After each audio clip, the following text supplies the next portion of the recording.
Wizard's First Rule. The Sword of Truth, Volume 1 by Terry Goodkind. Copyright 1994 by Terry Goodkind. All rights reserved. Read by Nick Sullivan. Wizard's First Rule. Chapter 1. It was an odd-looking vine. Dusky, variegated leaves hunkered against a stem that wound in a stranglehold around the smooth trunk of a balsam fir. Sap drooled down the wounded bark, and dry limbs slumped, making it look as if the tree were trying to voice a moan into the cool, damp morning air. Pods stuck out from the vine here and there along its length, almost seeming to look warily about for witnesses. It was the smell that had first caught his attention, a smell like the decomposition of something that had been wholly unsavory even in life. Richard combed his fingers through his thick hair as his mind lifted out of the fog of despair, coming into focus upon seeing the vine. He scanned for others, but saw none. Everything else looked normal. The maples of the upper Venn forest were already tinged with crimson, proudly showing off their new mantle in the light breeze. With nights getting colder, it wouldn't be long before their cousins down in the Heartland woods joined them. The oaks, being the last to surrender to the season, still stoically wore their dark green coats. Having spent most of his life in the woods, Richard knew all the plants, if not by name, by sight. From when Richard was very small, his friend Zed had taken him along hunting for special herbs. He had shown Richard which ones to look for, where they grew and why, and put names to everything they saw. Many times they just talked, the old man always treating him as an equal, asking as much as he answered. Zed had sparked Richard's hunger to learn, to know. This vine, though, he had seen only once before, and it wasn't in the woods. He had found a sprig of it at his father's house, in the blue clay jar Richard had made when he was a boy. His father had been a trader, and had traveled often, looking for the chance exotic or rare item. People of means had often sought him out, interested in what he might have turned up. It seemed to be the looking more than the finding that he had liked, as he had always been happy to part with his latest discovery so he could be off after the next. From a young age, Richard had liked to spend time with Zed while his father was away. Richard's brother, Michael, was a few years older, and having no interest in the woods or Zed's rambling lectures, preferred to spend his time with people of means. About 5 years before, Richard had moved away to live on his own, but he often stopped by his father's home, unlike Michael, who was always busy and rarely had time to visit. If his father had gone away, he would leave Richard a message in the blue jar telling him the latest news, some gossip, or of some sight he had seen. On the day 3 weeks before, when Michael had come and told him their father had been murdered, Richard had gone to his father's house, despite his brother's insistence that there was no reason to go, nothing he could do. Richard had long since passed the age when he did as his brother said. Wanting to spare him, the people there didn't let him see the body. But still he saw the big, sickening splashes and puddles of blood, brown and dry across the plank floor. When Richard came close, voices fell silent except to offer sympathy, which only deepened the writhing pain. Yet he had heard them talking in hushed tones of the stories and the wild rumors of things come out of the boundary, of magic. Richard was shocked at the way his father's small home had been torn apart as if a storm had been turned loose inside. Only a few things were left untouched. The blue message jar still sat on the shelf, and inside he found the sprig of vine. It was still in his pocket now. What his father meant him to know from it, he couldn't guess. Grief and depression overwhelmed him, and even though he still had his brother, he felt abandoned. That he was grown into manhood offered him no sanctuary from the forlorn feeling of being orphaned and alone in the world, a feeling he had known before when he was young and his mother died. Even though his father had often been away, sometimes for weeks, Richard had always known he was somewhere and would be back. Now he would never be back.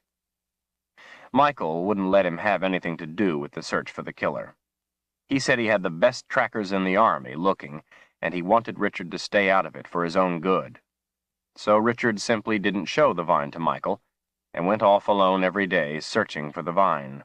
For 3 weeks, he walked the trails of the Heartland woods, every trail, even the ones few others knew of, but he never saw it. Finally, against his better judgment, he gave in to the whispers in his mind and went to the upper Ven forest, close to the boundary. The whispers haunted him with the feeling that he somehow knew something of why his father had been murdered. They teased at him, tantalized him with thoughts just out of reach, and laughed at him for not seeing it. Richard lectured himself that it was his grief playing tricks, not something real. He had thought that when he found the vine, it would give him some sort of answer. Now that he had, he didn't know what to think. The whispers had stopped teasing him, but now they brooded. He knew it was just his own mind thinking, and he told himself to stop trying to give the whispers a life of their own. Zed had taught him better than that. Richard looked up at the big fir tree in its agony of death. He thought again of his father's death. The vine had been there. Now the vine was killing this tree. It couldn't be anything good. Though he couldn't do anything for his father, he didn't have to let the vine preside over another death. Gripping it firmly, he pulled, and with powerful muscles ripped the sinewy tendrils away from the tree. That's when the vine bit him. One of the pods struck out and hit the back of his left hand, causing him to jump back in pain and surprise. Inspecting the small wound, he found something like a thorn embedded in the meat of the gash. The matter was decided. The vine was trouble. He reached for his knife to dig out the thorn, but the knife wasn't there. At first surprised, he realized why, and reprimanded himself for allowing his depression to cause him to forget something as basic as taking his knife with him into the woods. Using his fingernails, he tried to pull out the thorn. To his rising concern, the thorn, as if alive, wiggled itself in deeper. He dragged his thumbnail across the wound, trying to snag the thorn out. The more he dug, the deeper it went. A hot wave of nausea swept through him as he tore at the wound, making it bigger, so he stopped. The thorn had disappeared into the oozing blood. Looking about, Richard spotted the purplish-red autumn leaves of a small nannyberry tree, laden with its crop of dark blue berries. Beneath the tree, nestled in the crook of a root, he found what he sought, an alm plant. Relieved, he carefully snapped off the tender stem near its base and gently squeezed the sticky, clear liquid onto the bite. He gave a smile to old Zed for teaching him how the alm plant made wounds heal faster. The soft, fuzzy leaves always made Richard think of Zed. The juice of the alm numbed the sting, but not his worry over being unable to remove the thorn. He could feel it wriggling still deeper into his flesh. Richard squatted down and poked a hole in the ground with his finger, placed the alm in it, and fixed moss about the stem so it might regrow itself. The sounds of the forest fell dead still. Richard looked up, flinching as a dark shadow swept over the ground, leaping across limbs and leaves. There was a rushing, whistling sound in the air overhead. The size of the shadow was frightening. Birds burst from cover in the trees, giving alarm calls as they scattered in all directions. Richard peered up, searching through the gaps in the canopy of green and gold, trying to see the shadow's source. For an instant, he saw something big and red. He couldn't imagine what it could be, but the memory of the rumors and stories of things coming out of the boundary flooded back into his mind, making him go cold to the bone. The vine was trouble, he thought again. This thing in the sky could be no less. He remembered what people always said, trouble sires 3 children, and knew immediately that he didn't want to meet the 3rd child. Discounting his fears, he started running. Just idle talk of superstitious people, he told himself. He tried to think of what could be that big and red. It was impossible. There was nothing that flew that was that large. Maybe it was a cloud or a trick of the light. But he couldn't fool himself. It was no cloud. Looking up as he ran, trying for another glimpse, he headed for the path that skirted the hillside. Richard knew that the ground dropped off sharply on the other side of the trail, and he would be able to get an unobstructed view of the sky. Tree branches, wet with rain from the night before, slapped at his face as he ran through the forest, jumping fallen trees and small rocky streams. Brush snatched at his pant legs. Dappled swatches of sunlight teased him to look up but denied him the view he needed. His breath was fast, ragged. Sweat ran cold against his face, and he could feel his heart pounding as he ran carelessly down the hillside. At last, he stumbled out of the trees onto the path, almost falling. Searching the sky, he spotted the thing, far away and too small for him to tell what it was, but he thought it had wings. He squinted against the blue brightness of the sky, shielding his eyes with his hand, trying to see for sure if there were wings moving. It slipped behind a hill and was gone. He hadn't even been able to tell if it really was red. Winded, Richard slumped down on a granite boulder at the side of the trail, absently snapping off dead twigs from a sapling beside him while he stared down at Trunt Lake below. Maybe he should go tell Michael what had happened. Tell him about the vine and the red thing in the sky. He knew Michael would laugh at the last part. He had laughed at the same stories himself. No, Michael would only be angry with him for being up near the boundary, and for going against his orders to stay out of the search for the murderer. He knew his brother cared about him, or he wouldn't always be nagging him. Now that he was grown, he could laugh off his brother's constant instructions, though he still had to endure the looks of displeasure. Richard snapped off another twig, and in frustration threw it at a flat rock. He decided he shouldn't feel singled out. After all, Michael was always telling everyone what to do, even their father. He pushed his harsh judgments of his brother aside. Today was a big day for Michael. Today, he was accepting the position of first counselor. He would be in charge of everything now, not just the town of Heartland anymore, but all the towns and villages of Westland, even the country people, responsible for everything and everyone. Michael deserved Richard's support. He needed it. Michael had lost a father, too. That afternoon there was to be a ceremony and big celebration at Michael's house. Important people were going to be there, come from the farthest reaches of Westland. Richard was supposed to be there, too. At least there would be plenty of good food. He realized he was famished. While he sat and thought, he scanned the opposite side of Trunt Lake, far below. From this height, the clear water revealed alternating patches of rocky bottom and green weed around the deep holes. At the edge of the water, Hawker's Trail knitted in and out of the trees, in some places open to view, in some places hidden. Richard had been on that part of the trail many times. In the spring it was wet and soggy down by the lake, but this late in the year it would be dry. In areas farther north and south, as the trail wound its way through the high ven forests, it passed uncomfortably close to the boundary. Because of that, most travelers avoided it, choosing instead the trails of the Heartland woods. Richard was a woods guide, and led travelers safely through the Heartland forests. Most were traveling dignitaries, wanting the prestige of a local guide more than they wanted direction. His eyes locked on something. There was movement.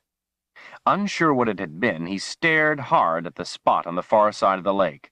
When he saw it again, on the path where it passed behind a thin veil of trees, there was no doubt. It was a person. Maybe it was his friend Chase. Who else but a boundary warden would be wandering around up here? He hopped down off the rock, tossing the twigs aside, and took a few steps forward. The figure followed the path into the open at the edge of the lake. It wasn't Chase. It was a woman. A woman in a dress. What woman would be walking around this far out in the ven forest in a dress? Richard watched her making her way along the lake shore, disappearing and reappearing with the path. She didn't seem to be in a hurry, but she wasn't strolling slowly either. Rather, she moved at the measured pace of an experienced traveler. That made sense. No one lived anywhere near Trunt Lake. Other movement snatched his attention. Richard's eyes searched the shade and shadows. Behind her there were others. 4 men in hooded forest cloaks, following her, but hanging back some distance. They moved with stealth, from tree to rock to tree, looking, waiting, moving. Richard straightened, his eyes wide, his attention riveted. They were stalking her. He knew immediately this was the third child of trouble. Chapter 2. At first, Richard stood frozen, not knowing what to do. He couldn't be sure the four men really were stalking the woman, at least not until it was too late. What business was it of his anyway? And besides, he didn't even have his knife with him. What chance did one man with no weapon have against four? He watched the woman making her way along the path.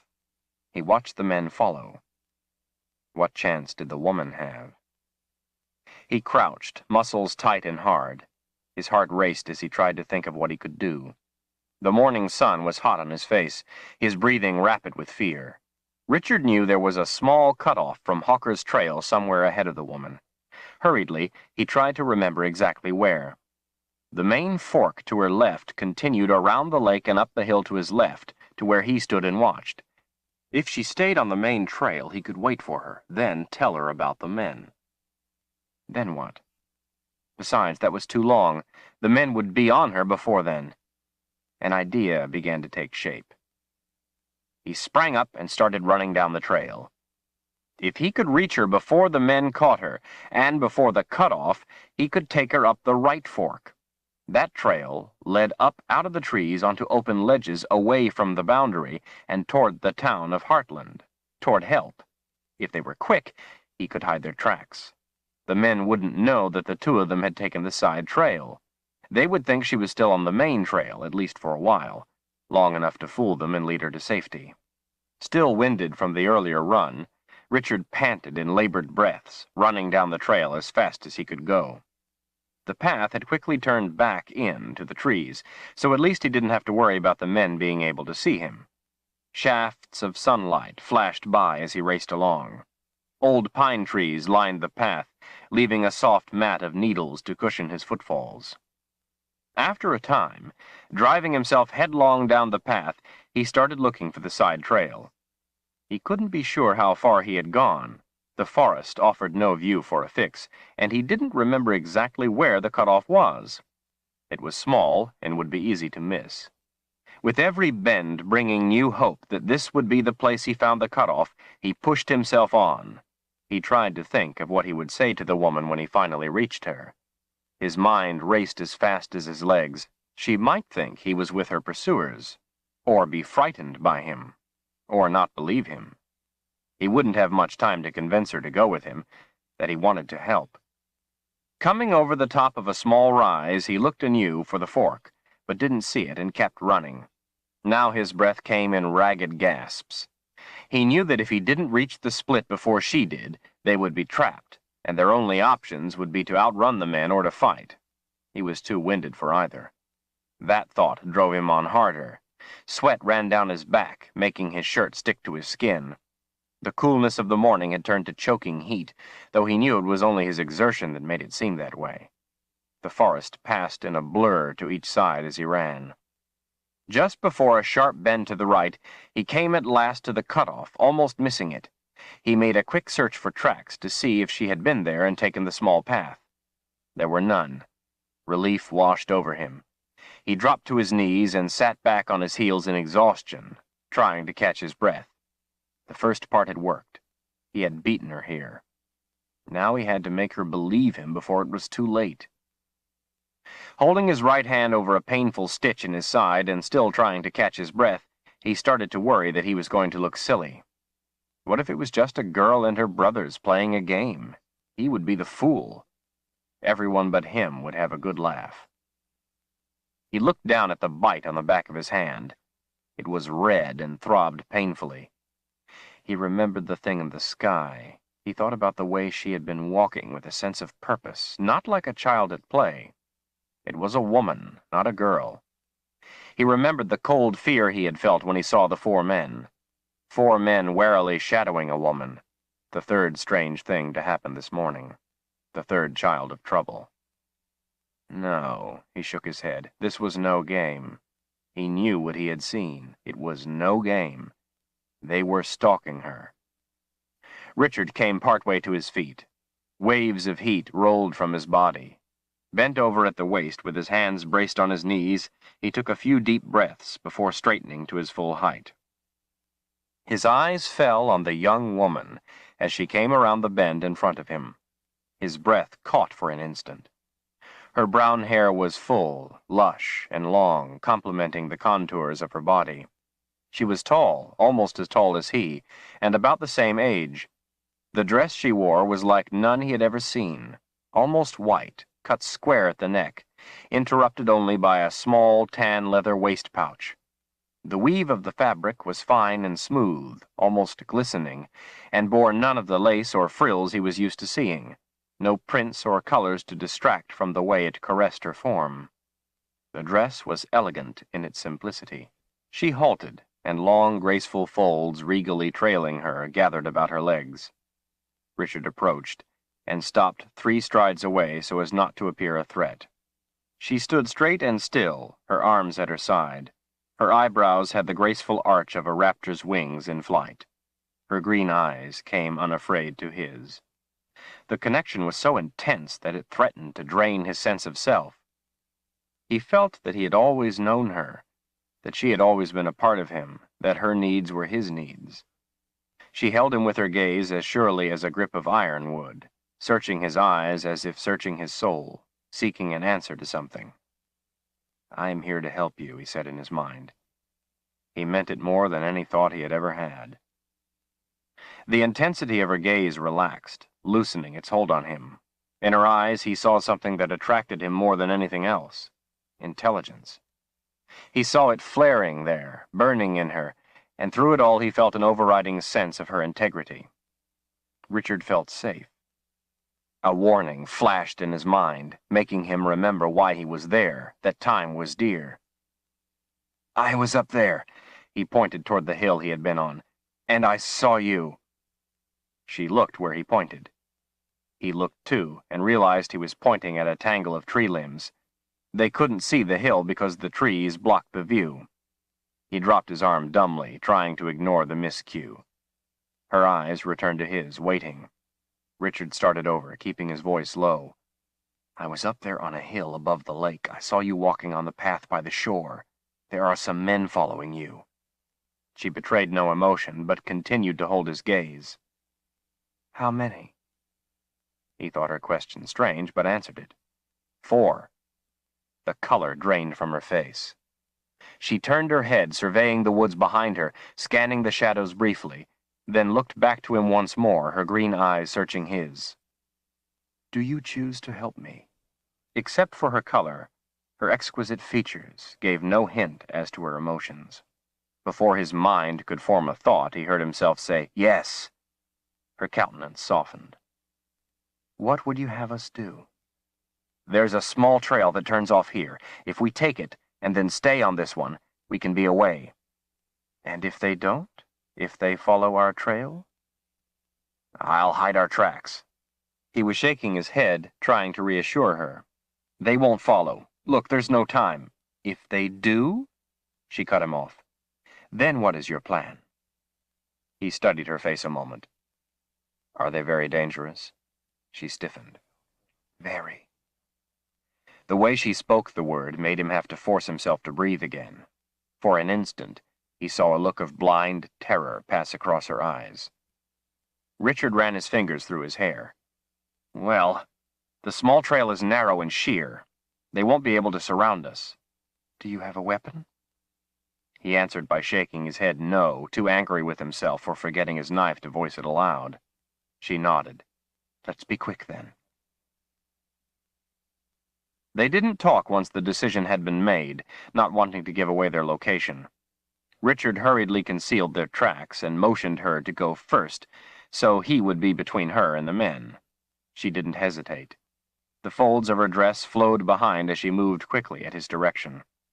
The lush young evergreens of the ven pressed tight at their sides, making the path a narrow, dark green walled route cut through the brush and branches. They could see nothing around them. Richard checked behind as they went, though he couldn't see far. At least what he could see was clear. She went swiftly without any encouragement from him. After a time, the ground started rising and becoming rockier, and the trees thinned, offering a more open view. The trail twisted along deeply shaded cuts in the terrain and across leaf-strewn ravines.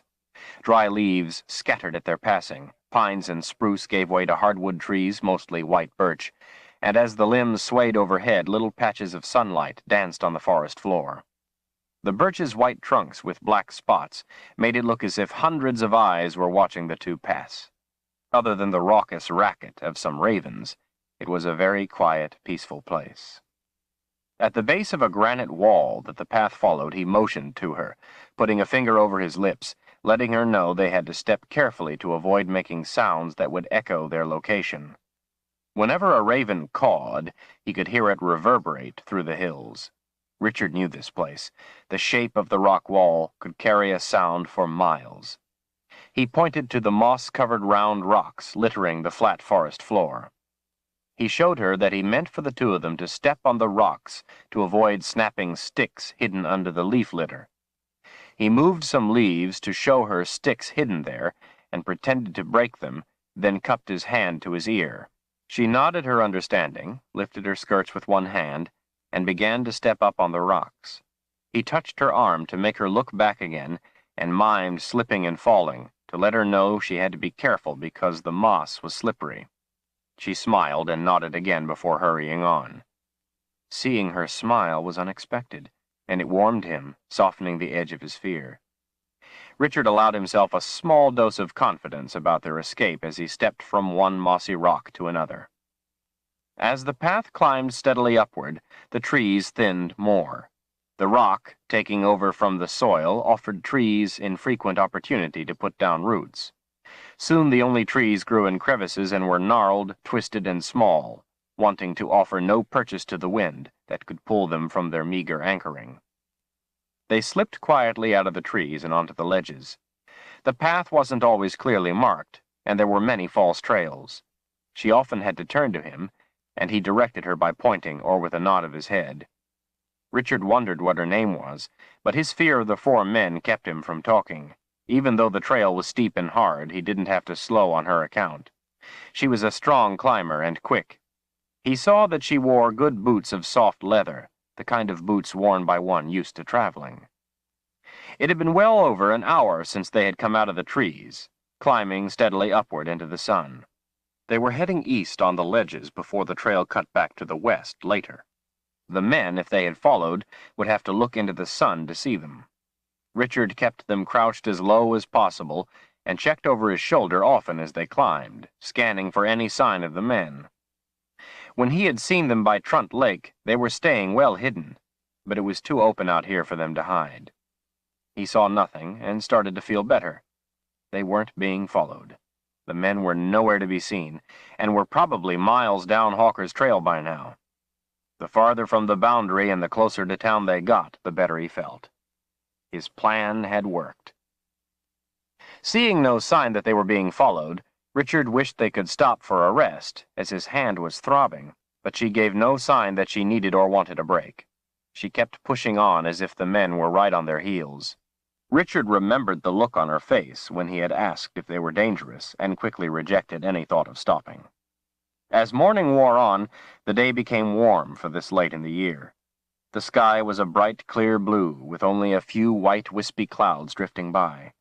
One of the clouds had taken on the undulating form of a snake, with its head down and tail up. Because it was so unusual, Richard remembered seeing the same cloud earlier in the day. Or was it yesterday? He would have to remember to mention it to Zed the next time he saw him. Zed was a cloud reader, and if Richard failed to report his sighting, he would have to endure an hour-long lecture on the significance of clouds. Zed was probably watching it this very moment, fretting over whether or not Richard was paying attention. The path took them to the south face of small, blunt mountain, where it crossed a sheer cliff face for which the mountain was named. Crossing the cliff near mid-height, the trail offered a panoramic view of the southern Ven forest, and to their left, in cloud and mist, almost hidden behind the cliff wall, the high, rugged peaks belonging to the boundary. Richard saw brown, dying trees standing out against the carpet of green. Up closer to the boundary, the dead trees were thick. It was the vine, he realized.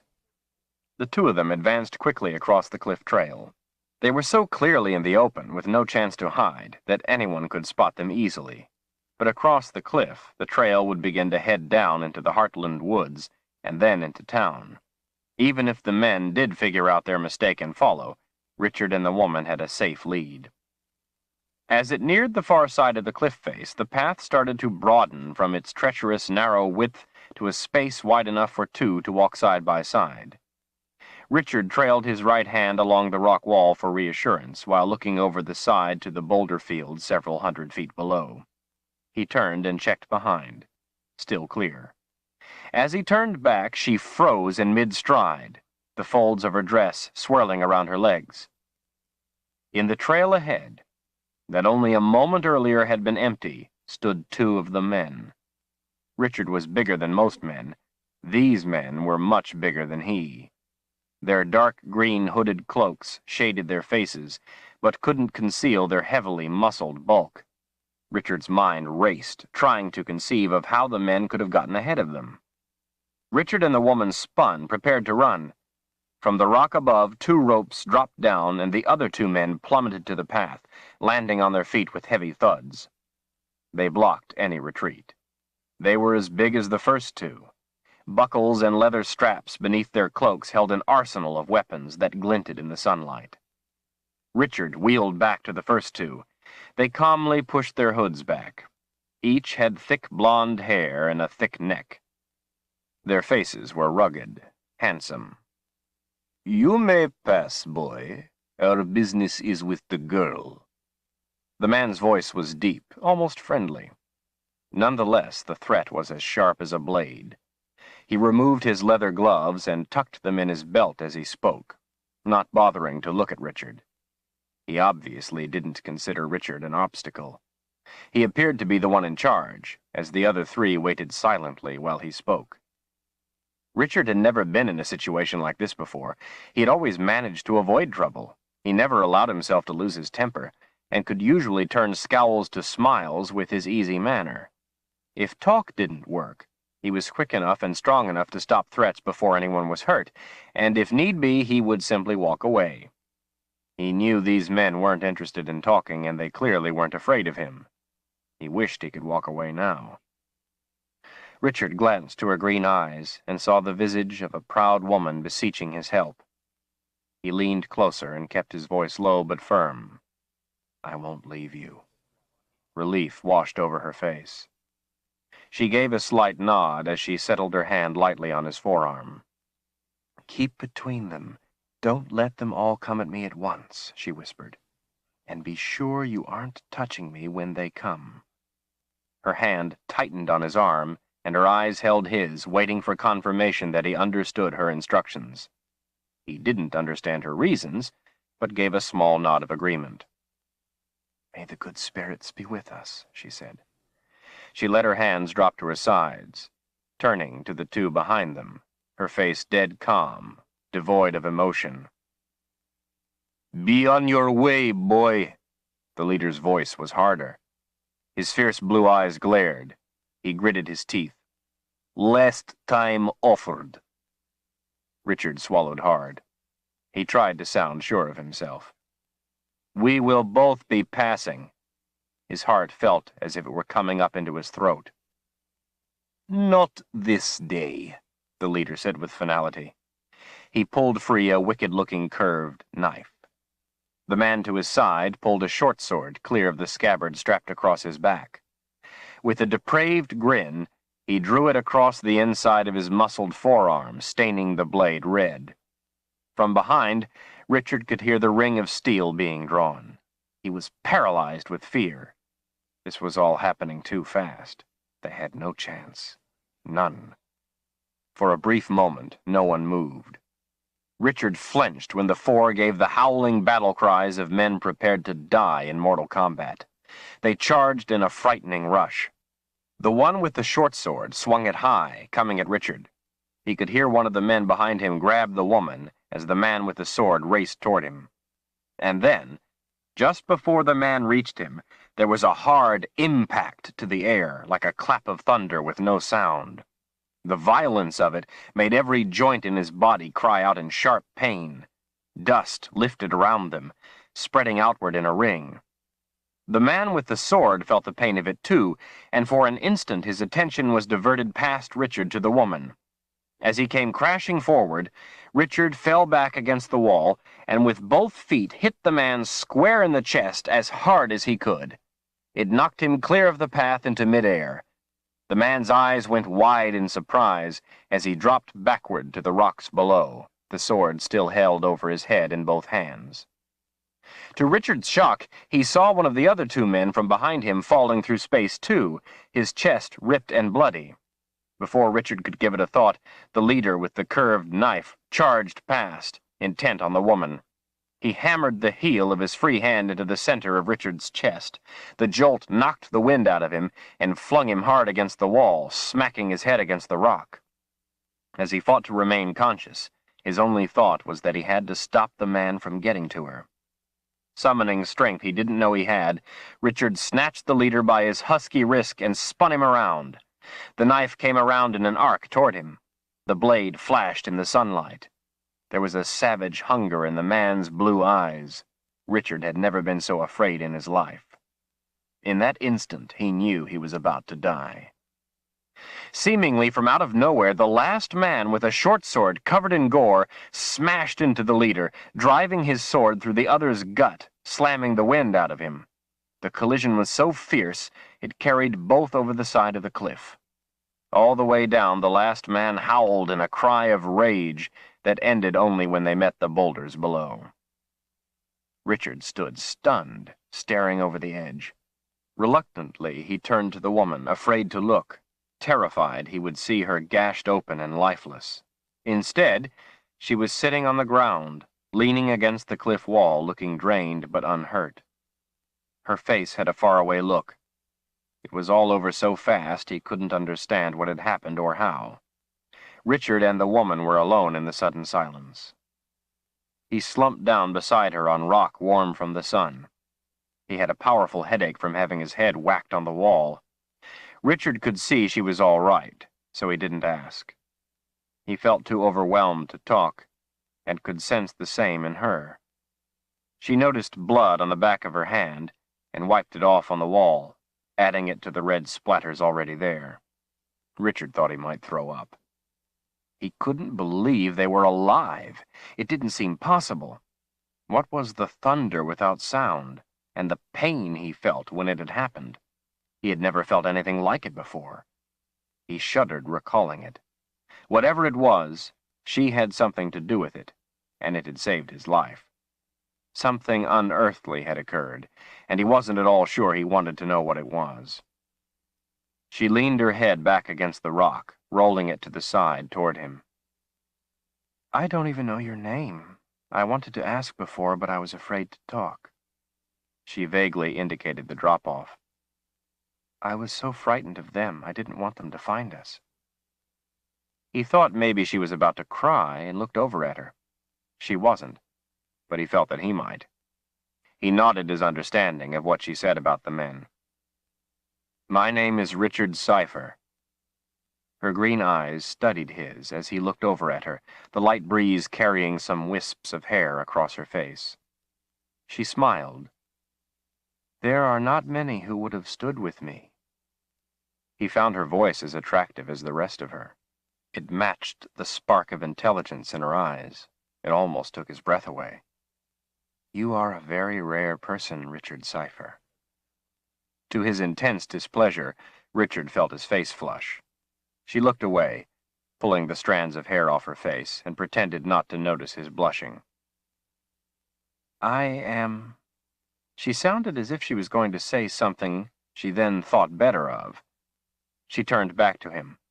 "I am Kalin. My family name is Amnel." He looked into her eyes a long moment. "You too are a very rare person, Kalin Amnel. There are not many who would have stood as you did." She did not blush, but gave him another smile. It was an odd sort of smile, a special smile, not showing any teeth, but with her lips pressed together as one would when taking another into one's confidence. Her eyes sparkled with it. It was a smile of sharing. Richard reached behind, felt the painful lump on the back of his head, and checked his fingers for blood. There was none, though he thought that by all rights there should have been. He looked back at her, again wondering what had happened, wondering what she had done, and how she had done it. There was that thunder with no sound, and he had knocked one of the men off the cliff. One of the two behind him had killed the other instead of her, and then killed the leader and himself. "Well, Kalin, my friend, can you tell me how it is that we are alive and those 4 men are not?" She looked at him in surprise. "Do you mean that?" "Mean what?" She hesitated. "Friend." Richard shrugged. "Sure. You just said I stood with you. That's the kind of thing a friend does, isn't it?" He gave her a smile. Kalin turned away. "I don't know." She fingered the sleeve of her dress as she looked down. "I have never had a friend before, except maybe my sister."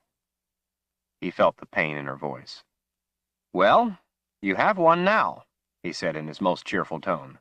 "After all, we just went through something pretty frightening together. We helped each other and we survived." She simply nodded. Richard looked out over the Ven, the forests where he was so at home. Sunlight made the green of the trees vibrant, lush. His eyes were drawn to the left, to spots of brown, the dead and dying trees that stood out among their healthy neighbors.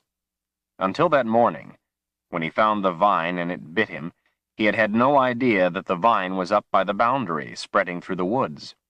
He rarely went up into the Ven, that close to the boundary. Older people wouldn't go within miles of it. Others went closer if they traveled on Hawker's trail or to hunt, but none went too close. The boundary was death. It was said that to go into the boundary was not only to die, but to forfeit your soul. The boundary wardens made sure people stayed away. He gave her a sideways glance. "So what about the other part? The part about us being alive. How did that happen?" Kalin didn't meet his gaze. "I think the good spirits protected us." Richard didn't believe a word of it, but as much as he wanted to know the answers, it was against his nature to force someone to tell something she didn't want to. His father had raised him to respect another person's right to keep his own secrets. In her own time, she would tell him her secrets if she wanted to, but he would not try to force her. Everyone had secrets. He certainly had his own. In fact, with his father's murder and with today's events, he felt those secrets stirring unpleasantly in the back of his mind.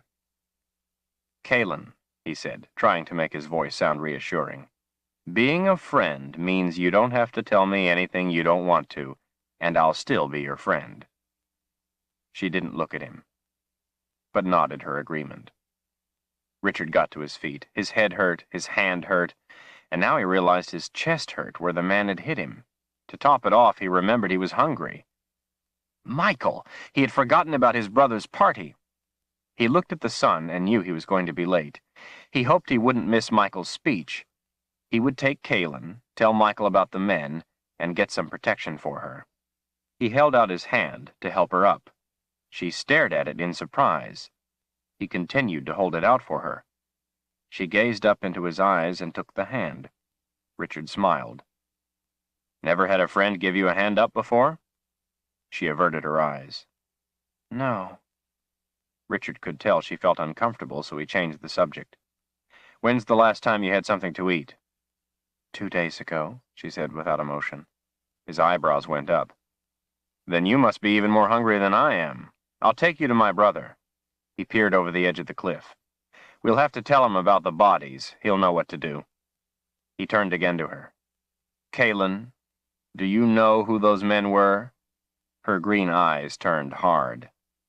"They are called a quad. They are... well, they are like assassins. They are sent to kill." She caught herself again. "They kill people." Her face regained the calm countenance it had when he first saw her. "I think that maybe the fewer people who know about me, the safer I will be." Richard was startled. He had never heard of anything like this. He ran his fingers through his hair, trying to think. Dark, shadowy thoughts started to swirl again. For some reason, he was terrified of what she might say, but had to ask. He looked hard into her eyes, expecting the truth this time. "Kalen, where did the quad come from?" She studied his face a moment. "They must have tracked me out of the Midlands and through the boundary." Richard's skin went cold, and prickles bumped up along his arms in a wave that rolled up the back of his neck, making the fine hairs there stand stiffly out. An anger deep within him awakened, and his secret stirred. She had to be lying. No one could cross the boundary. No one.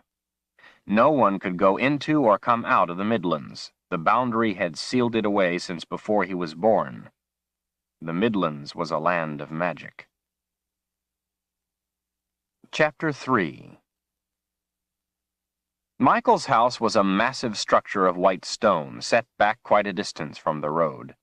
Slate roofs in a variety of angles and rakes came together in complicated junctures topped with a leaded glass peak that let light into the central hall. The walkway to the house was shaded from the bright afternoon sun by towering white oaks as it passed through sweeping stretches of lawn before coming to formal gardens laid in symmetrical patterns to each side. The gardens were in full bloom. Since it was so late in the year, Richard knew the flowers had to have been raised in greenhouses just for the occasion.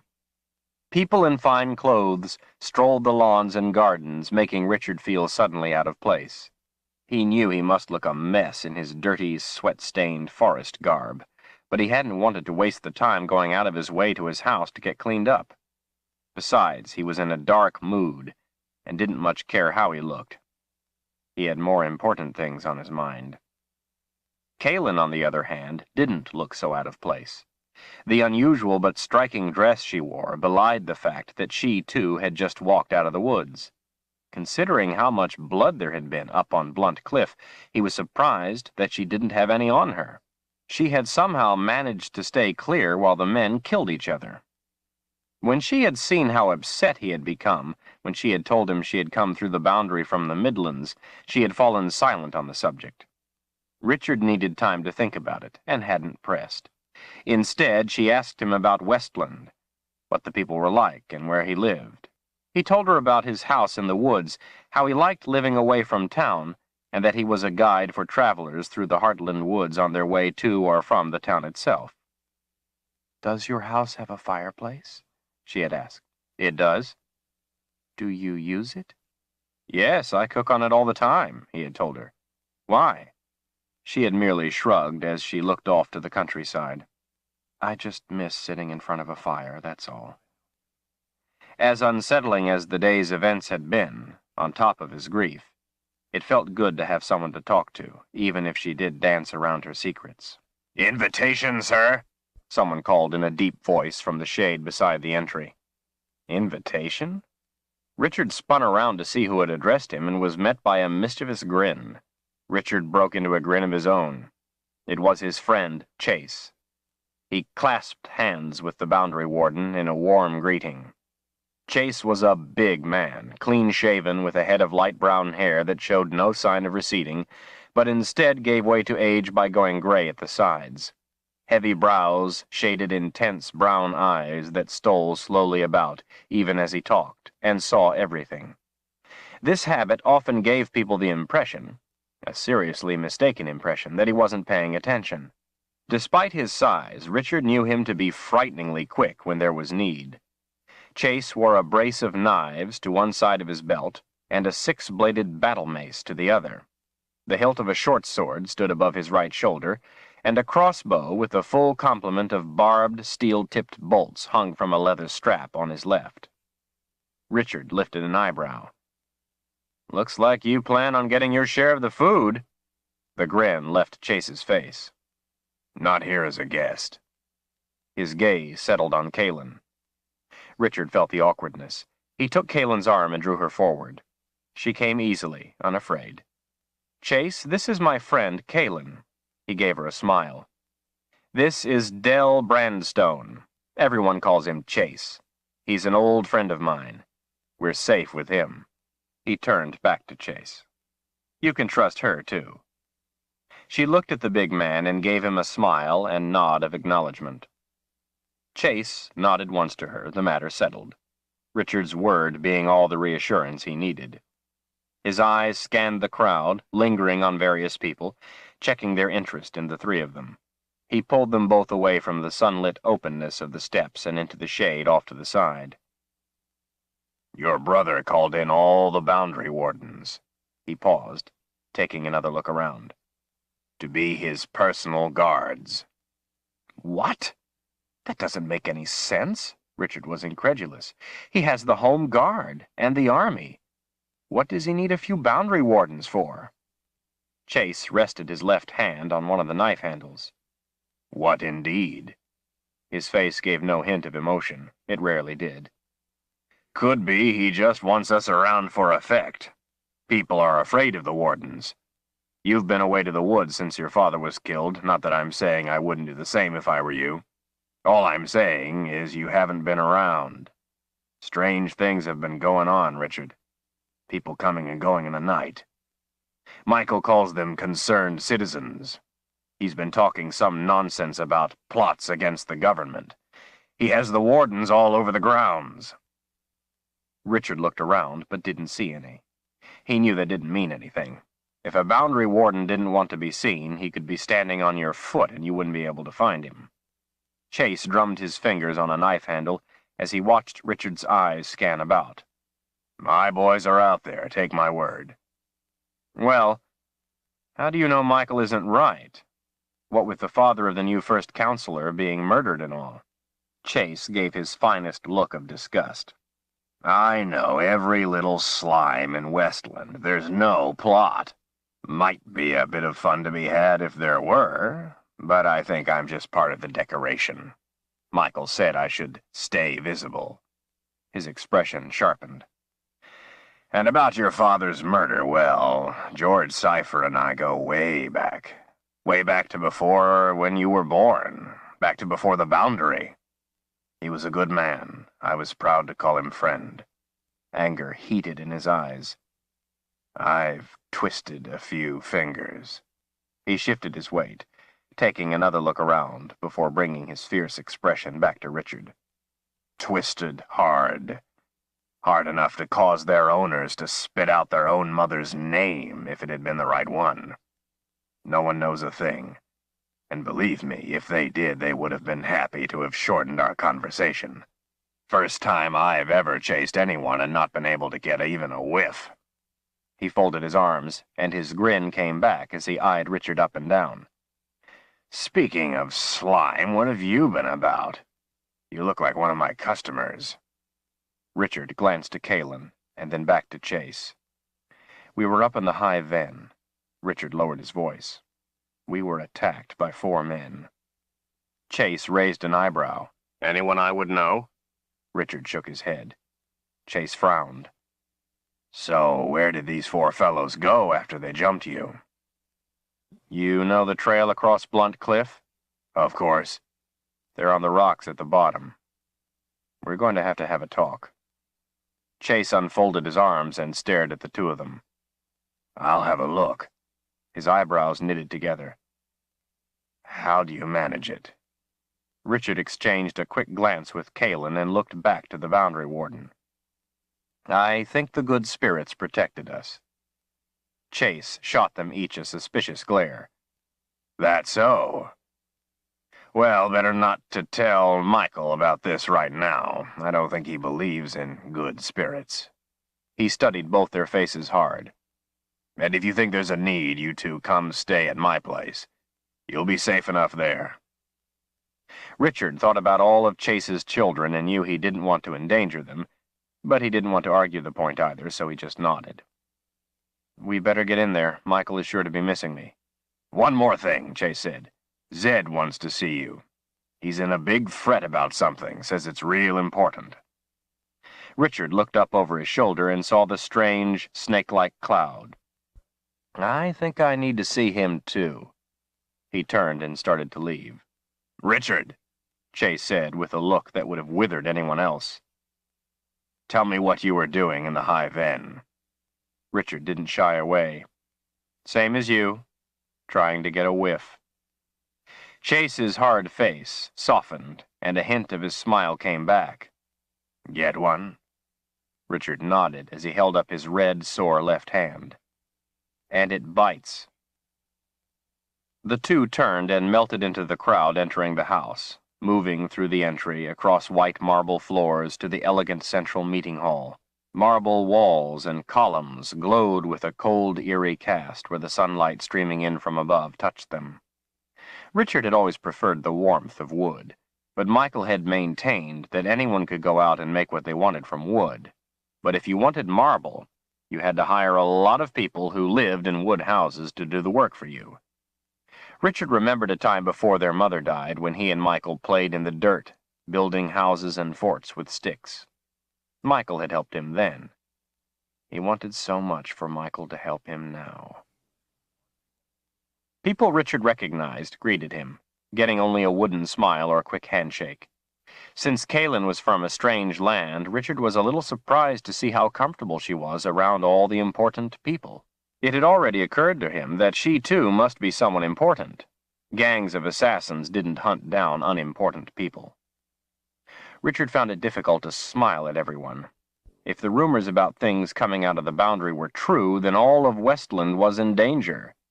Country people in the outlying areas of the heartland were already terrified to go out at night, and had recounted stories to him of people being found partly eaten. He had told them it was just that they had died of some natural cause, and wild animals had found the bodies. Happened all the time. They said it was beasts from the sky. He had passed it off as superstitious nonsense. Until now. Even with all the people around, Richard felt overwhelmingly lonely. He was confused and didn't know what to do about it. He didn't know who to turn to. Kaylin was the only one who made him feel better, but at the same time she frightened him. The encounter on the cliff frightened him. He wanted to take her and leave. Zed might know what to do. He used to live in the Midlands before the boundary, though he would never talk about it. And then there was the unsettling feeling he had that all of this had something to do with his father's death. And his father's death had something to do with his own secrets, the secrets his father had placed upon him and him alone. Kaylin laid a hand on his arm. "Richard, I'm sorry. I didn't know about your father. I'm sorry." With the frightening events of the day, he had almost forgotten about it until Chase had brought it up. Almost. He gave a little shrug. "Thanks." He waited a moment as a woman in a blue silk dress with ruffles of white lace at the neck, cuffs, and down the front walked past. He looked down at the floor as she moved by so he wouldn't have to return her smile if she gave him one. It was 3 weeks ago. He told Kaylin a little of what had happened. She listened sympathetically. "I'm sorry, Richard. Perhaps you would rather be alone." He forced himself to smile. "No, it's all right. I've been alone enough. It helps to have a friend to talk to." She gave him a small smile and a nod, and they moved on through the crowd. Richard wondered where Michael was. It seemed odd that he wasn't out yet. Even though he had lost his appetite, he knew Kaylin hadn't eaten in 2 days.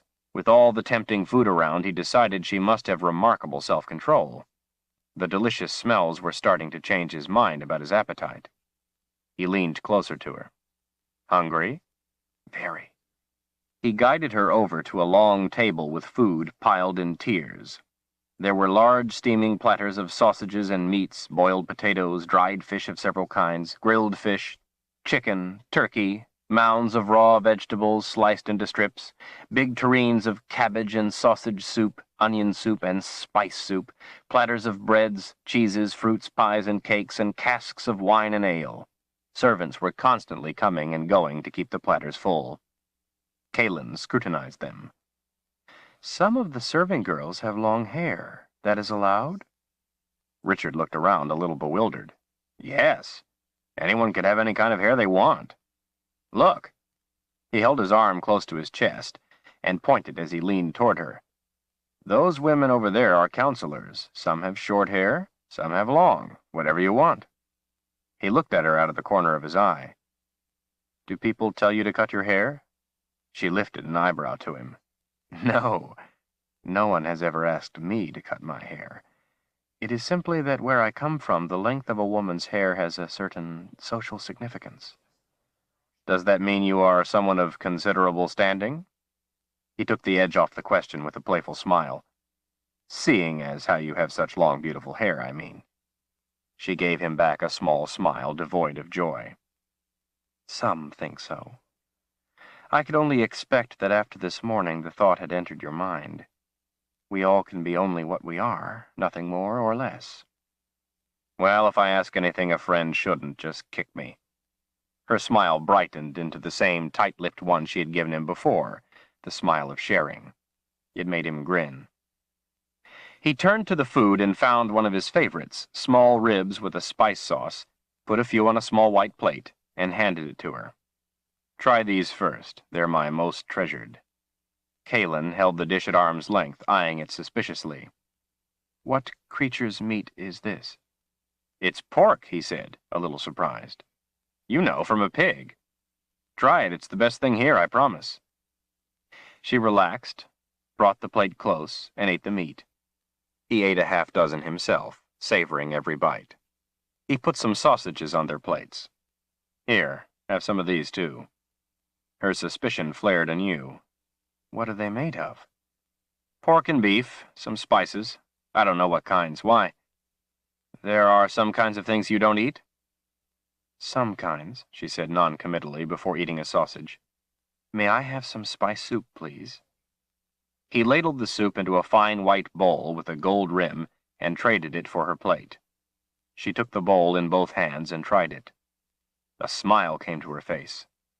It's good, just like I make. I don't think our two homelands are as different as you fear. As she drank the remainder of the soup, Richard, feeling better about what she said, picked up a thick slice of bread, put strips of chicken meat on it, and when she finished the soup, exchanged the bread for her bowl. She took the bread with chicken and started moving to the side of the room while she ate. He set the soup bowl down and followed behind, shaking an occasional hand. Their owners cast a critical eye at the way he was dressed. When she reached a deserted spot near a column, she turned to face him. Please get me a piece of cheese? Sure. What kind? She scanned the throng. Any kind. Richard worked his way back through the crowd to the food table and picked up 2 pieces of cheese, eating one along his way back to Kalen. She took the cheese when he handed it to her, but instead of eating it, she let her arm slip to her side and let the cheese fall to the floor, as if she had forgotten she was holding it. Wrong kind? Her tone was distant. I hate cheese. She was staring past him to a spot across the room. Richard frowned. Then why did you ask for it? There was a hint of irritation in his voice. Keep looking at me, she said, her eyes returning to his. There are 2 men behind you across the room. They have been watching us. I wanted to know if it was me or you they were watching. When I sent you for the food, they watched you go and come back. They paid no attention to me. It is you they are watching. Richard put his hands on her shoulders and turned her to see for himself. He scanned over the heads of the crowd to the far side of the room. They're just 2 of Michael's aides. They know me. They're probably wondering where I've been and why I look such a mess. He looked into her eyes and spoke softly so that no one would hear. It's all right, Kalen. Relax. Those men from this morning are dead. You're safe now. She shook her head. More will follow. I should not be with you. I do not want to endanger your life any more than I already have. You are my friend. There is no way another quad could track you now, not once you have come here to Heartland. It's impossible. He knew enough about tracking to feel confident that he was telling her the truth. Kalen hooked a finger in the neck of his shirt and drew his face close. There was a flash of angry intolerance in her green eyes. Her voice came in a slow, harsh whisper. When I left my homeland, 5 wizards cast spells over my tracks so none could know where I went or follow, and then they killed themselves so they could not be made to talk. Her teeth were gritted in anger and her eyes were wet. She was starting to tremble. Wizards. Richard went rigid. At last he let out his breath and took her hand gently from his shirt, holding it in both of his. his voice barely audible over the din. "I'm sorry." "Richard, I am scared to death." She was trembling more now. "If you hadn't been there today, you don't know what would have happened to me. The dying would have been the best of it. You don't know about those men." She shook uncontrollably, giving herself over to her fear. Cold bumps ran up his arms. He eased her back behind the column where they couldn't be observed. "I'm sorry, Caitlin. I don't know what any of this is about. You know at least some of it, but I'm in the dark. I'm scared too. Today on the cliff, I've never been that afraid, and I didn't really do much of anything that would have saved us." Seeing her need was giving him the courage to reassure her. "What you did," she said, struggling to get the words out, "was enough to make a difference. It was enough to save us. No matter how little you think it was enough. If you hadn't helped me, I don't want my being here to bring you to harm." He squeezed her hand tighter. "It won't. I have a friend, Zed. He may be able to tell us what we can do to keep you safe. He's a little strange, but he's the smartest man I know. If there's anyone who would know what to do, it's Zed. If you can be tracked anywhere, then there is no place for you to run. They will find you. Let me take you to Zed. As soon as Michael gives his speech, we will go to my house. You can sit in front of the fire. And in the morning, I'll take you to Zed." He smiled and pointed with his chin to a window near them. "Look over there." She turned to see Chase outside a tall, round-topped window. The boundary warden glanced back over his shoulder and gave her a wink and a heartening grin before resuming his scan of the area. To Chase, a quad would be just a bit of fun. While he was taking care of them, he'd be telling you a story about some real trouble. He's been watching out for you since we told him of the men. That brought a small smile, but it quickly faded. "There is more to it. I thought I was going to be safe by coming to Westland. I should have been. Richard, I came across the boundary only with the help of magic." She was still shaking, but starting to regain control of herself, taking strength from him. "I do not know how those men came across. They should not have been able to. They should not have even known I left the Midlands. Somehow the rules have changed." "We'll deal with that tomorrow. For now you are safe. Besides, it would take another quad days to get here, wouldn't it? That will give us time to make plans." She gave a nod. "Thank you, Richard Cipher, my friend. But know that if I bring danger to you, I will leave before it can harm you." She took her hand back and wiped the bottom lids of her eyes. "I am still hungry. Could we have more?" Richard smiled. "Sure, what would you like?" "Some more of your little treasures?" They went back to the food and ate while they waited for Michael. Richard felt better, not about the things she told him, but because at least he knew a little more, and because he had made her feel safer. Somehow, he would find the answer to her problem, and he would know what was going on with the boundary. As much as he feared the answers, he would know them. Whispers rippled through the crowd as heads turned to the far side of the room. It was Michael. Richard took Kaylin's hand and moved to the side of the room, closer to his brother, so they could watch. As Michael stepped up onto a platform, Richard realized why it had taken him so long to come out. He had been waiting for the sunlight to fall on that spot so he could stand in the light and be lit in its glory for all to see. Not only was he shorter than Richard, but heavier and softer. Sunlight lit his mop of unruly hair. His upper lip proudly displayed a mustache. He wore baggy white trousers, and his white tunic with bloused sleeves was cinched at the waist by a gold belt. Standing there in the sunlight, Michael positively gleamed, casting the same cold, eerie glow the marble did when struck by the sun. He stood out in stark relief against the shadowed background. Richard held up his hand to catch his attention. Michael saw the hand and smiled at his brother, holding his eyes for a moment as he began speaking, before shifting his gaze to the crowd. "Ladies and gentlemen, today I accepted the position of First Counselor of Westland." A roar went up from the room. Michael listened without moving, then thrust his arms suddenly into the air, calling for silence. He waited until every last cough died out.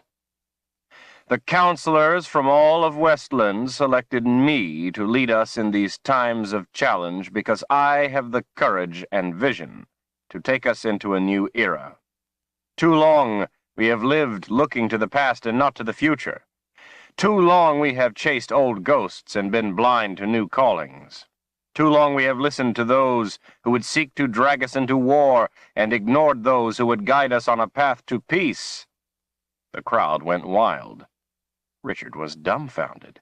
What was Michael talking about? What war? There was no one to have a war with. Michael held up his hands again and, not waiting for quiet this time, went on. I will not stand by while the Westland is put into peril by these traitors. His face was red and angry. The crowd roared again, this time with fists jabbing the air. They chanted Michael's name. Richard and Kalin looked at each other. Concerned citizens have come forward to identify these cowards, these traitors. At this very moment, as we join our hearts here today in a common goal, the boundary wardens protect us while the army is rounding up these conspirators who plot against the government. They are not the common criminals you might think, but respected men in high authority. Murmurs swept across the assembly. Richard was stunned.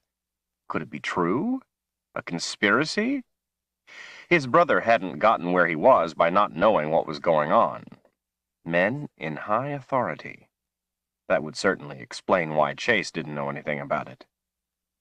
Michael stood in the shaft of sunlight, waiting for the whispering to die down.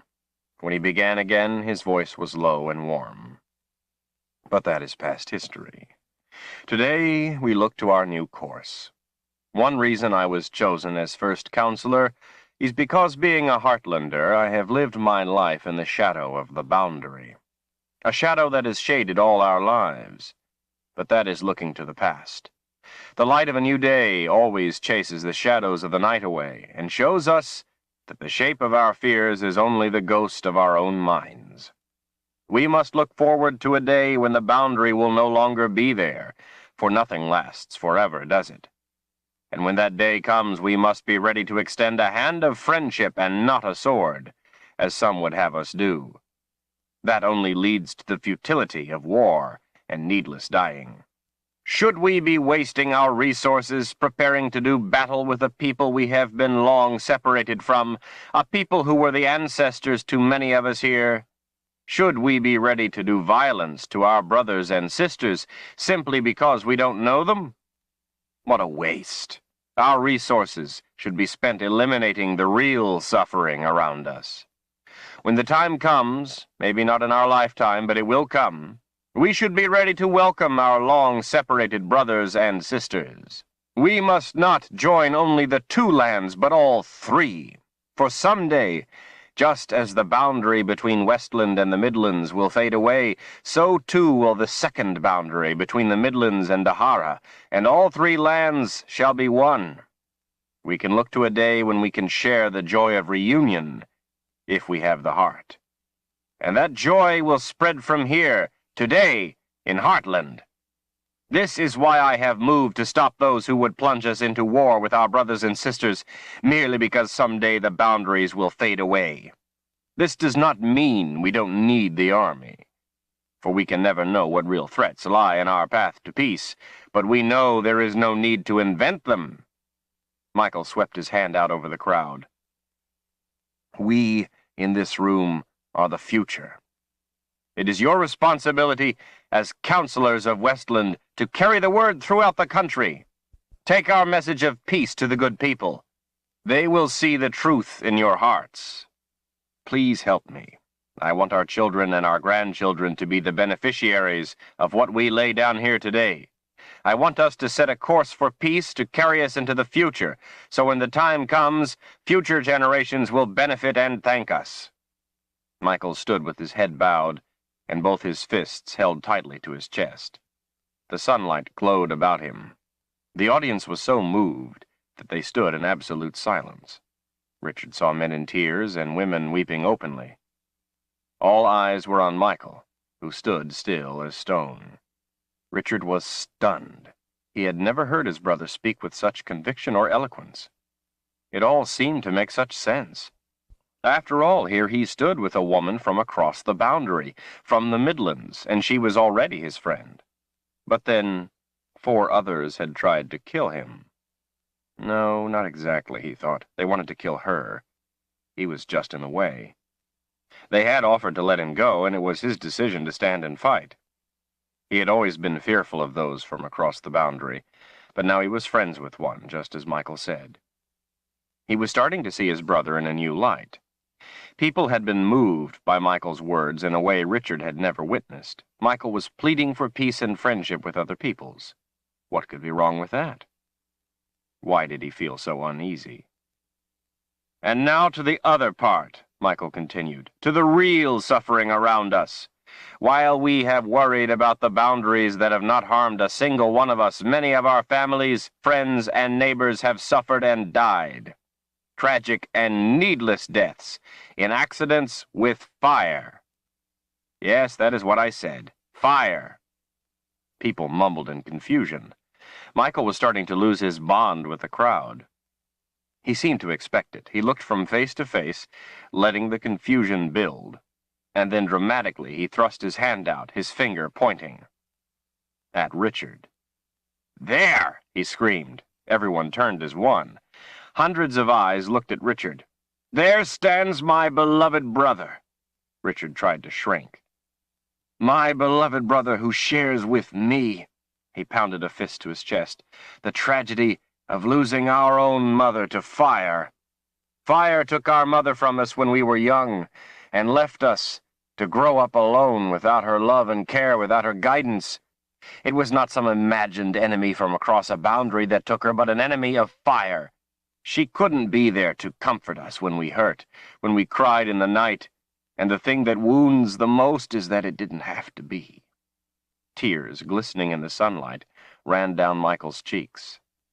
"I am sorry, friends. Please forgive me." He wiped the tears with a handkerchief he had handy. "It's just that only this morning I heard of another fire that took a fine young mother and father and left their daughter an orphan. It brought my own pain back to me, and I couldn't remain silent." Everyone was now solidly back with him. Their tears flowed freely. A woman put her arm around Richard's shoulder as he stood numb. She whispered how sorry she was. "I wonder how many of you have shared the pain my brother and I live with every day. Please, those of you who have a loved one or a friend who has been hurt or even killed by fire, please hold up your hands." Quite a few hands went up, and there was wailing from some in the crowd. "There, my friends," he said hoarsely, spreading his arms wide. "There is the suffering among us. We need look no further than this room." Richard tried to swallow the lump in his throat as the memory of that horror came back to him. A man who had imagined their father had cheated him lost his temper and knocked a lamp off the table as Richard and his brother slept in the back bedroom. While the man dragged his father outside, beating him, his mother pulled Richard and his brother from the burning house, then ran back inside to save something, they never knew what, and was burned alive. Her screams brought the man to his senses, and he and their father tried to save her but couldn't. Filled with guilt and revulsion at what he had caused, the man ran off crying and yelling that he was sorry. That, his father had told them 1,000 times, was the result of a man losing his temper. Michael shrugged it off. Richard took it to heart. It had instilled in him a dread of his own anger, and whenever it threatened to come out, he choked it off. Michael was wrong. Fire had not killed their mother. Anger had. Arms hanging limply at his side, head bowed, Michael spoke softly again. "What can we do about the danger to our families from fire?" He shook his head sadly. "I do not know, my friends. But I am forming a commission on the problem, and I urge any concerned citizen to come forward with suggestions. My door always stands open. Together we can do something. Together we will do something. And now, my friends, please excuse me and allow me to go comfort my brother, as I am afraid bringing out our personal tragedy was a surprise to him, and I must ask his forgiveness." He hopped down off the stand, the crowd parting to let him through. A few hands reached out to touch him as he passed. He ignored them. Richard stood and glared as his brother strode to him. The crowd moved away. Only Kaylin stayed at his side, her fingers lightly touching his arm. People went back to the food and began talking excitedly among themselves, about themselves, and forgot him. Richard stood tall and choked off his anger. Smiling, Michael slapped Richard on the shoulder. "Great speech," he congratulated himself. "What did you think?" Richard looked down at the patterns on the marble floor. "Why did you bring her death into it? Why did you have to tell everyone about it? Why did you use her like that?" Michael put an arm around Richard's shoulder. "I know it hurts, and I am sorry, but it's for a greater good. Did you see the tears in their eyes? The things I've started are going to take us all to a better life and help Westland grow to prominence. I believe what I said. We have to look to the challenge of the future with excitement, not fear." "And what did you mean about the boundaries?" "Things are changing, Richard. I have to stay ahead of them." The smile was gone. "That's all I meant. The boundaries won't last forever. I don't think they were ever meant to. We all have to be ready to face up to that." Richard changed the subject. "What have you found out about Father's murder? Have the trackers picked up anything?" Richard took his arm back. "Grow up, Richard. George was an old fool. He was always picking up things that didn't belong to him. He probably got caught with something that belonged to the wrong person. A person with a bad temper and a big knife." "That's not true, and you know it." Richard hated the way Michael called their father George. "He never stole anything in his life." "Just because the person you take it from is long dead, that doesn't mean you have any right to it. Someone else obviously wanted it back." "How do you know all this?" Richard demanded. "What have you found out?" "Nothing. It's common sense. The house was torn apart. Someone was looking for something. They didn't find it. George wouldn't tell them where it was. They killed him. That's all there is to it. The trackers said there were no tracks. We'll probably never know who did it." Michael glared. "You had better learn to live with that fact." Richard let out a deep breath. It made sense. Someone was looking for something. He shouldn't be angry with Michael because he couldn't find out who. Michael had tried. Richard wondered how there could be no tracks. "I'm sorry. Maybe you're right, Michael." Another thought struck him. "So, it didn't have anything to do with this conspiracy? It wasn't those men trying to get to you?" Michael waved his hand. No. It had nothing to do with that. That problem has been taken care of. Don't worry about me. I'm safe. Everything is all right." Richard nodded. Michael's face turned to a look of annoyance. "So, little brother, how come you're such a mess? Couldn't you at least clean yourself up? It's not like you didn't have notice. You have known about this party for weeks." Before he could answer, Kaylin spoke up. Richard had forgotten she was still standing next to him. "Please forgive your brother. It was not his fault. He came to guide me into Heartland, and I was late in coming. I pray he is not dishonored in your eyes because of me." Michael's eyes glided down the length of her before returning to her face. "And you are?" Her back stiffened as she stood tall. "I am Kaylin Amnell." Michael gave a slight smile and a small bow of his head. "So, you are not my brother's escort as I thought. And where have you traveled from?"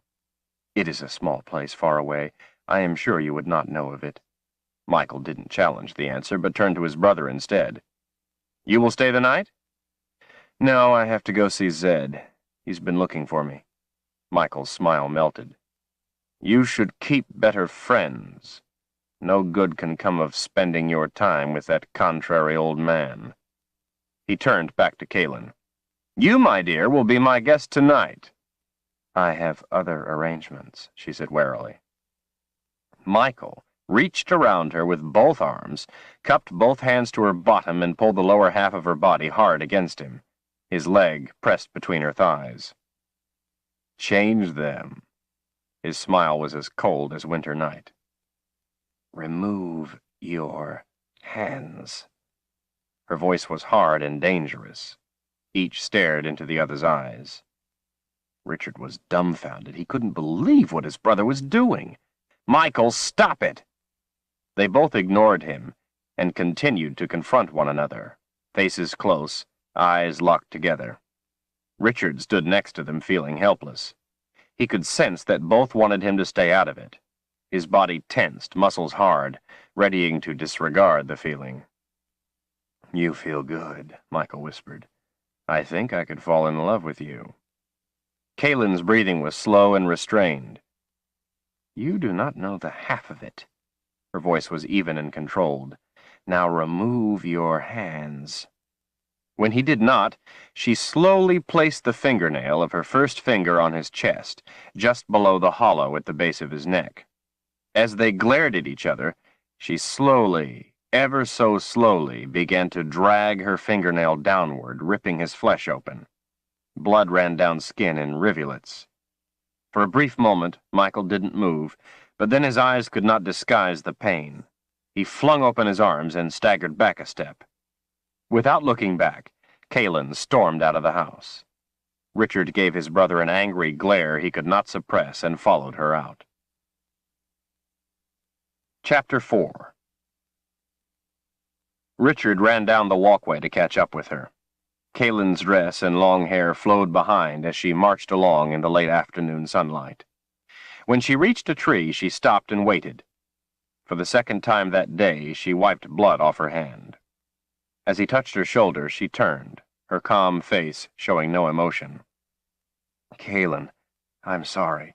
She cut him off. "Do not apologize. What your brother did he was not doing to me, he was doing to you." "To me?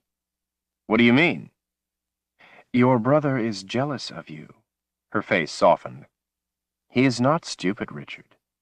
He knew I was with you, and he was jealous." Richard took her arm and started walking down the road away from Michael's house. He was furious with Michael, and at the same time he was ashamed of his anger. He felt as if he were letting his father down. "That's no excuse. He's first counselor. He has all anyone could want. I'm sorry I didn't put a stop to it." "I did not want you to. It was for me to do. What he wants is whatever you have. If you had stopped him, having me would be a contest he would have to win. This way he has no more interest in me. Besides, what he did to you about your mother was worse. Would you have wanted me to have stepped in on your behalf?" Richard put his eyes back to the road. He choked off his anger. "No, that was not for you to do." As they walked, the houses became smaller, closer together, but remained clean and well kept. Some of their owners were out taking advantage of the good weather to make repairs before winter. The air was clean and crisp, and Richard knew by the dryness of it that it would be a cold night, the right kind of night for a fire of birch logs, fragrant but not too hot.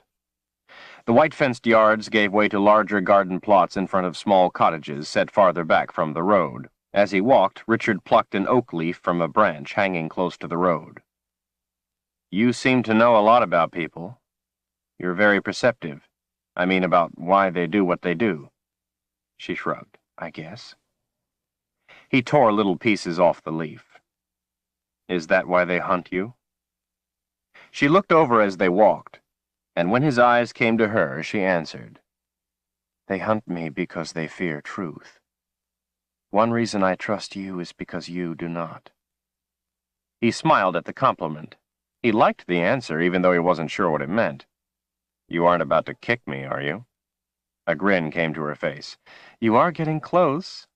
She thought a moment, the smile fading, and went on. "I am sorry, Richard, but for now you must trust me. The more I tell you, the greater the danger to both of us. Still friends?" "Still friends." He threw the skeleton of the leaf away. "But someday you will tell me all of it?"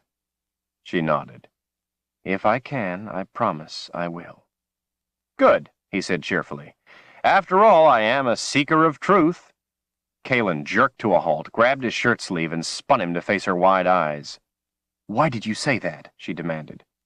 "What? You mean seeker of truth? That's what Zed calls me. Ever since I was little.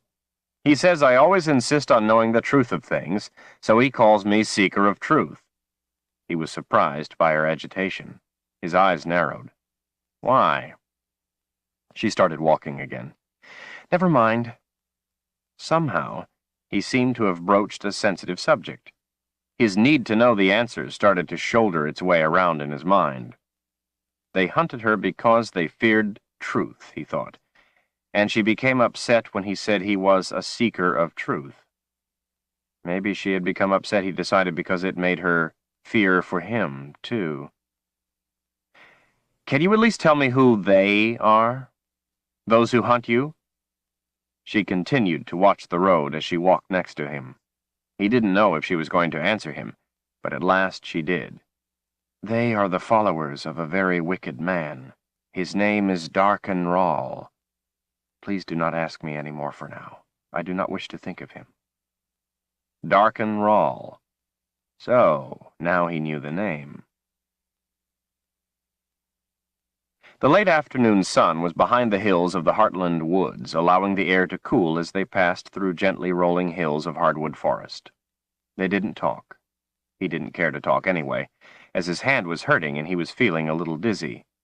A bath and a warm bed were what he wanted. Better to give her the bed, he thought. He would sleep in his favorite chair, the one with the squeak. That sounded good, too. It had been a long day, and he ached. By a stand of birch, he turned her up the small trail that would lead past his house. He watched her walking in front of him on the narrow path, picking spiderwebs off her face and arms as she broke the strands strung across their way. Richard was eager to get home. Along with his knife and the other things he had forgotten to take along, there was something else he had to have, a very important thing his father had given him. His father had made him the guardian of a secret, made him the keeper of a secret book, and had given Richard something to keep always, as proof to the true owner of the book that it was not stolen, but rescued for safekeeping. It was a triangular-shaped tooth, 3 fingers wide. Richard had strung a leather thong to it so he could wear it around his neck, but like his knife and backpack, he had stupidly left the house without it. He was impatient to have it back around his neck. Without it, his father would be a thief, just as Michael said. Higher up, after an open area of bare rock, the maples, oaks, and birches began to give way to spruce. The forest floor lost its green for a quiet brown mat of needles. As they walked along, an uneasy feeling began to itch at him. He gently took Kaylin's sleeve between his thumb and forefinger, pulling her back.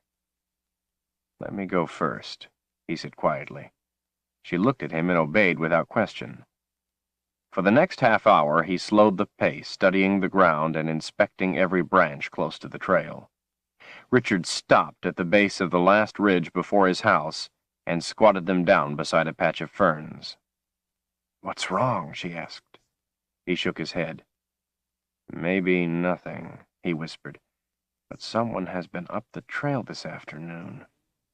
He picked up a flattened pine cone, looking at it for a short time before tossing it away. "How do you know?" "Spiderwebs." He looked up the hill. "There aren't any spiderwebs across the trail. Someone has been up the trail and broken them. The spiders haven't had time to string more, so there aren't any." "Does anyone else live up this trail?" "No, but it could be just a traveler passing through. But this trail isn't used much." Kaylin frowned, perplexed. "When I was walking in front, there were spiderwebs all over. I was picking them off my face every 10 steps. "That's what I'm talking about," he whispered. "No one has been up that part of the trail all day, but since the open place we came through, there haven't been any more." "How could that be?" He shook his head.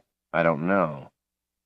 Either someone came out of the woods back by the clearing and then went up the trail, a very hard way to travel." He looked her in the eyes. "Or they dropped in out of the sky.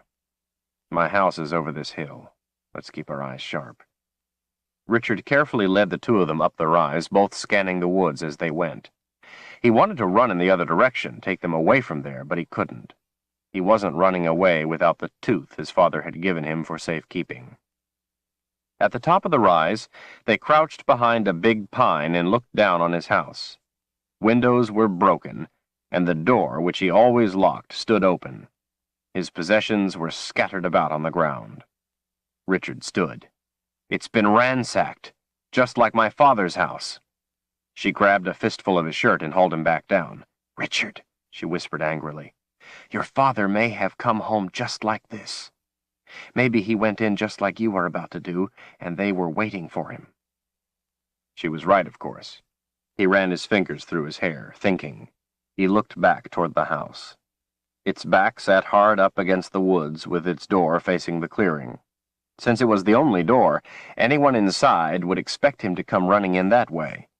That's where they would wait, if they were inside. "All right," he whispered back. "But there's something inside I have to get. I'm not leaving without it. We can sneak around the back, I'll get it, and then we will be away from here." Richard would have preferred not to take her, but he didn't want to leave her waiting on the trail alone. They made their way through the woods, through the tangle of brush, skirting the house, giving it a wide berth. When he reached the place where he would have to approach the back of the house, he motioned her to wait. She didn't like the idea, but he would take no argument. If there was anyone in there, he didn't want them getting her as well. Leaving Kalin under a spruce tree, Richard started cautiously toward the house, following a serpentine route to stay on the areas of soft needles instead of treading on dry leaves. When he finally saw the back bedroom window, he stood frozen, listening. He heard no sound. Carefully, his heart pounding, he took slow, crouched steps. There was movement at his feet. A snake wriggled past his foot. He waited for it to pass. At the weathered back of his house, he gently put his hand on the bare wooden frame of the window and raised his head high enough to look inside. Most of the glass was broken out, and he could see that his bedroom was a mess. The bedding was slashed open. Prized books were torn apart and their pages strewn about the floor. To the far side of the room, the door to the front window was opened part way, but not enough to see beyond. Without a wedge under it, that was the spot the door always swung to on its own. Slowly, he put his head in the window and looked down at his bed. Below the window was the bottom bedpost, and hanging from it were his pack and the leather thong with the tooth, right where he had left them. He brought his arm up and started to reach through the window. There was a squeak from the front room, a squeak he knew well. He went cold with fright. It was the squeak his chair made. He had never fixed the squeak because it seemed a part of the chair's personality, and he couldn't bring himself to alter it. Soundlessly, he dropped back down. There could be no doubt. Someone was in the front room, sitting in his chair, waiting for him. Something caught his eye, making him look to the right. A squirrel sat on a rotting stump, watching him. "Please," he thought desperately to himself, "please don't start chattering to me to leave your territory." The squirrel watched him for a long moment, then jumped off the stump to a tree, scurried up, and was gone. Richard let out his breath and raised himself back up to look in the window again. The door still stood as it had before. Quickly, he reached inside and carefully lifted the pack and leather thong with the tooth off the bedpost, listening wide-eyed all the time for the slightest sound from beyond the door. His knife was on a small table on the other side of the bed. There was no chance of retrieving it. He lifted the pack through the window, being careful not to let it bump against any of the remaining shards of broken glass. With his booty in hand, Richard moved quickly but silently back the way he had come, resisting a strong urge to break into a run. He looked over his shoulder as he went to be sure no one followed.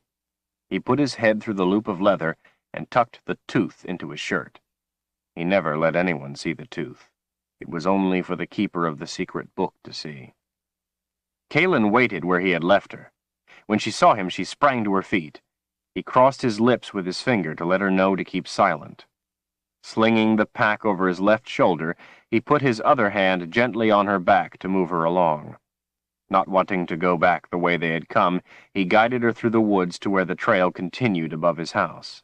Spiderwebs strung across the trail glistened in the last rays of the setting sun, and they both breathed out in relief. This trail was longer and much more arduous, but it led where he was going, to Zed. The old man's house was too far to reach before dark, and the trail was too treacherous to travel at night, but he wanted to put as much distance as he could between them and whomever waited back at his house. While there was light, they would keep moving. Coldly, he wondered if whoever was in his house could be the same person who had murdered his father. His house was torn up just like his father's had been. Could they have been waiting for him as they had waited for his father? Could it be the same person? Richard wished he could have confronted him, or at least seen who it was, but something inside him had strongly warned him to get away. He gave himself a mental shake. He was letting his imagination have too free a rein. Of course something inside had warned him of danger, warned him to get away.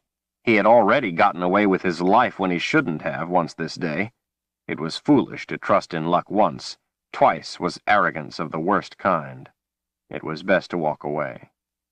Still, he wished he could have seen who it was, been sure there was no connection. Why would someone tear his house apart, as his father's had been torn apart? What if it was the same person? He wanted to know who had killed his father. He burned to know. Even though he had not been allowed to see his father's body at his house, he had wanted to know how he was killed. Chase had told him, very gently, but he had told him. His father's belly had been cut open, and his guts had been spread out all over the floor. How could anyone do that? Why would anyone do that? It made him sick and lightheaded to think of it again. Richard swallowed back the lump in his throat. "Well?" Her voice jolted him out of his thoughts. "What? Well, what?" "Well, did you get whatever it was you went to get?" "Yes." "So what was it?" "What was it? It was my backpack. I had to get my backpack." She turned to face him with both hands on her hips and a scowl on her face. "Richard Cypher, you expect me to believe you risked your life to get your backpack?" "Kaylin, you are coming close to getting kicked." He couldn't manage a smile. Her head was cocked to the side, and she continued to give him a sideways look, but his remark had taken the fire out of her. "Fair enough, my friend," she said gently. "Fair enough." He could tell Kaylin was a person who was used to getting answers when she asked a question. As the light faded and colors muted into grayness, Richard started thinking of places to spend the night. He knew of several wayward pines along the way that he had used on many occasions. There was one at the edge of a clearing, just off the trail ahead. He could see the tall tree standing out against the fading pinks of the sky, standing above all the other trees. He led Kaylin off the trail toward it. The tooth hanging around his neck nagged at him. His secrets nagged at him. He wished his father had never made him the keeper of the secret book.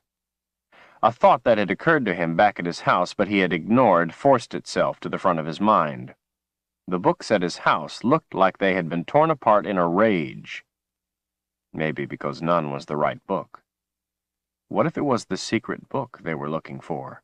But that was impossible. No one but the true owner even knew of the book.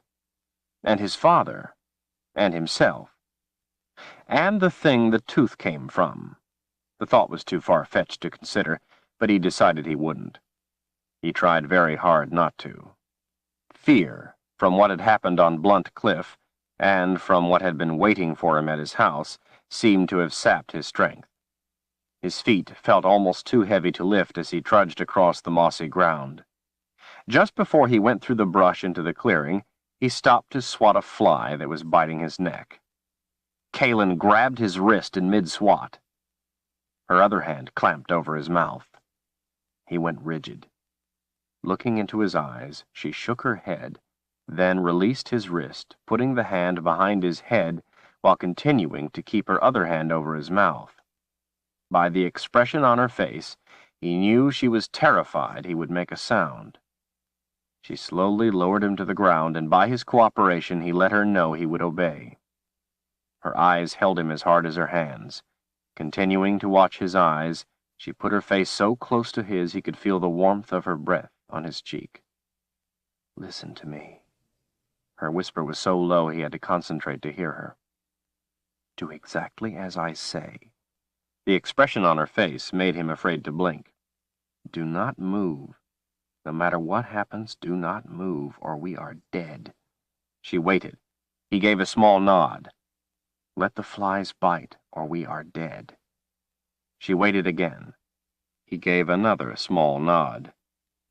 With a flick of her eyes, she indicated for him to look across the clearing. He slowly moved his head just a little so he could see. There was nothing. She kept her hand over his mouth. He heard a few grunts like a wild boar. Then he saw it. He flinched involuntarily. She clamped her hand harder against his mouth. From across the clearing, fading evening light reflected in two glowing green eyes as their gaze swept in his direction. It stood on 2 feet, like a man, and was about a head taller than him. He guessed it weighed 3 times as much. Flies bit his neck, but he tried to ignore them. He looked back to her eyes. She had not looked to the beast. She knew what waited across the clearing. Instead, she continued to watch him, waiting to see if he would react in a way that would betray them. He nodded again to reassure her. Only then did she remove her hand from his mouth and put it over his wrist, holding it to the ground. Trickles of blood ran across her neck as she lay motionless on the soft moss, letting the flies bite. He could feel each sharp sting as they bit his neck. Grunts came short and low, and both turned their heads slightly to see. With astonishing speed, it charged into the center of the clearing, moving in a shuffling sideways motion. It grunted as it came. Glowing green eyes searched, while its long tail slowly swished the air. The beast cocked its head to the side and pricked its short rounded ears ahead, listening. Fur covered the great body everywhere except its chest and stomach, which were covered with a smooth, glossy, pinkish skin that rippled with corded muscles underneath. Flies buzzed around something smeared over the taut skin. Throwing back its head, the beast opened its mouth, hissing into the cold night air. Richard could see the hot breath turning to vapor between teeth as big as his fingers. To keep from shrieking in terror, Richard concentrated on the pain of the biting flies. They could not sneak away or run. The thing was that close, and he knew that fast. A scream erupted from the ground right in front of them, making Richard flinch. Instantly, the beast charged toward the 2 of them in a sideways run. Kalen's fingers dug into his wrist, but otherwise she didn't move. Richard was paralyzed as he saw it pounce. A rabbit, its ears covered with the flies, bolted right in front of them, screaming again, and was swept up and torn in half in a blink. The front half went down in one swallow. The beast stood right over them and tore at the insides of the rabbit, taking some of the gore and smearing it on its pink-skinned chest and stomach. The flies, even the ones biting Richard's and Kalen's necks, returned to the creature to feast. The rest of the rabbit was taken by each hind leg, ripped in half, and eaten. When done, the beast cocked its head again, listening. The 2 of them were right underneath it, both holding their breath. Richard wanted to scream. Large wings spread from its back. Against the failing light, Richard could see the veins pulsing through the thin membranes that were its wings. The beast took one last look around and skittered sideways across the clearing. It straightened, hopped twice, and flew off, disappearing in the direction of the boundary. The flies were gone with it. Both flopped onto their backs, breathing fast, exhausted by the level of fright. Richard thought of the country people who had told him of things from the sky that ate people. He hadn't believed them. He believed them now. Something in his pack was poking him in the side, and when he could stand it no longer, he rolled onto his side, propping himself up on one elbow. He was drenched in sweat, and it now felt like ice in the cold evening air. Kalen still lay on her back with her eyes closed, breathing rapidly. A few strands of her hair stuck to her face, but most of it flowed out over the ground. Sweat covered her, too. Around her neck it was tinted red. He felt an overwhelming sense of sadness for her, for the terrors in her life. He wished she didn't have to face the monsters she seemed to know all too well. Kalen, what was that thing? She sat up, taking a deep breath as she looked down at him. Her hand came up and hooked some of her hair behind her ear. The rest fell forward over her shoulders. It was a long-tailed gar. Reaching out, she picked up one of the biting flies by its wings. Somehow it must have gotten caught in a fold of his shirt and was smashed when he flopped onto his back.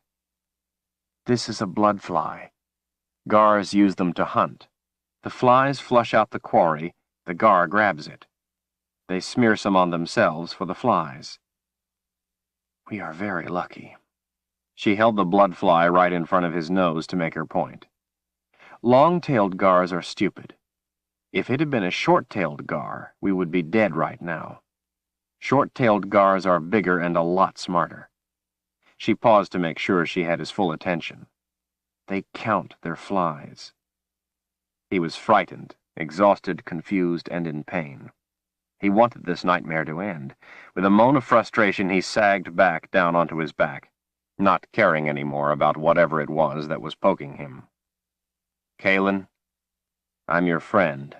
After those men attacked us and you didn't want to tell me more about what is going on, I didn't press you. His eyes were closed. He couldn't bear the scrutiny of her eyes. Now someone is after me, too. For all I know, it could be the same person who murdered my father. It's not just you anymore. I can't go home either. I think I have a right to know at least some of what's going on. I'm your friend, not your enemy. Once, when I was little, I got a fever and almost died. Zed found a root that saved me. Until today, that was the only time I've ever been close to death. Today I was close 3 times. What do I... Her fingertips touched his lips to silence him. You're right. I will answer your questions. Except about me. For now I cannot. He sat up and looked at her. She was starting to shake with cold. Shrugging the straps of the pack off his shoulders, he pulled a blanket out and wrapped it around her. You promised me a fire, she said as she shivered. Is it a promise you intend to keep? He couldn't help but to laugh as he got to his feet. Sure. There's a wayward pine right over there on the other side of the clearing. Or if you want, there are others up the trail a little way. She looked up and gave him a worried frown. Right, he smiled. We'll find another wayward pine up the trail. What is a wayward pine? She asked. Chapter 5. Richard held back the boughs of the tree. This is a wayward pine, he announced, friend to any traveler. It was dark inside. Kalen held the boughs aside so he could see by the moonlight to strike steel to flint and start a fire. Clouds scudded across the moon, and they could see their breath in the cold air. Richard had stayed here before on trips to and from Zed's, and had made a small fire pit of stones. There was dry wood, and to the far side a stack of dry grass he had used for bedding. Since he didn't have his knife, he was thankful he had left a supply of tinder. The fire was quickly started, filling the interior of the tree's skirt with flickering light. Richard was not quite able to stand under the branches where they began growing out from the trunk. The branches were bare near the trunk, with needles on the ends, leaving a hollow interior. The lower branches dipped all the way to the ground. The tree was fire-resistant as long as one was careful. The smoke from the small fire curled up the center near the trunk. The needles grew so thick that even in a good rain it remained dry inside. Richard had waited out many a rain in a wayward pine. He always enjoyed staying in the small but cozy shelters as he traveled the heartland. Now, he was especially glad for its concealing shelter.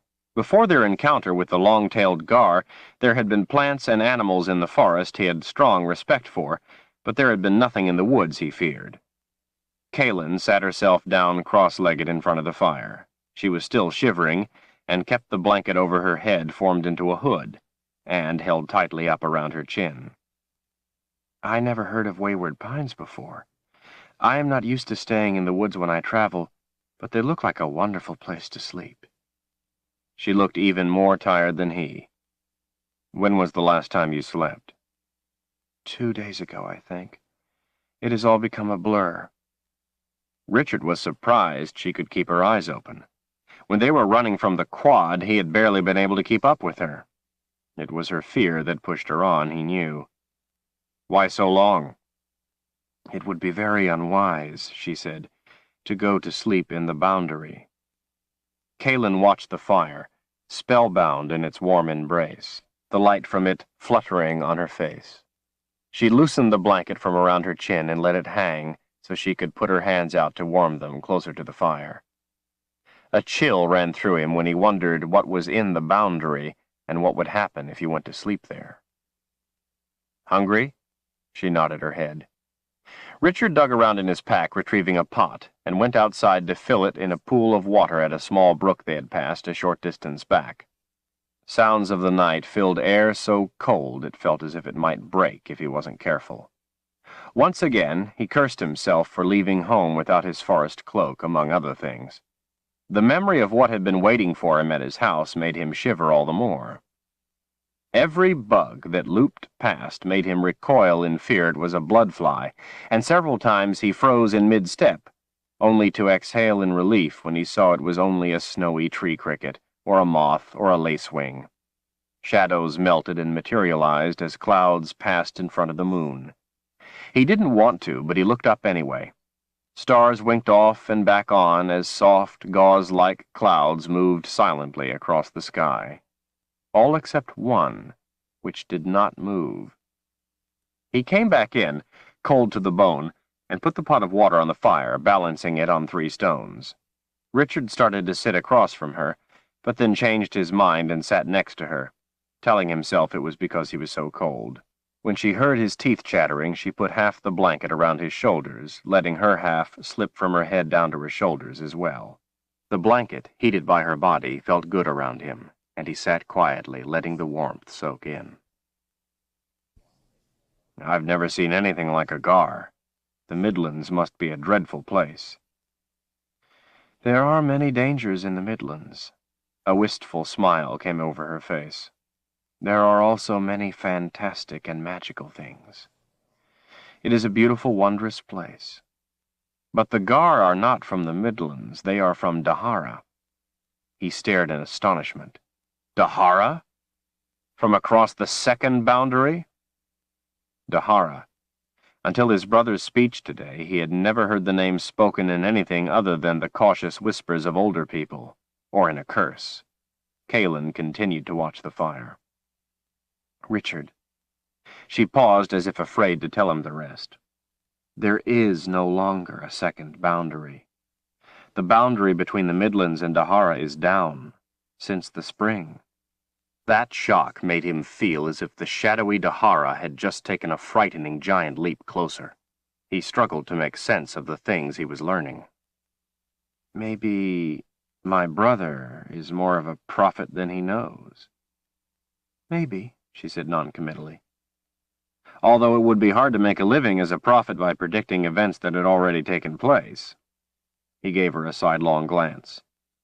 Kalen smiled as she idly twisted a strand of hair. "When I first saw you, my thought was that you were no fool." Firelight sparkled in her green eyes. "Thank you for not proving me wrong." "Michael is in a position to have knowledge others don't. Maybe he's trying to prepare the people, get them used to the idea, so when they find out they won't panic." Michael often said that information was the coin of power, and that it was not a coin to be spent frivolously. After he had become a counselor, he encouraged people to bring their information to him first. Even a farmer with a tale received an ear, and, if the tale proved true, a favor. The water was starting to boil. Richard leaned over, hooked his finger through a strap, and pulled his pack to him, then rearranged the blanket. Rummaging around, he located the pouch of dried vegetables and poured some into the pot. From his pocket he pulled a napkin that held 4 fat sausages, which he broke up and tossed into the soup pot. Kalen looked surprised. "Where did those come from?" "Did you snatch those from your brother's party?" Her voice carried a tone of disapproval. "A good woodsman," he said, licking his fingers and looking up at her, "always plans ahead and tries to know where his next meal will come from." "He will not think much of your manners." "I do not think much of his." He knew he would get no argument from her on that point. "Kalen, I won't justify the way he acted. Ever since our mother died, he's been a hard person to be close to.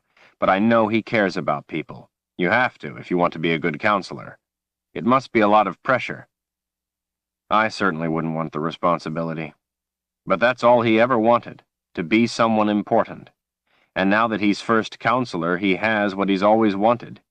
He should be satisfied, but he seems even less tolerant.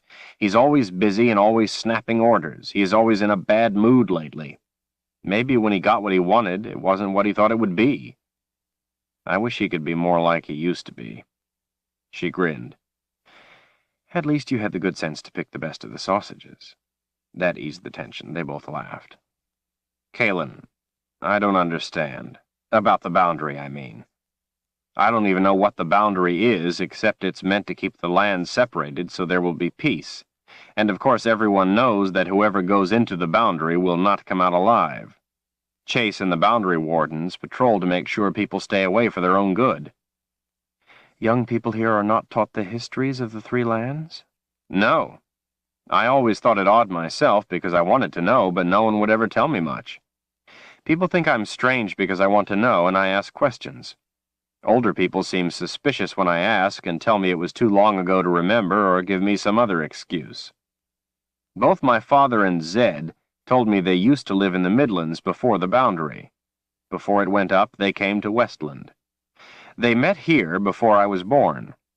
They said that back before the boundaries was a terrible time and that there was a lot of fighting. They both told me there was nothing I needed to know except it was a dreadful time best forgotten. Zed always seemed the most bitter about it. Kalen snapped a piece off a dry stick and tossed it into the fire, where it flamed into a bright ember. Well, it is a long story. If you want, I will tell you some of it. When she turned to him, he nodded for her to go on. Long ago, back in the time before our parents were born, Dahara was just a confederation of kingdoms, as was the Midlands. The most ruthless of the Daharan rulers was Panis Ral. He was avaricious. From the first day of his reign, he started swallowing up all of Dahara for himself, one kingdom after another, many times before the ink was dry on a peace treaty. In the end, he held sway over all of Dahara, but instead of satisfying him, it only whetted his appetite, and he soon turned his attention to the lands that are now the Midlands. The Midlands is a loose confederation of free lands, free at least to rule as they see fit, and only so long as they live in peace with each other. By the time Ral had conquered all of Dahara, the peoples of the Midlands had seen what he was about, and were not to be taken so easily. They knew that signing a peace treaty with him was as good as signing an invitation to invasion. Instead, they chose to remain free and join together through the Council of the Midlands in a common defense. Many of the free lands held no favor with each other, but they knew that if they did not fight together, they would die separately, one at a time. Panis Ral threw the might of Dahara against them. War raged for many years. Kalen broke off another piece of the stick and fed it to the fire. As his legions were finally slowed and then halted, Ral turned to magic. There is magic in Dahara, too, not just in the Midlands. Back then there was magic everywhere. There were no separate lands, no boundaries. Anyway, Panis Ral was ruthless in his use of magic against the free people. He was terribly brutal. What kind of magic? What did he do? Some was trickery, sickness, fevers, but the worst of it was the shadow people. Richard frowned. Shadow people? What were they? Shadows in the air. Shadow people had no solid form, no precise shape. They were not even alive as we know it, but beings created out of magic. She held out her hand, gliding it across in front of them. They would come floating across a field or through a wood. Weapons had no effect on them. Swords and arrows went through them as if they were nothing more than smoke. You couldn't hide. Shadow people could see you anywhere. One would drift right up to a person and touch him. The touch caused the person's whole body to blister and swell, and finally split open. No one touched by a shadow person ever survived. Whole battalions were found, killed to a man. She pulled her hand back inside the blanket. When Panis Ral started using the magic in that way, a great and honorable wizard joined the side of the Midlands cause. What was his name, this great and honorable wizard? That is part of the story. Have patience until I get to it. Richard stirred some spices into the soup, listening intently while she resumed her story. Many thousands had already died in battle, but the magic killed many more. It was a dark time. After all those years of struggle, to have so many taken by the magic Rahl called forth. But with the help of the great wizard holding Panis Rahl's magic in check, his legions were driven back into Dahara. Richard added a stick of birch to the fire. How did this great and honorable wizard stop the Shadow People? He conjured up battle horns for the armies. When the Shadow People came, our men blew the horns and magic swept the Shadow People away like smoke in the wind. It turned the course of battle to our side. The wars had been devastating, but it was concluded that going into Dahara to destroy Rahl and his forces would be too costly. Yet something had to be done to keep Panis Rahl from trying again, as they knew he would. And many were more frightened of the magic than of the hordes from Dahara, and they wanted to have nothing to do with it ever again. They wanted a place to live where there would be no magic. Westland was set aside for those people. So it was that there came to be 3 lands. The boundaries were created with the help of magic, but they themselves are not magic. Richard watched as she looked away. So, what are they? Even though her head was turned, he could see her eyes close for a moment. She took the spoon from him and tasted the soup, which he knew wasn't ready yet, then looked to him, as if asking if he really wanted to know. Richard waited. Kaelin stared into the fire. The boundaries are part of the underworld, the dominion of the dead. They were conjured into our world by magic to separate the 3 lands. They are like a curtain drawn across our world, a rift in the world of the living. You mean that going into the boundary is, what, like falling through a crack into another world? Into the underworld? She shook her head. No, our world is still here. The underworld is there in the same place at the same time. It is about a 2-day walk across the land where the boundary, the underworld, lies. But while you are walking the land where the boundary is, you are also walking through the underworld.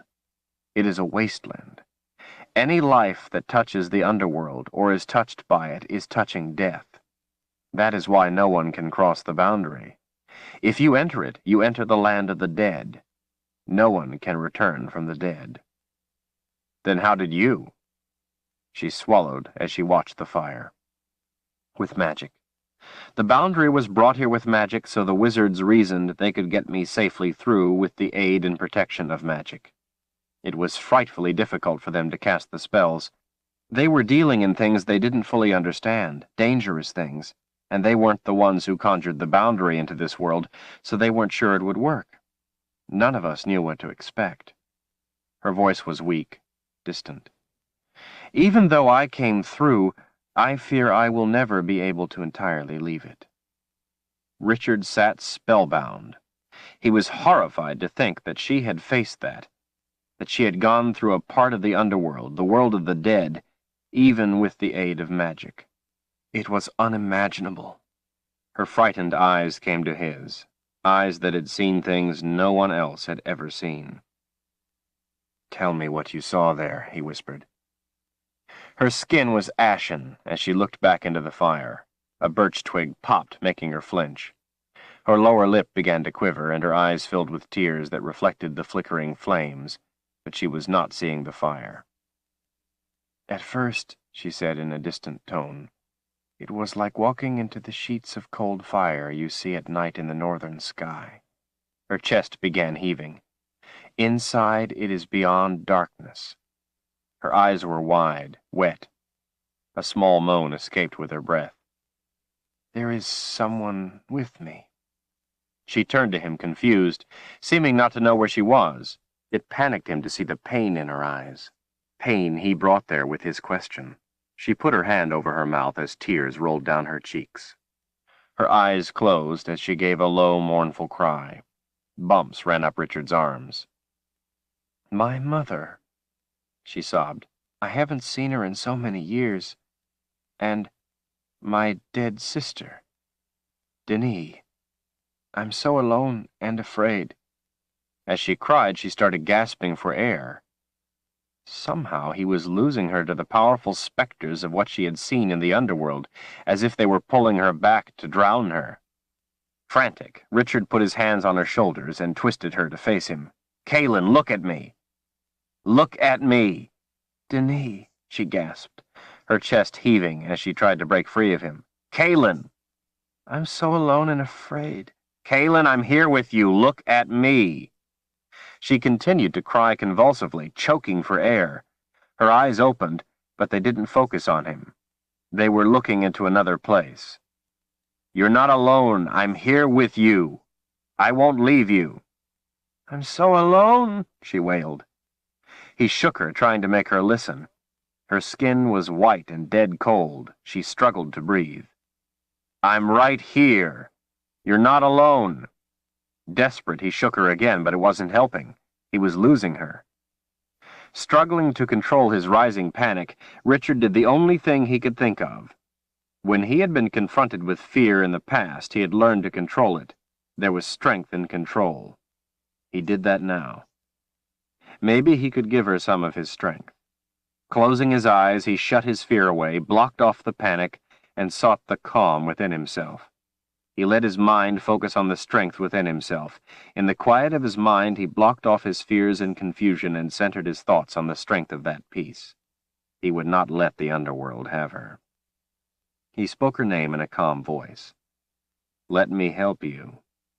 You are not alone. I am here with you. Let me help you. Take my strength." His hands gripped her shoulders. He could feel her shaking as she cried in choking sobs and struggled to breathe. He visualized sending her his strength, through his hands, through his contact with her. He visualized that contact extending to her mind, lending her all of his strength and drawing her back away from the blackness. He would be the spark of light and life in that blackness that would lead her back to this world, to him. "Kaylin, I am here. I won't leave you. You are not alone. I am your friend. Trust in me." He gently squeezed her shoulders. "Come back to me, please." He pictured the white-hot light in his mind, hoping it would help her. "Please, dear spirits," he prayed, "let her see in, let it help her. Let her use my strength." "Richard?" She called out the name as if searching for him. He squeezed her shoulders again. "I'm here. I won't leave you. Come back to me." She started breathing again, her eyes focused on his face. Relief flooded her features when she recognized him, and she began to cry in what seemed a more normal way. She collapsed against him and held him as she would a rock in a river. He held her to him and let her cry on his shoulder while he told her it was all right. He was so afraid he had lost her to the underworld that he didn't want to let go of her either. Reaching down, he got a hold of the blanket and pulled it back up around her, wrapping her with it as best he could. Warmth was returning to her body again, another sign that she was safe now, but he was disturbed by how quickly the underworld had pulled her back. He didn't think that was supposed to happen. She hadn't been there long, and exactly how he had gotten her back he didn't know, but he knew it had been none too soon. The fire gave its soft red cast to the inside of the wayward pine, and in the silence it seemed a secure haven again. An illusion, he knew. He held her and stroked her hair and rocked her gently for a long time. Something in the way she clung to him made him realize that no one had held her and comforted her for a very long time. He didn't know anything about wizards or magic, but no one would send Kaylin through the boundary, through the underworld, without a powerful reason. He wondered what could be that important. Pushing herself off his shoulders, she sat up embarrassed. "I'm sorry. I should not have touched you in that manner. It's all right, Kaylin. It is the first responsibility of a friend to provide a shoulder to cry on." She nodded, but didn't raise her head.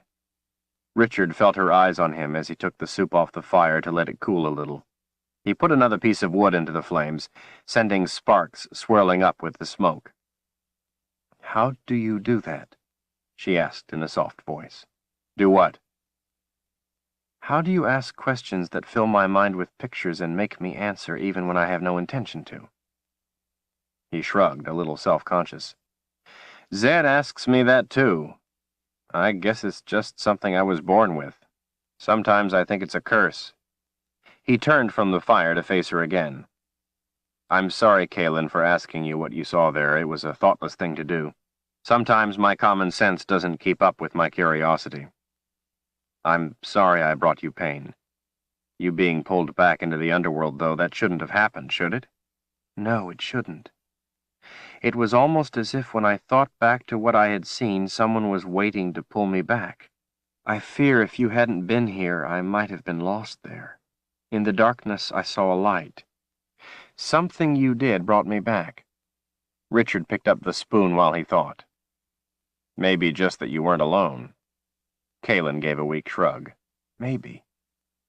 I only have one spoon. We can share it. He took a spoonful of soup and blew on it before tasting it. Not my best work, but it's better than a poke in the eye with a sharp stick. That had the desired effect. She smiled. He gave her the spoon. If I'm to help you stay ahead of the next quad, to stay alive, I need answers. And I don't think we have much time. She nodded. I understand. It's all right. He let her eat some soup before he went on. So what happened after the boundaries went up? What about the Great Wizard? Before handing him the spoon, she took a piece of sausage. One more thing happened before they went up. While the Great Wizard was holding the magic at bay, Panis Ral took a final revenge. He sent a quad out of Dahara. They killed the wizard's wife and his daughter. Richard stared at her. What did the wizard do to Ral? He held Ral's magic back and held him in Dahara until just as the boundary was going up. At that very moment he sent a ball of wizard's fire through it, letting it touch death, to give it the power of both worlds. Then the boundaries were there. Richard had never heard of wizard's fire, but he didn't think it required an explanation. So what happened to Panis Ral? Well, the boundaries were there so no one can say for sure, but I don't think anyone would have traded their lot for that of Panis Ral. Richard gave her the spoon, and she ate some more while he tried to imagine the righteous wrath of a wizard. After a few bites, she gave back the spoon and continued.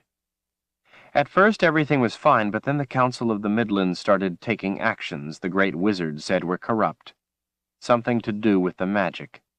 He found out the Council had reneged on agreements about how the power of magic was to be controlled. He told them that their greed and the things they were doing would lead to worse horrors than those put down in the wars. They thought they knew better than he how the magic should be managed. They made a political appointment of a very important position that was a wizard's and a wizard's alone to fill. He was furious. He told them the position was one for which only a wizard could find the right person, and the appointment only a wizard's to make. The great wizard had trained other wizards, but in their greed, these others sided with the council. He was enraged. He said his wife and daughter had died for nothing. As punishment, the great wizard told them he would do the worst thing possible to them. He would leave them to suffer the consequence of their actions. Richard smiled. That sounded like something Zed would say. He said that if they knew so well how things were to be done, they did not need him.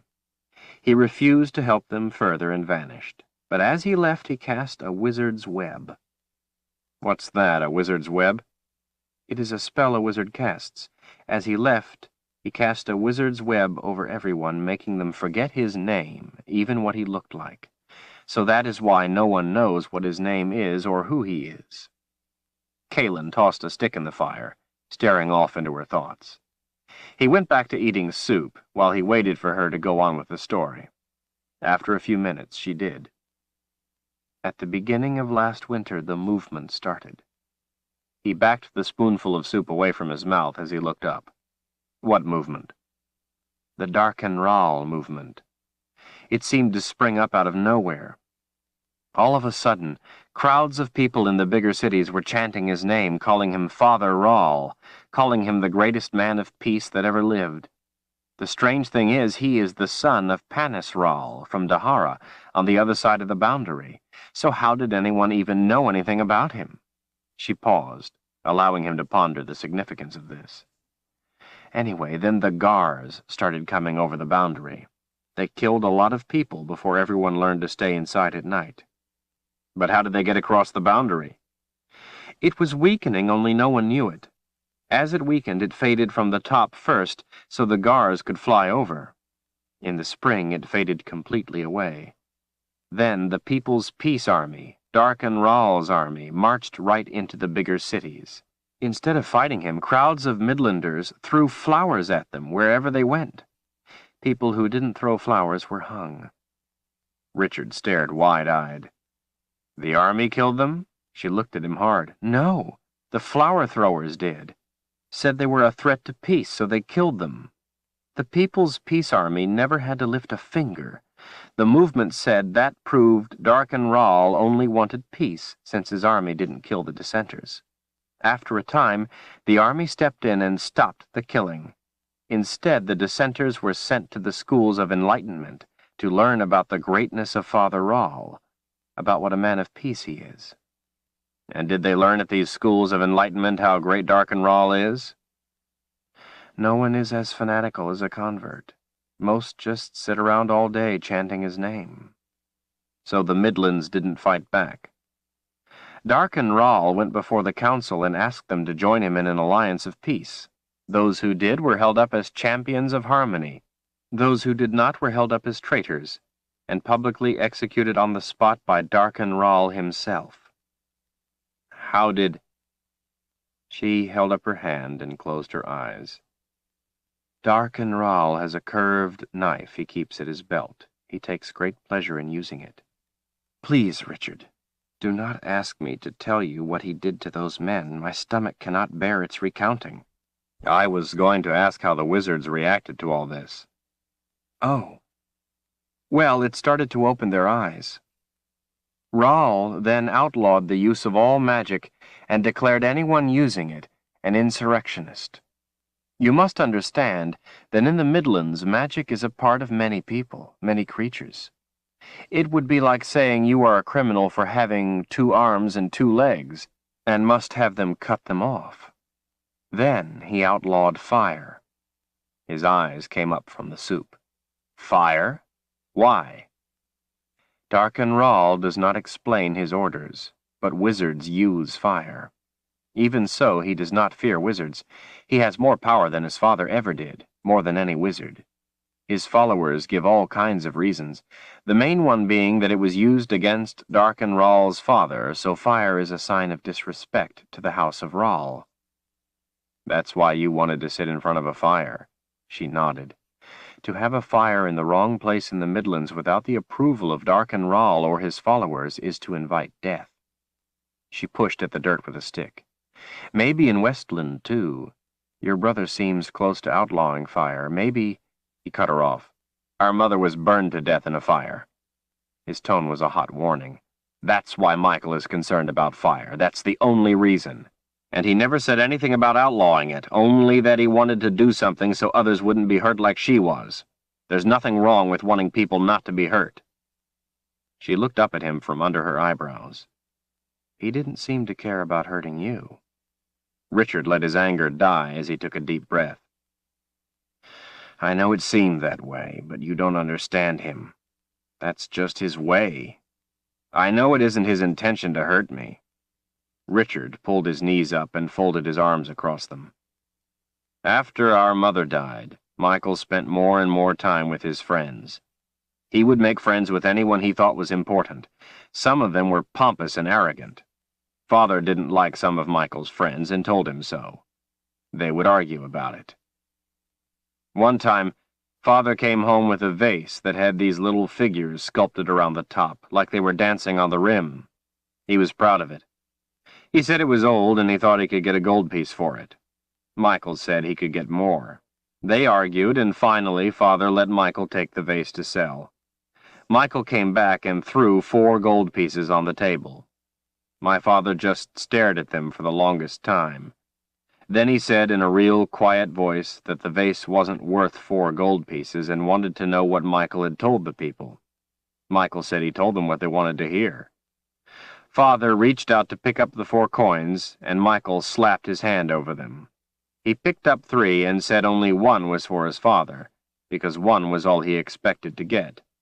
Then he said, "That is the value of my friends, George." That was the first time Michael called him George.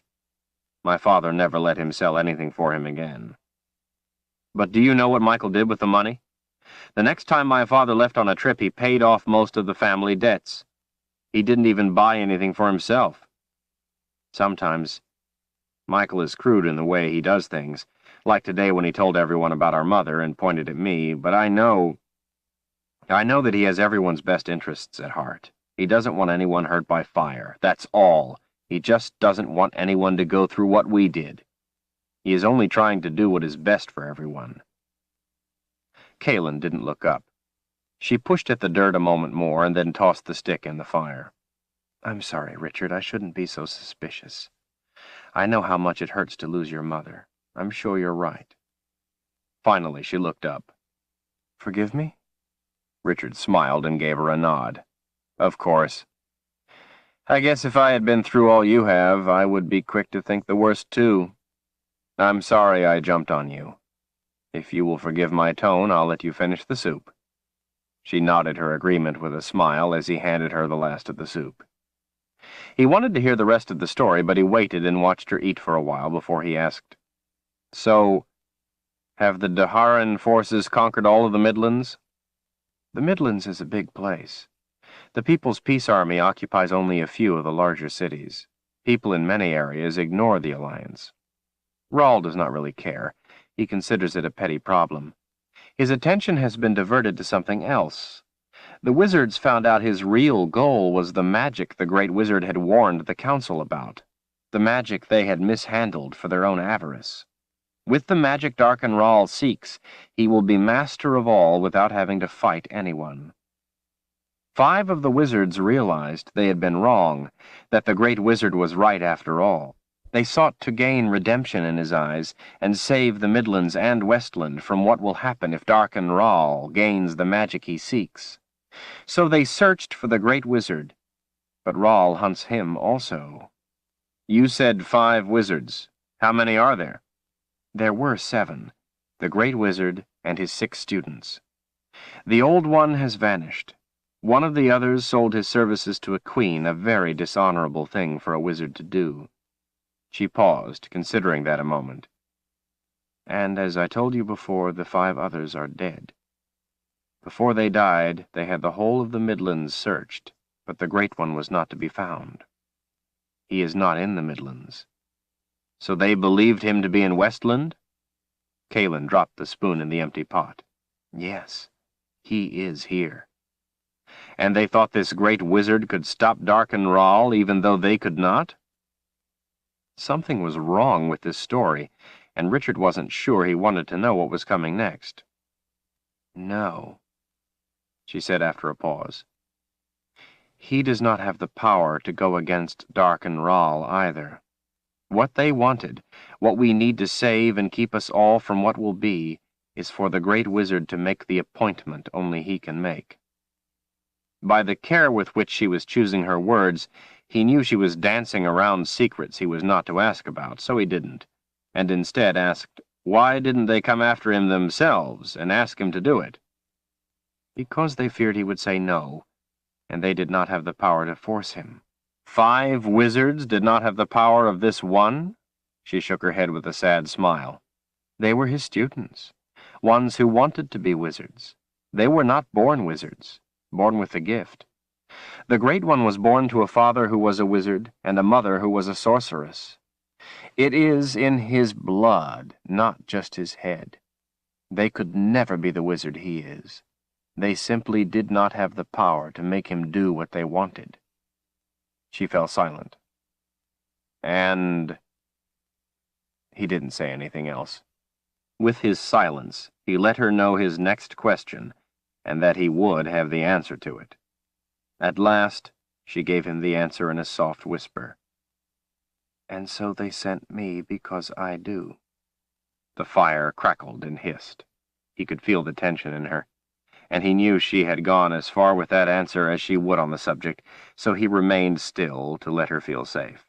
Without looking over, he put his hand on her forearm, and she put her other hand over his. "How are you to know this wizard?" "I only know I must find him, and soon, or we are all lost." Richard thought in silence.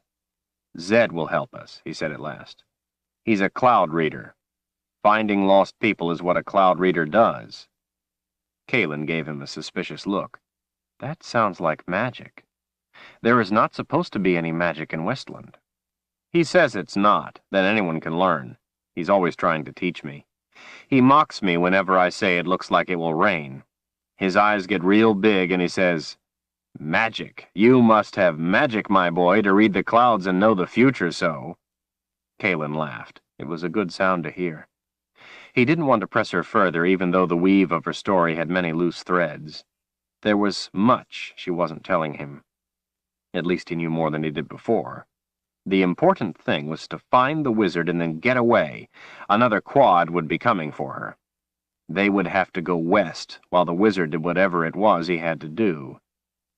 She opened her waist pouch and pulled something out. Untying a string, she laid back the folds of a waxed cloth that held a tan substance.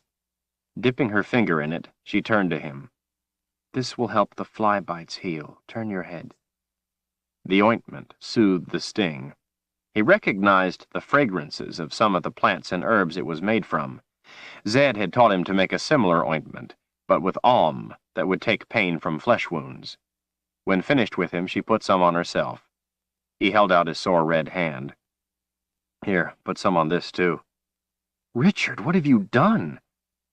"I was stuck by a thorn this morning." She dabbed the ointment carefully on his wound. "I have never seen a thorn do this." "It was a big thorn. I'm sure I'll be better by morning." The ointment didn't help the pain as much as he had hoped, but he told her that it did, not wanting to worry her. His hand was nothing compared to the things she had to worry about. He watched as she retied the string around the little package and replaced it in her waist pouch. Her forehead was creased in thought. "Richard, are you afraid of magic?" He thought carefully before answering. "I was always fascinated by it. It sounded exciting, but now I know there is magic to fear. But I would guess it's like people. Some you stay clear of, and some you are fortunate to know." Kalen smiled, apparently satisfied with his answer. "Richard, before I can sleep there is something I must tend to.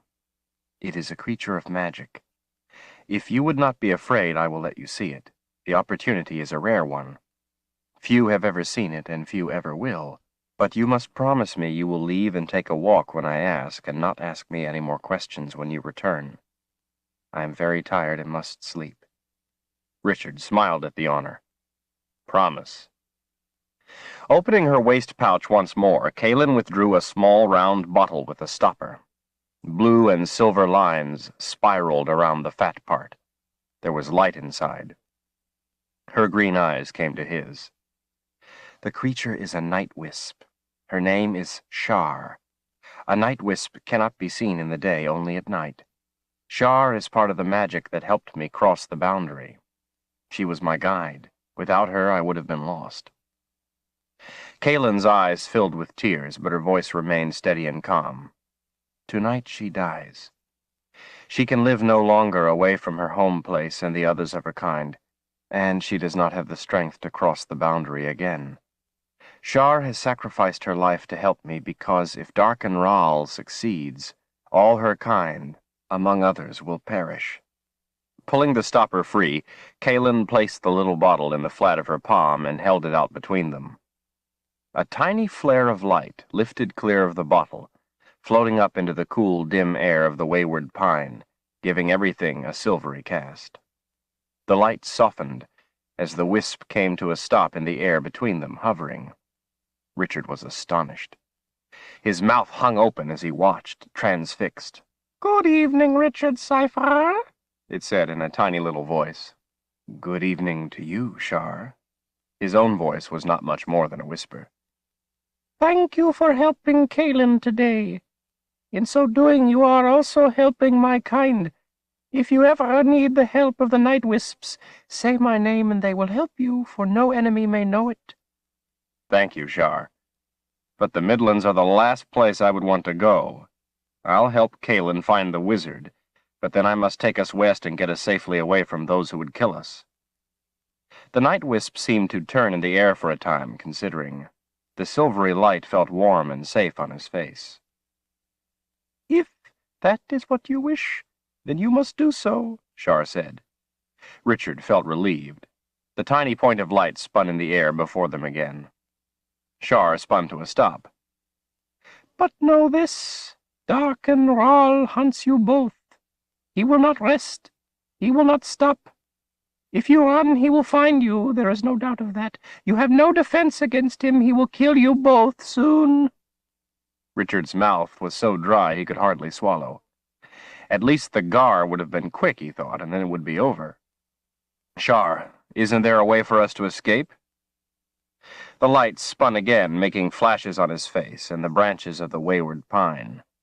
Shar stopped again. "If your back is to him, your eyes will not be. He will get you. He enjoys it." Richard stared. "But is there nothing we can do?" The tiny point of light spun again, coming closer to him this time before stopping. "Better question, Richard Cypher. The answer you want is within yourself. You must seek it. You must seek it, or he will kill you both soon." "How soon?" His voice turned harder. He couldn't help himself. The light backed away a little as it spun. He would not let this opportunity go without finding out at least something he could hold on to. The night wisp stopped. "The first day of winter, Richard Cypher, when the sun is in the sky.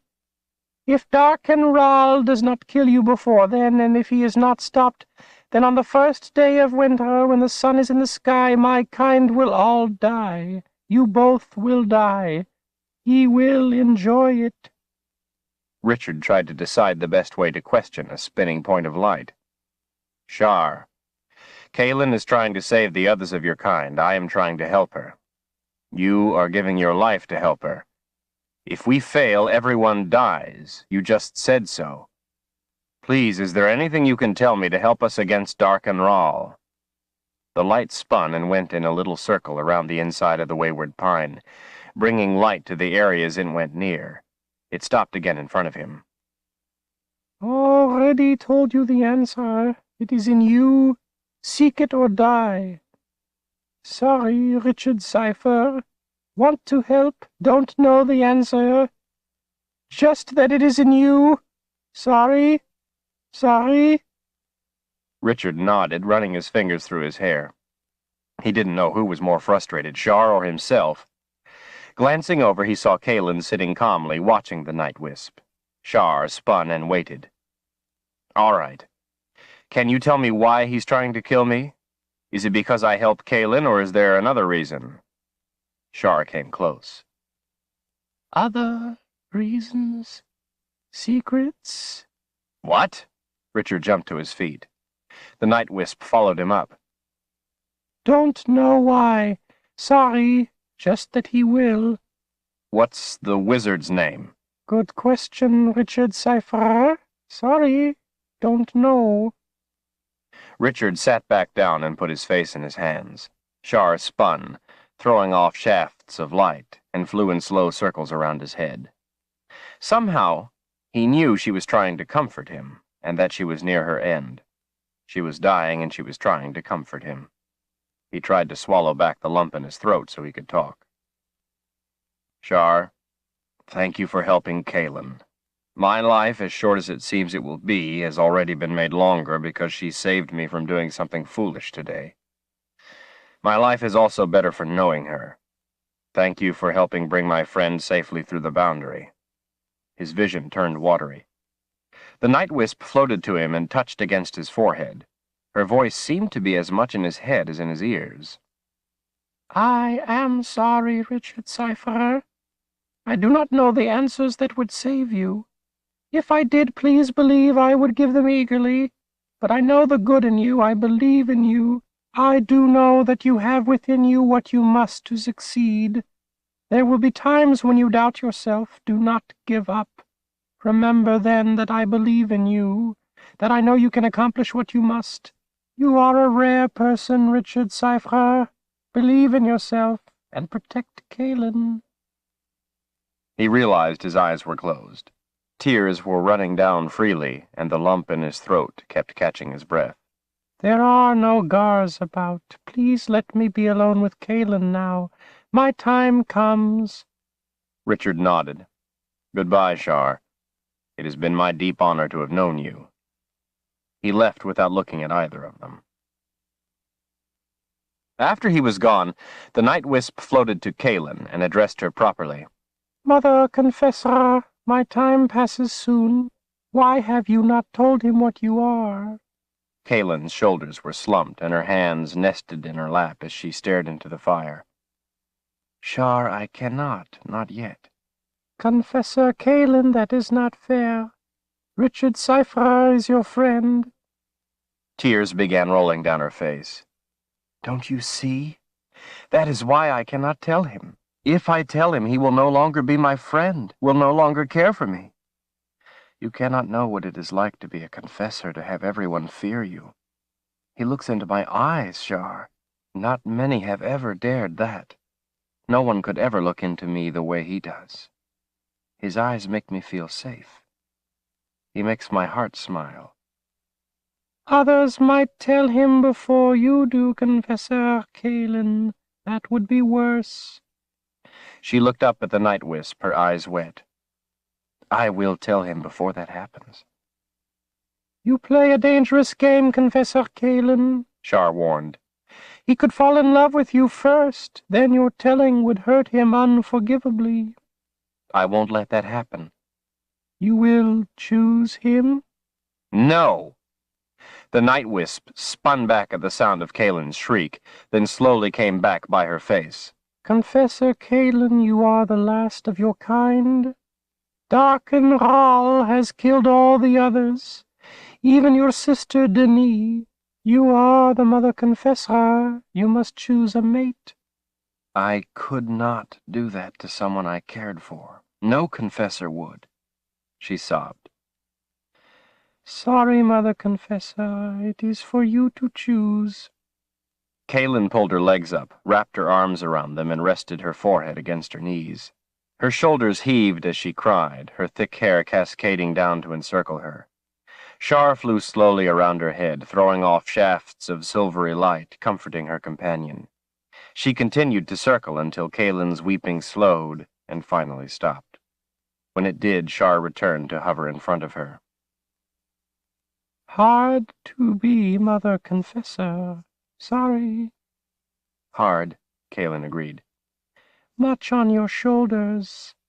Much, Kaelin agreed again. The night wisp landed lightly on the woman's shoulder and rested there quietly while Kaelin watched the fire glow with small, slow flames. After a time, the night wisp rose from her shoulder and floated to a spot in the air in front of her. Wish to stay with you more. Good times. Wish to stay with Richard Cypher. Asks good questions. But I cannot hold on longer. Sorry, I die. You have my word, Shar, that I will give my own life if necessary to stop Darken Ral, to save your kind and the others. I believe in you, Confessor Kaelin. Help Richard. Shar came closer. Please, before I die, touch me. Kaelin pushed herself away from the wisp until her back was against the trunk of the tree. No, please, no, she implored, shaking her head. Don't ask me to do that. Her eyes filled with tears again. She put her trembling fingers to her lips, trying to hold back the crying. Shar came forward.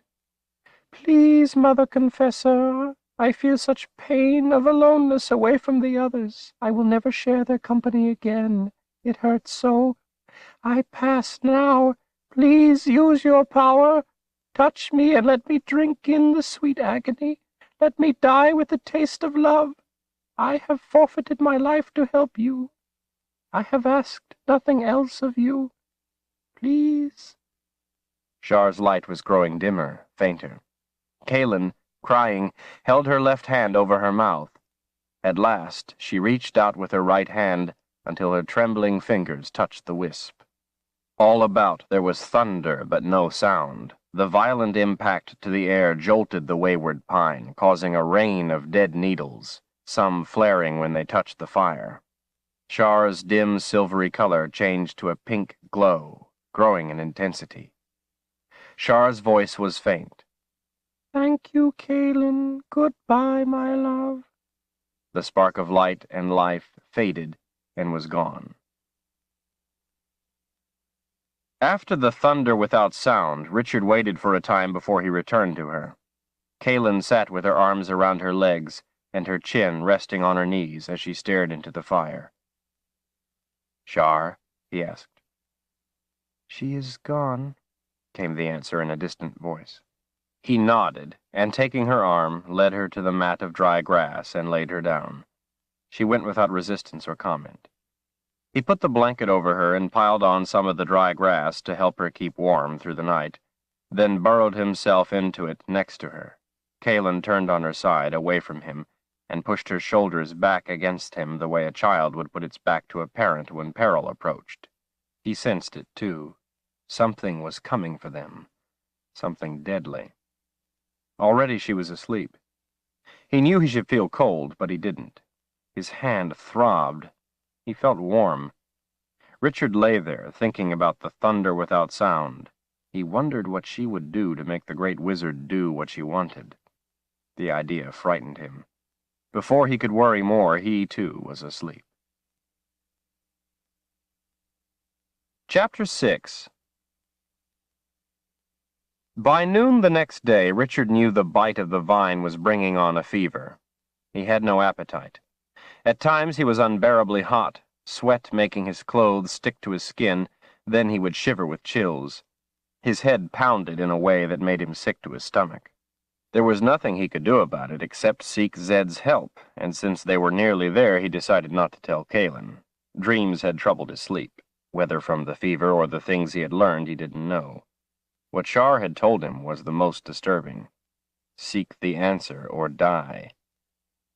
The sky was thinly overcast, the cold gray light foretelling the coming of winter. Trees grown large and close held back the breeze and its chill, making the trail a quiet sanctuary filled with the aromatic fragrance of balsam fir, a refuge from winter's breath above. Crossing a small brook near a beaver pond, they came upon a patch of late wildflowers, their yellow and pale blue blossoms blanketing the ground in a sparsely wooded hollow. Kaelin stopped to pick some. Finding a scoop-shaped piece of dead wood, she started arranging the flowers within the hollow of the wood. Richard thought she must be hungry. He found an apple tree he knew to be nearby, and filled his pack half full while she bent to her task. It was always a good idea to bring food when going to see Zed. Richard finished before Kaelin and waited, leaning against a log, wondering what she was doing. When she was satisfied with the arrangement, she lifted the hem of her dress and knelt beside the pond, floating the wood out onto the water. She sat back on her boots with her hands folded in her lap, watching for a time as the small raft of flowers drifted out onto the quiet water. When she turned and saw him leaning against the log, she stood and joined him. "An offering to the spirits of our two mothers," she explained, "to ask their protection and help in finding the wizard." Kaelin looked to his face, and concern came over her features. "Richard, what's wrong?" He held out an apple. "Nothing. Here, eat this." She slapped his hand away, and in a blink had him by the throat with her other hand. Anger flared in her green eyes. "Why would you do this?" she demanded. Shock raced through his mind. He went rigid. Something told him not to move. "Don't you like apples?" "I'm sorry, I'll find you something else to eat." The fury in her eyes faltered, changing to doubt. "What did you call them?" "Apples," he said, still not moving. "Don't you know what apples are? They're good to eat, I promise. What did you think they were?" Her hand loosened its grip a little. "You eat these apples?" Richard kept himself still. Yes, all the time. Embarrassment replacing her anger, she released his throat and put her fingers over her mouth. Her eyes were wide. Richard, I'm so sorry. I didn't know you could eat these things. In the Midlands, any red fruit is deadly poison. I thought you meant to poison me. Richard laughed as the tension went out in a rush. Kaelin laughed too, while protesting that it wasn't funny. He took a bite to show her, then offered her another. This time she took it, but looked at it long and hard before taking a bite. These things are good to eat. Kaelin's brow wrinkled. She put her hand on his forehead. I thought there was something wrong. You are burning with fever. I know, but there's nothing we can do until we get to Zed's. We're almost there. Zed's squat house came into sight a short distance farther up the trail. A single plank from the sod-covered roof served as a ramp for his old cat, who was better at getting up than down. White lace curtains hung on the inside of the windows, flower boxes on the outside. The flowers had dried and wilted with the passing of the season. The log walls were dull gray with age, but a bright blue door greeted visitors. Other than the door, the whole place gave the appearance of hunkering into the grasses surrounding it, of trying to go unnoticed. The house wasn't large, but it did have a porch running the length of the front. Zed's reason chair was empty.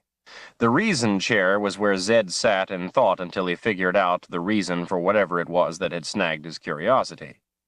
He had once sat in the chair for 3 days straight, trying to figure out why people were always arguing over how many stars there were. He himself didn't care.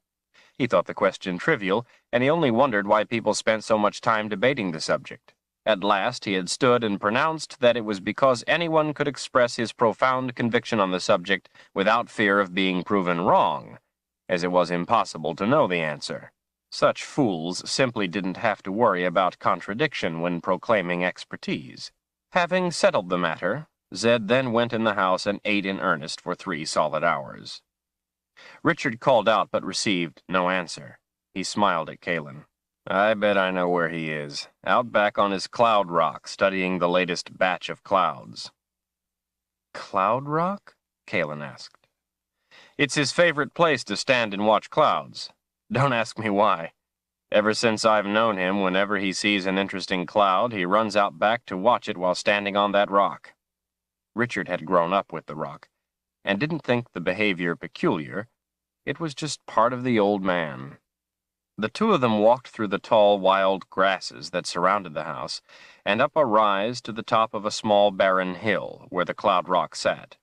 Zed was standing on the flat cloud rock with his arched back to them, his spindly arms outstretched, and his wavy white hair hanging away from his head as it tilted back in scrutiny. Zed was stark naked. Richard rolled his eyes. Kaelin averted hers. Pale, leathery skin draped loosely over a collection of bony projections made him look as frail as a dry stick. Richard knew him to be anything but frail, though. His bottom lacked any padding whatsoever, leaving the skin there to droop. One scrawny finger rose, pointing skyward. I knew you were coming, Richard. His voice was as thin as the rest of him. The pale, unadorned robes that were his only clothes lay in a heap behind him. Richard bent and picked them up while Kaelin, smiling, turned around to avoid any further embarrassment. Zed, we have company. Put on your clothes. Do you know how I knew you were coming? Still he did not move or turn. I would say it has something to do with a cloud that has been following me for the last few days. Here, let me help get this on you. Zed spun around, arms flailing in excitement. Days? Bags, Richard. That cloud has been following you for 3 weeks, ever since your father was killed.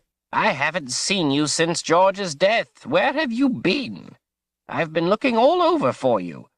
I can find a lost bug in a barn easier than I can find you when you get it in your head not to be found. I've been busy. Hold your arms up so I can help you put this on. Richard shoved the robes over Zed's outstretched arms and helped pull the folds down the bony body while the old man shrugged his way into the outfit. Busy? Too busy to look up once in a while? Bags, Richard, do you know where that cloud is from? Zed's eyes were wide with concern as his forehead wrinkled above his raised brow. "Don't curse," Richard said. "And I would say the cloud is from Dahara." Zed's arms shot back into the air. Dahara! Yes, very good, my boy. Tell me, what gave it away for you? Was it the texture, the density? Zed was becoming even more excited as he wiggled around in his robe, dissatisfied with the way it twisted. "Neither. It's an assumption I make based on independent information. Zed, as I said before, we have company." Yes, I heard you the first time. He waved the matter away with his hand. Independent information, you say? He drew his forefinger and thumb down his smooth jaw. His hazel eyes lit up. That's very good, too. Very good indeed. Did this information also tell you this is bad business? Well, yes, of course it did, he said, in answer to his own question. Why are you sweating? He put his twig-like fingers to Richard's forehead. You have a fever, he pronounced. Did you bring me anything to eat? Richard already had an apple at hand. He knew Zed would be hungry. Zed was always hungry. The old man bit into the apple with a vengeance. "Zed, please listen to me. I'm in trouble and I need your help." Zed put his scrawny fingers on the top of Richard's head while he chewed, and with his thumb lifted an eyelid. Leaning forward, he thrust his sharply featured face close to Richard's and peered into his eye, then repeated the procedure on the other eye. I always listen to you, Richard. He lifted Richard's arm by the wrist, feeling his pulse. And I agree you are in trouble. In 3 hours, maybe 4, no more, you will be unconscious. Richard was taken aback. Kalen looked worried, too. Zed knew about fevers, among other things, and did not make precise pronouncements like this that ever proved in error. Richard's legs had felt weak since he awoke with chills, and he knew he was getting worse. "Can you do anything to help?" Probably, but it depends on what caused it. Now stop being rude and introduce me to your girlfriend. Zed, this is my friend, Kalen Amnel. The old man peered closely into his eyes. Oh, was I wrong? She is not a girl, then? Zed cackled. He smiled over the trick as he shuffled to Kalen, bowed dramatically at the waist, lifted her hand only a little, kissed it lightly, and said, Zedicus Zul Zorander, humbly at your whim, my dear young lady. He straightened himself up to have a look at her face. When their eyes met, his smile evaporated, and his eyes went wide. His keen features transformed to anger. He released her hand as if he had discovered himself holding a poisonous snake. Zed spun to Richard. What are you doing with this creature? Kalen was calm and impassive. Richard was aghast. Zed, has she touched you? Well, Richard was trying to remember the times she had touched him, when Zed cut him off again. No, of course not. I can see she hasn't. Richard, do you know what she is? He turned to her. She's Kalen gave Zed a look of such cold danger that it froze him in place. Richard kept his voice calm but firmly. I know exactly what she is. She is my friend. A friend who yesterday saved me from getting killed as my father was, and again saved me from being killed by some beast called a gar. Kalen's expression relaxed. The old man stared at her a little longer before turning to Richard. Zed, Kalen is my friend. We are both in a lot of trouble and need to help each other. Zed stood in silence, searching Richard's eyes. He nodded. Trouble indeed. Zed, we need your help. Please? Kalen came and stood next to him. We don't have much time. Zed didn't look inclined to be any part of it, but Richard went on anyway, watching Zed's eyes. Yesterday, after I found her, she was attacked by a quad. Another will come soon. He saw what he was looking for, a quick flash of hatred, softening into empathy. Zed looked to Kalen as if seeing her for the first time. They faced each other for a long while. At the mention of the quad, the look on Kalen's face became one of torment. Zed came forward and put his spindly arms around her protectively, holding her head to his shoulder. She reached around and embraced him gratefully, burying her face in his robes to conceal her tears. It's all right, dear one. You are safe here, he said softly. Let's go down to the house, and you can tell me of this trouble, and then we must tend to Richard's fever.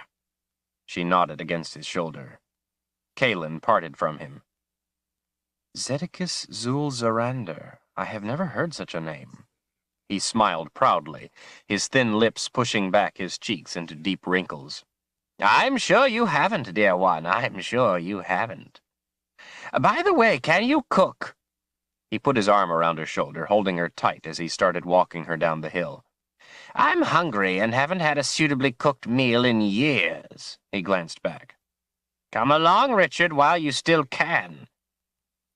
If you help Richard's fever, I will make you a big pot of spice soup, she offered. Spice soup? Zed swooned. I haven't had a proper spice soup in years. Richard is lousy at making it. Richard trudged behind, the emotional strain having taken much of his remaining strength. The casual way Zed was handling the fever scared him. He knew this was his old friend's way of trying not to frighten him about the seriousness of the matter. He could feel his pulse in his sore hand. Since Zed was from the Midlands, Richard had thought he would gain his compassion with the mention of the quad.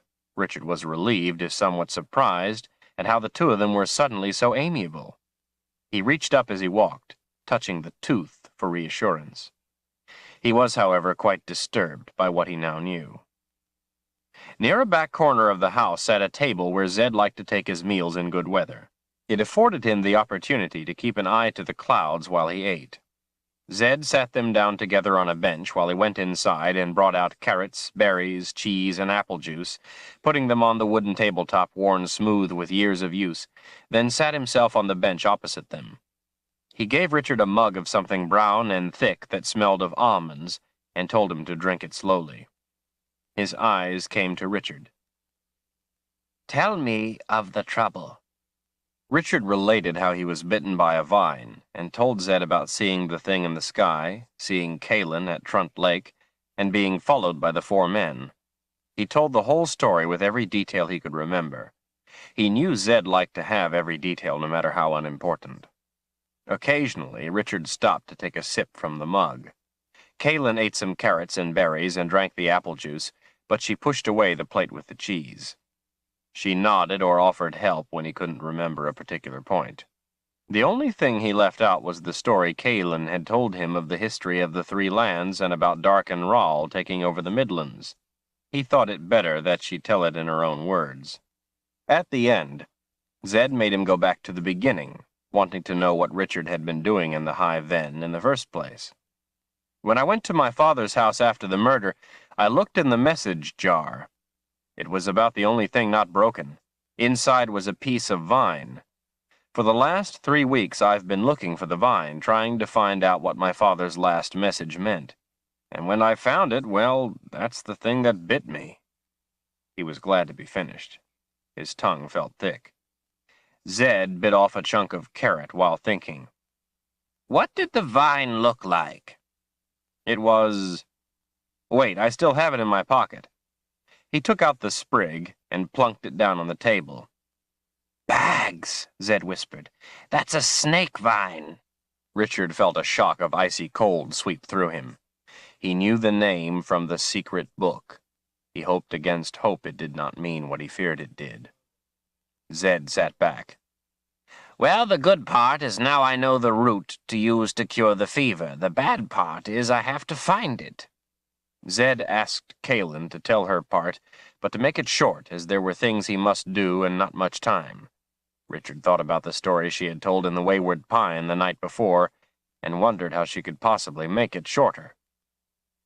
Darken Rall, son of Panis Rall, has put the 3 boxes of Orden in play, Kalin said simply. I have come in search of the great wizard. Richard was thunderstruck. From the secret book, the Book of Counted Shadows, the book his father had had him commit to memory before they destroyed it, the line jumped into his mind. And when the 3 boxes of Orden are put into play, the snake vine shall grow. Richard's worst nightmares, everyone's worst nightmares, were coming to pass. Chapter 7. Pain and dizziness from the fever made Richard only dimly aware that his head had sunk to the table. He groaned while his mind spun with the implications of what Kaelin had told Zed, of the prophecy of the secret book of counted shadows come to life. Then Zed was at his side, lifting him, telling Kaelin to help get him into the house. As he walked with their help, the ground slipped this way and that, making it difficult to catch it with his feet. Then they were laying him down on a bed, covering him up. He knew they were talking, but he couldn't make sense of the words, which slurred in his mind. Darkness sucked his mind in. Then there was light. He seemed to float back up, only to spiral down again. He wondered who he was and what was happening. Time passed as the room spun and rolled and tilted. He gripped the bed to keep from being flung off. Sometimes he knew where he was and tried desperately to hold on to what he knew, only to slip away again into blackness. He became aware again, realizing that time had passed, though he didn't have any idea how much. Was it dark? Maybe it was just that the curtains were pulled. Someone, he realized, was putting a cool, wet cloth on his forehead. His mother smoothed back his hair. Her touch felt comforting, soothing. He could almost make out her face. She was so good. She always took such good care of him. Until she died. He wanted to cry. She was dead. Still, she smoothed his hair. That couldn't be. It had to be someone else, but who? Then he remembered. It was Kaelin. He spoke her name. Kaelin was smoothing his hair. "I am here." It came back to him, rushing back in a torrent, the murder of his father, the vine that bit him, Kaelin, the 4 men on the cliff, his brother's speech, someone waiting for him at his house, the Gar, the night wisp telling him to seek the answer or die, what Kaelin said, that the 3 boxes of Orden were in play, and his secret, the book of counted shadows. He remembered how his father had taken him to the secret place in the woods, and had told him how he had saved the Book of Counted Shadows from the peril it was in from the beast that guarded it until its master could come. How he had brought it with him to Westland to keep it from those covetous hands, hands that the keeper of the book didn't know threatened. His father had told him how there was danger as long as the book existed, but he couldn't destroy the knowledge in it. He had no right. It belonged to the keeper of the book, and it must be kept safe until it could be returned. The only way to do that was to commit the book to memory and then burn it. Only in that way could the knowledge be preserved, but not stolen, as it otherwise surely would be. His father chose Richard. That it was to be Richard and not Michael was for reasons of his own. No one could know of the book, not even Michael. Only the keeper of the book, no one else. Only the keeper. He said Richard might never find the keeper, and in that case he was to pass the book on to his child, and then that child to his own, and so on for as long as was necessary. His father couldn't tell him who the keeper of the book was, as he didn't know. Richard asked how he was to know the keeper, but his father said only that he would have to find the answer himself, and not to tell anyone ever except the keeper. His father told Richard he was not to tell his own brother, or even his best friend, Zed. Richard swore on his life. His father had never once looked in the book, only Richard. Day after day, week after week, with breaks only when he traveled, his father took him to the secret place deep in the woods where he sat and watched Richard reading the book over and over. Michael was usually off with his friends and had no interest in going into the woods even if he was at home, and it wasn't uncommon for Richard not to visit Zed when his father was home, so neither had reason to know of the frequent trips to the woods. Richard would write down what he memorized and check it against the book. Each time, his father burned the papers and had him do it again. His father apologized every day for the burden he was placing on Richard. He asked for forgiveness from his son at the end of every day in the woods. Richard never resented having to learn the book. He considered it an honor to be entrusted by his father. He wrote the book from beginning to end 100 times without error before he satisfied himself that he could never forget a single word. He knew by reading it that any word left out would spell disaster. When he assured his father that it was committed to memory, they put the book back in the hiding place in the rocks and left it for 3 years. After that time, when Richard was beyond his middle teens, they returned one fall day, and his father said if Richard could write the whole book without a single mistake, they could both be satisfied it was learned perfectly, and they would burn the book. Richard wrote without hesitation from beginning to end. It was perfect. Together they built a fire, stacking on more than enough wood until the heat drove them back. His father handed him the book and told him that if he was sure to throw the book into the fire. Richard held the book of counted shadows in the crook of his arm, running his fingers over the leather cover. He held his father's trust in his arms, held the trust of everyone in his arms, and he felt the weight of the burden. He gave the book to the fire. In that moment he was no longer a child. The flames swirled around the book, embracing, caressing, consuming. Colors and forms spiraled up, and a roaring cry came forth. Strange beams of light shot skyward. Wind made their cloaks flap as the fire sucked leaves and twigs into itself, adding to the flames in heat. Phantoms appeared, spreading their arms as if being fed by the blaze, their voices racing away on the wind. The two of them stood as if turned to stone, unable to move, unable even to turn away from the sight. Searing heat turned to wind as cold as the deepest winter night, sending chills up their spines, taking their breath from them. Then the cold was gone, and the fire turned to a white light that consumed everything in its brightness, as if they were standing in the sun. Just as suddenly it was gone. In its place, silence. The fire was out. Wisps of smoke rose slowly from the blackened wood into the autumn air. The book was gone. Richard knew what he had seen. He had seen magic. Richard felt a hand resting on his shoulder and opened his eyes. It was Kaylin. In the firelight coming through the doorway, he could see she was sitting in a chair pulled close to his bed. Zed's big old coon cat was curled up sleeping in her lap. "Where's Zed?" he asked, sleepy-eyed. "He has gone to find the root you need." Her voice was soft and calming. "It has been dark for hours now, but he said not to be concerned if it took him time to find the root. He said that you would go in and out of sleep, but would be safe until he returned. He said the drink he gave you before would keep you safe until he is back." Richard realized, for the first time, that she was the most beautiful woman he had ever seen. Her hair was tumbled down around her face and shoulders, and he wanted very much to touch it, but didn't. It was enough to feel her hand on his shoulder, to know she was there, and that he was not alone. "How do you feel?" Her voice was so soft, so gentle, that he couldn't imagine why Zed had been afraid of her. "I would rather fight another quad than another snakevine." She smiled her special smile, her private smile of sharing something with him, as she wiped his brow with the cloth. He reached up and grabbed her wrist. She stopped and looked into his eyes.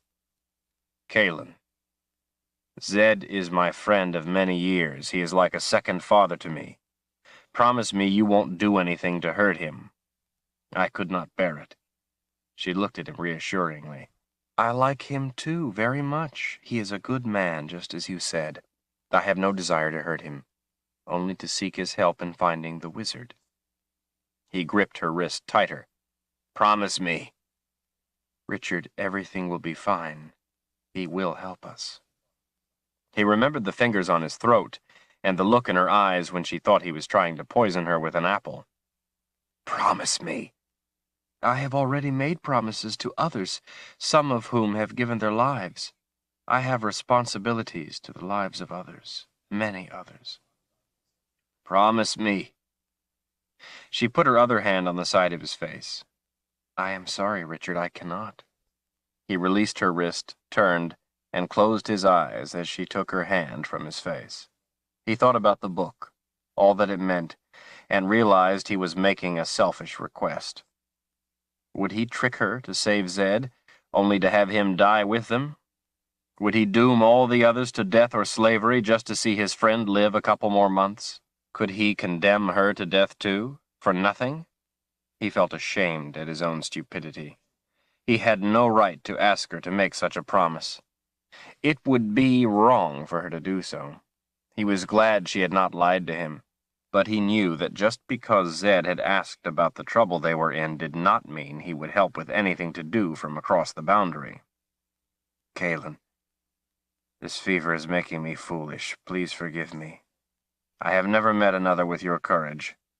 I know you are trying to save us all. Zed will help us. I will see to it. Promise me only that you will wait until I am better. Give me the chance to convince him." She squeezed her hand on his shoulder. "That is a promise I can make. I know you care about your friend. I would despair if you didn't. That does not make you foolish. Rest now." He tried not to close his eyes, since when he did, everything started spinning uncontrollably. But talking had sapped his strength, and soon the blackness pulled him back in. His thoughts were once again sucked into the void. Sometimes he came partway back and wandered in troubled dreams. Sometimes he wandered in places empty even of illusion. The cat came awake, his ears perking up. Richard slept on. Sounds that only the cat could hear made him jump off Kaelin's lap, trot to the door, and sit on his haunches, waiting. Kaelin waited too, and since the cat didn't raise his fur, she stayed by Richard. A thin voice came from outside. "Cat? Cat! Where have you gotten to?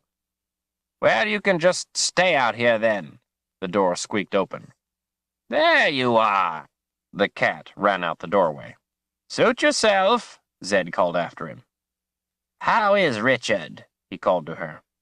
When he came into the room, Kaelin answered from the chair. "He came awake several times, but he is sleeping now. Did you find the root you need?" "I wouldn't be here otherwise. Did he have anything to say when he was awake?" Kaelin smiled up at the old man. "Just that he was worried about you." He turned and went back into the front room, grumbling. "Not without good reason."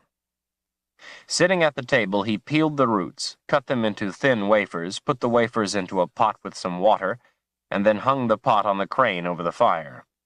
He threw the peels and then 2 sticks of wood into the fire before going to the cupboard and pulling down a number of different-sized jars. Without hesitation, he selected first one jar, then another, pouring different-colored powders into a black stone mortar. With a white pestle, he ground the reds, blues, yellows, browns, and greens together until it was all the color of dry mud. After licking the end of his finger, he dipped it in the mortar to collect a sample. He put the finger to his tongue for a taste and lifted an eyebrow while he smacked his lips and pondered. At last he smiled and nodded in satisfaction. He poured the powder into the pot, blending it in with a spoon from a hook at the side of the fireplace. He stirred slowly while watching the concoction bubble. For nearly 2 hours he stirred and watched. When at last he determined that the work was done, he plunked the pot on the table to cool. Zed collected a bowl and cloth and after a while called to Kaelin to come help him. She came quickly to his side and he instructed her how to hold the cloth over the bowl while he poured the mixture through. He spun his finger around in the air. "Now, twist the cloth around and around to squeeze the liquid out. When it's all out, throw the cloth and its contents in the fire." She looked at him, puzzled. Zed lifted an eyebrow. "The part left in there is poison. Richard should be awake any time now. Then we give him the liquid in the bowl. You keep squeezing. I will check on him." Zed went into the bedroom, bent over Richard, and found him to be deeply unconscious. He turned and saw that Kaelin's back was to him as she worked at her task. He bent over, placing a middle finger to Richard's forehead. Richard's eyes snapped open. "Dear one," Zed called into the other room, "we are in luck. He has just come awake. Bring the bowl." Richard blinked. "Zed, are you all right? Is everything all right?" Yes, everything is fine." Kaelin came in holding the bowl carefully, trying not to spill any. Zed helped Richard sit up so he could drink. When he finished, Zed helped him to lie back down. "That will make you sleep and break the fever. The next time you awake, you will be well. You have my word. So worry no more as you rest." "Thank you, Zed." Richard was asleep before he could say more. Zed left and then returned with a tin plate, insisting that Kalen take the chair. "The thorn will not be able to stand the root," he explained. "It will have to leave his body." He put the plate under Richard's hand and sat down on the edge of the bed to wait. They both listened to Richard's deep breathing and the crackling of the fire from the other room. Otherwise, the house was still.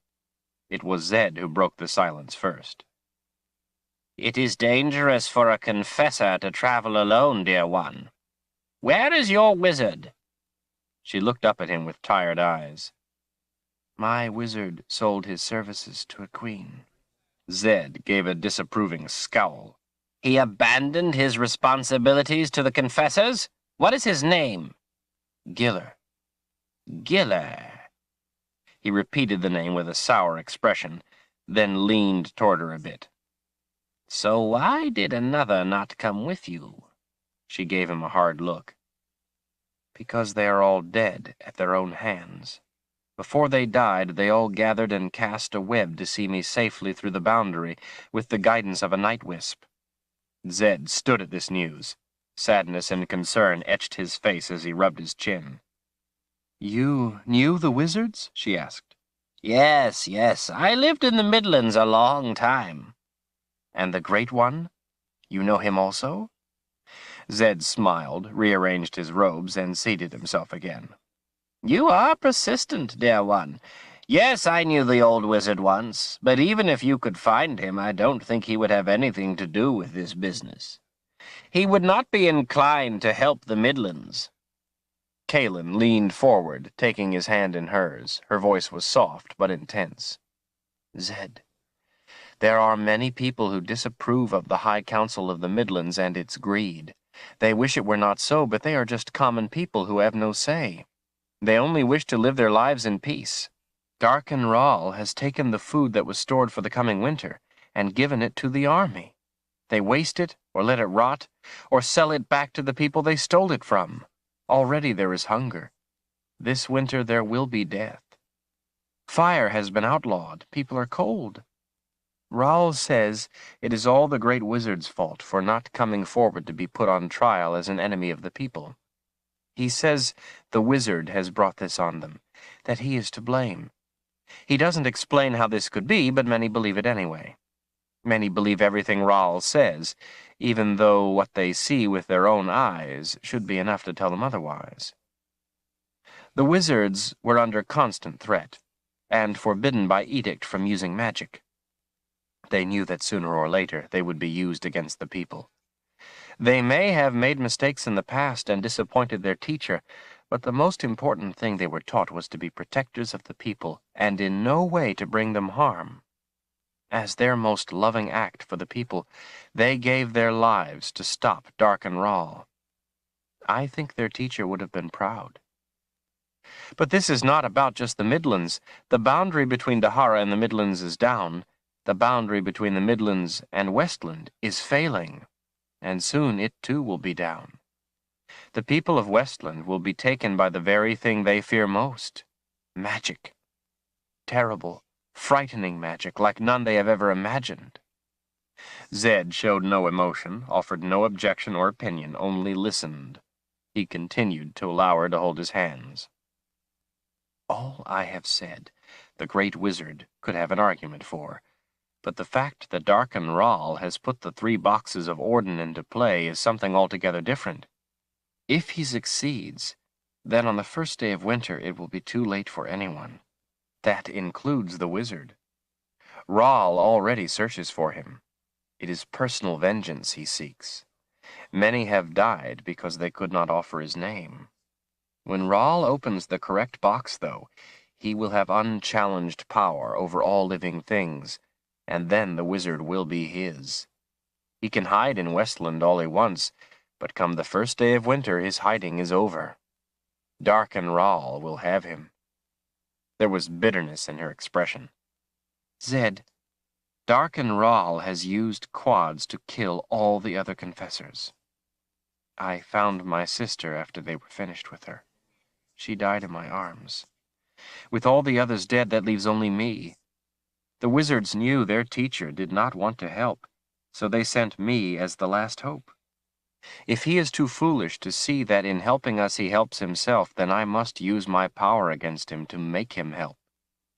Zed raised an eyebrow. "And what is one dried-up old wizard to do against the power of this darkened Rahl?" He was now holding her hands in his. "He must appoint a seeker." "What?" Zed jumped to his feet. "Dear one, you don't know what you are talking about." Confused, Kalen leaned back a little. "What do you mean?" "Seekers appoint themselves. The wizard just sort of recognizes what has happened and makes it official." "I don't understand. I thought the wizard picked the person, the right person." Zed sat back down, rubbing his chin. "Well, that's true in a sense, but backwards. A true seeker, one who can make a difference, must show himself to be a seeker. The wizard doesn't point to someone and say, 'Here is the sword of truth, you will be the seeker.' He doesn't really have a choice in the matter. It isn't something you can train someone for. One should simply be a seeker and show himself to be so by his actions. A wizard must watch a person for years to be sure. A seeker doesn't have to be the smartest person, but he has to be the right person. He has to have the right qualities within himself. A true seeker is a rare person. The seeker is a balance point of power. The council made the appointment a political bone to be thrown to one of the sniveling dogs at their feet. It was a sought-after post because of the power a seeker wields. But the council didn't understand. It wasn't the post that brought the power to the person. It was the person that brought the power to the post." He edged closer to her. "Kalen, you were born after the council took this power upon itself, so you may have seen a seeker when you were young. But in those days they were pretend seekers. You have never seen the real thing." His eyes got round in the telling, his voice low and full of passion. "I have seen a true seeker make a king quake in his boots with the asking of a single question. When a real seeker draws the sword of truth," he held his hands up and rolled his eyes in delight, "righteous anger can be an extraordinary thing to behold." Kalen smiled at his excitement. "It can make the good tremble with joy, and the wicked shiver in fear." The smile left his face. "But people rarely believe the truth when they see it, and less so when they don't want to. And that makes the position of seeker a dangerous one. He is an obstacle to those who would subvert power. He draws lightning from many sides. Most often he stands alone, and frequently not long." "I know the feeling well," she said, with only the hint of a smile. Zed leaned closer. "Against darkened Rahl, I doubt even a true seeker would last long. And then what?" She took up his hands again. "Zed, we must try. It is our only chance. If we don't take it, we have none." He sat up, pulling away from her. "Any person the wizard picks would not know the Midlands. He would have no chance there. It would be a sentence of quick death." "That is the other reason I was sent, to be his guide, and stand with him to offer my life if need be to help protect him. Confessors spend their life traveling the lands. I have been almost everywhere in the Midlands. A confessor is trained from birth in languages. She has to be, because she never knows where she will be called. I speak every major language and most of the minor ones. And as far as drawing lightning, a confessor draws her fair share. If we were easy to kill, Rahl would not need to send quads to get the job done. And many of them have died in the doing. I can help protect the Seeker, if need be with my own life." "What you propose not only would put someone's life at terrible risk, as Seeker, dear one, but yours also." She raised an eyebrow. "I am hunted now. If you have a better way, put words to it." Before Zed could answer, Richard moaned. The old man looked over at him and then rose. "It is time." Kalen stood up next to him as he lifted Richard's arm by the wrist, holding the wounded hand over the tin plate. Blood dripped onto the plate with soft, hollow sounds. The thorn fell out with a small, wet splash. Kaelin reached for it. Zed grabbed her wrist. "Don't do that, dear one. Now that it has been expelled from its host, it will be anxious to have a new one. Watch." She took her hand back as he put his bony finger on the plate several inches from the thorn. It wiggled its way toward the finger, leaving a thin trail of blood. He took his finger away and handed her the plate. "Hold it from underneath and take it to the hearth. Put it on the fire face down and leave it there." While she did as Zed requested, he cleaned the wound and applied a salve. When Kaelin returned, he held Richard's hand while she wrapped it. Zed watched her hands as she worked. "Why have you not told him what you are, that you are a confessor?" There was a hard edge to his voice. Hers came back in kind. "Because of the way you reacted when you recognized me as a confessor." She paused, and the harshness left her voice. "Somehow we have become friends. I am inexperienced in that, but I am very experienced at being a confessor. I have seen reactions like yours all my life. When I leave with the Seeker, I will tell him. Until then, I would very much like to have his friendship. Is that too much to ask, to be allowed the simple human pleasure of a friend? The friendship will end soon enough when I tell him." When she finished, Zed put a finger under her chin, raising her face to his gentle smile. "When I first saw you, I reacted foolishly, mostly to the surprise of seeing a confessor. I had not expected ever to see one again. I quit the Midlands to be free of the magic. You were an intrusion into my solitude. I apologize for my reaction, and for making you feel unwelcome. I hope I have made it up to you. I am one who has respect for the confessors, perhaps more than you will ever know. You are a good woman, and you are welcome in my house." Kaelin looked into his eyes a long moment. "Thank you, Zedicus Zulzarander." Zed's expression turned more dangerous than hers had when they had first met. She stood frozen with his finger still under her chin, afraid to move, her eyes wide. "Know this, though, Mother Confessor." His voice was only one step above a whisper, and deadly. "This boy has been my friend a good long time. If you touch him with your power, or if you choose him, you will answer to me, and you would not like that. Do you understand?" She swallowed hard and managed to give a weak nod. "Yes." "Good." The danger left his face, leaving calm again in its place. He removed his finger from under her chin and began to turn to Richard. Kaelin let her breath out, and, not willing to be intimidated, grabbed his arm, turning him back to her. "Zed, I would not do that to him. Not because of what you said, but because I care for him. I want you to understand that." They faced off, a long while, each measuring the other. Zed's impish smile returned as disarming as ever. "If offered a choice, dear one, that is the way I would prefer it."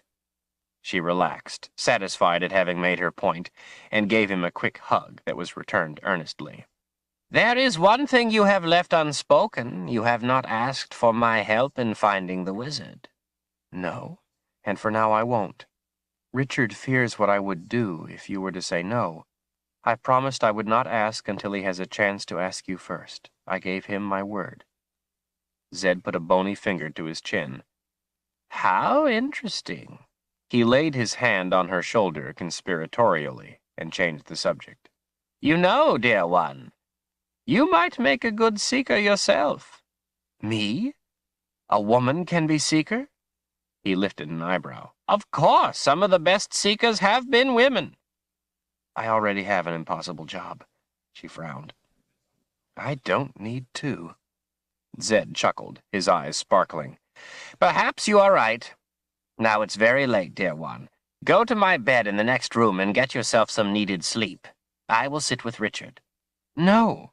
She shook her head and plopped down in the chair. "I don't want to leave him for now." Zed shrugged.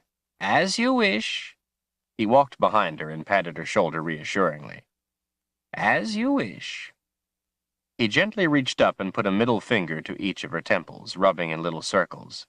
She moaned softly as her eyes closed. Sleep, dear one, he whispered. Sleep. She folded her arms down onto the edge of the bed, and her head sank onto her arms. She was deeply asleep. After he put a blanket over her, Zed went to the front room and pulled open the door, looking out into the night. Cat! Come here, I want you. The cat came running in and rubbed himself against Zed's legs, swishing his tail up. Zed bent down and scratched him behind the ears. Go in and sleep on the young woman's lap. Keep her warm. The cat padded off to the bedroom as the old man stepped out into the cold night air. The wind whipped Zed's robes as he walked the narrow path through the tall grass. The clouds were thin, illuminated by the moon, which gave enough light to see by, even though he didn't need it. He had walked the same route thousands of times. Nothing is ever easy, he muttered as he went. Near a stand of trees, he stopped, listening. Slowly he turned about, peering into the shadows, watching the branches bend and sway in the breeze, testing the air with his nose. He searched for an alien movement. A fly bit his neck. He swatted it angrily, picked the offender off his neck, and glared at it. Blood fly. Bags, I thought as much, he complained. From the brush nearby, something came toward him in a terrible rush. Wings and fur and teeth came charging. Hands on his hips, Zed waited. Just before it was on him, he held up a hand, bringing the short-tailed gar to a lurching halt. It was half again as tall as he, full-grown, and twice as fierce as a long-tailed gar. The beast growled and blinked, its great muscles flexing as it fought against the force that kept it from reaching out and grabbing the old man. It was furious that it had not yet killed him.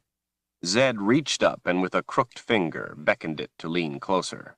The gar, panting in rage, bent toward him. Zed jammed his finger hard under its chin. What is your name? He hissed. The beast grunted twice and made a sound from deep in its throat. Zed gave a nod. I will remember it. Tell me, do you wish to live or to die? The gar struggled to back away but was unable to. Good. Then you will do exactly as I say. Somewhere between here and Dahara, a quad comes this way. Hunt them and kill them. When you have done so, go back to Dahara to where you came from. Do these things and I will let you live. But I will remember your name, and if you fail to kill the quad or ever come back after your task is done, I will kill you and feed you to your flies. Do you agree to my terms? The gar grunted at acknowledgement. Good. Then begone. Zed removed his finger from under the gar's chin. Scrambling to get away, the beast flapped its wings frantically, beating down the grass as it stumbled along. At last, the gar was airborne. Zed watched it as it circled, searching for the quad. As the hunt moved steadily east, the circles seemed to get smaller until the old man could no longer see the beast. Only then did he continue on to the top of the hill. Standing next to his cloud rock, Zed pointed down at it and began turning his bony finger in a circle as if stirring a stew. The massive rock grated against the ground as it tried to revolve with the movement of Zed's finger. The rock shuddered, trying to rotate its own weight. Popping and snapping, it fractured, sending hairline cracks shooting across its surface. Its trembling bulk struggled against the force being applied. The granular structure of the stone began to soften. Unable to maintain its state any longer, the texture of the rock liquefied enough to allow its mass to rotate with the movement of the finger above it. Gradually, the speed of Zed's stirring increased until light erupted from the rotating liquid rock. The light built in intensity with the speed of Zed's hand. As colors and sparkles of light spun, shadows and forms came into the center of the light and vanished as the fog of brightness increased. Light threatened to ignite the air about him. A dull roar, like the sound of wind rushing through a fissure, came forth. The smells of autumn changed to winter clarity, then spring's new plowed ground, summer's flowers, and back to autumn again. Clean, pure illumination chased the colors and sparkles away. The rock abruptly solidified, and Zed stepped atop it into the light. The brightness faded to a faint glow that swirled like smoke. Before him stood two apparitions, mere shadows of form. Where sharpness should have been, their shapes softened like a dim memory. Yet they were still recognizable, and the sight of them brought a quickness to Zed's heart. His mother's voice came hollow and distant. "What troubles you, son? Why have you called us after so many years?" Her arms stretched out to him. Zed's arms reached out, but could not touch her. "I am troubled by what the Mother Confessor tells me." "She speaks the truth." He closed his eyes and nodded as his arms lowered with hers. "It's true, then. All my students, save Giller, are dead." "You are the only one left to protect the Mother Confessor." She drifted closer. "You must appoint the Seeker." "The High Council sowed these seeds," he protested, frowning. "Now you want me to help? They turned my advice away. Let them live and die by their own greed." Zed's father floated closer. "My son, why were you angry with your students?" Zed scowled. "Because they put themselves before their duty to help their people." "I see. And how is this different from what you do now?" The echo of his voice hung in the air. Zed's fists tightened. "My help was offered, but turned away." "And when has it not been so, that there would be those who were blind or foolish or greedy? Would you let them have their way over you so easily? Would you let them so simply prevent you from helping those who would be helped? Your abandonment of the people may have a reason that seems just to you, unlike the actions of your students, but the results are the same. In the end, they saw their mistake and did the right things, the things you taught them. Learn from your students, son." "Zedicus," his mother said, "would you let Richard die too, and all the other innocents? Appoint the Seeker?" "He's too young." She shook her head with a gentle smile. "He will not get the chance to grow older." "He has not passed my final test." "Darken Rahl hunts Richard. The cloud that shadows him was sent by Rahl to track him. The snake vine was put in the jar by Darken Rahl, in the expectation that Richard would search for it and it would bite him. The snake vine wasn't meant to kill. Rahl sought to have him put to sleep by the fever until he could come for him." Her form drifted closer, her voice becoming more loving. "You know in your heart you have been watching him, hoping he would show himself to be the one." "To what avail?" Zed closed his eyes, his chin sinking to his chest. "Darken Rahl has the 3 boxes of Orden." "No," his father said. "He has only 2. He still seeks the 3rd. Zed's eyes snapped open. His head jerked up. "What? He doesn't have them all?" "No," his mother said, "but he soon will." "And the book? Surely he must have the Book of Counted Shadows?" "No, he searches for it." Zed put a finger to his chin, thinking. "Then there's a chance," he whispered. "What sort of fool would put the boxes of Orden in play before he had all 3 and the book?" His mother's features sharpened into a look of ice. "A very dangerous one." "He travels the underworld." Zed stiffened, and his breath caught in his throat. His mother's eyes seemed to pierce him. "That is how he was able to cross the boundary and recover the 1st box, by traveling the underworld. That is how he was able to begin the undoing of the boundary from within the underworld. He commands some in it, more with his every coming. If you choose to help, be warned. Do not go through the boundary, or send the Seeker through. Rahl expects it. If you enter, he will have you. The Mother Confessor came through only because he did not expect it. He will not make the same mistake again." "But then how am I to get us to the Midlands?" I can't help if I can't get to the Midlands. Zed's voice was tense with frustration. We're sorry, but we don't know. We believe there must be a way, but it is not known to us. That is why you must appoint the Seeker. If he is the right one, he will find a way. Their forms began to shimmer, to fade. Wait, I must have the answers to my questions. Please, don't leave me. We're sorry, it is not our choice. We are called back behind the veil. Why is Rahl after Richard? Please help me. His father's voice was weak and distant. We don't know. You must search for the answers yourself. We have trained you well. You are more talented than we ever were. Use what you were taught and what you feel. We love you, son. Until this is settled one way or the other, we cannot come to you again. With Orden in play, coming again could tear the veil. His mother kissed her hand and held it out to him as he did the same in return. And then they were gone. Zedicus Zul'Zorander, the great and honorable wizard, stood alone on the wizard's rock his father had given him and stared out into the night, thinking wizard's thoughts. Nothing is ever easy, he whispered. Chapter 8. Richard came awake with a start. Warm midday light filled the room, and the wonderful tangy aroma of spice soup filled his lungs. He was in his room at Zed's house. He looked up at the familiar knots in the wood walls, and the faces he always made them into in his mind stared back. The door to the front room stood shut. A chair waited next to the bed, empty.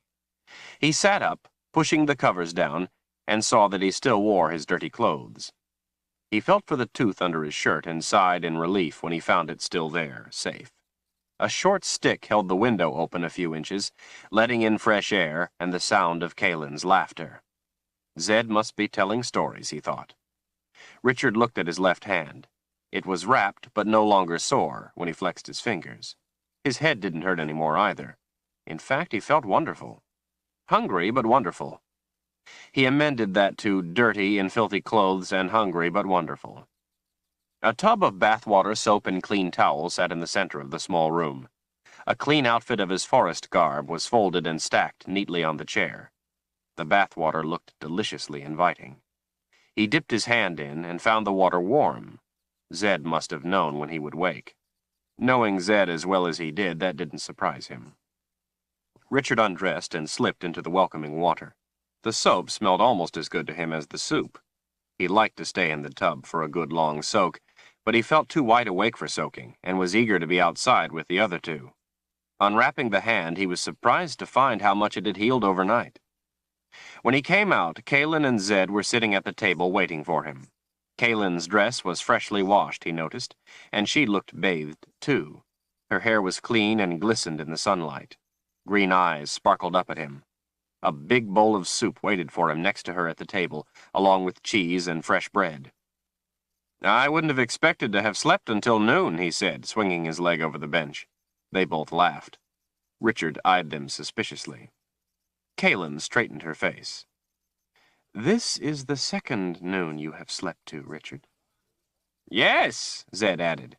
"You slept right through the first. How do you feel? How is your hand?" "I'm fine. Thank you, Zed, for helping me. Thank you both." He opened and closed his fingers to show them the improvement. "The hand feels much better, except it itches." "My mother always said that if it itched, that meant it was getting better." Richard grinned at her. "Mine, too." He fished a piece of potato and a mushroom into his spoon and tasted it. "It's as good as mine," he said to her earnestly. She sat crosswise on the bench, facing toward him, her elbow resting on the table with the side of her jaw nestled in the heel of her hand. She gave him a knowing smile. "Zed tells it differently." Richard cast a reproachful eye at Zed, who looked up at the sky in an exaggerated manner. "Does he now? I will have to remind him of that the next time he is begging me to make it for him." "Frankly," she said in a low voice, but not low enough that Zed couldn't hear, "from what I've seen, I think he would eat dirt if someone else dished it up for him." Richard laughed. "I see you've gotten to know him well." I tell you, Richard, the old man said, pointing a bony finger, not about to let them get the best of him. She could make dirt taste good. You would do well to take lessons from her. Richard broke off a piece of bread and dunked it in the soup. He knew the joking was a release for the tension he sensed, a way to pass the time while they both waited for him to finish. Kaylin had given Richard her word that she would wait for him to ask Zed's help. It was apparent that she had kept her word. And Zed's way was to play ignorant and innocent and wait for you to ask something first so he could better judge what you already knew. This day, Richard could not allow any of his games. This day, things were different. There is one thing I don't trust about her, though. Zed's tone was dark, menacing. Richard froze in mid-chew. He swallowed and waited, not daring to look at either of them, while the other paused. She doesn't like cheese. I don't think I could ever trust anyone who doesn't like cheese. It's not natural. Richard relaxed. Zed was just twiddling with his mind, as he always called it. His old friend seemed to have a knack for catching him off guard, and he delighted in it. Richard stole a glance at Zed to see him sitting there with an innocent smile on his face. Richard smiled, too, in spite of himself. While he relished the bowl of soup, Zed nibbled on a piece of cheese to make his point. Kaylin nibbled on a piece of bread to make hers. The bread tasted delicious. Kaylin was pleased when he pointed it out. As Richard neared the end of his meal, he decided it was time to change the tone of things back to business. The next quad, has there been any sign? No. I was worried, but Zed did a cloud reading for me and said it appeared they must have run into trouble of some kind, since they were nowhere to be found. He gave Zed a sideways glance. Is that true? True as toasted toads. Zed had used the expression since Richard was young, to win him over with humor and let him know he could always trust the old man to be truthful with him above all else. Richard wondered what sort of trouble a quad could run into. For better or worse, he had succeeded in changing the mood at the table. He felt Kaylin's impatience for him to get on with it, and he sensed impatience in Zed, too. Kaylin turned back to the table and put both hands in her lap, waiting. Richard feared that if he didn't handle things properly, she would do whatever it was she was here to do, and he would have no control over it. Richard finished his meal and pushed the bowl away with his thumbs, at the same time meeting Zed's eyes. His friend's humor was gone, but otherwise he showed nothing of what he was thinking. He simply waited. It was Richard's turn now, and once he began, there could be no going back. Zed, my friend, we need your help to stop Dark and Rahl. I know. You want me to find the wizard for you? No, that won't be necessary. I have already found him. Richard felt Kaylin's questioning eyes on him, but he continued to fix his gaze on Zed. You are the great wizard. Kaylin began to rise from the bench.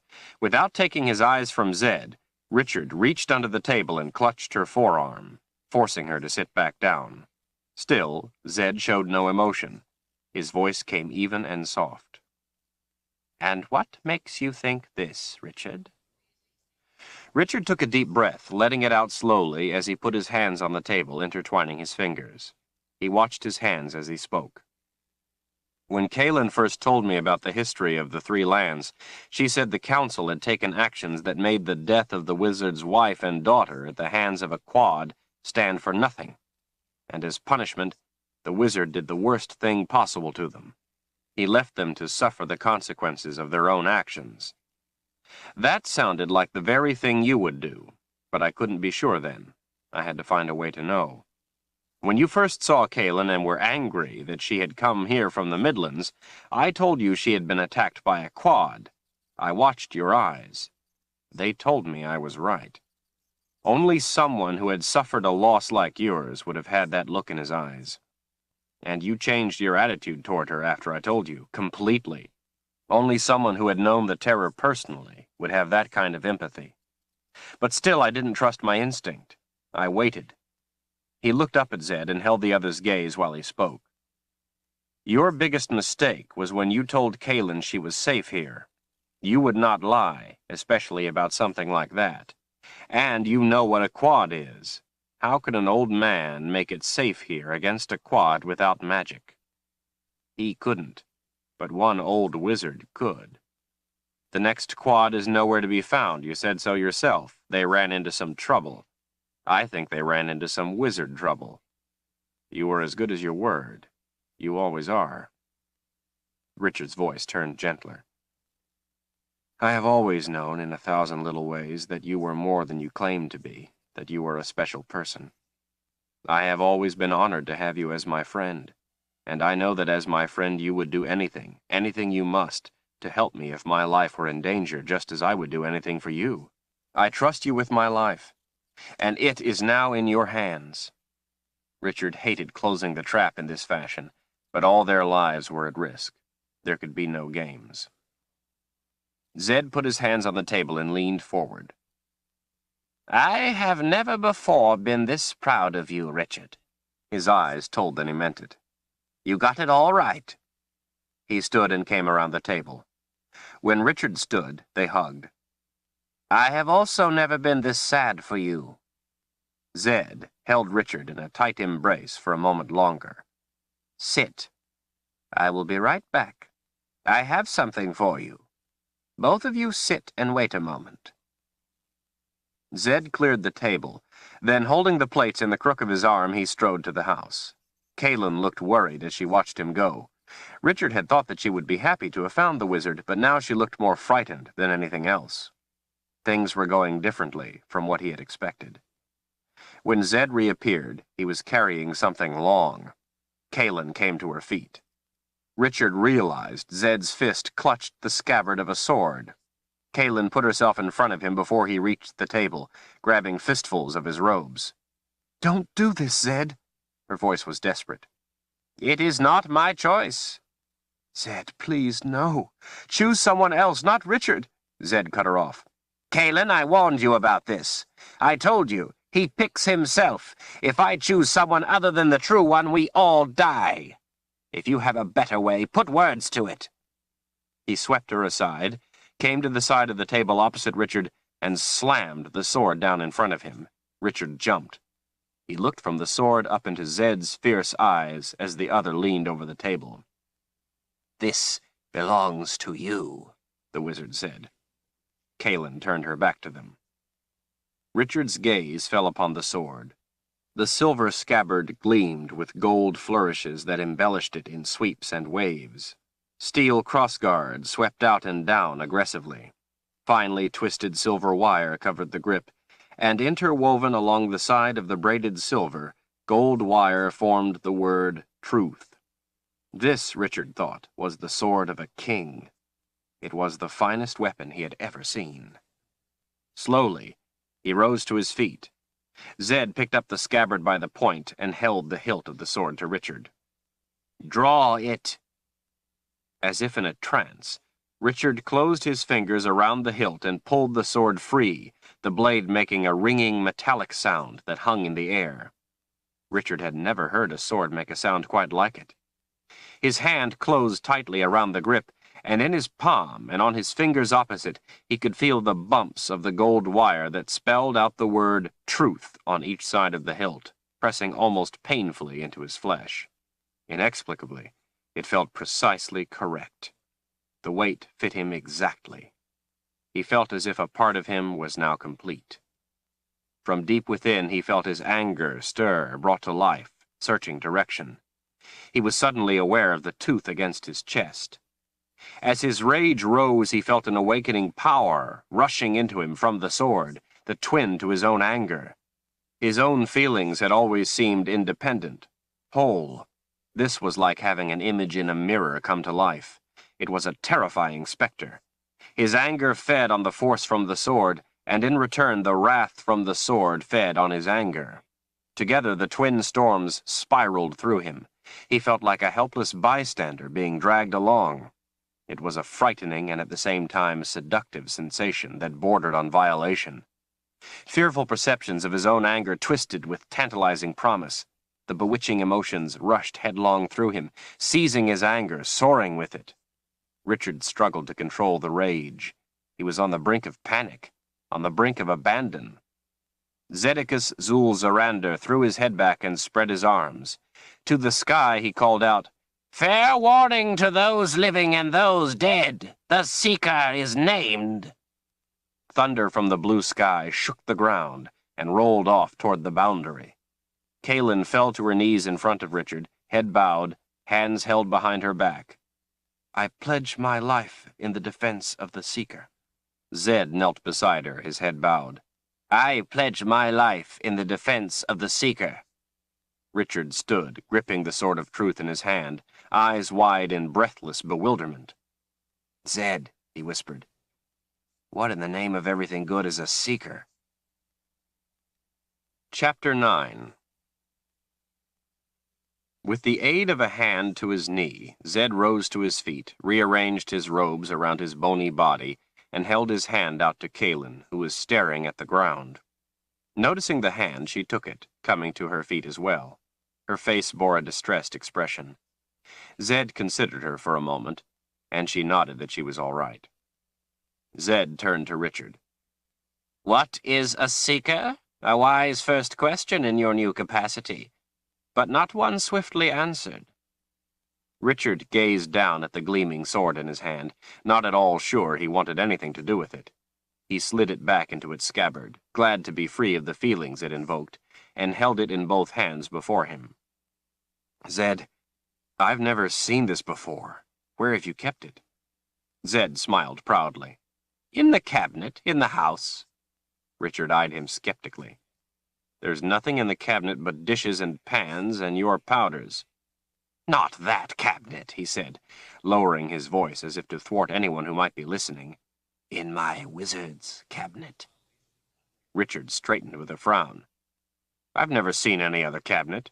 Bags, Richard, you're not supposed to see it. It's a wizard's cabinet. It's invisible. Richard felt more than a little stupid. And how long have you had this? Oh, I don't know. Maybe a dozen years or so. Zed swept his slender hand in the air as if trying to brush the question away.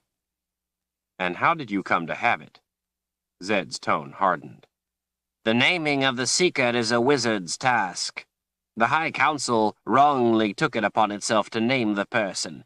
They didn't care anything about finding the right person. They gave the post to whoever suited them at the time, or whoever offered the most. The sword belongs to the Seeker as long as he is alive or as long as he chooses to be Seeker. In between, while a new Seeker is sought, the sword of truth belongs to the wizards. Or more precisely, it belongs to me, as naming Seekers is my responsibility. The last fellow who had it became... His eyes turned up, as if searching the sky for the right word. Entangled with a witch woman. So while he was distracted, I went into the Midlands and retrieved what is mine. Now it is yours. Richard felt himself being drawn into something not of his own choosing. He looked to Kaelin. She seemed to have shed her anguish and was unreadable again. This is what you came here for? This is what you wanted the wizard to do? Richard, I wanted the wizard to name a Seeker. I did not know it would be you. He was beginning to feel trapped as he looked from one to the other. You two think I can somehow save us. That's what you both are thinking. That somehow I'm to stop Dark and Rahl. A wizard can't do it, but I'm to try? Terror rose with his heart into his throat. Zed came and put a reassuring arm around his shoulder. Richard, look up in the sky. Tell me what you see. Richard looked and saw the snake-like cloud. He didn't need to answer the question. Zed pressed his strong, bony fingers into Richard's flesh. Come, sit, and I will tell you what you need to know. Then you decide for yourself what it is you will do. Come. He put his other arm around Kaelin's shoulder and guided them both to the bench at the table. He went to his place opposite them and sat. Richard laid the sword on the table between them to signify that the matter was yet to be decided. Zed pushed his sleeves up his arms a little. There is a magic, he began. An ancient and dangerous magic of immense power. It's a magic spawned from the earth, from life itself. It is held in 3 vessels called the 3 boxes of Orden. The magic is dormant until the boxes are put into play, as it is called. To do so is not easy. It requires a person who has knowledge gained from long scholarship and who can call upon considerable power of his own. Once a person has at least one of the boxes, the magic of Orden can be put in play. He then has 1 year from that time to open a box, but he must have all 3 before any will open. They work together. You can't simply have one and open it.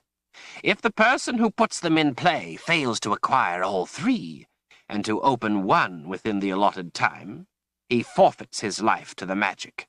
There is no going back. Darken Rahl must open one of the boxes or die. On the first day of winter, his year is up. Zed's face was tight with hard wrinkles and determination. He leaned forward a little. Each box holds a different power, which is released upon its opening. If Rahl opens the correct one, he gains the magic of Orden, the magic of life itself. Power over all things living and dead. He will have unchallenged power and authority. He will be a master with immutable dominion over all people. Anyone he doesn't like, he will be able to kill with a thought, in any manner of his choosing, wherever that person is, no matter how far away. Sounds like a terribly evil magic, Richard said. Zed leaned back, taking his hands from the table. He shook his head. No, not really. The magic of Orden is the power of life. Like all power, it simply exists. It's the user who determines what use it will be put to. The magic of Orden can just as easily be used to help crops grow, to heal the sick, to end conflict. It's all in what the user wants. The power is neither evil nor good. It simply exists. It is up to the mind of man to put it to use. I think we all know which use Darken Rahl would choose.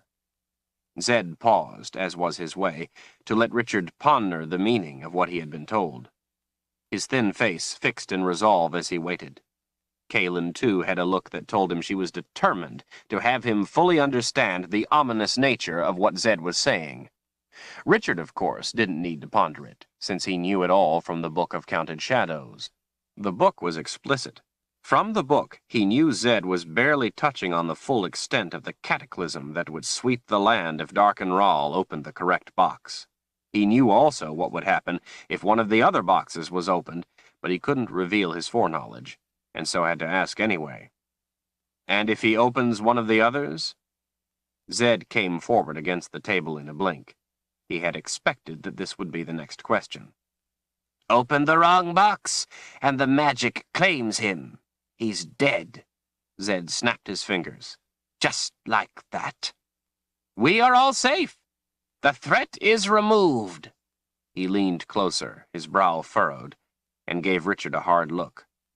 Open the other wrong box, and every bug, every blade of grass, every tree, every man, woman, and child, every living thing is incinerated into nothingness. It would be the end of all life. The magic of Orden is twin to the magic of life itself, and death is part of everything that lives. So the magic of Orden is tied to death as well as life. Zed sat back, seeming to be overwhelmed by the telling of the choices of catastrophe. Though Richard already knew it all, he still swallowed hard at hearing it out loud. Somehow it seemed more real to him like this, more real when there was a name put to it. When he had learned the book, it was all so abstract, so hypothetical, that he had never given any thought to the possibility that it would come to pass. His only concern had been that the knowledge be preserved so as to be returned to its keeper. He wished he could tell Zed what he knew, but his oath to his father prevented him from saying anything. It also required him to keep up the pretense by asking another question to which he already knew the answer. How will Rahl know which box to open? Zed rearranged the sleeves of his robes and looked down at the table, watching his hands as he spoke. Putting the boxes in play imparts to the person certain privileged information. It must be that this information tells him how he can discover which box is which. That made sense. No one knew of the book but its keeper, and, it appeared, the person who put the boxes in play. The book made no reference to this, but it seemed logical. A sudden jolt went through him. Dark and Rahl must be after him for the book. He almost didn't hear Zed beginning to speak again. Rahl has done something out of the ordinary, though. He has put the boxes in play before he has all three. Richard came to attention immediately. He must be stupid or very confident. Confident, the wizard said. When I left the Midlands, it was for two main reasons. The first was because the High Council took the naming of the Seeker upon itself. The second was because they mishandled the boxes of Orden. People had come to believe that the power of the boxes was just a legend. They thought me an old fool for telling them it was no legend but the truth. They refused to heed my warnings. He pounded his fist down on the table, causing Kalen to jump. They laughed at me. His face was red with anger, making it stand out all the more against the mass of his white hair. I wanted the boxes kept far apart from each other, and with magic hidden and locked away so as to never be found again. The Council instead wanted them given to important people like trophies to be shown off. They used them as payments for favors or promises. This exposed the boxes to covetous hands. I don't know what happened to them in the intervening years. Rahl has at least one, but not all three. Not yet, anyway. Zed's eyes flashed with fervor. Do you see, Richard? We don't have to go up against Dark and Rahl. We have only to find at least one of the boxes before he does. And keep it from him, which may prove considerably harder than finding it, Richard pointed out, letting the words hang in the air a moment.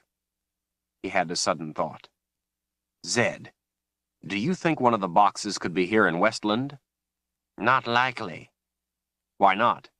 Zed hesitated. Richard, I never told you I was a wizard, but you never asked before, so I didn't really lie about it. I did tell you one lie, though. I told you I came here before the boundary went up. In reality, I didn't come here before it went up, because I couldn't. You see, in order to create a Westland free of magic, there could be none here when the boundary went up. Magic could come here after the boundary was established, but not be here before. Since I have magic, my presence would have prevented it from happening, so I had to stay in the Midlands until after, and only then was I able to come through. Everyone has their little secrets. I don't begrudge you yours. But what's your point? My point is, we know none of the boxes could have been here before the boundary went up, or their magic would have prevented it.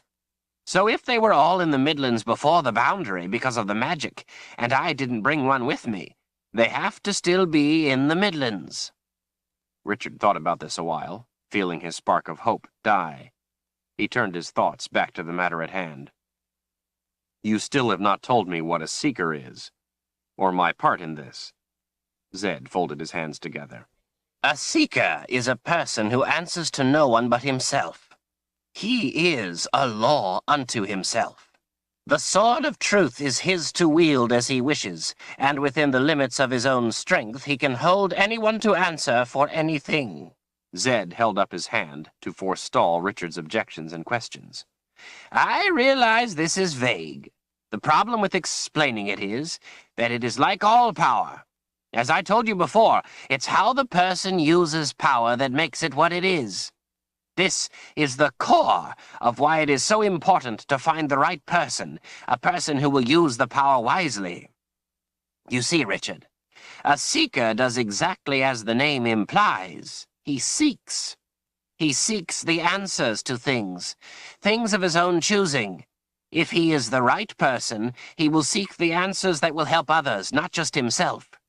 The whole purpose of a seeker is to be free to quest on his own, to go where he wants, ask what he wants, learn what he wants, find answers to what he wants to know, and if need be, do whatever it is the answers demand.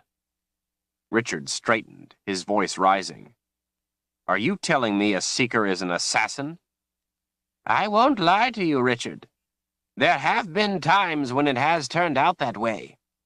Richard's face was crimson.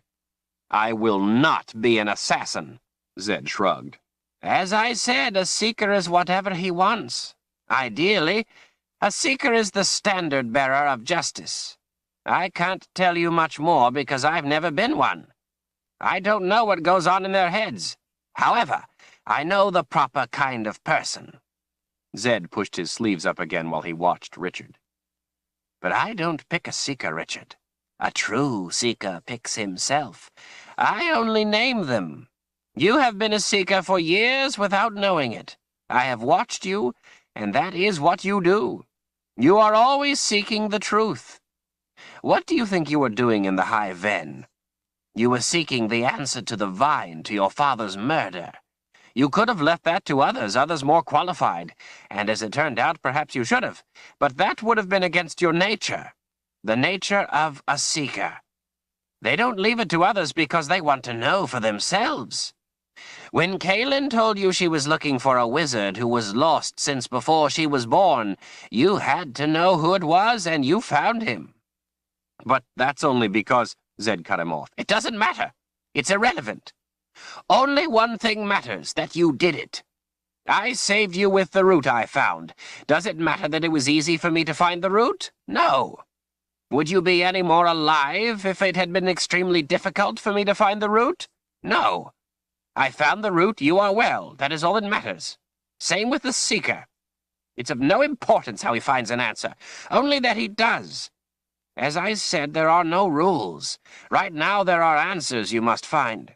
I don't know how you will do so, and I don't care, only that you do. If you say, "Oh, that's simple," all the better, as we don't have much time. Richard's guard went up. What answers? Zed smiled, and his eyes sparkled. I have a plan, but you must first find a way to get us across the boundary. What? Richard ran his fingers through his hair in exasperation, muttering his disbelief under his breath. He looked back to Zed.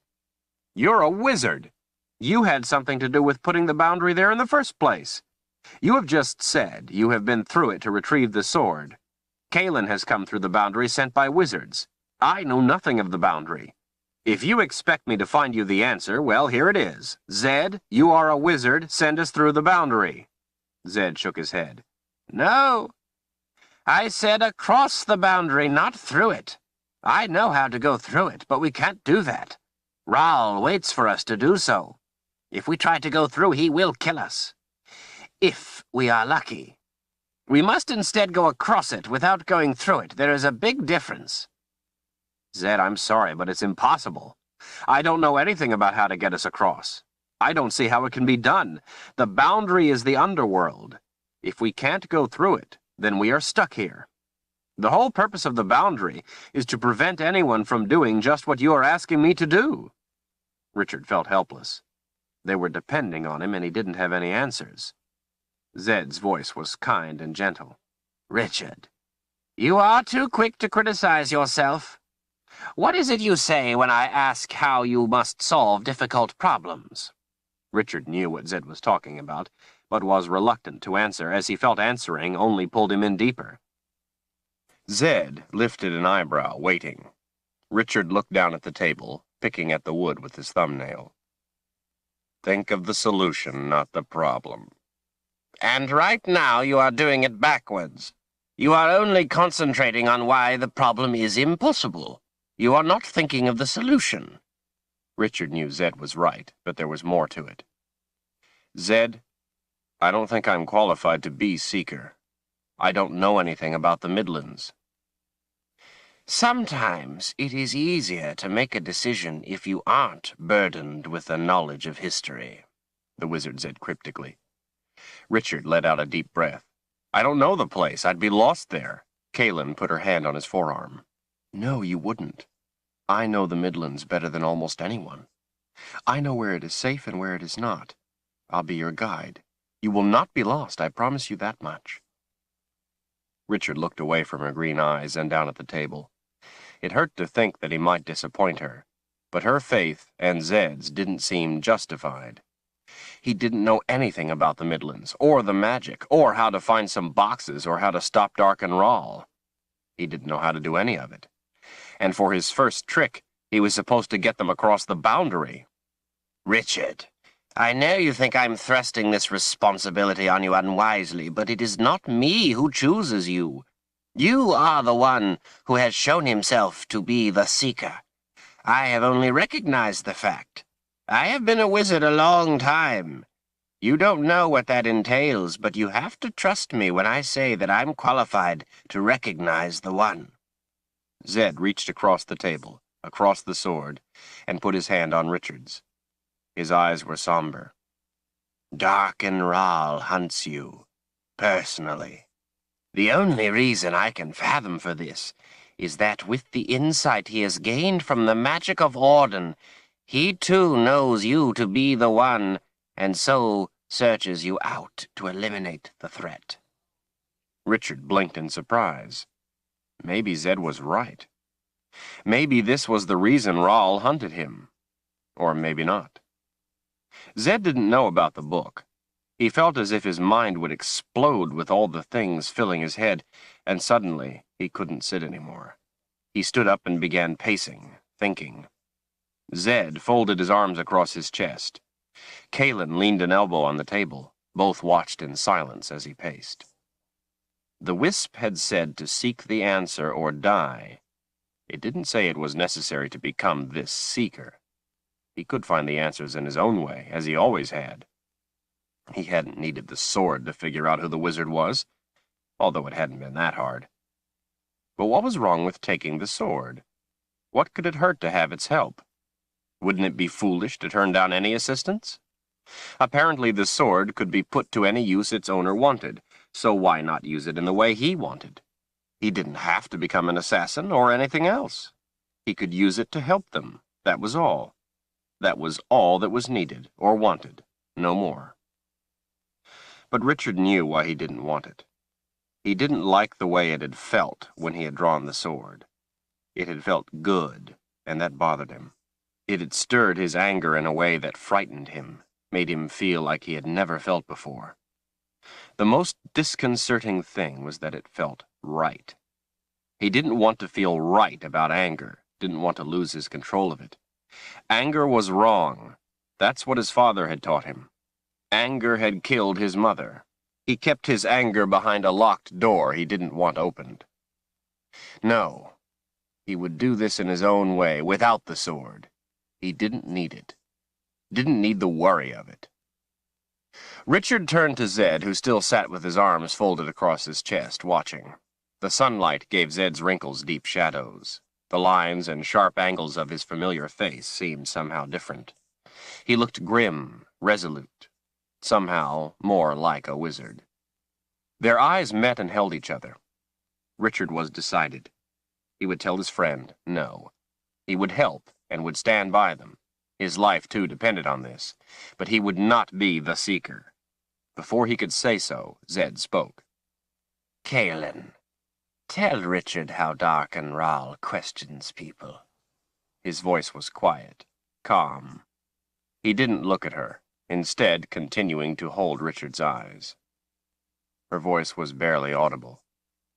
Zed, please. Tell him. This time his voice was harder, more forceful.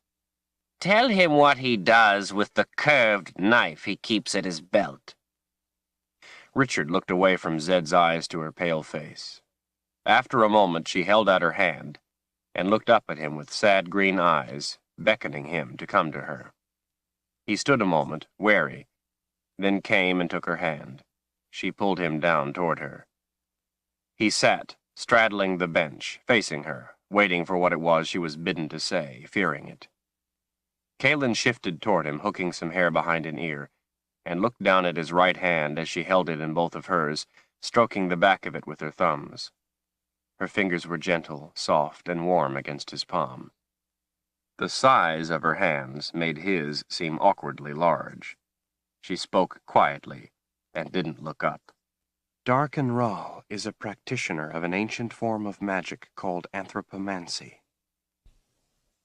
He divines the answers to questions by the inspection of living human entrails. Richard felt his anger ignite. It's of limited use. He can at most get a yes or no to a single question, and sometimes a name. Nonetheless, he continues to favor its use. I'm sorry, Richard. Please forgive me for telling you this.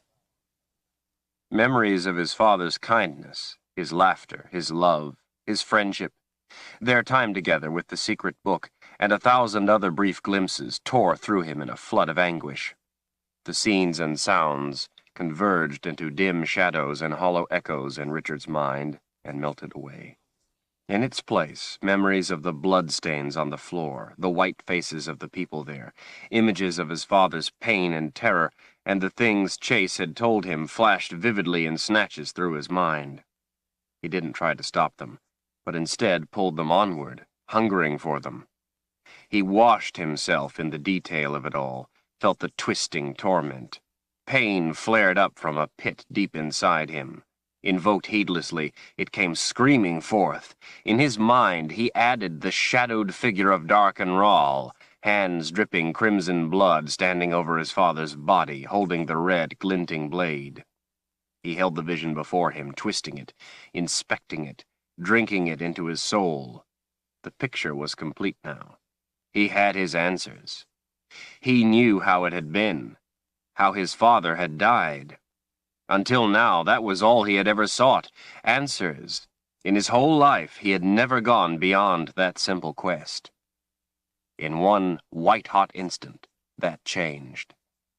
The door that held back his anger and the wall of reason containing his temper burned away in a flash of hot desire.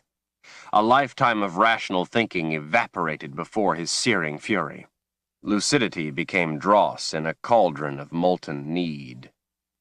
Richard reached out to the sword of truth, curled his fingers around the scabbard, gripping it tighter and tighter until his knuckles were white. The muscles in his jaw flexed. His breathing came fast and sharp. He saw nothing else of what was around him. The heat of anger surged forth from the sword, not of its own volition, but summoned by the seeker. Richard's chest heaved with the burning hurt of his grief at knowing now what had happened to his father. And with that knowledge, there was closure, too. Thoughts he had never permitted himself to have became his only desire. Caution and consequence vanished before a flood of lust for vengeance. In that instant, his only want, his only desire, his only need was to kill Dark and Rahl. Nothing else had any significance. With his other hand, he reached out and seized the hilt of his sword to pull it free. Zed's hand clamped down over his. The seeker's eyes snapped up, livid at the interference. Richard, Zed's voice was gentle. calm down. The seeker, his muscles flexing powerfully, glowered into the other's tranquil eyes. Some part of him, deep in the back of his mind, kept warning him, trying to regain control. He ignored the warning. He bent over the table to the wizard, his teeth gritted. I accept the position of seeker. Richard, Zed repeated calmly. it's all right. Relax. Sit down. The world came rushing back into his mind. He pulled his readiness to kill back a notch, but not his rage. Not only the door, but also the wall that had contained his anger was gone. Even though the world about him had returned, it was a world seen through different eyes. Eyes he had always had but had been afraid to use. The eyes of a seeker. Richard realized that he was standing. He didn't remember getting up. He sat again next to Kalen, removing his hands from the sword. Something inside him regained control of his anger. It wasn't the same as before, though. It didn't shut it away. Didn't lock it behind a door, but pulled it back, unafraid, to make it ready when needed again. Some of his old self seeped back into his mind, calming him, slowing his breathing, reasoning within him. He felt liberated, unafraid, unashamed of his temper for the first time. He allowed himself to sit there while he uncoiled, feeling his muscles relax. He looked up into Zed's calm, undisturbed face. The old man, his thatch of white hair framing an angular face set in a perceptive cast, studied him, assessed him with the slightest hint of a smile fixed at the corners of his thin mouth. Congratulations, the wizard said. You have passed my final test to become Seeker. Richard pulled back in confusion. What do you mean? You already appointed me Seeker. Zed shook his head slowly. I told you before, weren't you listening? A Seeker appoints himself. Before you could become Seeker, you had to pass one determinative test. You had to show me you could use all your mind. For many years, Richard, you have kept part of it locked away. Your anger. I had to know you could release it, call upon it. I've seen you angry, but you are unable to admit your anger to yourself. A Seeker who couldn't allow himself to use his anger would be hopelessly weak. It is the strength of rage that gives the heedless drive to prevail. Without the anger, you would have turned down the sword and I would have let you, because you wouldn't have had what was required. But that is irrelevant now. You have proven you are no longer a prisoner to your fears. Be cautioned, though.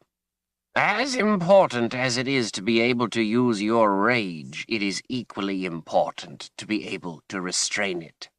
You have always had that ability. Don't let yourself lose it now. You must be wise enough to know which path to choose. Sometimes, letting out the anger is an even more grievous mistake than holding it in. Richard nodded solemnly. He thought about the way it felt to hold the sword when he was in the rage, the way he felt its power, the liberating sensation of giving himself over to the primal urge from within himself and from the sword. The sword has magic, he said guardedly. I felt it. It does. But Richard, magic is only a tool, like any other. When you use a whetstone to sharpen a knife, you are simply making the knife work better for its intended purpose. Same way with the magic. It's just a honing of the intent. Zed's eyes were clear and sharp. Some people are more terrified to die by magic than, say, by a blade, as if somehow one is less dead if killed by a blow or a cut than if killed by the unseen. But listen well. Dead is dead. The fear of the magic, though, can be a powerful weapon. Keep that in mind. Richard nodded. The late afternoon sun warmed his face, and out of the corner of his eye he could see the cloud. Rahl would be watching it too. Richard remembered the man from the quad on Blunt Cliff, how he had pulled his sword across his arm, drawing blood before he attacked. He remembered the look in the man's eyes. He hadn't understood it at the time. He understood it now. Richard hungered for the fight. The leaves of the nearby trees fluttered in the light autumn wind, glimmering with their first touches of gold and red.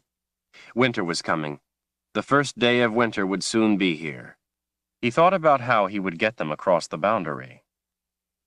They had to get one of the boxes of Orden, and when they found it, they would find Rahl. Zed, no more games. I am Seeker now, no more tests. True? True as toasted toads.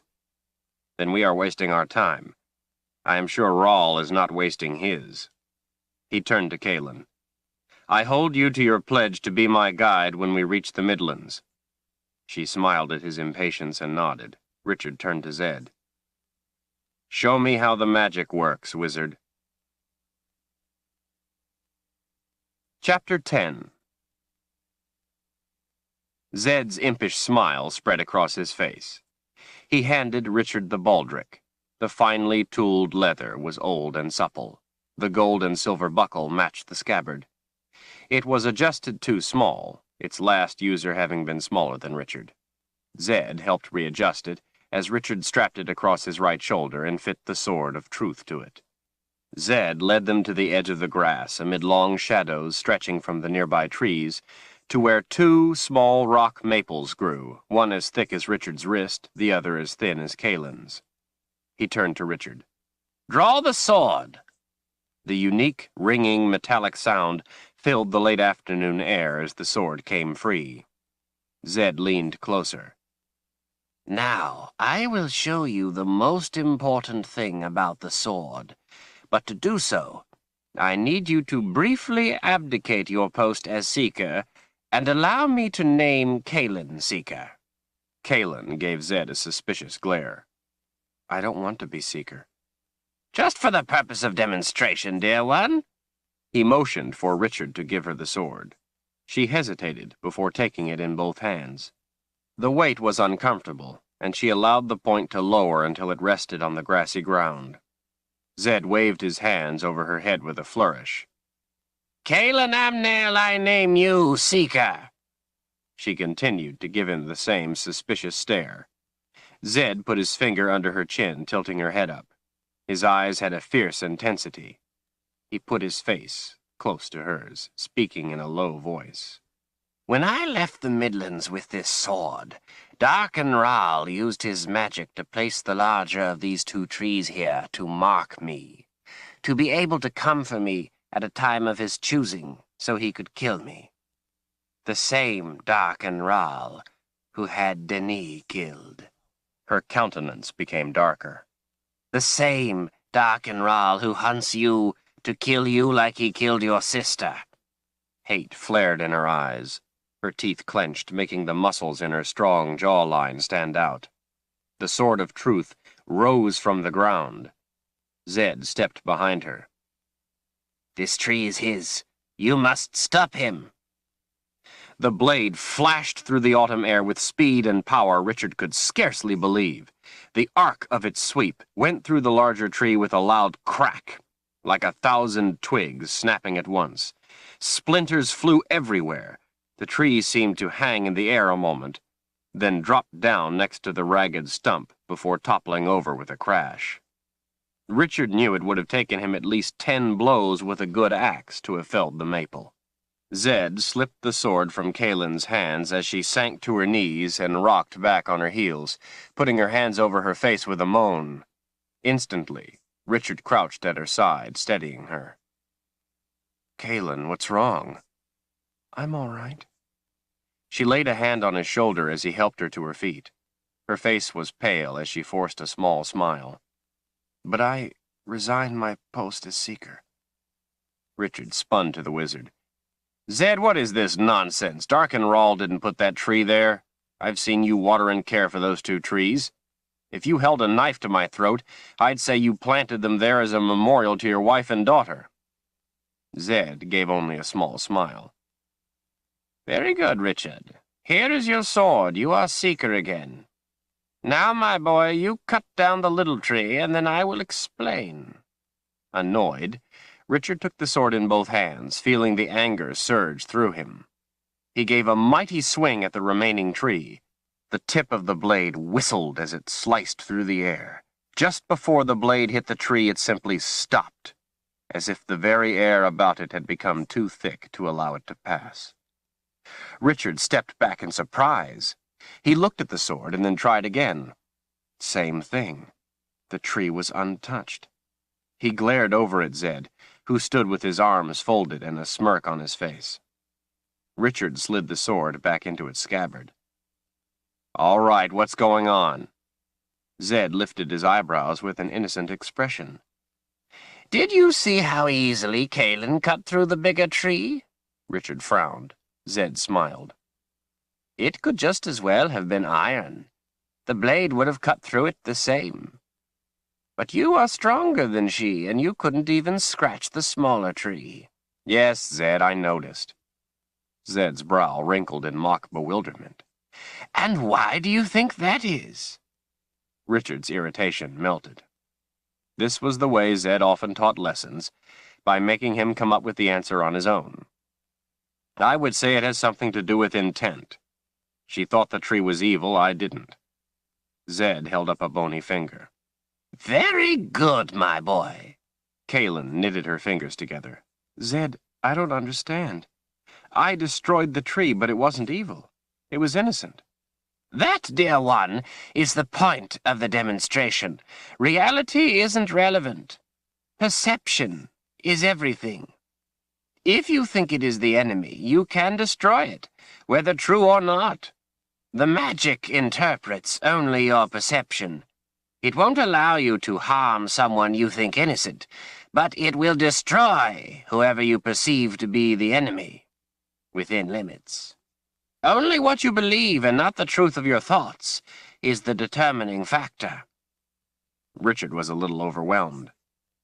That leaves no room for error. But what if you aren't sure? Zed lifted an eyebrow. You had better be sure, my boy, or you are liable to find yourself in a lot of trouble. The magic could read things in your mind you are not even aware of. It could go either way. You could kill a friend, or fail to kill a foe. Richard drummed his fingers on the hilt of the sword, thinking. He watched the setting sun offer small golden flashes through the trees to the west. Overhead, the snake-like cloud had taken on a reddish cast on one side, deepening into darker purple on the other. It didn't really matter, he decided. He knew who he was after, and there was no doubt at all in his mind about him being the enemy. None whatsoever. There's one more thing. One more important thing, the wizard said. When you use the sword against an enemy, there is a price to pay. Is that not true, dear one? He looked to her. Kaelin nodded and lowered her eyes to the ground. The more powerful the enemy, the higher the price. I am sorry it was necessary to do that to you, Kaelin, but it is the most important lesson Richard must learn. She gave him a small smile, letting him know that she understood the need. He turned back to Richard. We both know that sometimes killing is the only choice, that it has to be classified as the right thing to do. I know you do not need to be told that. Any time you kill, though, it is a terrible thing. You live with it always, and once done, it cannot be undone. You pay a price within yourself. It diminishes you for having done it. Richard nodded. It still made him uneasy that he had killed the man on Blunt Cliff. He wasn't sorry about what he had done. He had had no time or other choice. But in his mind he still saw the man's face as he went over the edge. Zed's eyes became intense. It is different when you kill with the sword of truth because of the magic. The magic has done your bidding, and it extracts a price. There is no such thing as pure good or pure evil, least of all in people. In the best of us, there are thoughts or deeds that are wicked, and in the worst of us, at least some virtue. An adversary is not one who does loathsome acts for their own sake. He always has a reason that to him is justification. My cat eats mice. Does that make him bad? I don't think so, and the cat doesn't think so, but I would bet the mice have a different opinion. Every murderer thinks the victim needed killing. I know you don't want to believe this, Richard, but you must listen. Darkenral does the things he does because he thinks them right, just as you do the things you do because you think them right. The two of you are more the same in that than you think. You want revenge on him for killing your father, and he wants revenge on me for killing his. In your eyes he is evil, but to his eyes, you are the one who is evil. It is all just perception. Whoever wins thinks he was in the right.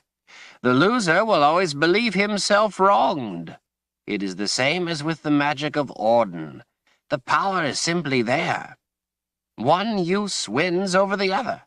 The same? Have you lost your mind?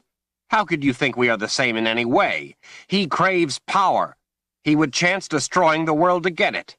I don't want power. I just wanted to be left alone. He murdered my father. He ripped his guts out. He's trying to kill us all. How can you say we are alike? You make it sound like he isn't even dangerous.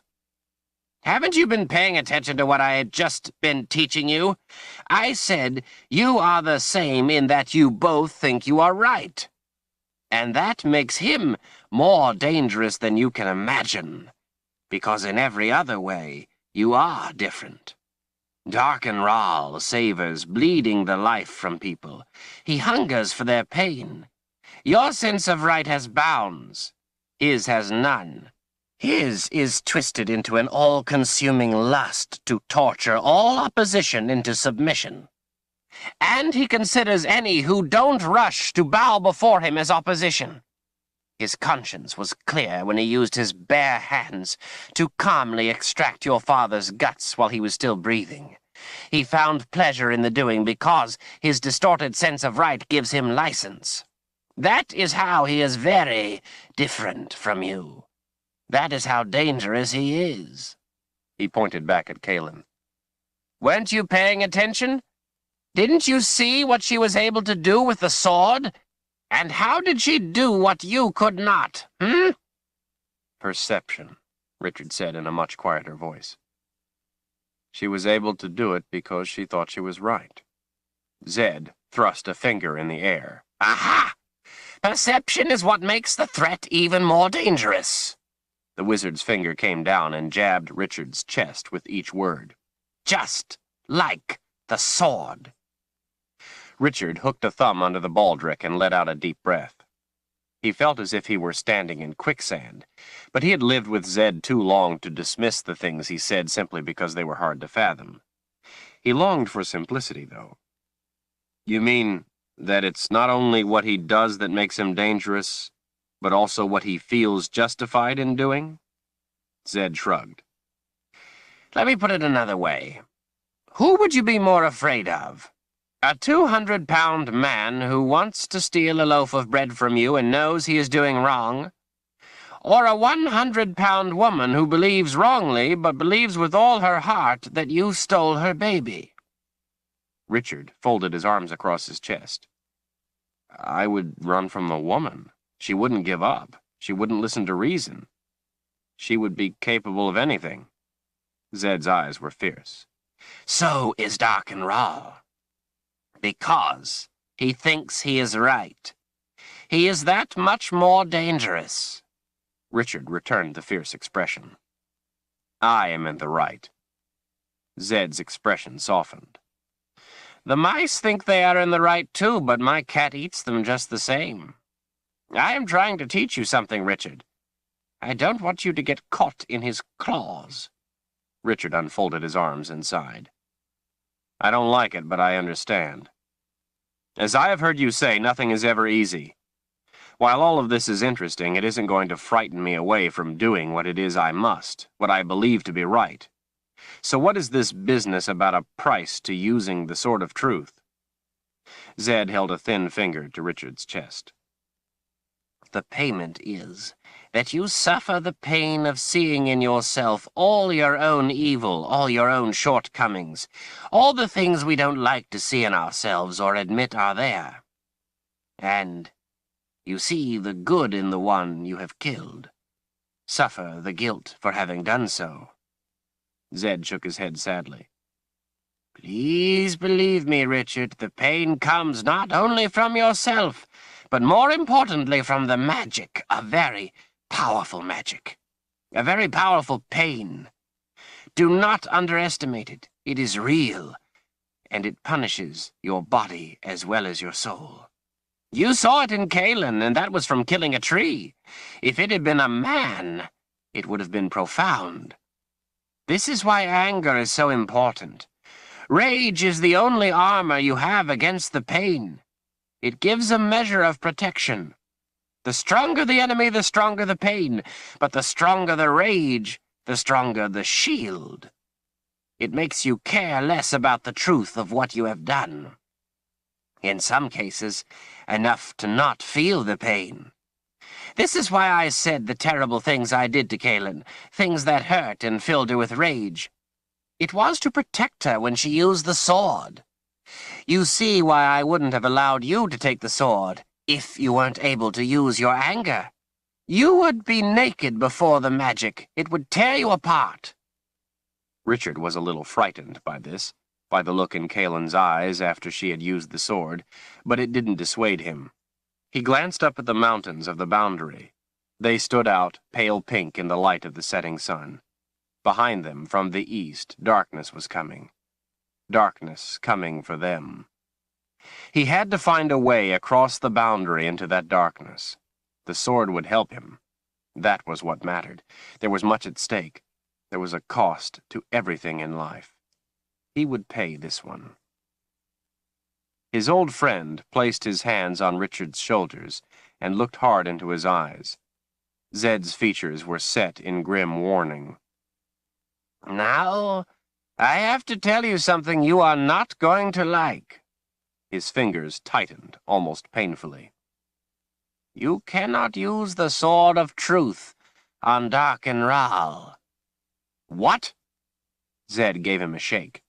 He is too powerful. The magic of Orden protects him during his year of search. If you try to use the sword, you will be dead before it reaches him. This is crazy. First you want me to be the Seeker and take the sword, now you tell me I can't use it.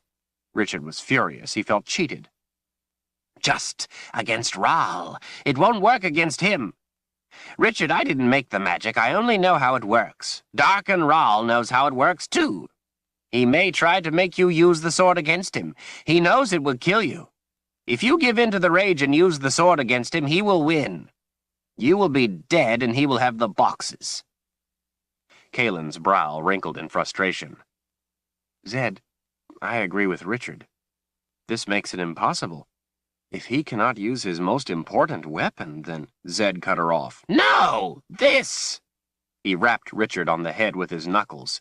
This is a Seeker's most important weapon. He jabbed his long finger at the center of Richard's chest. And this. Everyone stood in silence for a moment. The Seeker is the weapon, Zed said with emphasis. The sword is just a tool. You can find another way. You must. Richard thought he should be upset, that he should feel angry, frustrated, overwhelmed, but he didn't. His first view of his options lifted from him, letting him see beyond. He felt strangely calm and determined. I'm sorry, my boy. I wish I could change the magic, but Richard put his hand on Zed's shoulder. It's all right, my friend. You're right. We must stop Ral. That's all that matters. I have to know the truth to succeed, and you have given me the truth. Now it's up to me to use it. If we gain one of the boxes, justice will have Ral.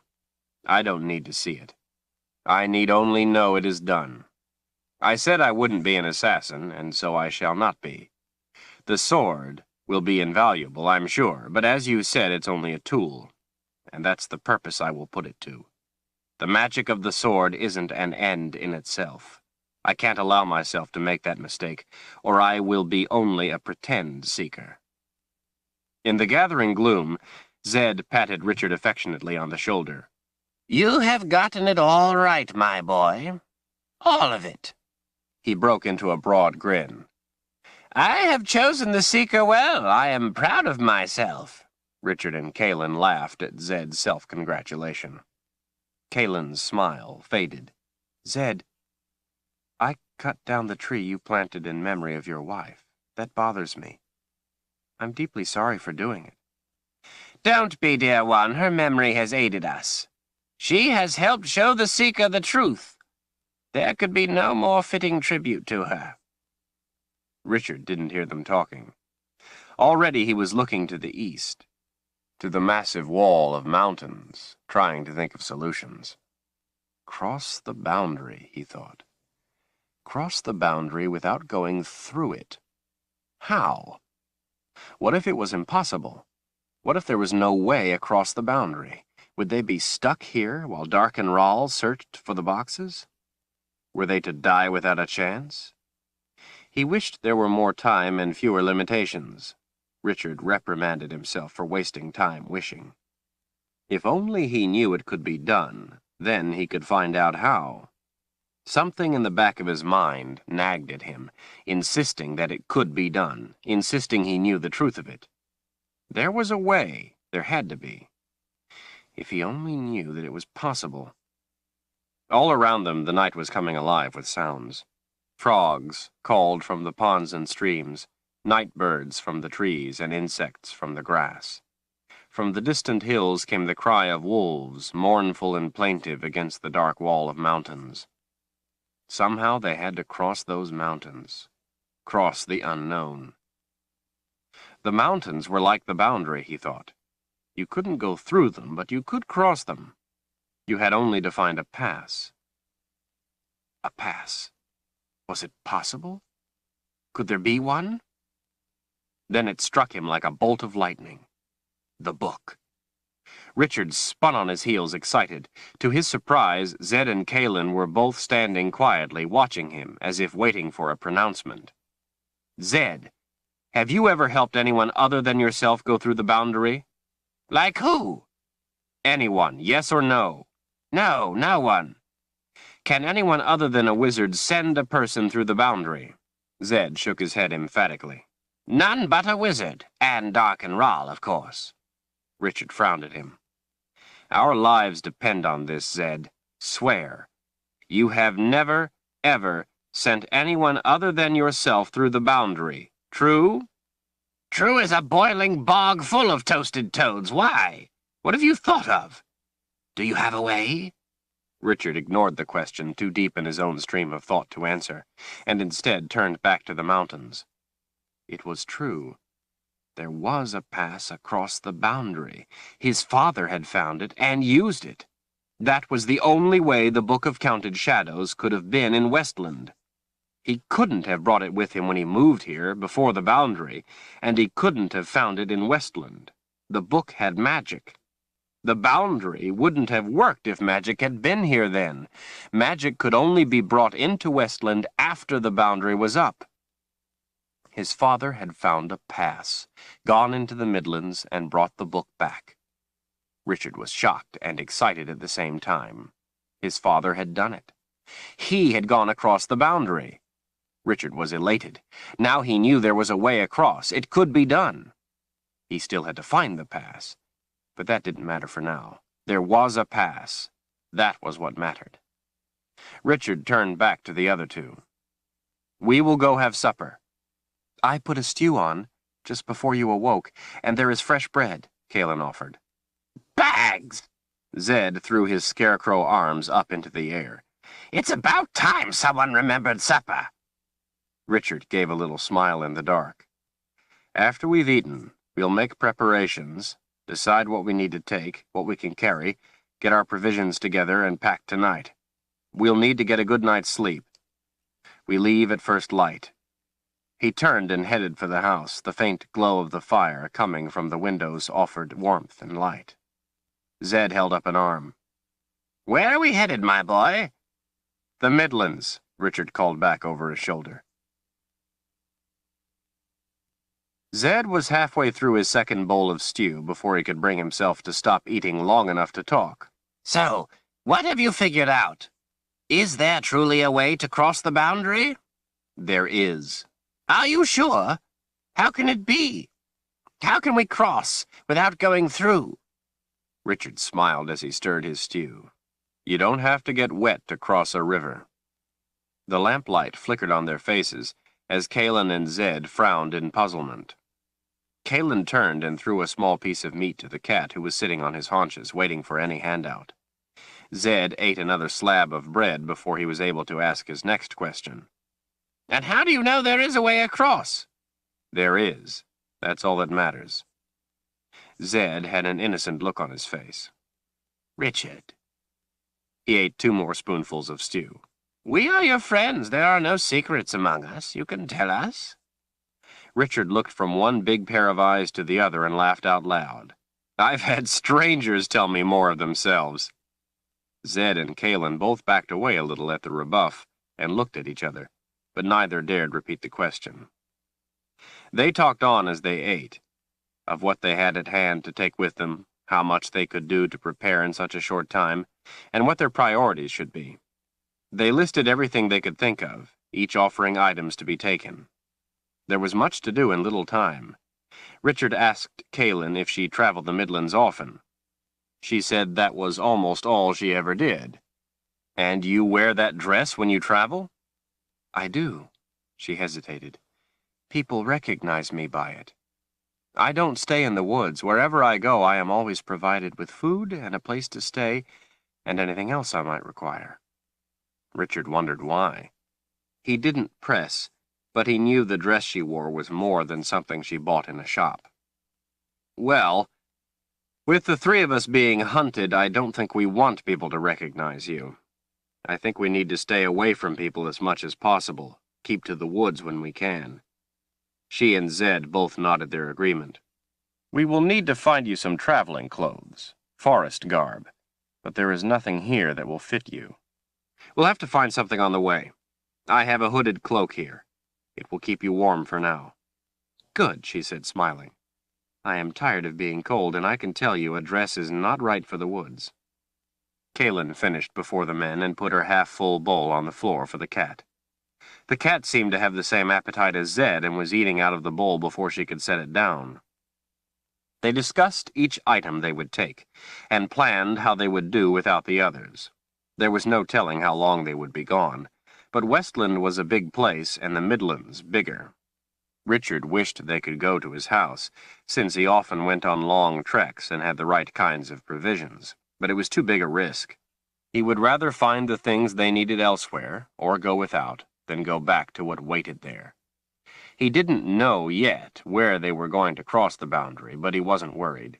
He still had until morning to think about it. He was just relieved to know there was a way. The cat's head came up. He crossed half the distance to the door and stopped, back and fur rising. Everyone noticed and fell silent. There was firelight in the front window, but it wasn't reflecting from the hearth. It was coming from outside. "I smell burning pitch," Kaelin said. In an instant, the three were on their feet. Richard grabbed the sword from the back of his chair and had it on almost before he was to his feet. He went to look out the window, but Zed didn't waste the time and went through the door in a rush with Kaelin in tow. Richard got only a glimpse of torches before he hurried out after the other two. Spread out in the long grass in front of the house was a mob of about 50 men, some carrying torches, but most carrying crude weapons, axes, pitchforks, scythes, or axe handles. They were dressed in their work clothes. Richard recognized many of the faces, good men, honest, hard-working family men. They didn't look like good men this night, though. They looked to be in a foul mood, their faces grim and angry. Zed stood in the center of the porch, hands on his skinny hips, smiling out at them, the red light from the torches making his white hair pink. "What's this then, boys?" Zed asked. They mumbled among themselves, and several men in front took a step or two forward. Richard knew the one, John, who spoke for the rest. "There's trouble about. Trouble caused by magic, and you're at the bottom of it, old man. You're a witch." A witch? Zed asked in bewilderment. A witch? "That's what I said, a witch." John's dark eyes shifted to Richard and Kaelin. "This doesn't concern you two. Our business is with the old man. Leave now or you'll get the same as him." Richard couldn't believe the men he knew were saying this. Kaelin came forward, stepping in front of Zed, the folds of her dress swirling around her legs when she stopped. She held her fists at her sides. "Leave now," she warned menacingly, "before you come to regret what you have chosen to do." The mob of men looked around at each other, some smirking, some making crude comments under their breath, some laughing. Kaelin stood her ground and stared them down. The laughter died out. "So," John said with a sneer, "two witches to take care of." The men cheered and hollered, brandishing their weapons. John's round, heavy-set face smiled defiantly. Richard stepped slowly and deliberately in front of Kaelin, putting a hand behind as he did so, forcing her and Zed to step back. He kept his voice calm, friendly. "John, how's Sarah? I haven't seen you two for a while." John didn't answer. Richard surveyed the other faces. "I know many of you. Know you to be good men. This isn't something you want to do." He looked back to John. "Take your men and go home to your families. Please, John?" John pointed an axe handle at Zed. "That old man's a witch. We're going to put an end to him." He pointed at Kaelin. "And her. Unless you want the same, Richard, be on your way. The mob yelled their agreement.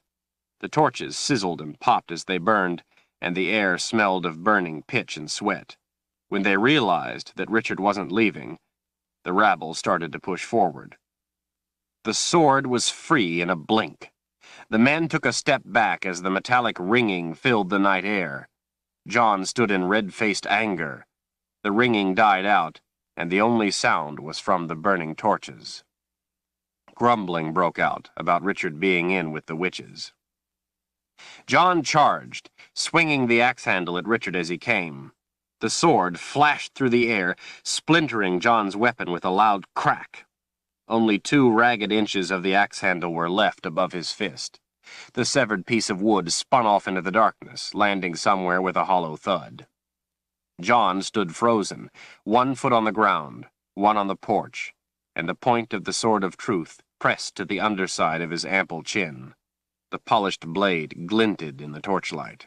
Richard, his muscles hard with restrained need, slowly bent forward, and with the sword point tilted John's face up to his own.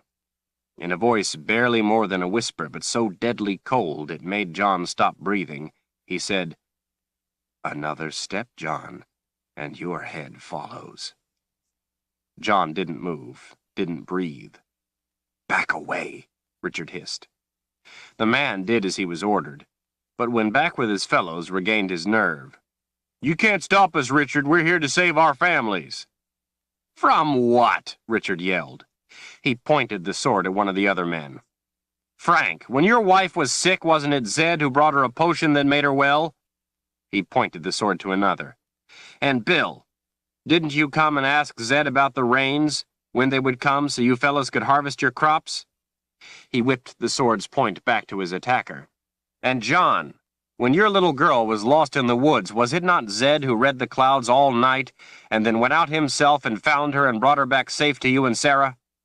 John and a few of the others cast their eyes downward. Richard angrily drove the sword back into its scabbard. "Zed has helped most of the men here.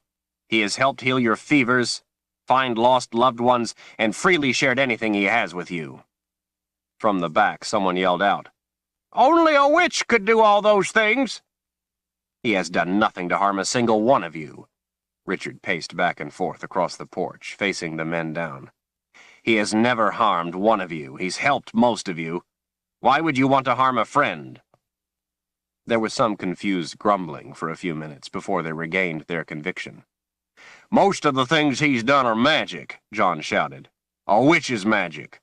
None of our families are safe with him around." Before Richard could answer, Zed was pulling him back by his arm. He turned to the old man's smiling face. Zed didn't seem to be bothered in the least. If anything, he seemed to be enjoying himself. "Very impressive," he whispered. "Both of you, very impressive. If you would, though, let me handle it from here." He lifted an eyebrow, then turned to the men. "Gentlemen, good evening. How nice to see you all." Some of the men gave a greeting in return. A few lifted their hats self-consciously. "If you would be so kind, before you dispatch me, let me talk a moment with my 2 friends here." There were nods all around. Zed pulled Kalen and Richard back a little toward the house, away from the crowd, and bent close. "A lesson in power, my friends." He put a stick-like finger on Kalen's nose. "Too little." Next, he put the finger on Richard's nose. "Too much." He put the finger to his own nose, and with a twinkle in his eyes, said, "Just right." He cupped Kalen's chin in his hand. "If I were to let you do this, dear one, there would be graves to be dug this night. Our 3 would be among them. But very noble nonetheless. Thank you for your concern for me." He put his hand on Richard's shoulder. "If I were to let you do this, there would be a great many graves to be dug, and the 3 of us would be the only ones left to do the digging. I am too old to dig that many holes in the ground, and we have more important things to do. But you were very noble, too. You handled yourself honorably." He patted Richard's shoulder, and then put a finger under each of their chins. "Now, I want you 2 to let me handle this matter. The problem is not what you are telling these men. The problem is they aren't listening. You have to get their attention before they will hear you. He lifted an eyebrow and looked to each in turn. Watch and learn what you can. Listen to my words, but they will have no effect on you. He removed his finger and shuffled past them, smiling and waving to the men. Gentlemen! Oh, John, how is your little girl? She's fine, he grumbled. But one of my cows had a two-headed calf. Really? And how do you think that happened? I think it happened because you're a witch. There, you said it again. Zed shook his head in confusion. I don't understand. Do you gentlemen want to do away with me because you think I have magic, or is it simply your intention to demean me by calling me a woman? There was some confusion. We don't know what you're talking about, someone said. Well, it's simple. Girls are witches. Boys are called warlocks. Do you see my point?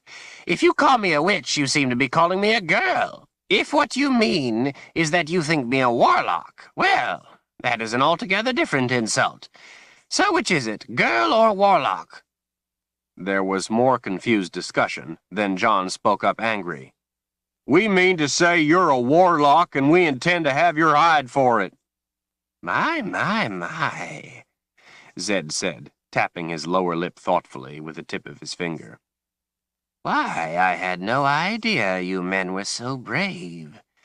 So very brave indeed. How's that? John asked. Zed shrugged. Well, what is it you think a warlock capable of? There was more talk among themselves. They started shouting out suggestions. He could make two-headed cows, make the rains come, find people who were lost, make children be stillborn, make strong men weak, and make their women leave them. Somehow this didn't seem to be sufficient, so more ideas were shouted out. Make water burn, turn people into cripples, change a man into a toad, kill with a look, call upon demons, and in general everything else. Zed waited until they were done, and then held his arms out to them. There, you have it. Just as I said. You men are the bravest fellows I have ever seen. To think, armed only with pitchforks and axe handles, you came to do battle with a warlock who has these kinds of powers. My, how brave. His voice trailed off. Zed shook his head in wonderment. Worry started to break out in the crowd. Zed went on in a drawn-out, monotonous tone, suggesting the things a warlock could do, describing in great detail a variety of deeds from the frivolous to the terrifying. The men stood, transfixed, listening in rapt attention. He went on and on for a good half-hour. Richard and Kalin listened, shifting their weight as they became bored and tired. The eyes of the mob were wide, unblinking. They stood like statues, the dancing flames from their torches the only motion among the men. The mood had changed. There was no longer anger, now there was fear. The wizard's voice changed too, no longer kind and gentle or even dull. It was hard, threatening. And so, men, what do you think it is we should do now? We think you should let us go home unharmed, came the weak reply. The others nodded their agreement. The wizard waggled a long finger in the air in front of them. No, I don't think so.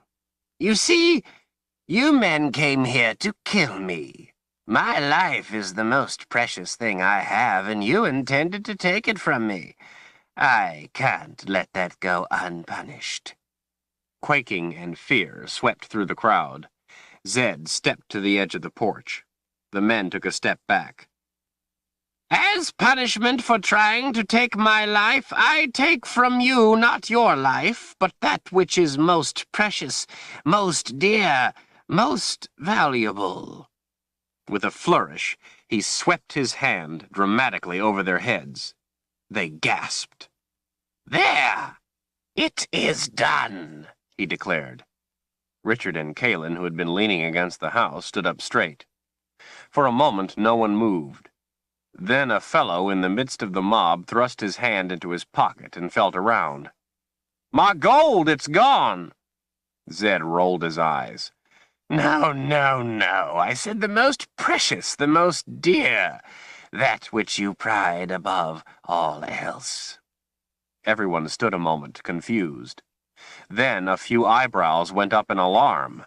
Another man suddenly thrust his hand into his pocket and felt around, eyes wide in fright. He moaned and then fainted. The ones nearby drew back from him. Soon others were putting their hands in their pockets, cautiously feeling around. There were more moans and wails, and soon all the men were grabbing at their crotches in a panic. Zed smiled in satisfaction.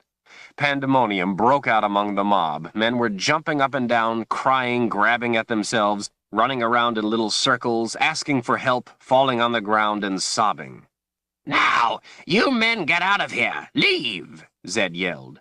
He turned to Richard and Kalen. An impish grin on his face wrinkled his nose. He winked at them both. "Please, Zed," a few men called out. "Please don't leave us like this! Please help us!" There were pleas all around. Zed waited a few moments and turned back to them. What's this? Do you men think I have been too harsh? He asked with mock wonder and sincerity. There was quick agreement that he had been. And why do you think this? Have you learned something? "Yes," John yelled. "We realize now that Richard was right. You have been our friend. You have never done anything to harm any of us." Everyone shouted their agreement. "You have only helped us, and we acted stupidly. We want to ask your forgiveness. We know, just like Richard said, that we were wrong, that using magic doesn't make you bad. Please, Zed, don't stop being our friend now. Please don't leave us like this." There were more pleas shouted out. Zed tapped a finger on his bottom lip. Well, he looked up, thinking. I guess I could put things back to the way they were. The men moved closer. But only if you agree to my terms. I think them quite fair, though. They were ready to agree to anything. All right. Then if you agree to tell anyone who speaks up from now on that magic doesn't make a person bad, that their actions are what count, and if you go home to your families and tell them you almost made a terrible mistake tonight and why you were wrong, then you will all be restored. Fair? There was nodding from everyone. "More than fair," John said. "Thank you, Zed."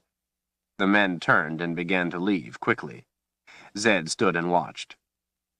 Oh, gentlemen, one more thing. They froze. Please pick up your tools from the ground. I'm an old man. I could easily trip and hurt myself. They kept a cautious eye to him as they reached out and snatched up their weapons. They turned and walked a ways before breaking into a run. Richard came and waited to one side of Zed, Kalen to the other. Zed stood with his hands on his bony hips, watching the men go. "Idiots," he muttered under his breath. It was dark. The only light came from the front window of the house behind them, and Richard could barely see Zed's face, but he could see it well enough to see he wasn't smiling. "My friends," the old man said, "that was a stew stirred by a hidden hand." "Zed," Kalen asked, diverting her eyes from his face, "did you really make their manhood vanish?" Zed chuckled. "That would be quite the magic. Beyond me, I'm afraid. No, dear one, I only tricked them into thinking I had. Simply convinced them of the truth of it. Let their own minds do the work." Richard turned to the wizard. "A trick? It was just a trick? I thought you had done real magic." He seemed somehow disappointed. Zed shrugged. "Sometimes, if a trick is done properly, it can work better than magic. In fact, I would go so far as to say a good trick is real magic." "But still, it was just a trick." The wizard held up a finger. "Results, Richard, that's what counts.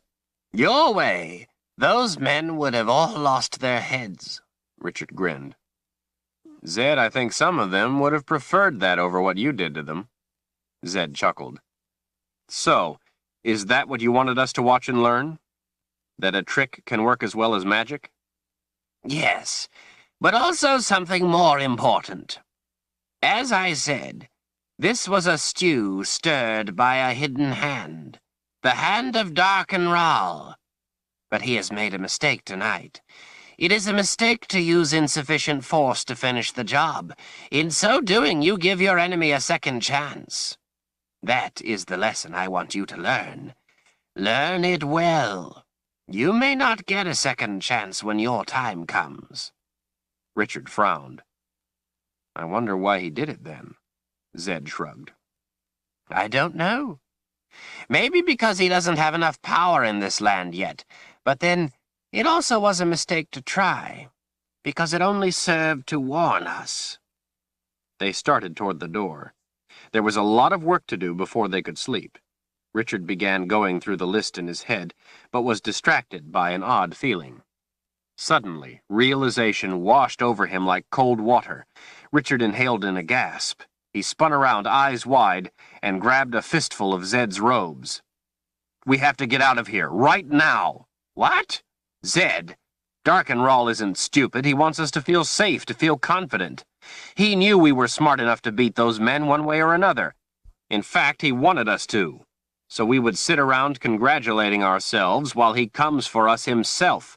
He doesn't fear you. You said he's stronger than a wizard. He doesn't fear the sword, and he doesn't fear Kalen. He's on his way here right now. His plan is to get us all at the same time right now this very night. He hasn't made a mistake. This was his plan. You said it yourself. Sometimes a trick is better than magic. That's what he's doing. This was all a trick to distract us. Kalen's face went white. Zed, Richard is right. This is how Ral thinks. The mark of his way. He likes to do things in a manner you do not expect. We have to get out of here this very minute. Bags, I have been an old fool. You are right. We must leave now, but I can't leave without my rock. He started off around the house. Zed, there's no time!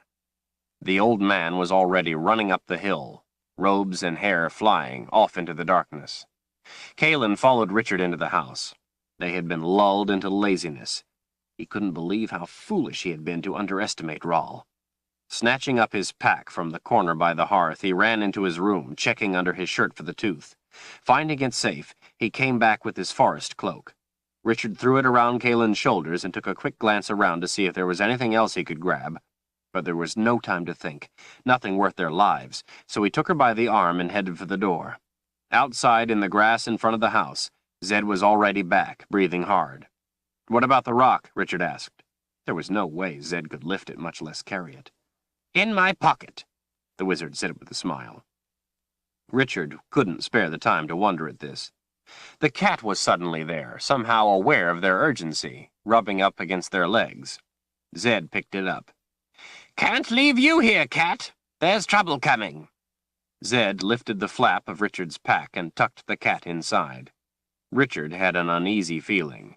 He looked about, scanning the darkness, seeking something out of place, something hidden. He saw nothing, but felt eyes watching. Kalen noticed his searching. What's wrong? Even though he could see nothing, he felt the eyes. It must be his fear, he decided. Nothing. Let's go. Richard led them through a sparsely wooded area he knew well enough to walk blindfolded, to the trail he wanted, and turned south. They moved along quickly in silence, with the exception of Zed muttering occasionally about how stupid he had been. After a while, Kalen told him he was too reproachful of himself. They had all been fooled, and each felt the sting of blame, but they had made good their escape, and that was all that mattered. It was an easy trail, almost a road, and the company of three walked side by side, Richard in the middle, Zed to his left, Kalen to his right. The cat poked his head up from Richard's backpack and looked about as they walked. It was a mode of travel he had enjoyed since he was a kitten. The moonlight was enough to light their way. Richard saw a few wayward pines looming against the sky, but he knew there could be no stopping. They had to get away from here. The night was cold, but he was warm enough with the effort of their rapid pace. Kalen wrapped his cloak tightly around herself. After about a half hour, Zed brought them to a halt. He reached into his robes and pulled out a small handful of powder. He threw it back down the path the way they had come. Silver sparkles shot from his hand and followed their trail back into the darkness. The sparkles tinkled as they went, disappearing around a bend. Richard started back up the trail. What was that? Just a little magic dust. It will cover our trail so Rawl won't know where we went. He still has the cloud to follow us with. Yes, but that will only give him a general area. If we keep moving, it will be of little use to him. It's only when you stop, like you did at my house, that he can hunt you. They continued on to the south, the trail taking them through sweet-smelling pines and higher into the hill country. At the top of a rise, they all turned suddenly at a roaring sound behind. Off beyond the dark expanse of the forest, in the distance, they saw an immense column of flame shooting skyward, yellows and reds reaching up into the blackness. It's my house. Dark and Rawl is there, Zed smiled. He looks to be angry. Kalen touched his shoulder. I'm sorry, Zed. Don't be, dear one. It's just an old house. It could have been us. Kalen turned to Richard as they started out again. Do you know where we are going? Richard abruptly realized he did. I do. He smiled to himself, glad to be telling the truth.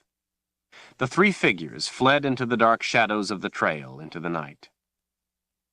Overhead, two huge winged beasts watched with hungry, glowing green eyes, and then pitched themselves into steep, silent dives. Wings tucked back for speed, they plummeted toward the backs of their prey. Chapter 11. It was the cat that saved him. He yowled and leapt over Richard's head in a fright, causing him to duck, not enough for the guard to miss him, but enough to deflect the full impact. Still, the claws raked his back painfully and knocked him sprawling face down into the dirt, driving the wind from his lungs in a whoosh. Before he could take a breath, the gar pounced on his back, its weight preventing him from breathing or reaching his sword. Before he went down, he had seen Zed sent tumbling into the trees by a second gar, and now it went crashing through the brush after him. Richard braced himself for the claws he knew would come. Before the gar could rip him open, Kalen heaved rocks at it from the side of the path. They bounced harmlessly off the beast's head, but it was distracted momentarily. The gar roared, mouth agape, seeming to split the night air with the sound, and held him pinned like a mouse beneath a cat's paw. Richard struggled mightily to lift himself, his lungs burning for air. Blood flies bit his neck.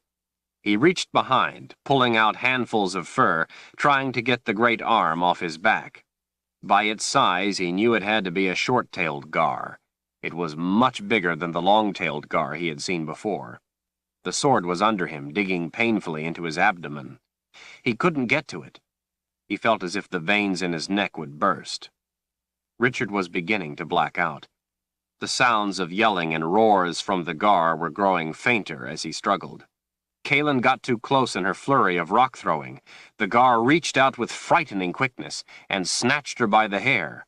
Doing so caused the beast to shift his weight enough to let Richard gasp desperately for air, but not enough to allow him to move. Kalen screamed. Out of nowhere, the cat, all teeth and claws, sprang to the gar's face. The cat howled, clawing furiously at the gar's eyes.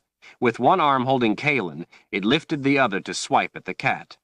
When it did, Richard rolled to the side and sprang to his feet, drawing his sword. Kalen screamed again. Richard swung in fury, severing the arm that held her. She tumbled back, free. Howling, the gar backhanding him before he could bring the sword up. The force of the blow sent him flying through the air, landing on his back. Richard sat up, the world spinning and tilting. The sword was gone, thrown into the brush somewhere. The gar was in the center of the trail, wailing in pain and rage as blood gushed from the stump. Glowing green eyes searched frantically for the object of its hate. They locked on Richard. He didn't see Kalen anywhere. Off to his right in the trees there was a sudden blinding flash, illuminating everything with intense white light. The violent sound of an explosion hammered painfully into his ears as the concussion from the blast tumbled him against a tree and knocked the gar from its feet. Rolling flames whirled through gaps in the trees. Giant splinters and other debris hurtled past, streaming trailers of smoke. Richard began a frantic search for the sword as the Gar came to its feet with a howl. Richard felt around on the ground, desperate, and partially blinded from the flash of the explosion. He had enough vision, though, to see the Gar coming. His anger flared. He could feel it flare in the sword, too. The sword's magic reached out to him, beckoned by its master. He called it forth, summoned it, hungered for it. It was there, across the trail. He knew it as surely as if he could see it. He knew exactly where it lay, as if he were touching it. He scrambled across the trail. Halfway there, the Gar kicked him so hard he saw things moving past but couldn't understand what they were.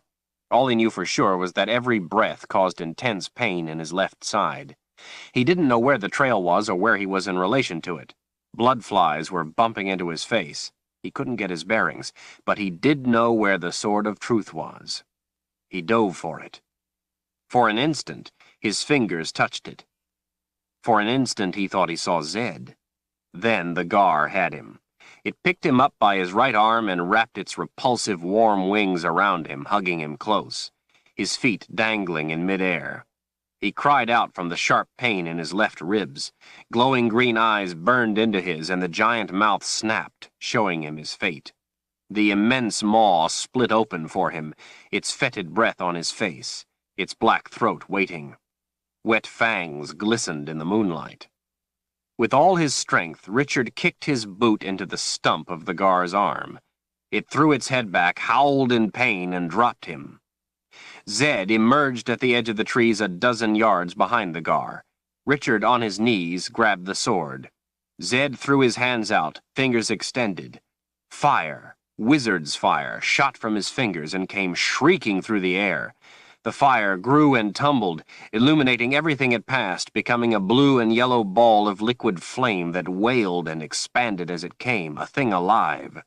It hit the Gar's back with a thud, silhouetting the giant beast against the light. Within the space of a breath, the blue and yellow flames washed over the Gar, enveloping it, surging through it. Blood flies sparked into nothingness. Fire sizzled and snapped everywhere on the creature, consuming it. The Gar disappeared into the blue heat and was gone. The fire swirled a moment, and then it too was gone. The smell of burnt fur and a hazy smoke hung in the air. The night was suddenly quiet. Richard collapsed, exhausted and in pain. The gashes on his back had dirt and gravel ground into them, and the pain in his left side seared into him with every breath. He wanted only to lie there, nothing more. The sword was still in his hand. He let the power of it wash through him, sustain him. He allowed the anger of it to let him ignore the pain. The cat licked Richard's face with his rough tongue and nuzzled the top of his head against Richard's cheek. "Thank you, cat," he managed. Zed and Kalen appeared over him. Both bent down to take his arms and help lift him up. "No, you'll hurt me if you do that. Let me get up by myself." "What's wrong?" Zed asked. "The Gar kicked me in the left side. It hurts." "Let me look." The old man bent over and gently felt Richard's ribs. Richard winced in pain. "Well, I don't see any bones sticking out. Can't be that bad." Richard tried not to laugh, as he knew it would hurt. He was right. "Zed, that was no trick. This time it was magic." "This time it was magic," the wizard confirmed. "But Dark and Rahl may have seen it too if he was looking. We have to get out of here. Lie still, let me see if I can help." Kalen knelt on his other side and cupped her hand on his, on the hand that held the sword, held the magic. When her hand touched his, he felt a surge of power from the sword that startled him and nearly took his breath away. Somehow, he felt the magic was warning him and trying to protect him. Kalen smiled down at him. She hadn't felt it. Zed put one hand on Richard's ribs and a finger under his chin as he spoke in a soft, calm, reassuring voice. As he listened to Zed, Richard dismissed the sword's reaction to Kalen's touch on his hand. His old friend told him that 3 of his ribs were injured and that he was putting magic around them to strengthen and protect them until they could heal. He continued to talk in his special way, telling Richard how the pain would be reduced but not gone until the ribs were healed. He spoke more, but the words seemed somehow not to matter. When Zed finished at last, Richard felt as if he were waking from sleep. He sat up. The pain had lessened greatly. He thanked the old man and got to his feet. He put the sword away and picked up the cat, thanking him again. He handed the cat to Kaelin for her to hold while he searched for his pack and found it near the side of the trail where it had been thrown in the fight. The gashes on his back were painful, but he would worry about them when they got to where they were going. When the other two weren't looking, he slipped the tooth from his neck and put it in his pocket. Richard asked the other two if they were hurt. Zed seemed insulted by the question. He insisted he wasn't as frail as he looked. Kaelin said she was fine thanks to him. Richard told her he hoped never to get in a rock-throwing contest with her. She gave him a big smile as she put Cat in his backpack. He watched as she picked up the cloak and put it around her shoulders, wondering at the way the sword's magic had reacted when she had touched his hand. "We had better be leaving," Zed reminded them. After about a mile, several smaller paths intersected theirs. Richard led them down the one he wanted. The wizard spread more of his magic dust to hide their trail. Their way was narrower now, so they walked single file, with Richard in the lead, Kaelin in the middle, and Zed in the rear. The three of them kept a wary eye to the sky as they walked along. Even though it was uncomfortable to do so, Richard walked with his hand on the hilt of the sword. Shadows in the moonlight swept back and forth across the heavy oak door and its iron strap hinges as the wind bowed branches close to the house. Kaelin and Zed didn't want to climb the spiked fence, so Richard had left them on the other side to wait. He was just starting to reach up to knock on the door when a big fist grabbed his hair and a knife pressed against his throat. He froze. "Chase?" he whispered hopefully. The hand released his hair. "Richard! What are you doing lurking about in the middle of the night? You know better than to sneak up to my place." "I wasn't sneaking. I didn't want to wake the whole house." "There's blood all over you. How much is yours?" "Most of it, I'm sorry to say. Chase, go unlock your gate. Kaelin and Zed are waiting out there. We need you." Chase, cursing as he stepped on twigs and acorns with his bare feet, unlocked the gate and shepherded them all into the house. Emma Brandstone, Chase's wife, was a kind, friendly woman, always wearing a smile on her bright face. She seemed the complete opposite of Chase. Emma would be mortified if she thought she had intimidated anyone, while Chase's day wouldn't be complete unless he had. Emma was like Chase in one respect, though. Nothing ever seemed to surprise or fluster her. She was typically unruffled at this late hour as she stood in her long white nightdress, her gray-streaked hair tied back, making tea as the rest of them sat at the table. She smiled as if it were normal to have blood-streaked guests come visiting in the middle of the night. But then with Chase it sometimes was. Richard hung his pack over the back of his chair, taking the cat out and handing him to Kaelin. She put him in her lap, where he immediately began purring as she stroked his back. Zed sat to his other side. Chase put a shirt on over his big frame and lit several lamps that hung from heavy oak beams. Chase had felled the trees, hewed the beams out, and placed them by himself. The names of the children were carved along the side of one. Behind his chair at the table was a fireplace made of stones he had collected in his travels over the years. Each had a unique shape, color, and texture. Chase would tell anyone who would listen where each had come from and what sort of trouble he had encountered in retrieving it. A simple wooden bowl full of apples sat in the center of the stout pine table. Emma removed the bowl of apples and replaced it with a pot of tea and a jar of honey, then passed around mugs. She told Richard to remove his shirt and turn his chair so she could clean his wounds, a task not unfamiliar to her. With a stiff brush and hot soapy water, she scrubbed his back as if she were cleaning a dirty kettle. Richard bit his bottom lip, holding his breath at times, and scrunched his eyes closed in pain as she worked. She apologized for hurting him, but said she had to get all the dirt out or it would be worse later. When she was finished cleaning the gashes, she patted his back dry with a towel and applied a cool salve, while Chase got him a clean shirt. Richard was glad to put the shirt on, as it provided him at least a symbol of protection from her further ministering. Emma smiled to the three guests.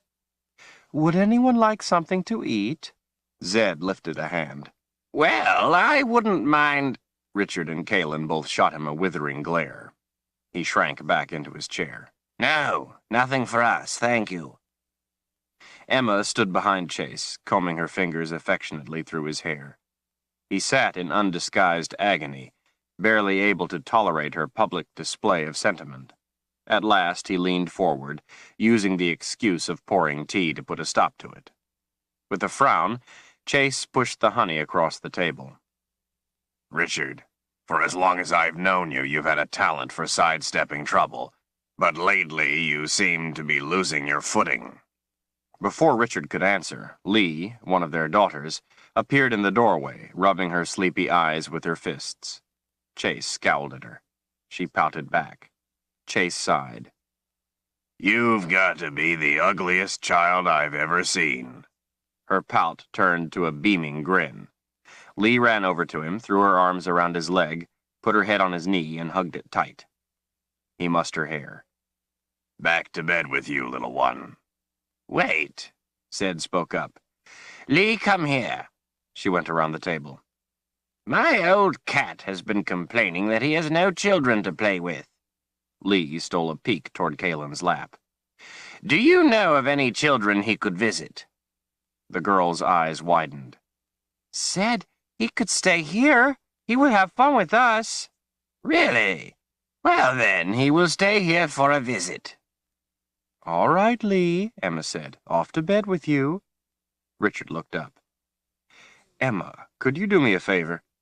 Do you have any traveling clothes Kalen could borrow? Emma looked Kalen over.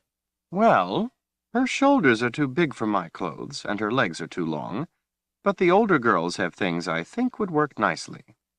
She smiled warmly at Kalen and held out a hand. Come on, dear, let's see what we can find. Kalen handed Kat to Lee and took her other hand. I hope Kat won't be a bother. He insists on sleeping on your bed with you. Oh, no, Lee said earnestly. That will be fine. As they left the room, Emma knowingly shut the door. Chase took a sip of tea. Well? Well, you know the conspiracy my brother was talking about? It's worse than he knows. That's so, Chase said noncommittally. Richard pulled the sword of truth from its scabbard and laid it on the table between them. The polished blade gleamed. Chase leaned forward and put his elbows on the table, lifting the sword with his fingertips. He let it roll into his palms, inspecting it closely, running his fingers over the word truth on the hilt, and down the fuller on each side of the blade, testing the sharpness of the edge. He betrayed nothing more than mild curiosity. Not unusual for a sword to be named, but typically the name is engraved on the blade. I've never seen the name put on the hilt. Chase was waiting for someone else to say something consequential. Chase, you've seen this sword before, Richard admonished. You know what it is. I have, but I've never seen it this close. His eyes came up, dark and intense. The point is, Richard, what are you doing with it? Richard peered back with equal intensity. It was given to me by a great and noble wizard. Chase's forehead wrinkled into a sober frown. He looked to Zed. What's your part in this, Zed? Zed leaned forward, a small smile on his thin lips. I'm the one who gave it to him. Chase leaned back in his chair, shaking his head slowly. The spirits be praised, he whispered. A real seeker. At last. We don't have much time, Richard said. I need to know some things about the boundary. Chase let out a deep sigh as he rose and went to the hearth. He leaned an arm on the mantel, staring into the flames. The other two waited while the big man picked at the rough wood of the mantel as if trying to pick his words. Richard, do you know what my job is? Richard shrugged. Keeping people away from the boundary for their own good? Chase shook his head. Do you know how to get rid of wolves? Go out and hunt them, I guess. The boundary warden shook his head again. That might get a few, but more would be born. And in the end, you have just as many. If you really want to have fewer wolves, you hunt their food. You trap rabbits, so to speak. It's easier. If there is less food, fewer pups will be born. In the end, you have fewer wolves. That's my job. I hunt rabbits. Richard felt a wave of fright ripple through him. Most people don't understand the boundary or what we do. They think it's just some stupid law we enforce. Many are afraid of the boundary, mostly older people. Many others think they know what's best and go up there to poach. They aren't afraid of the boundary, so we make them afraid of the wardens. That's something real to them, and we keep it real. They don't like it, but out of fear of us, they stay away. To a few, it's a game, to see if they can get away with it. We don't expect to catch them all. We don't really care. What we care about is scaring enough of them so the wolves in the boundary won't have enough rabbits to get stronger. We protect the people, but not by preventing them from going into the boundary. Anyone stupid enough to do that is beyond our help. Our job is to keep most away. Keep the boundary weak enough so the things in there can't come out and get everyone else. The wardens have all seen things that have gotten loose. We all understand, others don't. Lately, more and more things have been getting loose. Your brother's government may pay us, but they don't understand either. Our allegiance is not to them nor to any rule of law. Our only duty is to protect the people from the things that come out of the darkness. We consider ourselves sovereign. We take orders when it doesn't hinder our job. It keeps matters friendly. But if the time ever comes, well, we follow our own cause, our own orders. He sat back at the table, leaning forward on his elbows.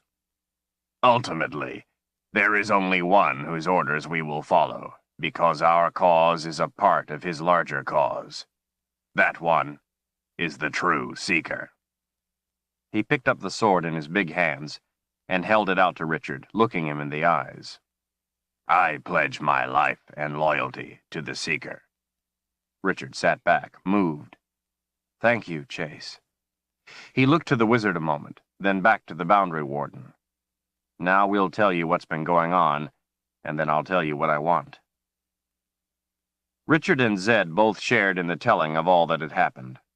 Richard wanted Chase to know it all, to understand that there could be no half-efforts, that it had to be victory or death, not by their choice, but by Dark and Raal's. Chase looked from one to the other as they spoke, understanding the seriousness of what they were telling him, appearing grim at the telling of the story of the magic of Orden. They didn't have to convince him of the truth of it. He was a man who had seen more than they would probably ever know. He asked few questions and listened carefully. He did enjoy the story of what Zed had done to the mob. His booming laugh filled the room until his laughter dissolved in tears. The door opened, and Kaelin and Emma stepped into the light. Kaelin was outfitted in fine forest garb, dark green pants with a wide belt, tan shirt, dark cloak, and a good pack. The boots and waist pouch were her own. She looked ready to live a life in the woods. Still, her hair, her face, her figure, and mostly her bearing, spoke that she was more. Richard introduced her to Chase. My guide. Chase lifted an eyebrow. Emma saw the sword, and by her expression Richard knew she understood. She moved behind her husband again, not touching his hair, but simply resting a hand on his shoulder, wanting to be near him. She knew trouble visited this night. Richard sheathed the sword, and Kaelin came and sat next to him as he finished relating the news of the events of the night. When he was done, they all sat in silence for a few minutes. What can I do to help you, Richard? Chase finally asked. Richard spoke softly but firmly. Tell me where the pass is. Chase's eyes came up sharply. What pass? His old defensiveness was still in evidence. The pass across the boundary. I know about it, I just don't know exactly where it is, and I don't have time to search. Richard didn't have time to play these games and felt his anger rising. Who told you this? Chase, answer the question. The other smiled a little. One condition. I take you there. Richard thought about the children. Chase was used to danger, but this was different. That isn't necessary. Chase gave Richard an appraising look. It is to me. It's a dangerous place. You three don't know what you're getting yourselves into. I won't send you there alone, and the boundary is my responsibility. If you want me to tell you, then I'm going. Everyone waited while Richard considered this a moment.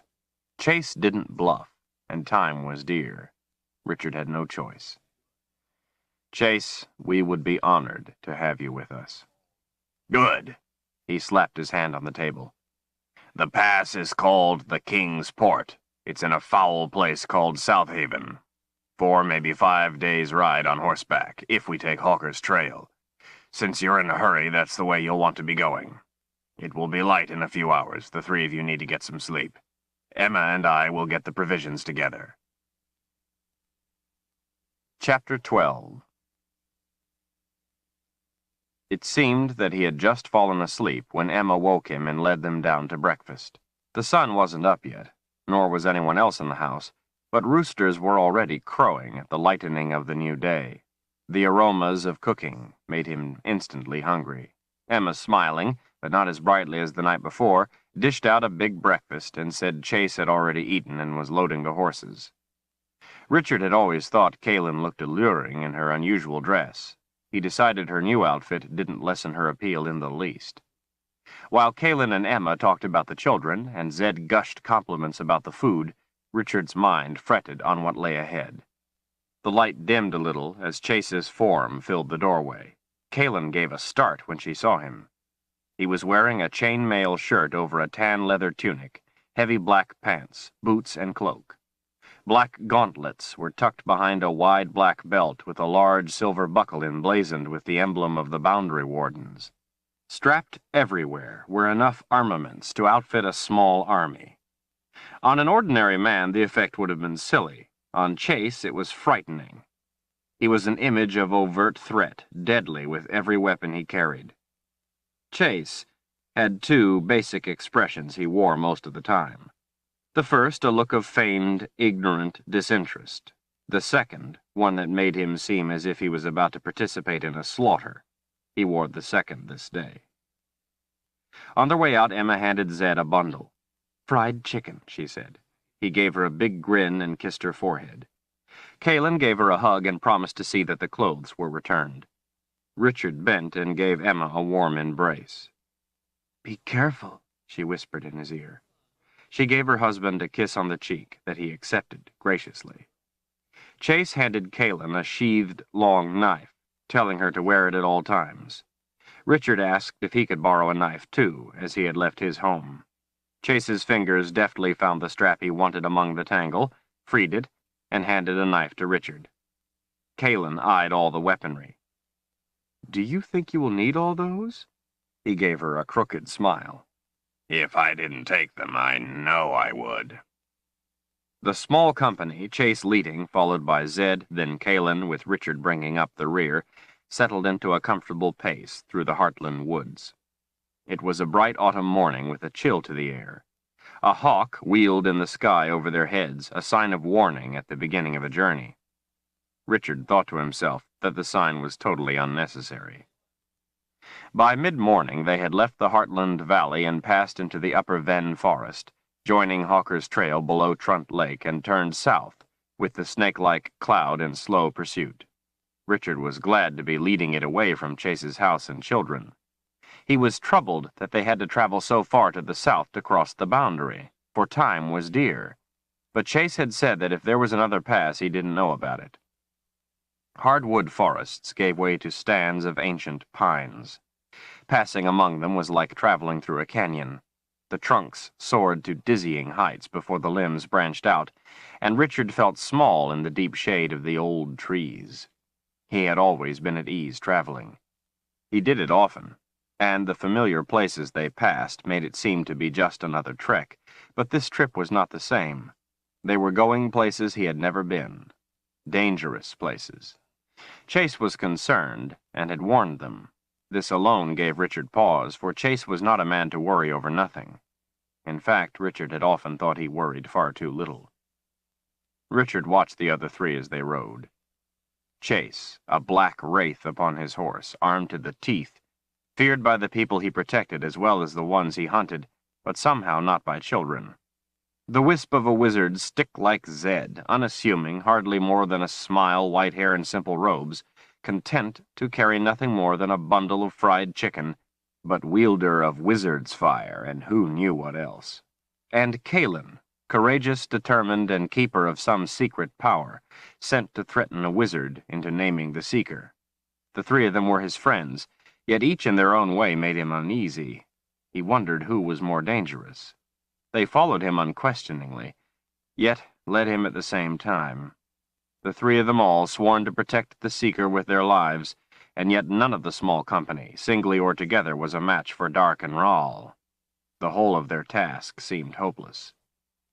Zed was already into the chicken. Periodically he would toss a bone over his shoulder.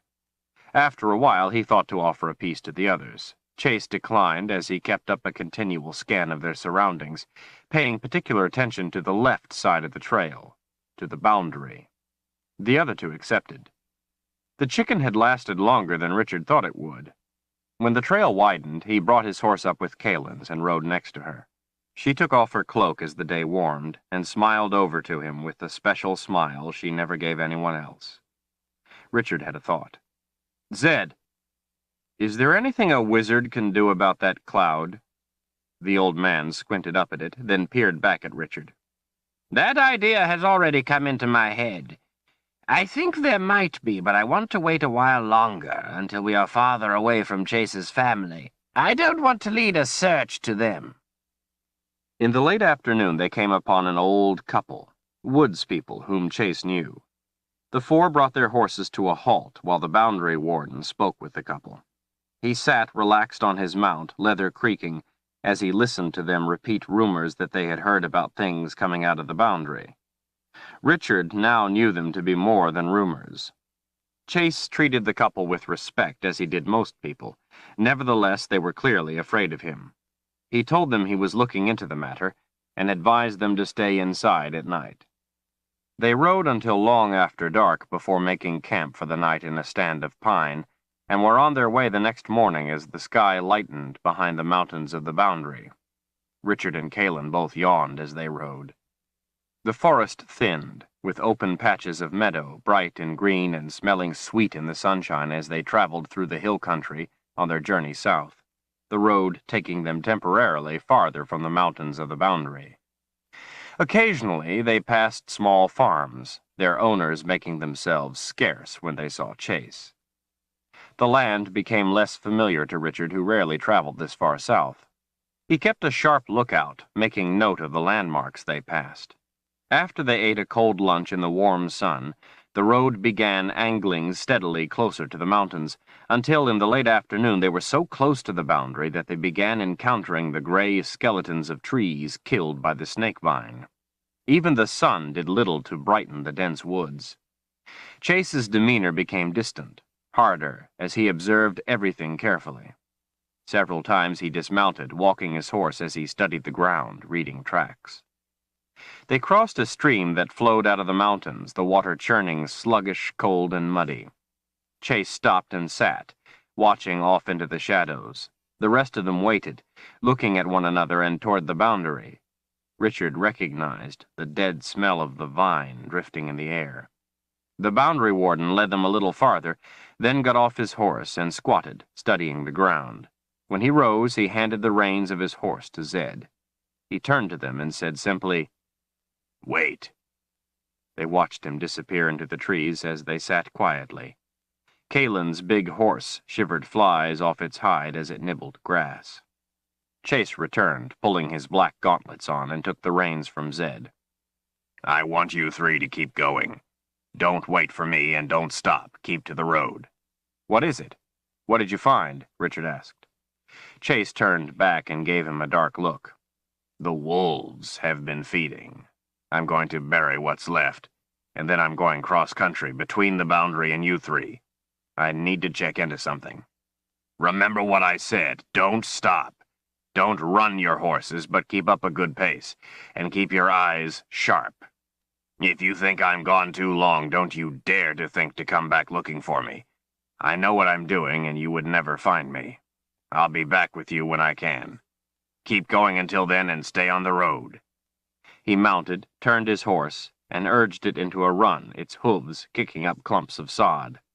"Get moving!" Chase yelled back over his shoulder. As he disappeared through the trees, Richard saw him reach up to a short sword strapped over his shoulder and pull it free. He knew Chase was lying.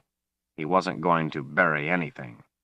Richard didn't like to let his friend go off alone like this, but Chase spent most of his life alone out here by the boundary and knew what he was doing, what was necessary to protect them. Richard had to trust his judgment. "You heard the man," the seeker said. "Let's go." As the three rode on through the boundary woods, rock outcroppings grew in size and twisted their route one way and then the other. The trees became so thick that the sunlight was all but banished from the still forest, the road a tunnel through the thicket. Richard didn't like how close everything felt, and as they moved quickly along, they all kept watching the deep shadows to their left. Branches hung across the road, forcing them to duck under as they passed. He couldn't imagine how Chase could travel through a wood this thick. When the way was wide enough, Richard rode up to Kalen's left, wanting to keep himself between her and the boundary. He kept the reins in his left hand to leave his sword hand free.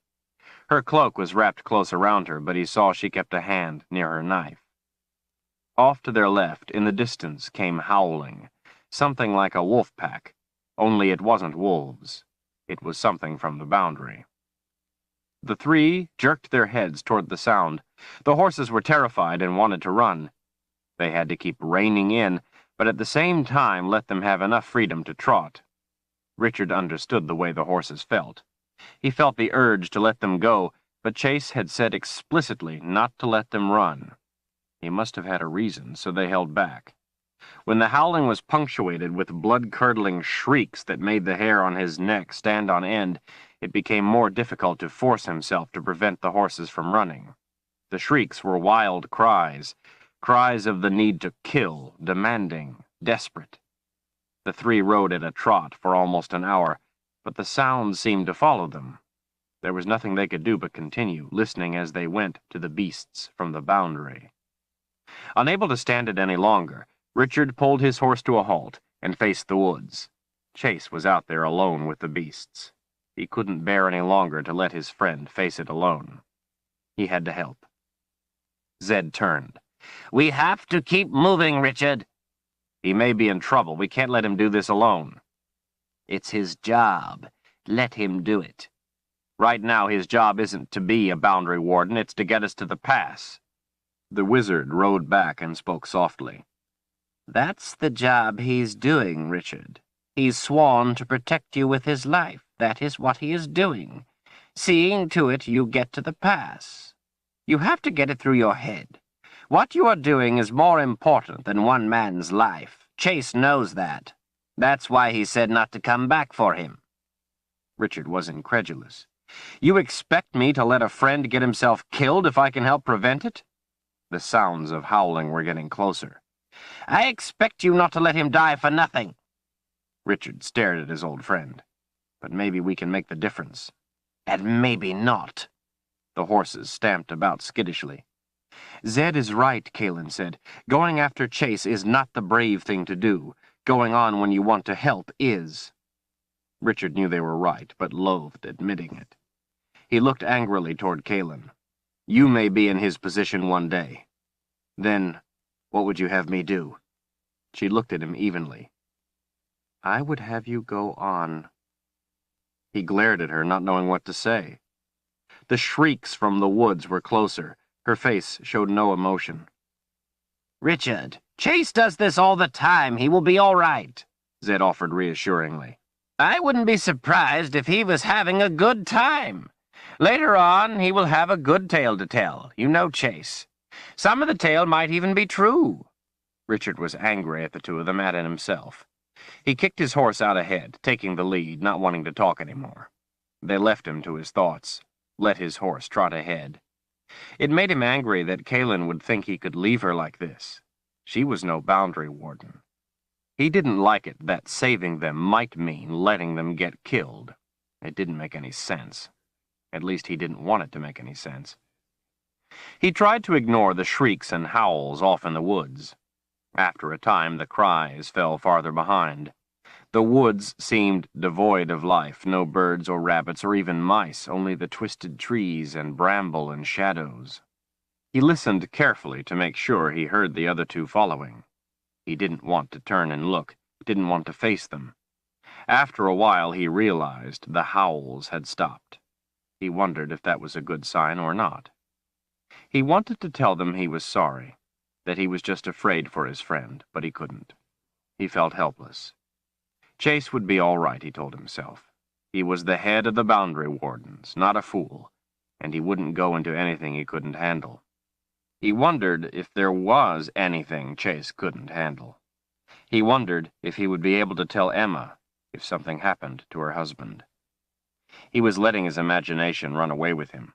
Chase was fine. Not only was he fine, but he would be furious with Richard for thinking these thoughts, for doubting him.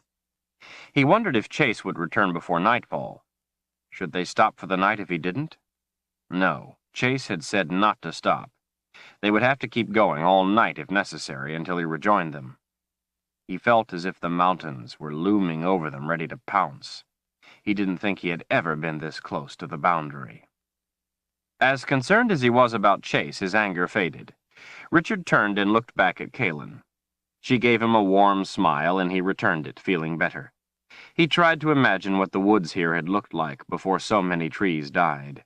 It might have been a beautiful place, green, snug, safe. Maybe his father had come this way when he had crossed the boundary, traveled this very road with the book. He wondered if all the trees near the boundary died before it fell. Maybe they could just wait until this one fell too, and then go across. Maybe they didn't need to go so far out of their way to the south, to Kingsport. But why should he think going south was out of the way? He didn't know where to go in the Midlands, so why was one place better than another? The box they sought could just as easily be in the south as farther north. The woods were getting gloomier. Richard hadn't been able to see the sun for the last couple of hours, but there was no doubt it was setting. He didn't like the idea of traveling these woods at night, but the idea of sleeping in them seemed worse.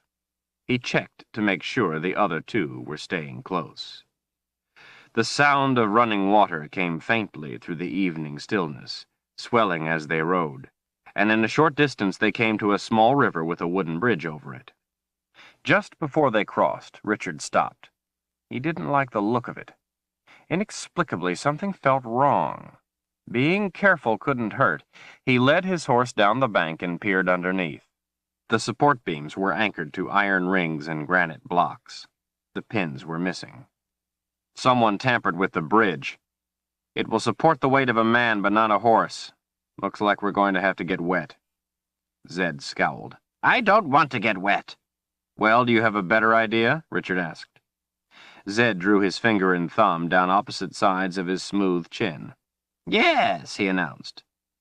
You two go across. I will hold up the bridge. Richard looked at him, as if the wizard had lost his senses. Go on, it will be all right. Zed sat up tall on his horse, held his arms out straight to his sides, palms up, tilted his head back, breathed deeply, and closed his eyes. Reluctantly, cautiously, the other two crossed the bridge. On the other side, they turned their horses and looked back. The wizard's horse began walking across unprompted, while Zed continued to hold his arms out, his head tilted back and his eyes closed. When he reached their side, he brought his arms down and looked at the other two. Richard and Kaylin stared at him. Maybe I was wrong, Richard said. Maybe the bridge would hold the weight. Zed smiled. Maybe you were. Without looking back, he snapped his fingers. The bridge collapsed into the water with a crash. The beams groaned as they were torn apart from one another in the current and swept downstream. Then again, maybe you weren't. I couldn't leave it like that. Someone might come across and be hurt. Richard shook his head. Someday, my friend, we are going to sit down and have a long talk. He turned his horse and started off again. Zed looked at Kaylin and shrugged. She smiled and gave him a wink, then turned and followed after Richard. They continued down the dismal trail, watching the woods as they went. Richard wondered what else Zed could do. He let his horse pick its own way in the gathering darkness, wondering how much longer this dead world went on, or if the road would ever take them away from it. The night was bringing life to the place, strange calls and scraping noises. His horse whinnied at things unseen. He patted its neck reassuringly and checked the sky for gars. It was hopeless. He couldn't see any sky. But if gars came, they would have a hard time surprising the three of them, as the canopy of twisted dead limbs and branches would prevent a silent approach. Maybe the things in the trees were more of a threat than gars. He didn't know anything about them, and he wasn't sure he wanted to. He realized his heart was pounding. After about an hour, he caught the sound of something coming through the brush in the distance to their left. It was breaking branches as it came. He urged his horse into a canter and checked to be sure Kalen and Zed were keeping up. Whatever it was staying with them. They weren't going to be able to get ahead of it. They were going to be cut off.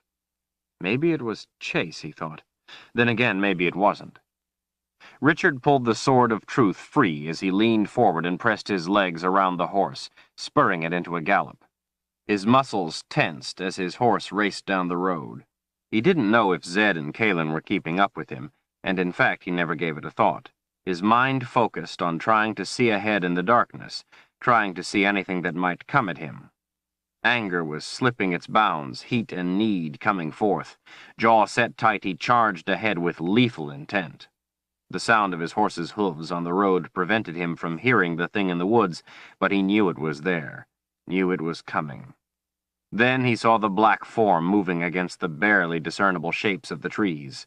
It broke from the woods into the trail a dozen yards in front of him. He raised the sword and went for it, picturing in his mind what he would do. It waited, motionless. At the last instant, he realized it was Chase, holding up an arm to halt him, the silhouette of a flanged mace in his fist. "Glad to see you're keeping alert," the boundary warden said. "Chase! You scared the wits out of me." "You gave me a moment of concern, too." Kalen and Zed caught up with them. "Follow me. Stay close. Richard, take the rear. Keep your sword out." Chase turned his horse and took off at a gallop, the rest following. Richard didn't know if something was after them or not. Chase didn't act as if there was about to be a fight, but he did tell him to keep his sword out. Richard kept a wary eye over his shoulder. They all hunched their heads down in case there were any low branches. It was dangerous to run the horses in the dark like this, but Chase knew that. They came to a fork in the road, the first one all day, and without hesitation the boundary warden cut to the right, away from the boundary. Before long they were clear of the woods, moonlight showing an open country of rolling hills and few trees. Chase slowed after a time, letting the horses walk. Richard sheathed his sword and pulled up close to the others. What was that all about? Chase hooked the mace back onto his belt. "Things in the boundary are following us. When they came out of the boundary for you, I was there to spoil their appetite. Some went back in. The ones left continue to follow from within the boundary, where I can't pursue them. That's why I didn't want you to go too fast. I wouldn't have been able to keep up through the woods. They would have gotten ahead of me, and then they would have had you. I took us away from the boundary now because I wanted to get our scent away from them for the night. It's too dangerous to travel that close to the boundary at night. We'll camp on one of those hills up there." He looked over his shoulder at Richard. "By the way, why did you stop back there? I told you not to." "I was worried about you. I heard the howling.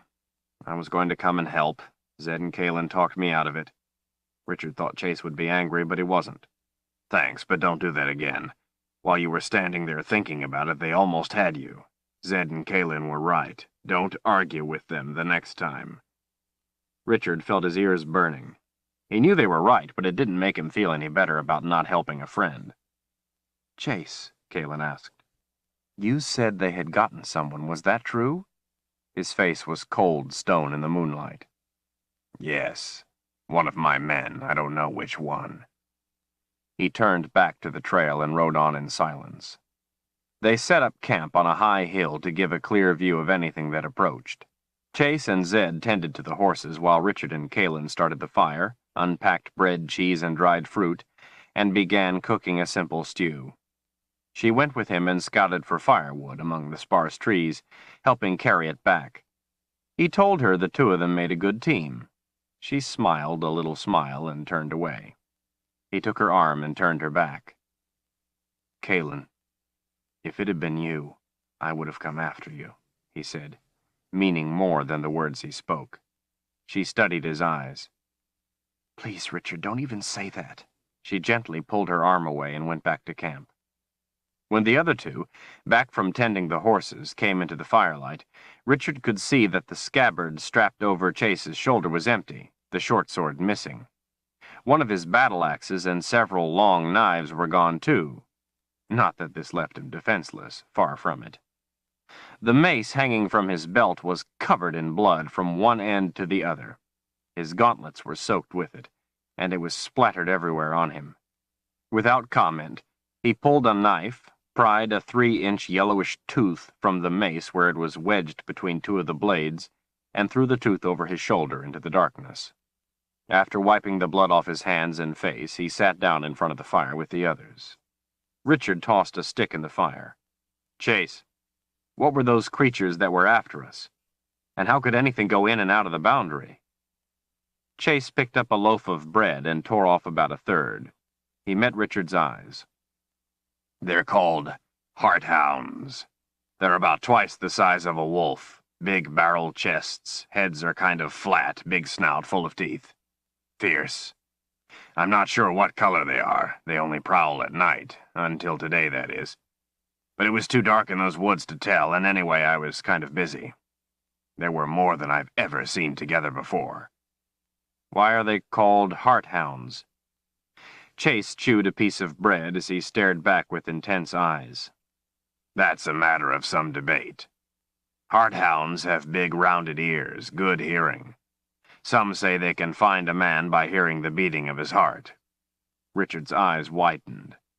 Chase took another bite of bread, chewing for a minute.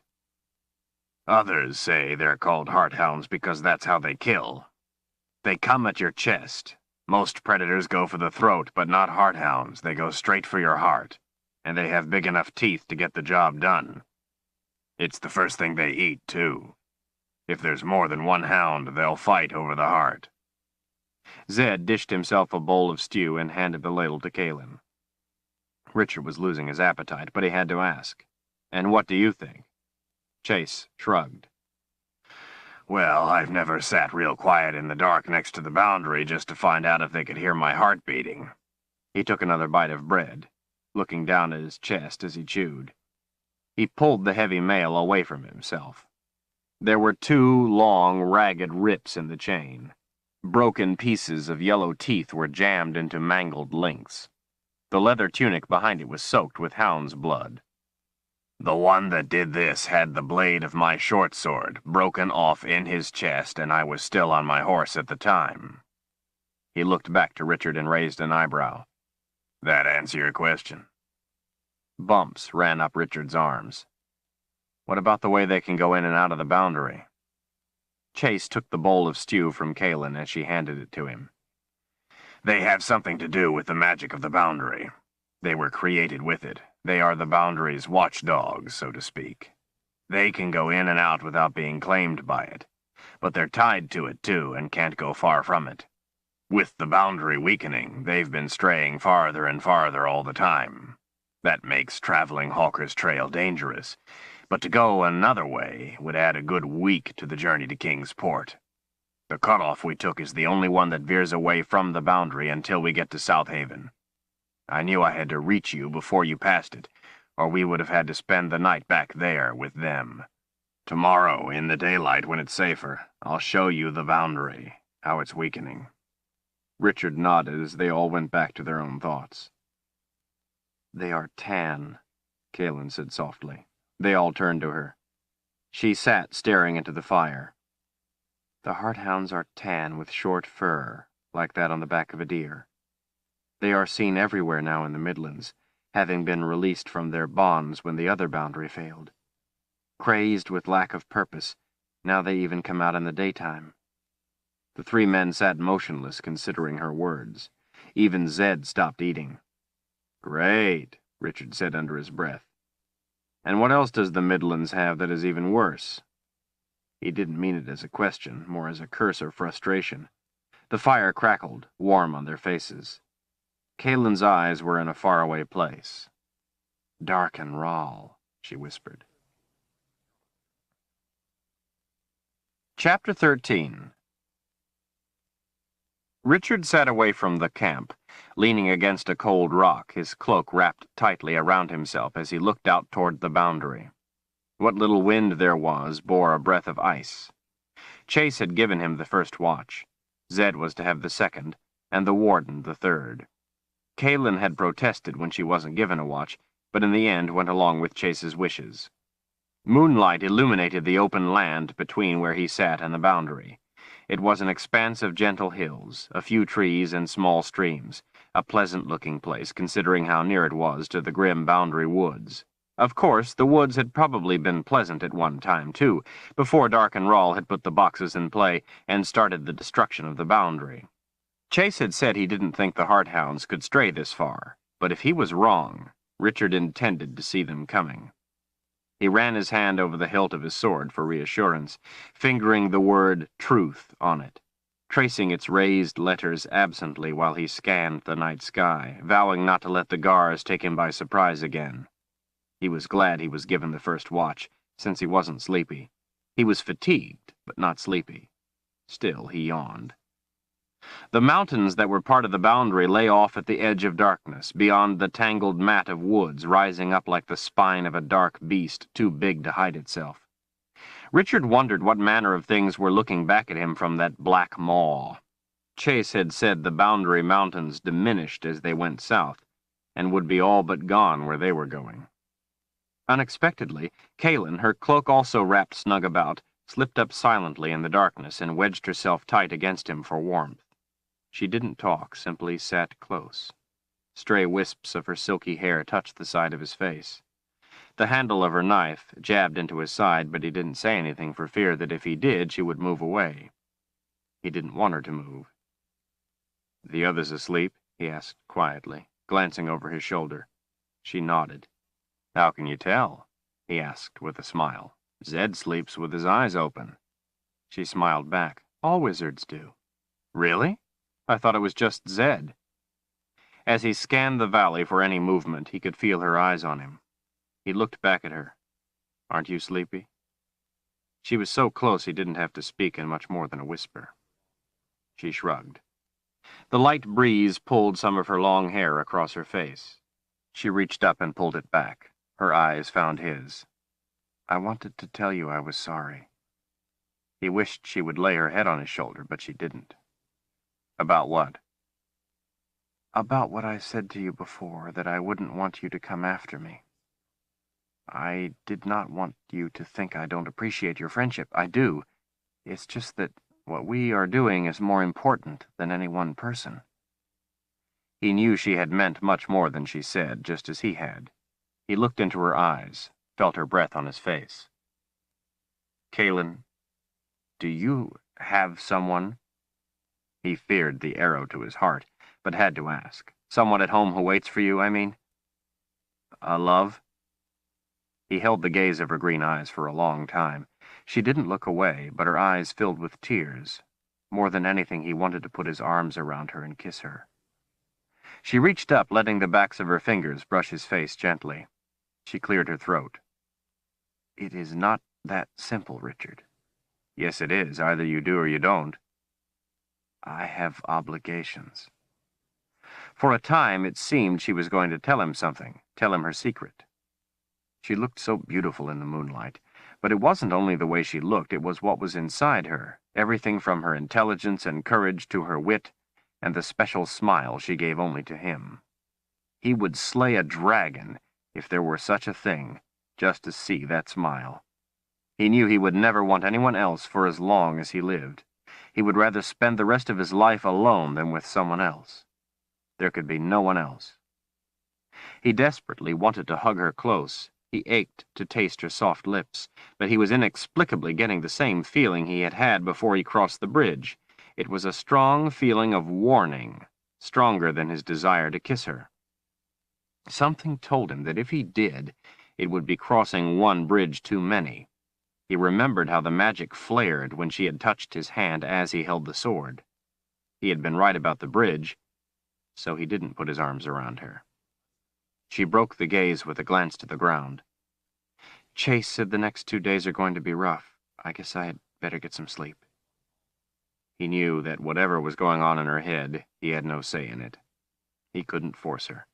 It was something she had to handle herself. You have an obligation to me, too, he said. She looked back to him with a questioning frown, and he smiled. You have promised to be my guide. I intend to hold you to that promise. She smiled, and could only nod, too close to tears to speak. She kissed the end of her finger and pressed it against his cheek, then slipped back into the night. Richard sat in the dark trying to swallow past the lump in his throat. Long after she was gone, he could still feel the place on his cheek where she had put her finger, her kiss. The night was so still that Richard felt as if he were the only one awake in the whole world. Stars flickered, looking like Zed's magic dust frozen in place as the moon stared silently down at him. Not even the wolves sang tonight. Loneliness threatened to crush him. He found himself wishing something would attack just so he would have something else to think about. He pulled out his sword, and for something to do, polished its already gleaming blade with the corner of his cloak. It was his sword to use as he saw fit. That's what Zed had told him. Whether Kaelin liked it or not, he was going to use it to protect her. She was hunted. Anything that tried to touch her was going to have to come through his sword first. The thought of her hunters, the Quads, and Darken Rahl made his anger heat. He wanted them to come now so he could put an end to the threat. He hungered for them. His heart pounded, his jaws clenched. He realized suddenly that it was the sword's anger awakening his. The sword was free from its scabbard, and the mere thought of something threatening Kaelin was making its anger, and his anger, come forth. He was startled at how it had seeped into him, so quiet, so unseen, so seductive. Simply perception, the wizard had said. What was the sword's magic perceiving in him? Richard slid the sword back into its scabbard, put back the anger, feeling the gloom seep through him once again as he resumed his scan of the countryside and sky. He stood and walked around to relieve the cramps in his legs, then sat once more against the rock, inconsolable. An hour before his watch was due to end, he heard quiet footsteps he recognized. It was Zed, a piece of cheese in each hand with no cloak, wearing only his simple robes. "What are you doing up? It's not time for your watch yet." "I thought you might like the company of a friend. Here, I brought you a piece of cheese." "No, thanks. About the cheese, I mean. I could use the friend part, though." Zed sat down next to him, folding his bony knees up to his chest, pulling the robes down over them, making himself the center of a little tent. "What's the problem?" Richard shrugged. "Kaelin, I guess." Zed didn't say anything. Richard looked over. "She's the first thing in my mind when I wake and the last thing in my mind before I sleep. I've never felt like this before, Zed. Never felt this alone before." "I see." Zed laid the cheese on a rock. "I know she likes me, but I get the feeling she's keeping me at arm's length. When we were setting up camp tonight, I told her that if it had been her like Chase today, I would have come after her. A while ago, she came out here to see me. She said she didn't want me coming after her, but she meant more than that. She meant she didn't want me coming after her, period." "Good girl," Zed said under his breath. "What?" "I said she's a good girl. We all like her. But, Richard, she is other things, too. She has responsibilities." Richard frowned at the old man. "And what are those other things?" Zed leaned back a little. "It's not for me to say. She is the one to answer that. I would have thought she would have done so by now." The old man put his arm around Richard's big shoulders. "If it makes you feel any better, the only reason she hasn't is because she cares for you more than she should. She is afraid of losing your friendship." "You know about her secrets, and Chase knows. I can see it in his eyes. Everyone knows but me. She tried to tell me tonight, but she couldn't. She shouldn't worry about losing my friendship. That won't happen. Richard, she is a wonderful person, but she is not the one for you. She can't be that. Why? Zed plucked something off his sleeve as he spoke, avoiding Richard's eyes. I gave my word I would allow her to be the one to tell you. You will just have to trust me.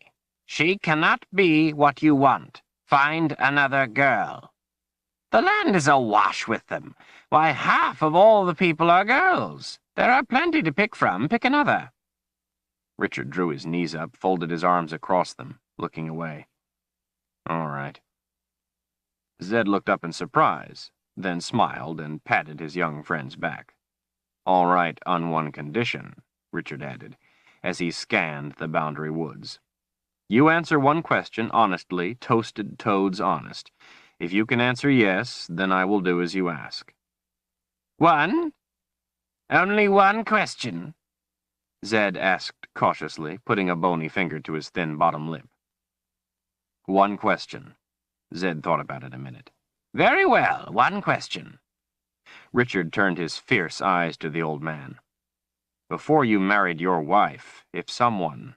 Tell you what, let's make it even easier for you to say yes. If someone you trusted, a friend, someone you loved like a father, if that person had come to you and said, pick another, would you have done so? Zed looked away from Richard's eyes and took a deep breath. Bags. You would think by now I would have learned not to let a seeker ask me a question. He picked up the cheese and took a bite. I thought as much. Zed threw the cheese away into the darkness. That doesn't change the facts, Richard. It will not work between you two. I'm not saying this to hurt you. I love you like a son. If I could change the way the world works, I would. I wish it were not so for your sake, but there is no way for it to work. Kaelin knows it, and if you try, you will only hurt her. I know you don't want that. Richard's voice was calm, quiet. You said it yourself. I am the seeker. There is a way, and I will find it. Zed shook his head sadly. I wish it were so, my boy, but it is not. Then what am I to do? Richard asked in a broken whisper. His old friend put his skinny arms around him and hugged him close in the darkness. Richard felt numb. Just be her friend, Richard. That's what she needs. But you can be nothing more. Richard nodded in Zed's arms. After a few minutes, the seeker, a suspicious look in his eye, pushed away, holding the wizard at arm's length. What is it you came out here for? To sit with a friend. Richard shook his head. You came out here as wizard, away from the others, to counsel the seeker. Now, tell me why you're here. Very well. I came here in my capacity as wizard to tell the seeker he almost made a serious mistake today. Richard took his hands from Zed's shoulders, but continued to hold his gaze. I know that. A seeker cannot put himself at risk when by doing so he puts everyone else at risk. But you were going to do it anyway, Zed pressed. When you named me seeker, you took the bad with the good. I'm new at the responsibilities of the position. It's hard for me to see a friend in trouble and not help. I know I can't afford that luxury anymore. Consider me reprimanded. Zed smiled. Well, that part went well. He sat a minute, his smile faded. But, Richard, the issue is bigger than just what happened today. You must understand that, as Seeker, you may cause the death of innocent people. In order to succeed in stopping Rahl, you may have to turn away from those who might be saved with your help. A soldier knows that on the battlefield, if he bends to help a downed comrade, he might take a sword in the back, and so, if he is to win, he must fight on despite the cries for help from his fellows. You must be able to do this to win. It may be the only way. You must steel yourself to it. This is a struggle for survival. And in this battle, the ones crying for help probably won't be soldiers, but innocents. Darken Rahl will kill anyone to win. Those who fight on his side will do the same. You may have to do the same, like it or not. The aggressor makes the rules. You must play by them, or you will surely die by them. How could anyone fight on his side? Darkenral wants to dominate everyone, to be the master of all. How could they fight for him? The wizard leaned back against the rock and looked out over the hills, as if seeing more than was there. His tone was sorrowful. Because, Richard, many people must be ruled to thrive. In their selfishness and greed, they see free people as their oppressors. They wish to have a leader who will cut the taller plants so the sun will reach them. They think no plant should be allowed to grow taller than the shortest, and in that way give light to all. They would rather be provided a guiding light, regardless of the fuel, than light a candle themselves. Some of them think that when Rahl wins, he will smile on them and they will be rewarded. And so they are as ruthless as he to gain his favor. Some are simply blind to the truth and fight for the lies they hear, and some find, once that guiding light is lit, that they are wearing chains, and then it is too late. Zed smoothed his sleeves down his arm as he sighed. There have always been wars, Richard. Every war is a murderous struggle between foes, and yet no army has ever marched into battle thinking that the Creator had sided with their enemy. Richard shook his head. It doesn't make sense. I am quite sure that Rahl's followers think that we are bloodthirsty monsters capable of anything. They will have been told endless tales of their enemy's ruthless brutality. I'm sure none of them know much about Darkenral except what they have been told by Darkenral. The wizard frowned, his intelligent eyes sharp. It may be a perversion of logic, but that makes it no less threatening or deadly. Rahl's followers need only to crush us. They don't have to understand anything else. But for you to win against a stronger foe, you must use your head. Richard ran his fingers through his hair. That leaves me stuck in an awfully tight crack. I may have to let innocent people die, yet I can't kill Darkenral. Zed gave him a meaningful look. No, I never said you couldn't kill Darkenral. I said you couldn't use the sword to kill him. Richard looked intently over at his old friend, the moonlight dim on the other's angular face. Sparks of thought lit in the darkness of his mood. Zed, he asked quietly, have you had to do that? Have you had to let innocent people die? Zed's face turned hard and pensive. In the last war, and again now, as we speak. Kalen told me Rahl kills people to get my name. No one can give it. But he continues to kill in the hope someone will finally offer it. I could turn myself over to him to stop the killing, but then I wouldn't be able to help defeat him, and many more would die. It's a painful choice. Let a few die horribly, or let even more die horribly. I'm sorry, my friend. Richard wrapped his cloak tighter about himself, chilled from without and from within. He looked back out over the still landscape, then back at Zed. I met the night wisp, Shar, before she died. She gave her life to get Kalen here, so others might live. Kalen also bears the burden of letting others die. She does, Zed said softly. It makes my heart ache to know the things that girl's eyes have seen, and the things your eyes may have to see. Makes my problem about the two of us seem pretty small. Zed's expression was gentle with compassion. But not hurt any less. Richard made another scan of the countryside. Zed, one more thing. Before we reached your house, I offered Kalen an apple. Zed gave a surprised laugh. You offered a red fruit to someone from the Midlands? That's tantamount to a death threat, my boy. In the Midlands, red fruit of any kind is deadly poison. Yes, I know that now, but I didn't at the time. Zed leaned over, lifting an eyebrow. What did she say? Richard looked at him sideways. It isn't what she said, it's what she did. She grabbed me by the throat. For a moment I could see in her eyes that she was going to kill me. I don't know how she was going to kill me, but I'm sure she was going to do it. She hesitated long enough for me to explain. The point is, she was my friend, and she had saved my life several times, but in that instant she was going to kill me. Richard paused.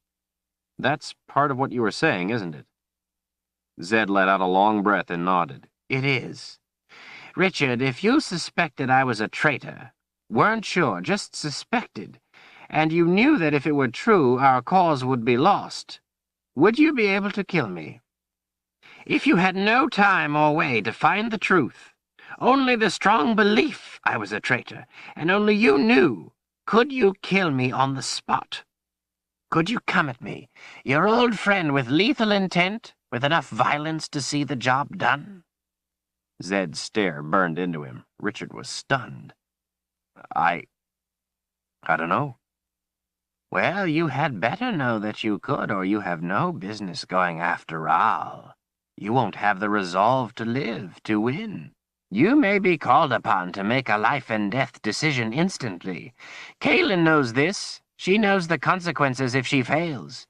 She has the resolve. She hesitated, though.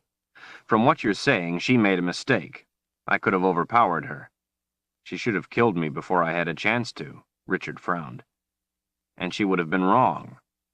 Zed shook his head slowly. Don't flatter yourself, Richard. She had her hand on you. Anything you would have done wouldn't have been quick enough. All it would have taken is a thought on her part.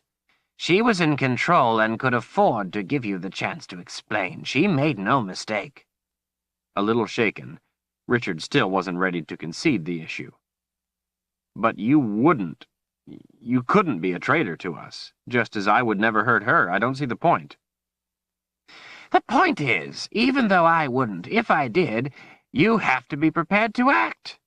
You have to have the strength to do even that if necessary. The point is that even though Kaelin knew you were her friend and wouldn't hurt her, when she thought you were trying to, she was prepared to act. If you hadn't quickly made her believe you, she would have. Richard sat in silence for a moment, watching his friend. Zed. If it were the other way around, if you thought I was a danger to our cause, well, could you... The wizard leaned back, frowning, and without a hint of emotion in his voice said, In a twinkling. The answer appalled Richard, but he understood what his friend was telling him, even if the scenario seemed far-fetched. Anything less than total commitment could spell their failure. If they faltered, Rahl would not be merciful. They would die. It was that simple. Still want to be Seeker? Zed asked. Richard stared out at nothing. Yes. Scared? To the bone. Zed patted his knee. Good, me too. I would worry only if you were not. The Seeker gave the wizard an icy glare. I intend to make Dark and Rahl afraid too. Zed smiled and nodded. You are going to make a good Seeker, my boy. Have faith. Richard gave a mental shudder at the thought of Kaelin killing him just for offering her an apple. He frowned. Zed, why are all red fruits in the Midlands deadly poison? It isn't natural. The wizard gave a sorrowful shake of his head. Because, Richard, children like red fruit.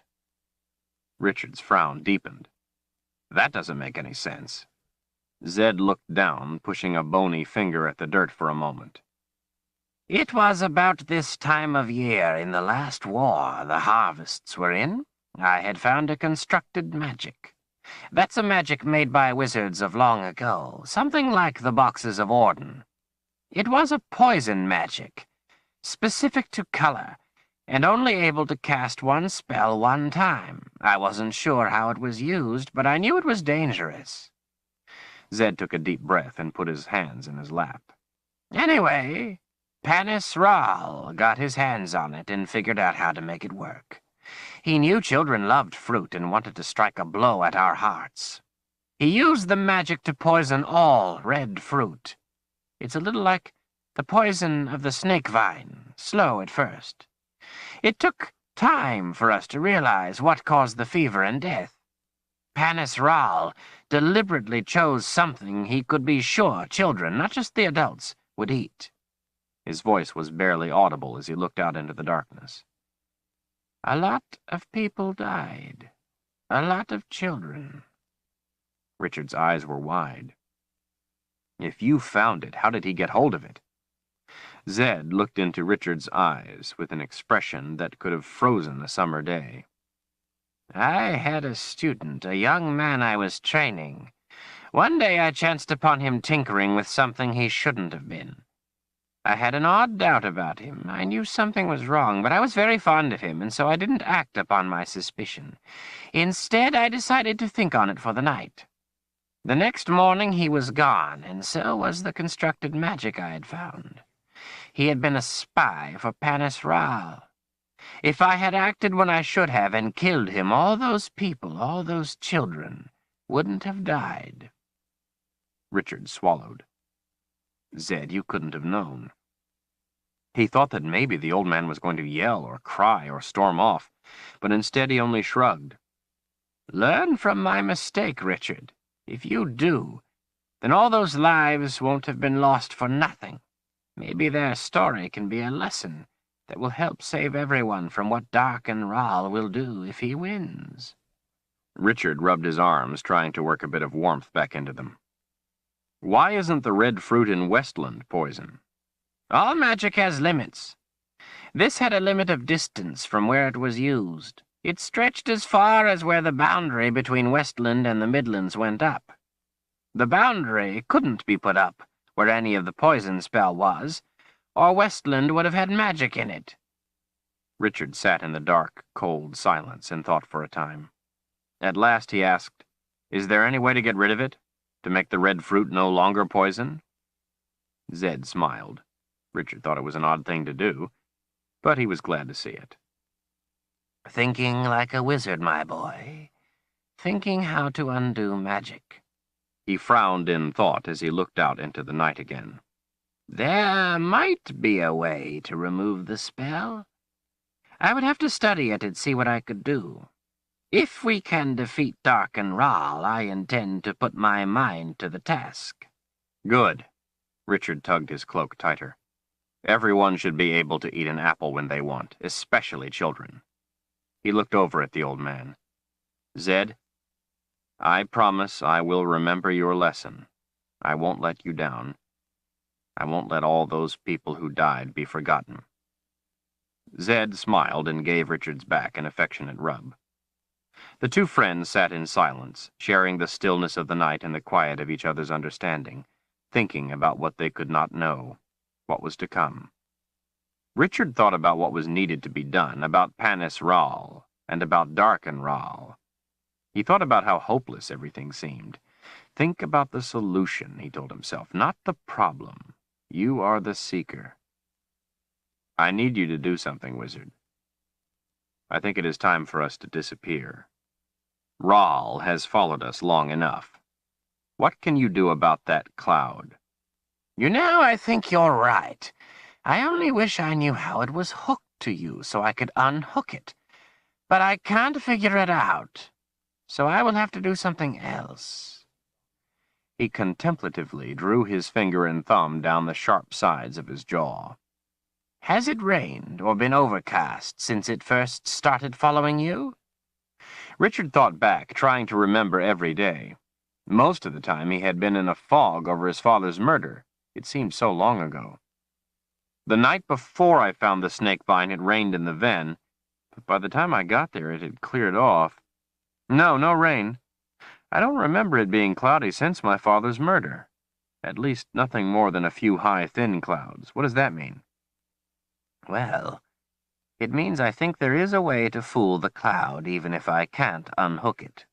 Since the sky has been clear all that time, that means Ral probably has been responsible. He has moved the other clouds away so he could easily find this one. Simple but effective." "How could he move the clouds away?" "He put a spell on this one to repel other clouds and somehow hooked this one to you."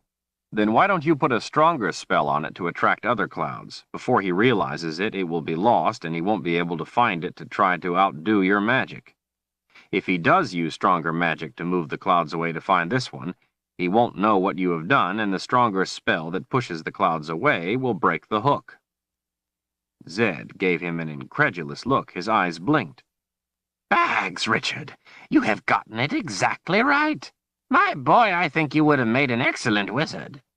No thanks. I already have one impossible job. Zed drew back a little and frowned, but didn't say anything. His thin hand reached into his robes and pulled out a rock, tossing it on the ground in front of them. He stood and his fingers spun around in a circle over the little rock until suddenly it popped into a large rock. Zed, that's your cloud rock. Actually, my boy, it's a wizard's rock. My father gave it to me long ago. The wizard's finger stirred faster and faster until light came forth, sparkles and colors swirling around. He continued to stir, mixing and blending the light. There was no sound, only the pleasant smell of a spring rain. At last, the wizard seemed satisfied. Step up on the rock, my boy. Unsure at first, Richard stepped into the light. It tingled and felt warm against his skin, as if he were lying in the hot summer sun without clothes, after a swim. He let himself bask in the warm, safe feeling, gave himself over to it. His hands floated outward from his sides until they were horizontal. He tilted his head back, took deep breaths, and closed his eyes. He felt wondrous, like floating in water, only he was floating in light. Exhilaration soaked through him. His mind felt a buoyant, timeless connection to everything around him. He was one with the trees, the grass, the bugs, the birds, the animals all around, the water, the very air itself. Not a separate being, but part of a whole. He understood the interconnection of everything in a new way, saw himself as inconsequential and empowered at the same time. He saw the world through the eyes of all the creatures around him. It was a shocking, marvelous insight. He let himself soar into a bird that flew overhead, saw the world through its eyes, hunted with it, hungry and needful for mice, watched the campfire below, the people sleeping. Richard let his identity scatter to the winds. He became no one and everyone, felt the heat of their needs, smelled their fear, tasted their joy, and understood their desires, and then let it all melt away into nothingness, until there was a void where he stood, alone in the universe, the only living thing, the only thing existing at all. Then he let the light flood through him, light that brought forth the others that had used this very rock. Zed's father, and the wizards before that, for untold years, thousands of years, one and all. Their essence flowed through him, shared themselves with him as tears streamed down his cheeks at the wonder of it all.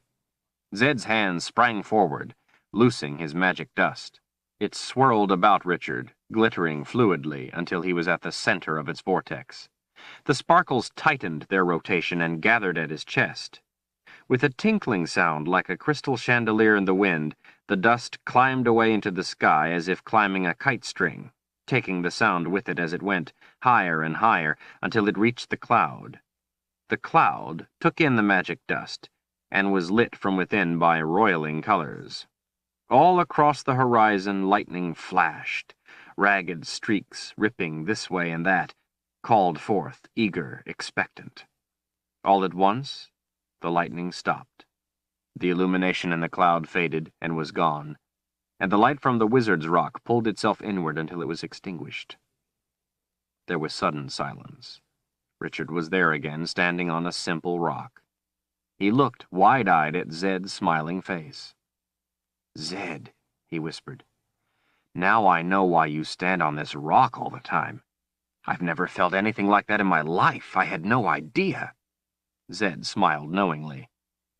You're a natural, my boy. You held your arms just right, your head had the proper tilt, you even arched your back correctly. You took to it like a duckling to a pond. You have all the makings of a fine wizard. He leaned forward gleefully. Now, just try to imagine doing it naked. "It makes a difference?" Richard asked in amazement. Of course. The clothes interfere with the experience. Zed put his arm around Richard's shoulder. Someday I will let you try it. "Zed, why did you have me do that? It wasn't necessary. You could have done it." How do you feel now? I don't know. Different. Relaxed. More clear-headed. I guess not as overpowered, not as depressed. That's why I let you do it, my friend, because you needed it. You have had a hard night. I can't change the problems, but I could help you feel better. Thank you, Zed. Go get some sleep. It's my watch now. He gave Richard a wink. If you ever change your mind about becoming a wizard, I would be proud to welcome you into the Brotherhood. Zed held up his hand. Out of the darkness, the piece of cheese he had thrown away floated back to him. Chapter 14. Chase reined in his horse. Here, this will be a good place. He led the other three off the trail through an open tract of long dead spruce, the silver-gray skeleton standing bare of all but a few branches and an occasional wisp of dull green moss. The soft ground was littered with the rotting corpses of the former monarchs. Brown bogweed, its broad, flat leaves laid down in haphazard fashion by past storms, looked like a tangled sea of dead snakes underfoot. The horses picked their way carefully among the tangle. Warm air, heavy with humidity, carried the fetid smell of decay. A fog of mosquitoes followed them as they went, the only things alive as far as Richard could tell. As open as this place was, little brightness was offered by the sky, as a thick, uniform overcast of clouds hung oppressively close to the ground. Trailers of mist dragged across the silver spikes of the trees that remained standing, leaving them wet and slick. Chase led the way for Zed and then Kalen, with Richard following behind, watching over them as they twisted their way along. Visibility was limited to less than a few hundred feet, and even though Chase didn't seem to be concerned, Richard kept a sharp lookout. Anything could sneak up close before they would be able to see it. All four swatted at the mosquitoes, and except for Zed, they kept their cloaks tight for protection.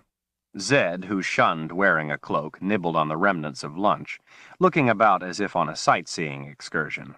Richard had an excellent sense of direction, but was glad they had Chase to lead them. Everything in the bog looked the same, and he knew from experience how easy it would be to become lost. Since Richard had stood on the Wizard's Rock the night before, he felt the weight of his responsibilities less of a burden and more of an opportunity to be a part of something right. He didn't feel the danger any less, but felt more strongly his need to be part of stopping Rahl. He saw his part in the scheme of things as a chance to help others who had no chance to fight Dark and Rahl. He knew he couldn't back away. That would be the end of him, and a lot of others. Richard watched Kalen's body sway as she rode, her shoulders moving to the horse's rhythm. He wished he could take her to places he knew of in the Heartland woods, secret places of beauty and peace, far back in the mountains, show her the waterfall he had found and the cave behind it, have lunch by a quiet forest pond with her, take her into town, buy her something pretty, take her someplace, any place, where she would be safe. He wanted her to be able to smile without having to worry every minute if her enemies were getting closer. After last night, he felt that the first part, his fantasy of being with her, was just an empty wish. With a hand in the air, Chase brought them to a halt. This is the place. Richard looked around. They were still in the middle of an endless, dead, dried-up bog. He didn't see any boundary. It all looked the same in every direction. They tethered their horses to a fallen log and followed Chase a short distance farther on foot. The boundary, Chase announced, holding his arm out at the introduction. I don't see anything, Richard said. Chase smiled. Watch. He walked on, steadily, slowly. As he went forward, a green glow formed around him, at first hardly perceptible. It grew stronger, brighter, until after another 20 steps it became a sheet of green light pressing against him as he proceeded, stronger close to him and fading away about 10 feet to the sides and above, growing larger with every step. It was like green glass, wavy and distorted, but Richard could see through it, see the dead trees beyond. Chase stopped and returned. The green sheet, and then the green glow, faded and vanished as he came back. Richard had always thought the boundary would be a wall of some sort, something that could be seen. That's it? Richard felt a little let down. What more do you want? Now, watch this. Chase searched the ground, picking up branches, testing each for strength. Most were rotten and broke easily.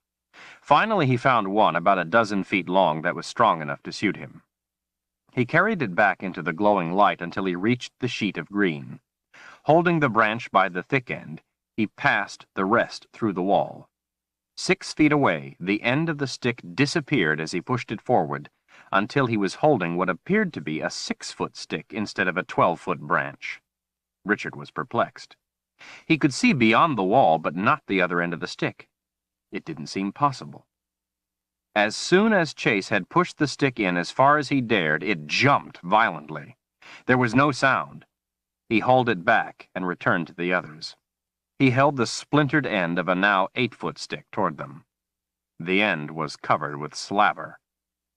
"Hardhounds," he said with a grin. Zed seemed bored. Kalen was not amused. Richard was astounded. Since he seemed to have an audience of only one, Chase grabbed a fistful of Richard's shirt and dragged him off. "Come on, I'll show you what it's like." Chase locked his right arm together with Richard's left as they proceeded, cautioning Richard. "Go slow. I'll let you know when we've gone far enough. Keep hold of my arm." They walked ahead slowly. Green light began. With each step it became more intense, but it was different from when Richard had watched Chase go in by himself. Then the light had been to Chase's sides and above him. Now it was all about.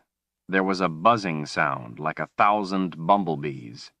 With each step the sound became deeper, but not louder. The green light became deeper too, and the surrounding wood darker, as if night were falling. Then the sheet of green was in front of them, materializing out of nothing, with the green glow everywhere else. Richard could hardly see the woods anymore. He looked back and couldn't see Zed or Kalen at all. "Easy now," Chase warned. They pushed against the green sheet as they stepped slowly ahead. Richard could feel the pressure of it against his body. Then everything else blacked out, as if he were in a cave at night with a green glow around Chase and himself. Richard held Chase's arm tighter.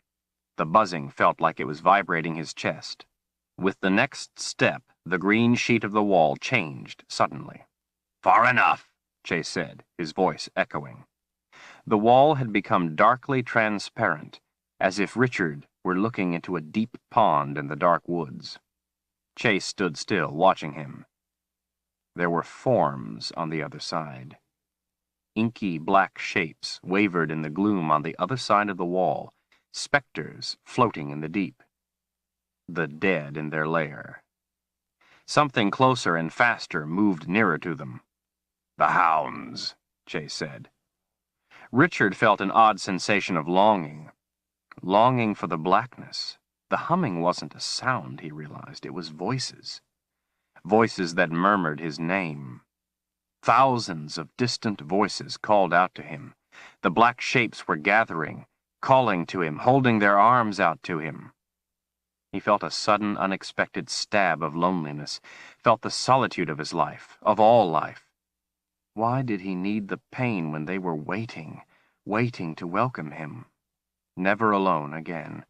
The black shapes drifted closer in the gloom, calling to him, and he began to see their faces. It was as if he were looking through murky water. They came closer. He longed to step through, to be there with them. And then he saw his father. Richard's heart pounded. His father called out to him mournfully in a long, sorrowful cry, his arms thrust out, trying desperately to clutch for his son. He was just beyond the wall. Richard's heart felt as if it were going to rip with yearning. It had been so long since he had seen his father. He wailed for him, hungered to touch him. He wouldn't have to be afraid ever again. He had only to reach his father, then he would be safe. Safe forever. Richard tried to reach out to his father, tried to go to him, tried to step through the wall. Something was holding his arm. Irritated, he pulled harder. Someone held him from his father. He screamed for whoever held him to let go. His voice sounded hollow, empty. Then he was being pulled away from his father.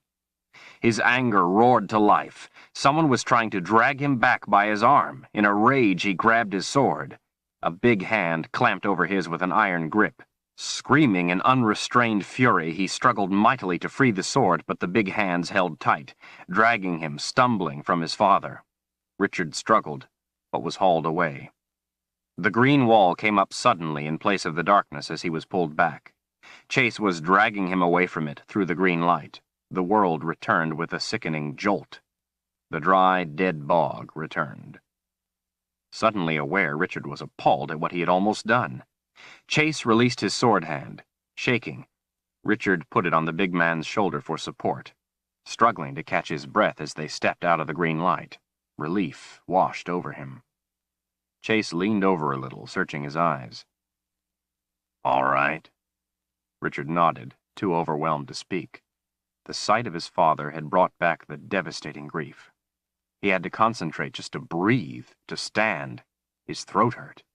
He realized he had been choking, but hadn't been aware of it at the time.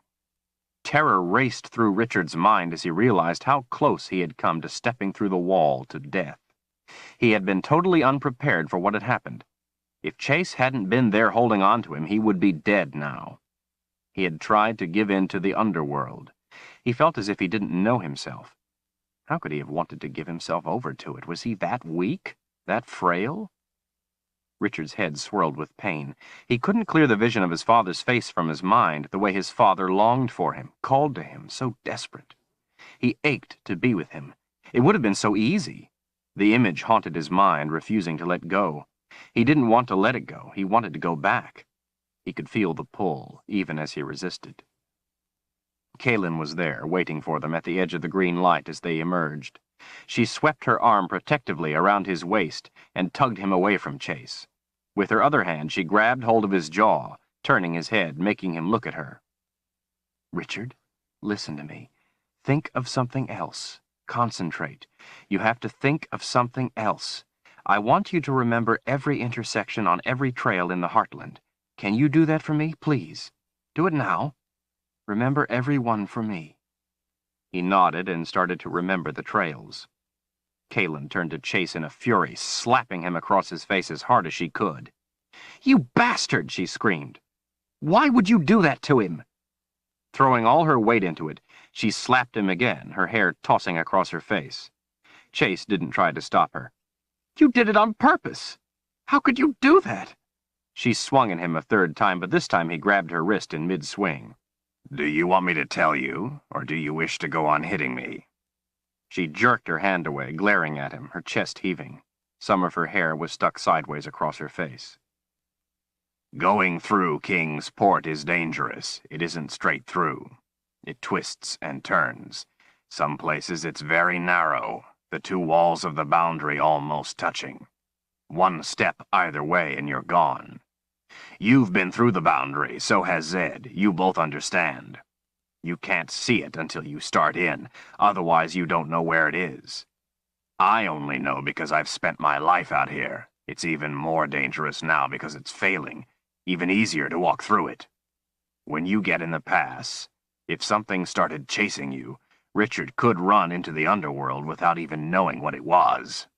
"That's no excuse. You could have warned him." "I've never had a child yet who had the proper respect for fire until they put their hand in it once. No amount of telling is worth doing it once. If Richard didn't understand what it was like before he went into Kingsport, he wouldn't come out the other side. Yes, I took him in there on purpose. To show him. To keep him alive." "You could have told him." Chase shook his head. "No. He had to see it." "Enough," Richard said, his head clear at last. They all turned to him. "A day has yet to go by when one of you three doesn't scare the wits out of me. But I know you all have my best interests at heart. Right now we have more important things to worry about. Chase, how do you know the boundary is failing? What's different?" "The wall is breaking down. Before, you couldn't see through the green into the darkness. You couldn't see anything on the other side." Chase is right, Zed offered. I could see it from here. "How long until it fails?" Richard asked the wizard. Zed shrugged. It's hard to tell. "Then guess," Richard shot back. "Give me some kind of idea, your best guess." It will last at least 2 weeks, but not more than 6 or 7. Richard thought a minute. Can you use your magic to strengthen it? I don't have that kind of power. Chase, do you think Rahl knows about Kingsport? How should I know? Well, has anyone come through the pass? Chase thought about the question. Not that I know of. I doubt it, Zed added. Rahl can travel the underworld. He doesn't need the pass. He's bringing the boundary down. I don't think he cares about a little pass. Caring is different from knowing, Richard said. I don't think we should be standing here, and I'm worried he might know where we're going. Kaelin pulled the hair off her face. What do you mean? Richard gave her a sympathetic look. Do you think it was your mother and sister you saw when you were in there? I thought it was. Do you think otherwise? I don't think that was my father. He looked to the wizard. What do you think? It's impossible to say. No one really knows all that much about the underworld. Darken Rahl knows about it, Richard said bitterly. I don't think my father would want me in that manner. But I know Rahl would. So despite what my eyes tell me, it's more likely that it was Darken Rahl's disciples trying to take me. You said we couldn't go through the boundary because they were waiting for us to do so, waiting to get us.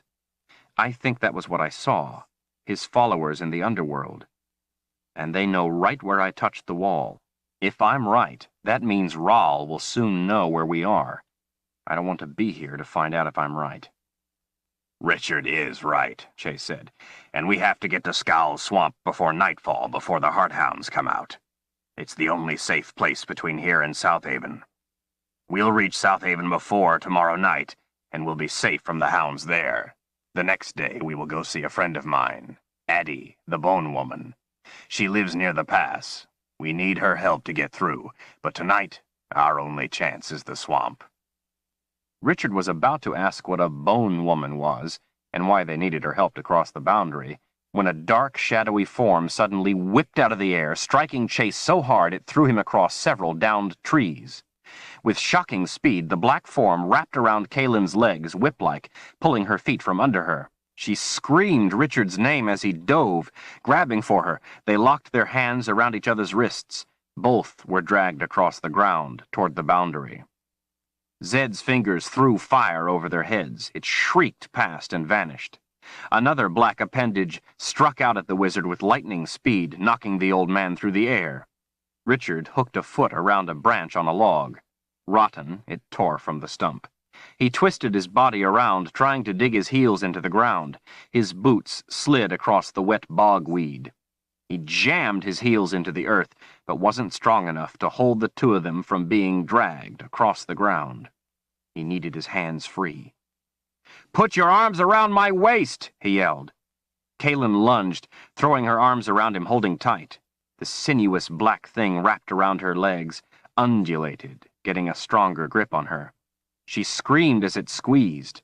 Richard yanked the sword free, filling the air with its ringing. The green light began to glow around them as they were dragged in. Anger flooded through him. Richard's worst fear was coming to pass. Something was trying to take Kaelin. The green light brightened.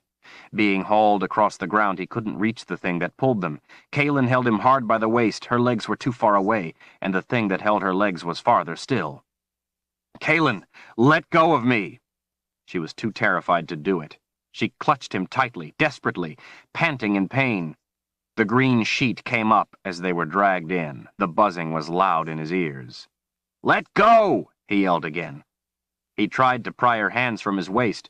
The trees of the bog started to fade into darkness. Richard could feel the pressure of the wall. He couldn't believe how strongly she held him. On his back, sliding across the ground, he tried to reach behind himself to pull her wrists away from him, but could not. Their only chance was for him to get up. "Kaelin, you have to let go or we're dead. I won't let them get you. Trust me. Let go." He didn't know if he was telling her the truth, but he was sure it was their only chance. Her head pressed against his stomach as she clutched his body. Kaelin looked up at him, her face contorting in pain as the black thing squeezed. She screamed, then let go. In a blink, Richard was on his feet. As he jumped up, the dark wall materialized abruptly in front of him. His father reached out. He unleashed his rage, swinging the sword with every fiber of violence he possessed. The blade swept through the barrier, through the thing he knew wasn't his father. The dark shape wailed, exploding in a cloud of nothingness. Kalen's feet were at the wall. The dark thing enfolded tightly around her legs, compressing and pulling. He brought the sword up. Murderous need surged through him. Richard, no, it's my sister. He knew it wasn't, just as it wasn't his father. He gave himself over completely to the hot need and brought the sword down as hard as he could. Again it swept through the wall, slashed through the repulsive thing that held Kalen. There was a confusion of flashes, unearthly wailing and keening. Kalen's legs were free. She lay sprawled on her stomach. Without looking to see what else was happening, Richard pushed his arm under her waist and lifted her in a single motion, scooping her off the ground. He held her tight against himself and held the sword toward the wall as he retreated from the boundary. Backing away steadily, he watched for any movement, any aggression. They left the green light. He kept going until they were well clear beyond the horses. When he stopped at last and released her, Kalen turned and threw her arms around him, shaking. He had to struggle to restrain the rage that urged him to go back in and attack. He knew he would have to put the sword away to quell the anger, the need, but he didn't dare to. The others, where are they? She asked in a panic. We have to find them. Kalen pushed away from him and started to run back. Richard snatched her by the wrist, almost yanking her from her feet. "Stay here!" he yelled, far more angrily than required, pushing her to the ground. Richard found Zed in a heap, unconscious. As he bent to the old man, something swept out in a rush over his head. His anger erupted. He spun with the sword, the blade sweeping through the dark form. The stump reeled back into the boundary with a shrill screeching, the severed part vaporizing in midair. Richard picked up Zed with one arm, threw him over his shoulder like a sack of grain, and carried him to Kalen, where he laid him gently on the ground. She held the wizard's head in her lap, inspecting for wounds. Richard ducked low as he ran back, but the expected attack didn't come. He wished it would. He longed for the fight, hungered to strike. He found Chase jammed partway under a log. Richard seized the male and pulled him over. Blood oozed from a gash on the side of Chase's head. Debris was stuck to the wound. Richard's mind raced, trying to think what to do. He couldn't lift Chase with one arm, and he didn't dare to put the sword away. He did know he didn't want Kalen to come help. He wanted her to stay safely away. Getting a good grip on the warden's leather tunic, Richard started dragging him. The slick bogweed eased the effort somewhat, but it was still difficult, because he had to go around several fallen trees. Surprisingly, nothing attacked. Maybe he had heard it or killed it. He wondered if it was possible to kill something already dead. The sword had magic. Richard wasn't sure what it was capable of. He wasn't even sure if the things in the boundary were dead. He finally reached Kalen and Zed and dragged Chase close. The wizard was still unconscious. Kalen's face was white with worry. "What are we going to do?"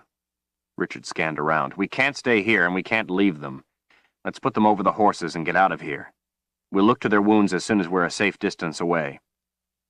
The clouds were thicker than before, and mist covered everything with a wet sheen. As he checked in every direction, Richard put the sword away and easily lifted Zed over his horse. Chase was more difficult. He was big, and all his weapons were heavy. Blood throbbed from the wound on the side of his forehead, soaking his hair, and hanging him over the side of the horse made it bleed more. Richard decided he couldn't leave it untended. He quickly retrieved an alm leaf and a strip of cloth from a pack. He crumpled the leaf to make it seep its healing fluid, pressed it against the wound, and had Kalen wrap the cloth around Chase's head.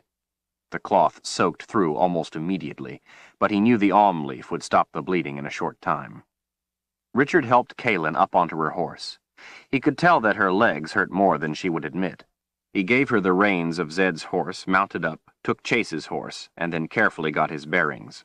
He knew they would have a hard time finding the trail. The mist was getting heavy, visibility limited. There seemed to be ghosts watching from the shadows in every direction. He didn't know if he should lead or follow Kalen, didn't know how best to protect her, so he rode beside her. Zed and Chase weren't tied down and could easily slip off the horses, so they had to take it slow. The dead spruce looked the same in every direction, and they couldn't go in a straight line because they had to cut back and forth around fallen trees. Richard spat out mosquitoes that kept flying into his mouth. The sky was the same dark steel gray everywhere. There was no chance to tell where the sun was to get oriented. After a time, Richard wasn't at all sure they were going in the right direction. It seemed they should have reached the trail already.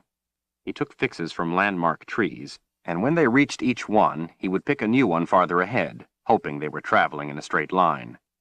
To do it properly, he knew he had to be able to line up at least 3 trees to make sure the line of travel was straight. But he couldn't see that far in the mist.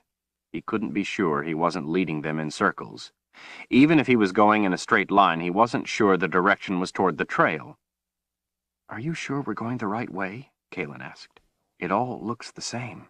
"No, but at least we haven't run into the boundary." "Do you think we should stop and tend to them?" "We don't dare. For all I know, we could be 10 feet from the underworld." Kaylin looked around, worried. Richard gave thought to having her wait with the other 2 while he went ahead and scouted for the trail, but dismissed the idea, as he was afraid he might not be able to find her again. They had to stay together. He started to wonder what they would do if they couldn't find their way out before dark. How would they protect themselves against the heart-hounds? If there were enough of them, even the sword couldn't hold them all off at once. Chase had said they had to get to the swamp before nightfall. He hadn't said why or how the swamp could protect them. The brown bogweed was an endless sea all around, with hulks of trees aground in it everywhere. An oak appeared off to their left, then some more, some with leaves shimmering dark green and wet in the mist. This was not the way they had come in. Richard turned them to the right a little, following the edge of the dead bog, hoping it would lead them back to the trail. Shadows from the brush among the oaks watched them. He told himself it was his imagination that made the shadows seem to have eyes. There was no wind, no movement, no sound. He was angry with himself for being lost, despite how easily it could happen in this place. He was a guide. Getting lost was unforgivable. Richard breathed out in relief when he saw the trail at last. They quickly dismounted and checked their 2 charges. There was no change in Zed, but at least Chase's wound had stopped bleeding. Richard had no idea what to do for them. He didn't know if they had been knocked unconscious or if their condition was caused by some sort of magic from the boundary. Kaylin didn't know either. "What do you think we should do?" she asked him. Richard tried not to look as worried as he really was. "Chase said we had to get to the swamp or the hounds would get us. It won't do them any good to be laid out here and tended to while we wait for them to wake, only to have the hounds get us all. As I see it, we have only 2 choices. Leave them here or take them with us. There is no way I'm leaving them. Let's tie them down on the horses so they don't fall off and get to the swamp." Kaylin agreed. They worked quickly to lash their friends to the horses. Richard changed Chase's bandage and cleaned up the wound a little. The mist was changing to a light rain. He fished around in the packs, finding the blankets, and removed the oilcloth they were wrapped in. They put a blanket over each friend, then covered them with the oilcloth to keep them dry, crisscrossing rope over it all to hold it in place. When they were finished, Kaylin unexpectedly put her arms around him, hugging him close and tight for a moment, separating before he could return her gesture. "Thank you for saving me," she said softly. "The boundary terrifies me." She looked sheepishly up at him. "And if you remind me what I said about not coming after me, I'll kick you." She smiled as she looked up from under her eyebrows. "Not a word, I promise." He smiled back at her and pulled up the hood of her cloak, stuffing her hair into it to keep her dry in the rain. He pulled up his own hood, and they started off down the road. The woods were deserted. Rain dripped down through the tangle overhead. Branches reached around the trail like talons, reaching to snatch both people and horses. Even without their rider's direction, the horses trotted their way carefully down the center of the road, their ears pricking from one side to the other as if listening to the shadows. So dense was the thicket to each side that there was no chance they could take to the trees if they had to. Kaylin drew her cloak tighter. It was go on or go back, and there was no going back. They rode the horses hard the rest of the afternoon and evening. When the day's death began stealing away the soft gray light, they still had not reached the swamp, and there was no way to tell how much farther it was. Off through the tangled woods, they caught the sound of howling. Their breath caught in their throats. The heart-hounds were coming. Chapter 15. The horses needed no encouragement to run. They fled down the road at full speed, their riders making no attempt to slow them. the howls of the hardhounds energizing the effort. Water and mud splashed as their hooves pounded the road, and rain ran in rivulets across their hides, but it was the mud that won out, streaking and caking on their legs and bellies. When the hounds shrieked, the horses returned a snort of fear. Richard let Kaelin take the lead, wanting to stay between her and their pursuers. The sounds of the hardhounds were still distant, off toward the boundary, but he knew by the way they were angling in from the left that it was only a matter of time until they would be overtaken. If they could turn to the right and head away from the boundary, there was a chance they could outrun the hounds, but the woods were thick, impenetrable. It would be slow going if they could find an opening, a sure death if they tried. Their only chance was to stay on the road and reach the swamp before they were caught. Richard didn't know how far it was or what they would do once they reached it, only that they had to. The colors of day were washing out into a sullen gray as night approached. Rain pelted his face in small cold pricks, heated and mingled with sweat, and ran down his neck. Richard watched the bodies of his two friends bounce and jostle on the horses, hoping they were tied down securely enough, hoping they were not badly hurt, hoping they would be conscious soon. The ride couldn't be doing them any good. Kaelin didn't turn or look back. She bent to her task, her dark form hunched forward over the horse as it ran. The road curved back and forth as it threaded its way around imposing misshapen oaks and rock outcroppings. Dead trees became more infrequent. Leaves of the oak, ash, and maple trees sealed the riders away from the last vestiges of the sky, darkening the trail even more. The hounds were getting closer when the road began to descend into a sodden wood of cedar. A good sign, Richard thought. Cedar often grew where the ground was wet. Kaelin's horse disappeared over the edge of a drop. Richard reached the brink of the sharp slope and saw her again descending into a bowl in the earth. The tangled tops of trees spread out into the distance, at least as much of it as he could see in the mist and dim light. It was the Scow Swamp at last. The smell of wet and rot assailed him as he followed her in a rush down through swirling trailers of mist that moved and spun at their passing. Sharp calls and hoots came from the dense vegetation. The howls of the hardhounds came from behind, closer now. Woody vines hung from slick, twisted limbs of trees that stood in the water on roots, looking like claws, and smaller leafy vines spiraled around anything strong enough to hold them. Everything seemed to be growing on top of something else, seeking to gain an advantage. Water, dark and still, sat in stagnant expanses, sneaking in under clumps of bushes, enveloping stands of fat-bottomed trees. Duckweed drifted in thick mats on the water, looking like manicured lawn. The lush growth seemed to swallow the sound of their horses' hooves, allowing only the native calls to echo across the waters. The road narrowed into a trail that struggled to remain above the black water, making it necessary to slow the horses for fear they would break a leg on the roots. Richard saw that as Kaelin's horse passed, the surface of the water rolled in lazy ripples as things moved under it. He heard the hounds at the top of the bowl. Kaelin turned at the howls. If they stayed on the trail, the hounds would be at them in a matter of minutes. As Richard looked around, he pulled the sword free. It sent its distinctive ringing across the murky water. Kaelin stopped and looked back to him. "There!" He pointed with the sword across the water to their right. "That island. It looks high enough to be dry. Maybe the hardhounds can't swim." He thought it a slim hope, but could think of nothing else. Chase had said they would be safe from the hounds in the swamp, but hadn't told them how. This was the only thing he could think of. Kaelin didn't hesitate. She led her horse right in, pulling Zed's behind. Richard followed close after with Chase's, watching up the trail, seeing movement through gaps in the trees. The water seemed to be no more than 3 or 4 feet deep with a muddy bottom. Weed broke from its anchoring and floated to the surface as Kaelin's horse waded through ahead of him, making steady progress to the island. Then he saw the snakes. Dark bodies wriggled in the water just below the surface, heading toward them from every direction. Some lifted their heads, flicking red tongues out into the damp air.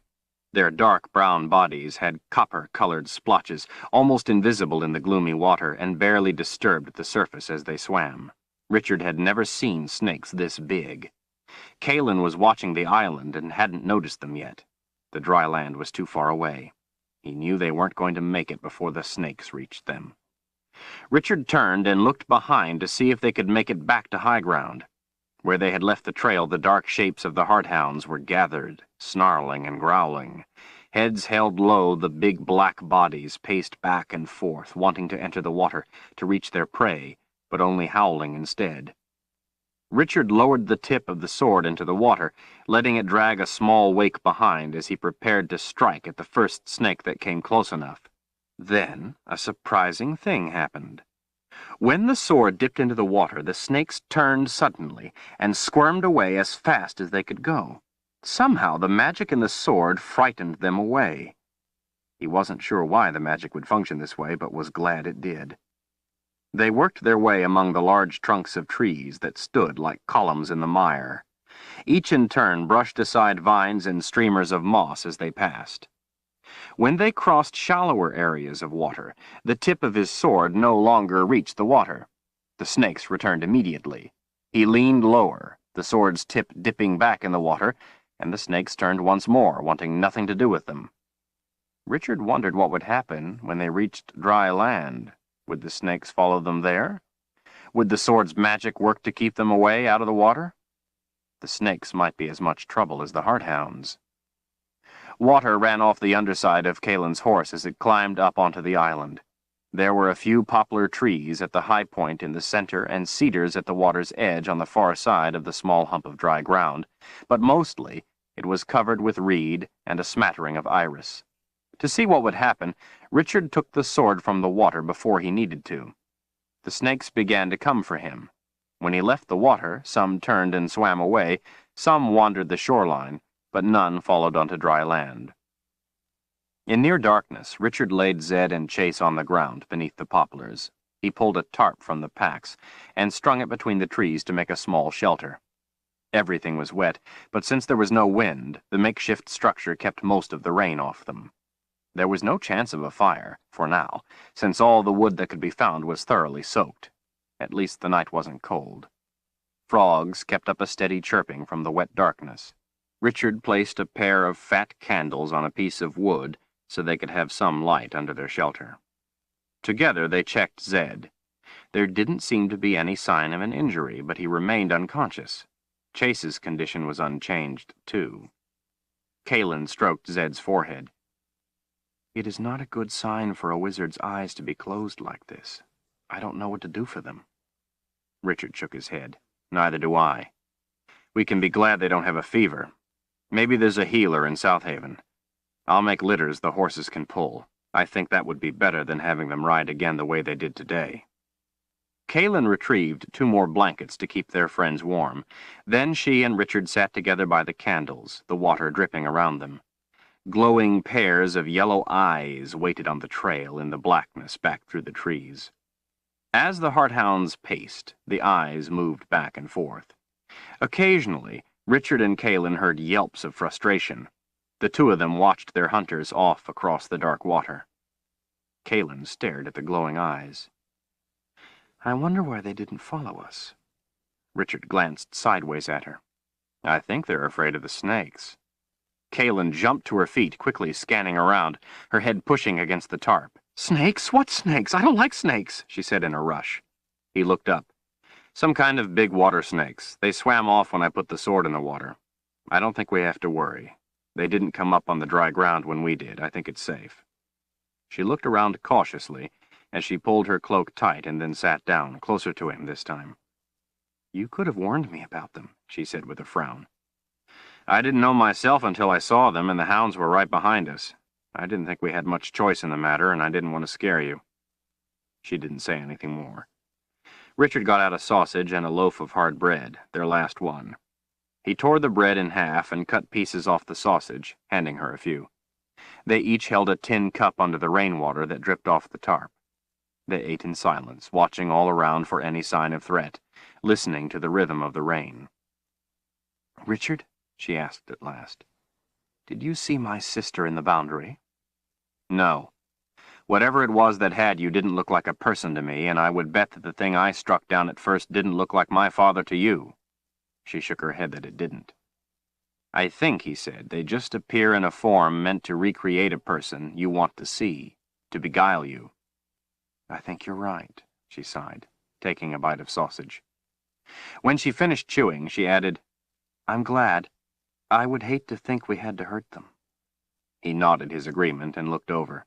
Her hair was wet, and some of it was stuck to the side of her face. There's something else, though, that I think is odd.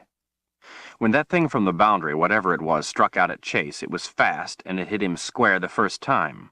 And before we could do anything, it grabbed you with no trouble. Same with Zed, it got him the first time. But when I went back for them, it tried for me and missed, then it didn't even try again. I noticed that when it happened, she said. It missed you by a good distance.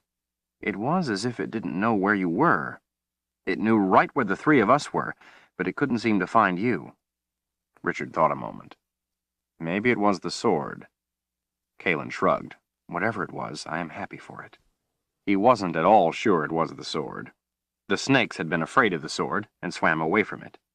The thing in the boundary had shown no fear. It seemed as if it simply couldn't find him. There was one other thing that he wondered at. When he had struck down the thing in the boundary that looked like his father, he had felt no pain. Zed had told him there would be a price to pay for killing with the sword, and that he would feel the pain of what he had done. Maybe there was no pain because the thing was already dead. Maybe it was all in his head. None of it was real. That couldn't be. It was real enough to strike down his friends. His self-assurance that it wasn't his father he had cut down began to waver. They ate the rest of the meal in silence while he thought about what he could do for Zed and Chase, which was nothing. Zed had medicines along, but only Zed knew how to use them. Maybe it was magic from the boundary that had struck them down. Zed had magic along too, but he was also the only one who knew how to use that. Richard took out an apple and cut it into wedges, removed the seeds, and gave half to Kalen. She moved closer and leaned her head on his arm as she ate it. Tired? He asked. She nodded, then smiled. And I am sore in places I cannot mention. She ate another wedge of apple. Do you know anything about South Haven?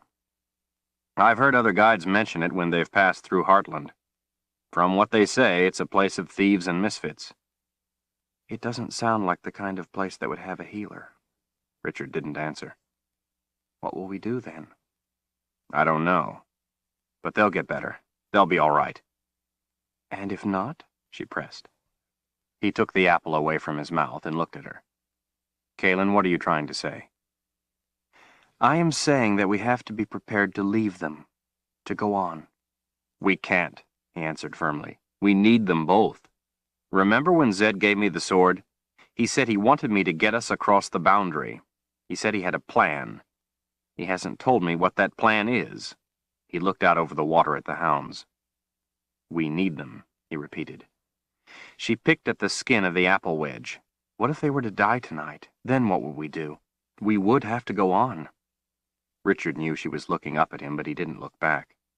He understood her need to stop Rahl.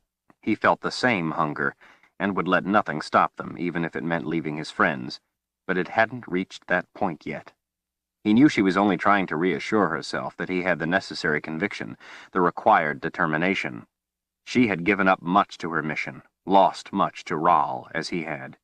She wanted to know he had the ability to go on, at any cost, to lead. The candles lit her face softly, a small glow in the darkness. Reflections of the flames danced in her eyes. He knew she didn't like saying these things to him. Kalen, I'm the Seeker. I understand the weight of that responsibility. I will do anything required to stop Dark and Rahl. Anything. You can place your faith in that. I will not, however, spend the lives of my friends easily. For now, we have enough to worry about. Let's not invent new things. Rain dripped into the water from trees, sending hollow echoes through the darkness. She put her hand on his arm as if to say she was sorry.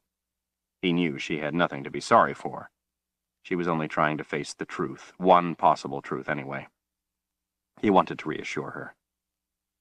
If they don't get better, he said, holding her eyes with his, and if there is a safe place to leave them with someone we can trust, then we will do so and go on. She nodded. That is all I meant. I know. He finished his apple. Why don't you get some sleep? I'll keep watch. I couldn't sleep, she said, indicating the Hardhounds with a nod of her head. Not with them watching us like that. Or with snakes all around. Richard smiled at her. All right. Then how about if you help me build the litters for the horses to pull? That way we can get out of here in the morning as soon as the hounds are gone. She returned the smile and got up. Richard retrieved a wicked-looking war axe from Chase and found it worked as well on wood as on flesh and bone. He wasn't at all sure Chase would approve of putting one of his prize weapons to use in this fashion. In fact, he knew he wouldn't. He smiled to himself. He couldn't wait to tell him. In his mind, he could picture his big friend's disapproving frown. Of course, Chase would have to embellish the story with every telling. To Chase, a story without embellishment was like meat without gravy, just plain dry. His friends had to get better, he told himself. They just had to. He couldn't bear it if they died. It was several hours before they were finished. Kaelin stayed close to him, as she was afraid of the snakes, and the hardhounds watched them the whole time. For a while, Richard had thought to use Chase's crossbow to try to get some of the hounds, but finally decided against it. Chase would be angry at him for squandering valuable bolts to no purpose. The hounds couldn't get them and would be gone with the light. When they were finished, they checked the other two, then sat down together again by the candles. He knew Kaelin was tired. He could hardly keep his own eyes open. But she still didn't want to lie down to sleep, so he had her lean against him. In no time her breathing slowed and she was asleep. It was a fitful sleep. He could tell she was having bad dreams. When she started whimpering and jerking, he woke her. She was breathing rapidly and almost in tears. "Nightmares?" he asked, stroking her hair reassuringly with the backs of his fingers. Kaelin nodded against him. "I was dreaming about the thing from the boundary that was around my legs. I dreamt it was a big snake." Richard put his arm around her shoulders and hugged her tight against him. She didn't object, but pulled her knees up and put her arms around them as she nuzzled against him. He worried that she could hear his heart pounding. If she did, she didn't say anything and was soon fast asleep again. He listened to her breathing, to the frogs, and to the rain. She slept peacefully. He closed his fingers around the tooth under his shirt. He watched the hardhounds. They watched back. She woke sometime near morning when it was still dark. Richard was so tired he had a headache. Kaelin insisted he lie down and sleep while she kept watch. He didn't want to. He wanted to continue holding her, but was too sleepy to argue. When she gently shook him awake, it was morning. Weak, gray light filtered through the dark green of the swamp and through heavy mist that made the world seem small and close. The water around them looked as if it had been steeped with decayed vegetation, a brew that rippled occasionally with unseen life beneath the surface. Unblinking black eyes pushed up through the duckweed, watching them. "The hardhounds are gone," she said.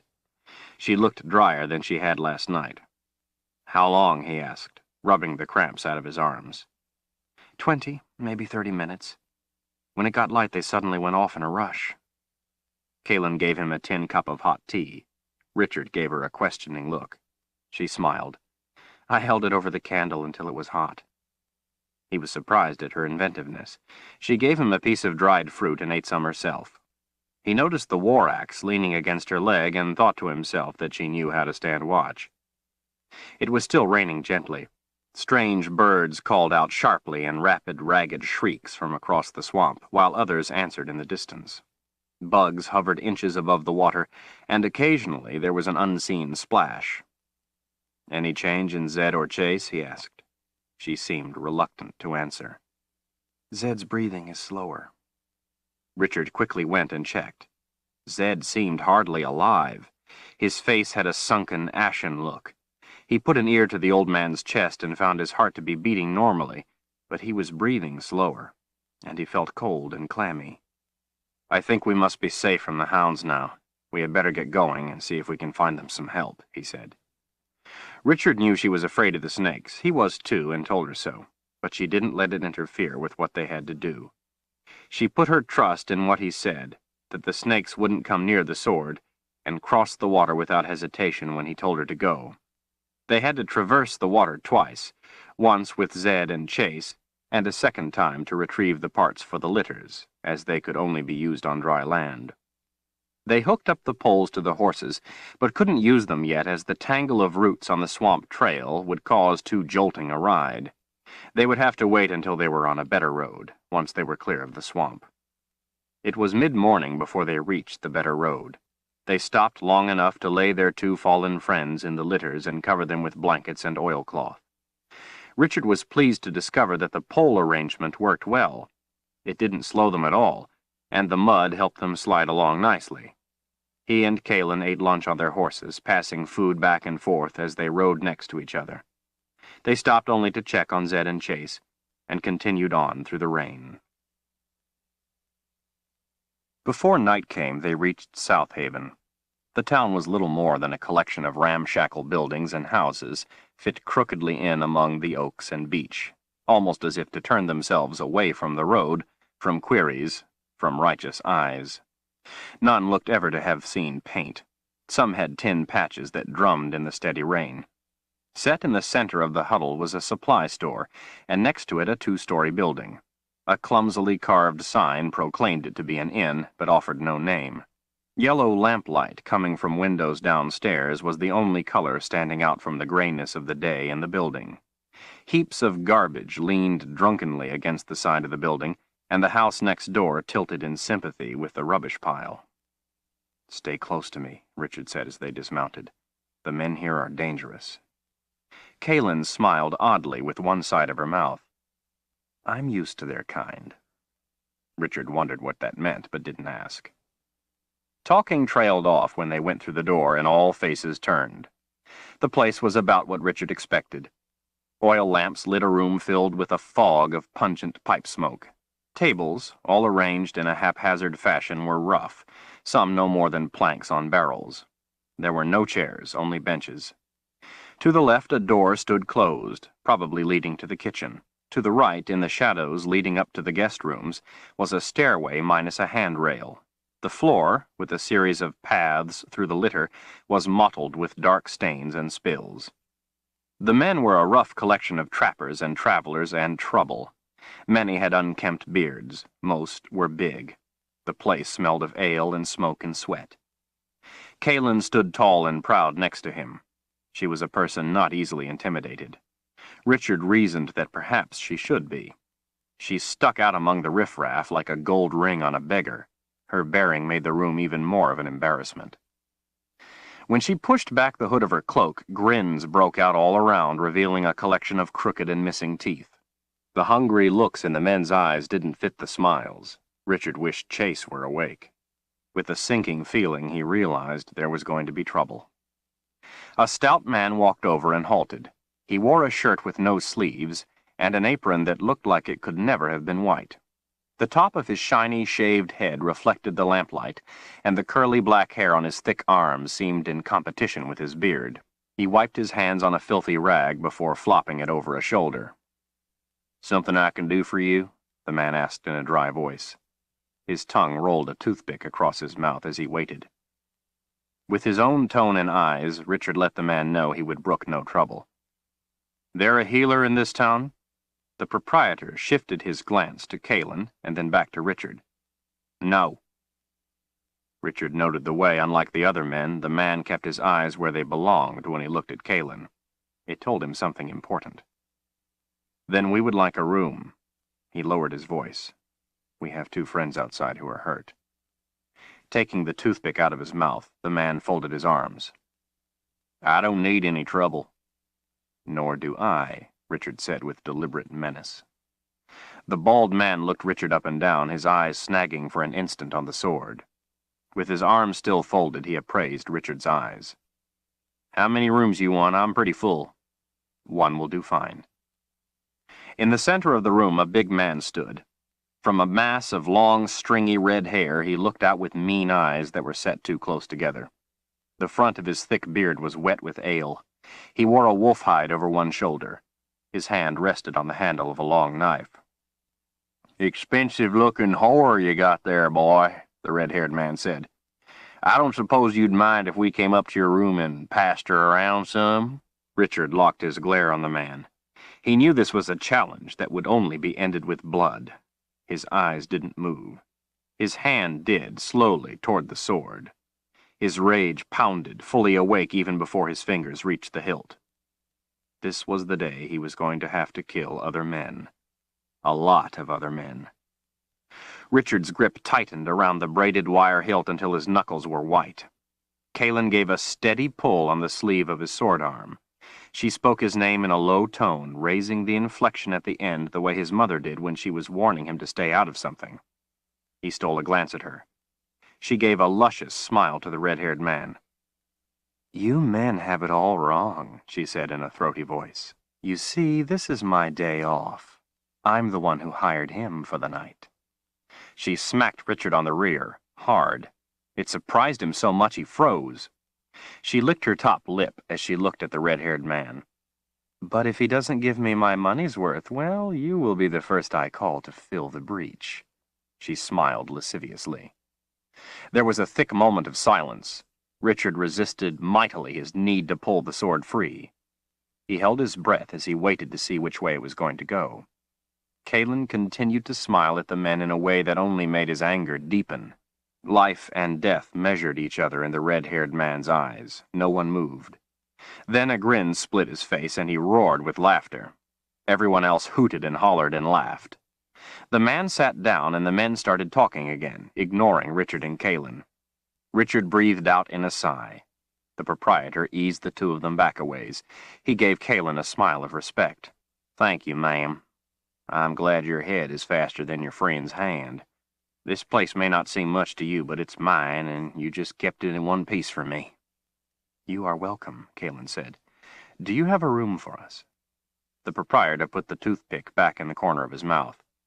"There's one upstairs at the end of the hall on the right that has a bolt on the door." "We have 2 friends outside," Richard said. "I could use some help getting them up there." The man gave a nod of his head back at the roomful of men. "It wouldn't do if that lot saw you were burdened with injured companions. You two go up to the room just like they expect. My son's in the kitchen. We'll bring your friends up the back stairs so no one will see." Richard didn't like the idea. "Have a little faith, my friend," the other said in a low voice, "or you may be bringing harm to your friends. By the way, my name's Bill." Richard looked at Kaelin. Her face was unreadable. He looked back to the proprietor. The man was tough, hardened, but didn't appear to be devious. Still, it was his friends' lives at stake. He tried to keep his voice from sounding as threatening as he felt. "All right, Bill. We will do as you ask."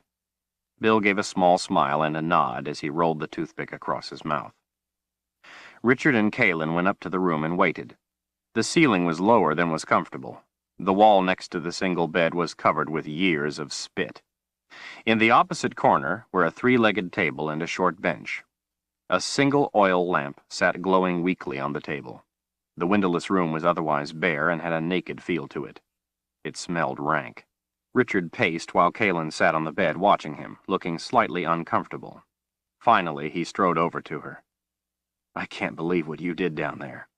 She stood up and looked him in the eyes. "The result is what matters, Richard. If I had let you do what you were about to do, your life would have been at great risk, for nothing of value." "But those men think—" "And you care what those men think?" "No, but—" He could feel his face redden.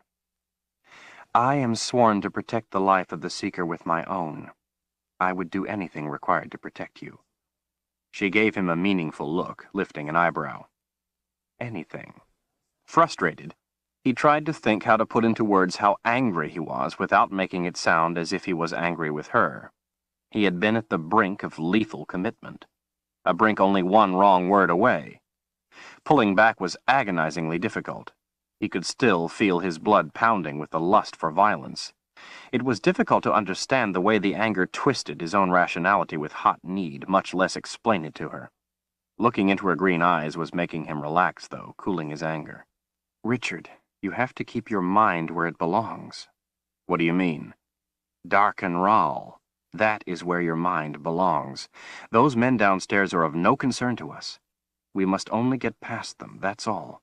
Nothing else. Don't expend your thoughts on them, it's a waste. Put your energy to our job." He let out a breath and nodded. "You're right, I'm sorry. You did a brave thing tonight, as much as I didn't like it." She put her arms around him, her head against his chest, and gave him a slow hug. There was a soft knock at the door. After assuring himself it was Bill, he opened the door. The proprietor and his son carried Chase in and laid him carefully on the floor. When the son, a lanky young man, saw Calen, he fell instantly and hopelessly in love. Richard understood the feeling. Nonetheless, he didn't appreciate it. Bill pointed with his thumb. "This is my son, Randy." Randy was in a trance, staring at Calen.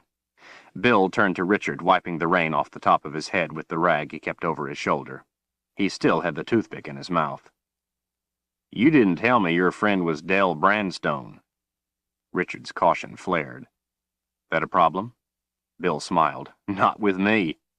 The warden and me have had our disagreements, but he's a fair man. He gives me no trouble. He stays here sometimes when he's in the area on official business, but the men downstairs would tear him apart if they knew he was up here." "They might try," Richard corrected. A slight smile curled the corners of Bill's mouth. "We'll get the other one." When they left, Richard gave Calen 2 silver coins.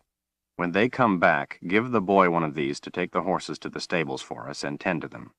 Tell him that if he will spend the night watching them and have them ready for us at sunrise, you will add the other." "What makes you think he will do it?"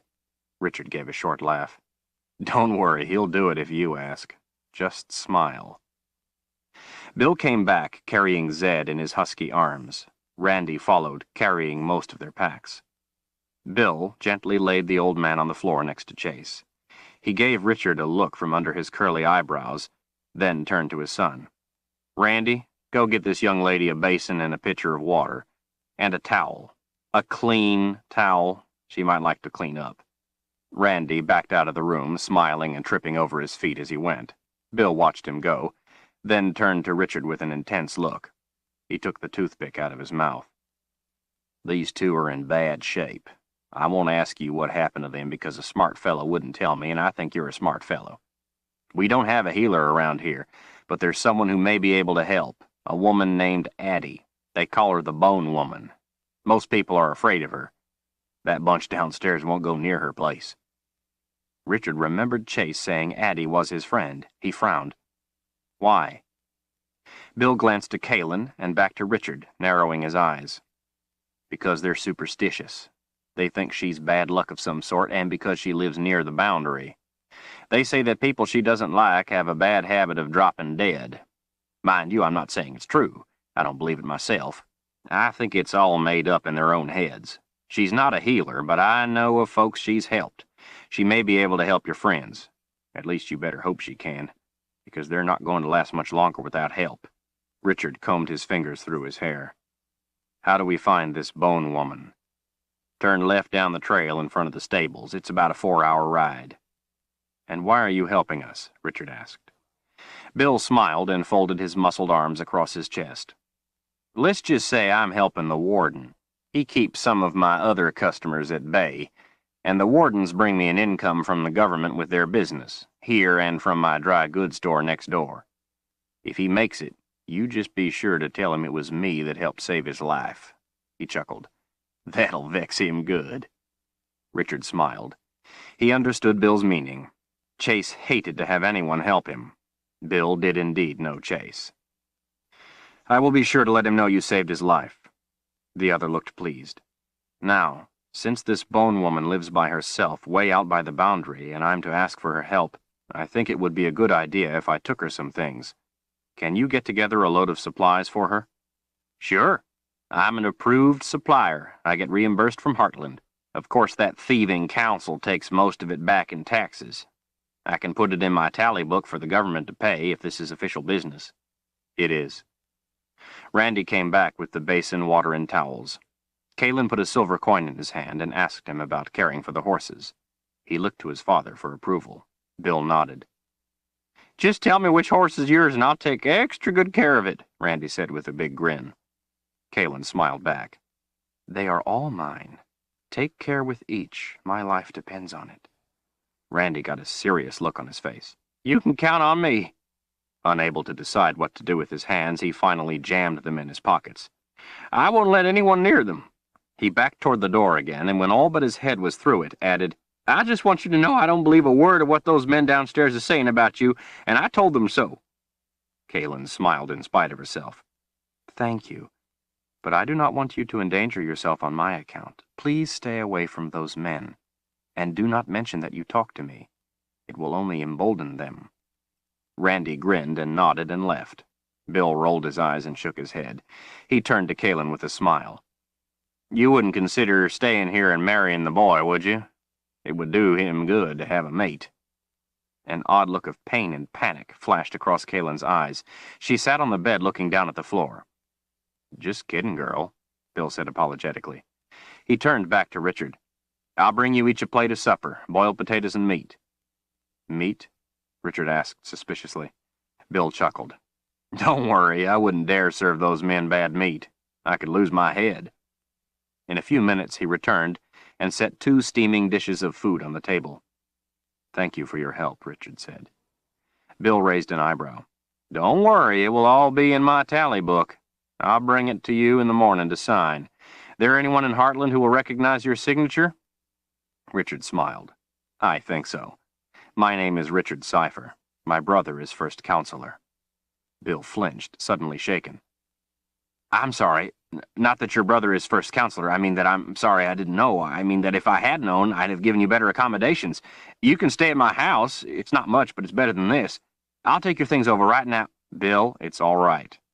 Richard went to the man and put a hand on his back, reassuring him. The proprietor looked suddenly less fierce. My brother is first counselor. I am not. The room is fine. Everything is fine. You're sure? Everything? You're not going to send the army here, are you? You've been a big help to us, honest. I have nothing to do with the army. Bill didn't look convinced. You're with the head of the boundary wardens. Richard smiled warmly. He's a friend of mine, for many years. The old man, too. They're my friends, that's all. Bill's eyes brightened. Well, if that's true, then how about if I add a couple extra rooms to the tally book? Seeing as how they won't know you all stayed together.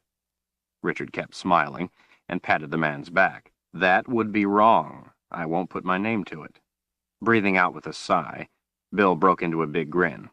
So, you are Chase's friend. He nodded to himself. Now I believe you. I haven't been able to get that man to fatten my tally book in all the time I've known him. Richard put some silver in the man's hand. But this wouldn't be wrong. I appreciate what you're doing for us. I would also appreciate it if you would water the ale tonight. Drunken men die too easy. Bill gave a knowing smile. Then Richard added, You have dangerous customers. The man studied Richard's eyes, glanced to Kaylin, then back again. Tonight I do, he agreed. Richard gave him a hard look. If anyone comes through that door tonight, I will kill him, no questions asked. Bill looked at him for a long moment. I'll see what I can do to keep that from happening, even if I have to knock some heads together. He went to the door. Eat your supper before it gets cold. And take care of your lady. She has a good head on her shoulders. He turned to Kaylin and winked. And a pretty one, too. One more thing, Bill. The boundary is failing. It will be down in a few weeks. Take care with yourself. The man's chest rose as he took a deep breath. He held the doorknob as he looked into Richard's eyes for a long moment. I think the council named the wrong brother first counselor. But then they didn't get to be counselors because they worry about doing right.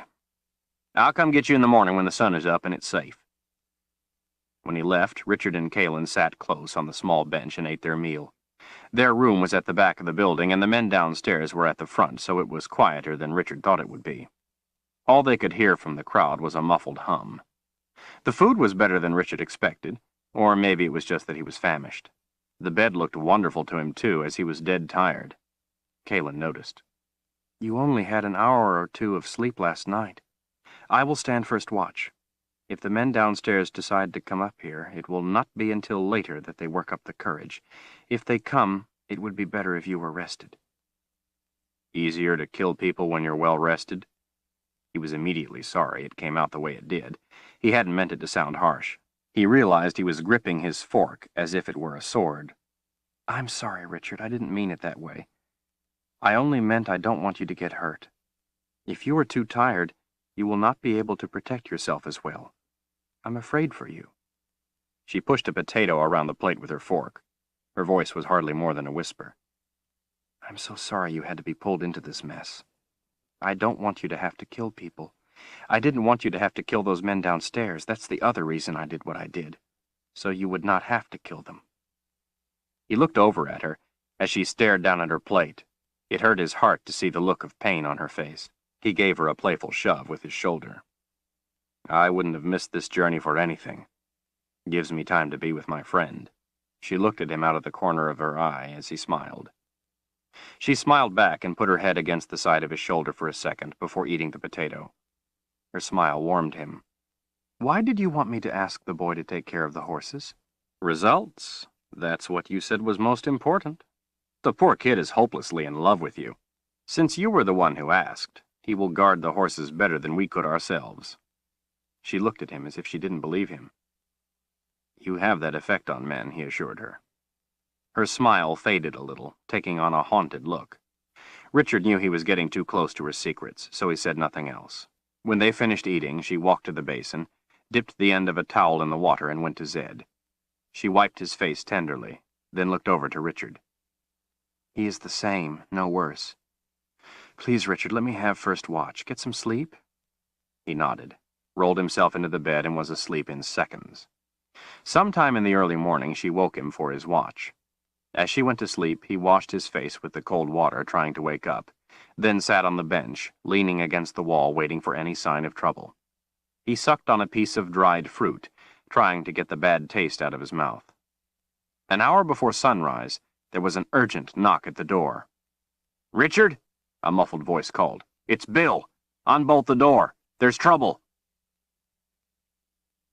Chapter 16. Kaylin sprang out of bed, rubbing the sleep from her eyes as Richard unbolted the door. She pulled her knife. Bill, breathing hard, squeezed in and pushed the door shut with his back. Beads of sweat dotted his forehead. "What is it? What's happened?" Richard asked. "Everything was pretty quiet," Bill swallowed, catching his breath. "Then a little while ago, these two fellows showed up, right out of nowhere. Big men, thick necks, blonde hair, good-looking, armed to the teeth, the kind of men you try not to look in the eye." He took a few deep breaths. Richard stole a quick glance at Kaylin's eyes. There was no doubt in them as to who the men were. Apparently, the wizard trouble the Quad had run into wasn't trouble enough. "Two?" Richard asked. "You are sure there weren't more?" "Only saw two come in, but that was enough." Bill's wide eyes looked out from under his curly eyebrows. "One was tore up pretty good, arm in a sling. Big claw cuts down his other arm. Didn't seem to bother him any, though. Anyway, they started asking about a woman that sounded a lot like your lady here, except she isn't wearing a white dress like they described. They started for the stairs, and a quarrel broke out about who was going to do what with her. Your red-haired friend jumped the one with the sling and slit his throat from ear to ear. The other fellow cut down a bunch of my customers in a heartbeat. I've never seen anything like it. Then all of a sudden he just wasn't there anymore, vanished into nothing. There's blood everywhere. The rest of the lot are down there right now arguing about who's going to be first to—" He glanced at Kaylin, leaving the rest unsaid. He wiped his forehead with the back of his arm. "Randy's bringing the horses to the back. You have to get out now. Head for Addie's. The sun's an hour away, the hounds too, so you'll be all right. But not if you delay." Richard grabbed Chase's legs, Bill his shoulders. He told Kaylin to bolt the door and get their things together. With Chase in their arms, they trudged down the back stairs and out into the darkness and rain. Lamplight coming from the windows reflected in the puddles, giving the wet black forms of the horses yellow highlights. Randy was waiting, looking worried as he held the horses. They dropped Chase in a litter and ran as quietly as possible up the stairs. Bill scooped Zed into his arms, while Richard and Kaylin threw on their cloaks and grabbed the packs. The three of them, Bill, Richard, then Kaylin, raced down the stairs and for the door. As they burst out the door, they almost tripped over Randy, sprawled on the ground. Richard looked up just in time to see the red-haired man lunging. He leapt back, narrowly missing the sweep of the long knife. The man went face first into the mud. With surprising quickness, he came to his knees, enraged, and then went rigid, the sword point an inch from his nose. The air rang with the sound of steel. The man looked up with vicious, black eyes. Water and mud ran from the strings of his hair. Richard flicked the sword a quarter turn in his hand and whacked him hard over the head with the flat of the blade. He went down in a limp heap. Bill laid Zed in the litter while Kalen turned Randy over. One eye was swollen shut. Rain splattered on his face. He groaned. When he saw Kalen with his one good eye, he broke into a grin. Relieved that he wasn't hurt worse, she gave him a quick hug and helped him up. "He jumped me," Randy said apologetically. "I'm sorry." "You are a brave young man. You have nothing to be sorry for. Thank you for helping us." She turned to Bill. "You too." Bill smiled and gave a nod. Zed and Chase were quickly covered with blankets and oilcloth and the packs loaded. Bill told them that Addie's supplies were already on Chase's horse. Richard and Kalen mounted their horses. She flipped the silver coin to Randy. "Payment on delivery as promised," she told him. He caught the coin and grinned. Richard bent down and clasped hands with Randy and thanked him earnestly, then pointed angrily at Bill. "You! I want you to add everything to your tally book. Include all the damage, all your time and trouble, even the grave markers. I want you to add a fair fee for saving our lives. If the council doesn't want to approve payment, you tell them that you saved the life of the brother of the first counselor. And Richard Cypher said if they don't pay, I'll personally have the head of the man responsible, and I will put it on a pike on the front lawn of my brother's house." Bill nodded and laughed over the sound of the rain. Richard pulled back on the reins to keep his horse in place as it danced about, eager to go. He pointed down at the unconscious man in the mud. He was furious. "The only reason I didn't kill this man is because he killed a man worse than himself, and in so doing may have unwittingly saved Kalen's life. But he is guilty of murder, intent to murder, and intent to rape. I suggest you hang him before he wakes." Bill looked up at him with hard eyes. "Done. Don't forget what I said about the boundary. Trouble comes. Take care with yourself." Bill held Richard's eyes as he put his hairy arm around his son's shoulders. "We won't forget." A slight smile curled the corners of his mouth. "Long life to the Seeker." Richard looked down at him in surprise and then grinned. Smiling quenched some of the fire of his rage. "When I first saw you," Richard said, "my thought was that you were not a devious man. I find I was mistaken." Richard and Kalen pulled their hoods up and urged their horses on into the dark rain toward the Bone Woman. The rain had quickly drowned the lights from Southaven and left the travelers to grope their way through the blackness. Chase's horses had carefully picked their way down the trail. Trained by the wardens for this kind of duty, they were comfortable in the adverse conditions.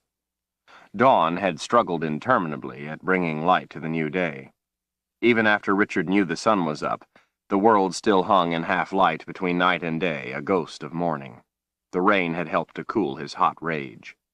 Richard and Kalen knew that the last member of the quad was loose somewhere, and they watched every movement as a potential threat.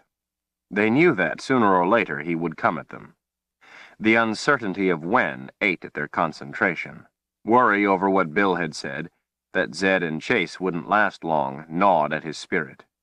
If this woman, Addie, couldn't help, he didn't know what he would do. If she couldn't help, his two friends would die. He couldn't imagine a world without Zed. A world without his tricks and help and comfort would be a dead world. He realized that he was getting a lump in his throat, thinking about it. Zed would tell him not to worry about what might be, but to worry about what was. But what was seemed almost as bad. His father had been murdered. Dark and Rahl was close to obtaining all the boxes. Richard's two oldest friends were near death. He was alone with a woman he cared about but wasn't supposed to care about. She still kept her secrets closed to him, locked away. He could tell she fought a constant battle over it in her mind. Sometimes, when he felt he was getting closer to her, he saw pain and fear in her eyes. Soon they would be in the Midlands, where people knew what she was. He wanted her to be the one to tell him. He didn't want to learn it from someone he didn't know. If she didn't tell him soon, he would have to ask her. Against his nature or not, he would have to. So deep was he in thought, he hadn't realized they had been on the trail for over 4 hours. The forest was drinking in the rain. Trees loomed dark and huddled in the mist. The moss on their trunks was vibrant and lush. It stood out on the bark of trees and in round humps on the ground, green and spongy. The lichen on the rocks shone bright yellow and rust in the damp. In some places, water ran down the trail, turning it into a temporary creek. The poles of Zed's litter splashed through it, going over rocks and roots, rocking the old man's head from side to side on the rougher sections. His feet rode inches from water when they crossed runoff streams. Richard smelled the sweetness of wood smoke in the stillness. Birchwood. He realized that the area they were entering had changed somehow. It looked the same as it had for hours, yet it was different. Rain floated down in quiet reverence for the forest. The whole place felt somehow sacred. He felt like an intruder, disturbing the peace of timeless ages. He wanted to say something to Kalin, but it seemed as if talking would be a sacrilege. He understood why the men from the inn wouldn't come up here. Their foul presence would be a violation.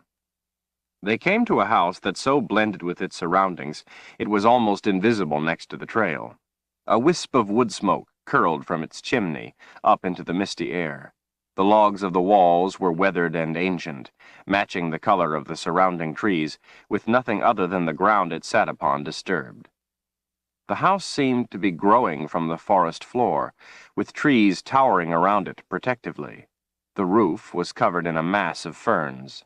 A smaller, slanted roof covered a door and a porch large enough for only 2 or 3 people to stand on at once. There was a square, 4-paned window in the front, and another on the side of the house Richard could see. None had curtains. In front of the old house, a patch of ferns bowed and nodded when water from the trees dripped onto them. Mist turned their distinctive dusty pale green light in the wetness. A narrow path slipped through their midst. In the center of the ferns, in the center of the path, stood a tall woman, taller than Kalin, not as tall as Richard. She wore a simple tan robe of a coarse weave with red and yellow symbols and decorations at the neck. Her hair was fine and straight, a mix of black and gray, parted in the middle, chopped square with her strong jaw. Age had not stolen the handsome features of her weathered face. She leaned on a crutch. She had but 1 foot. Richard brought the horses to a slow halt in front of her. The woman's eyes were completely white. "I be Addie. Who be you?" Addie's voice had a harsh, throaty, raspy quality that sent a shiver up Richard's spine. 4 friends, Richard said in a respectful tone. Light rain fell in a hushed, soft patter. He waited. Fine wrinkles covered her face. She took the crutch from under her arm and folded both thin hands over the top, lending her weight to it. Addie's thin lips pulled tighter in a slight smile. 1 friend, she rasped. 3 dangerous people. I decide if they be friends. She nodded slightly to herself. Richard and Kalin stole a sidelong glance at each other. His guard went up. He felt somehow uncomfortable, sitting on the horse, as if talking down to her suggested disrespect. He dismounted. Kalin followed his lead. With his horse's reins in his hand, he moved to stand in front of the animal, Kalin next to him. I am Richard Cipher. This is my friend Kalin Amnell. The woman studied his face with her white eyes. He had no idea if she could see, but he didn't know how it could be possible. She turned to Kalin. The woman's raspy voice spoke a few words to Kalin in a language he couldn't understand. Kalin's eyes held the old woman's, and she gave Addie a slight bow of her head. It had been a greeting of deference. Richard hadn't recognized the words Kalin or Amnell anywhere in it. The fine hairs on the back of his neck stiffened. Kalin had been addressed by title. He had been around Kalin long enough to know that by the way she was standing, with her back straight and her head held assertively up, she was on guard. Serious guard. If she had been a cat, her back would be arched, her fur standing on end. The 2 women faced each other. Age had been dismissed for the moment by each. They measured each other on qualities he couldn't see. This was a woman who could bring them to harm, and he knew the sword wasn't going to protect him. Addie turned back to Richard. Put words to your need, Richard Cipher. We need your help. Addie's head bobbed. True. Our 2 friends are hurt. One, Del Brandstone, told me he is your friend. True. Addie said again in her raspy voice. Another man in South Haven told us you may be able to help them. In return for your help, we brought you supplies. We thought it would be fair to offer you something. Addie leaned closer. Lie! She thumped her crutch once on the ground. Richard and Kalen both jerked back a little. Richard didn't know what to say. Addie waited. It's true. The supplies are right here. He turned a little, indicating Chase's horse. We thought it would be fair. Lie! She thumped her crutch once again. Richard folded his arms, his temper rising. His friends were dying while he played games with this woman. What is a lie? We be a lie. She thumped her crutch again. You be the one who thought to offer supplies. You be the one who decided to bring them, not you and Kalen. You. We be a lie. I be the truth.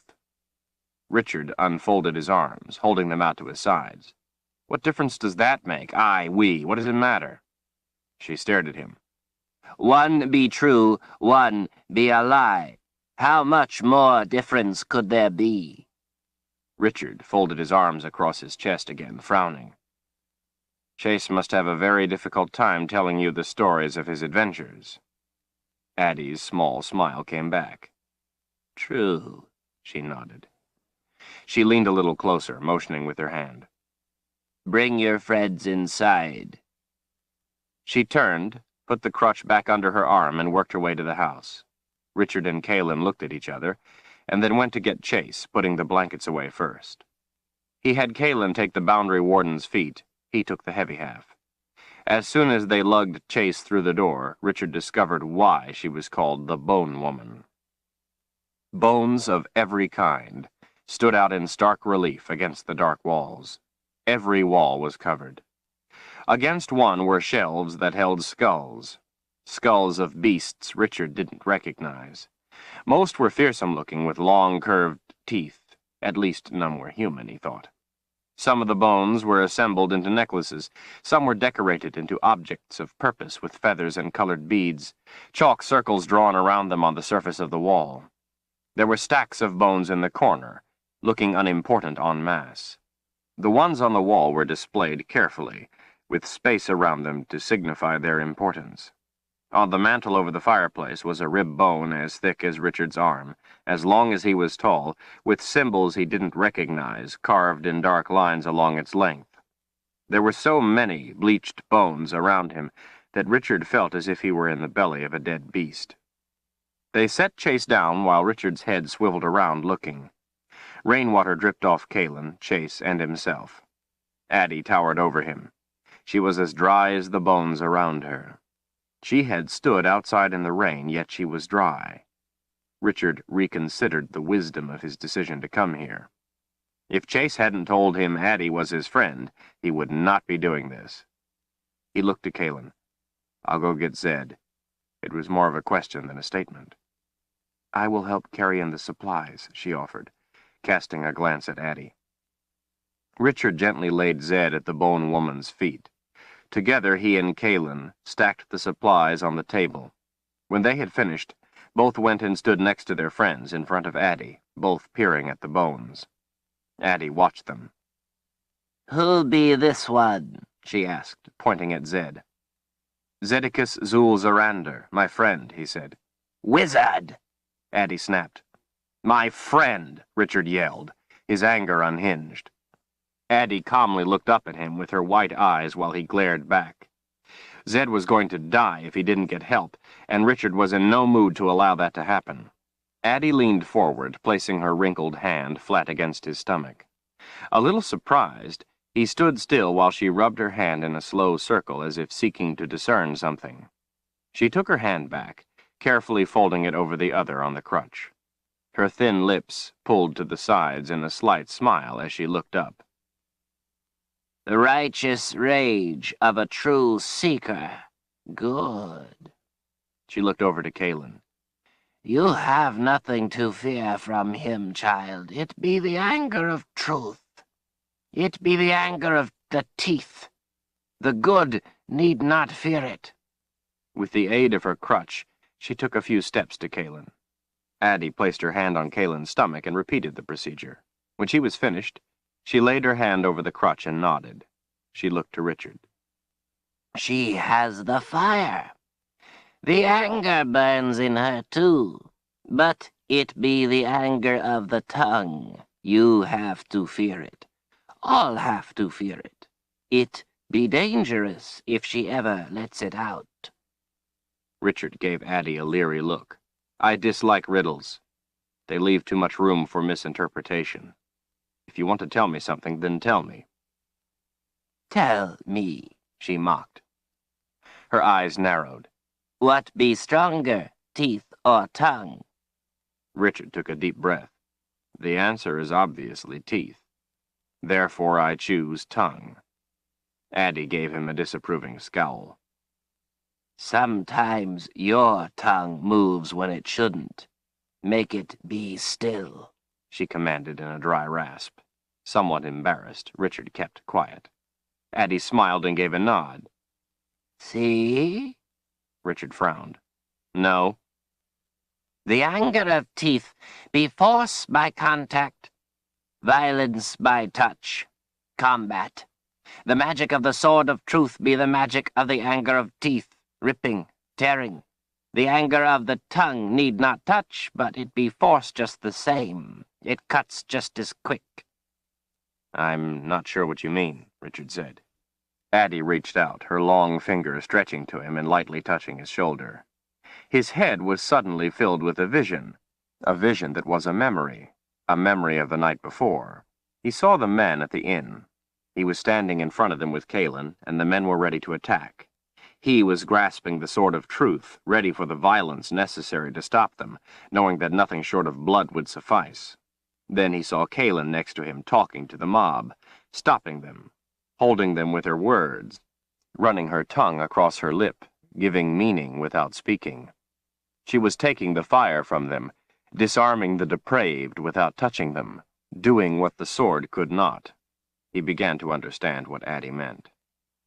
Kaelin's hand swept up sharply and snatched Addie's wrist, pulling the hand away from Richard. There was a dangerous look in her eyes, one that wasn't lost on Addie.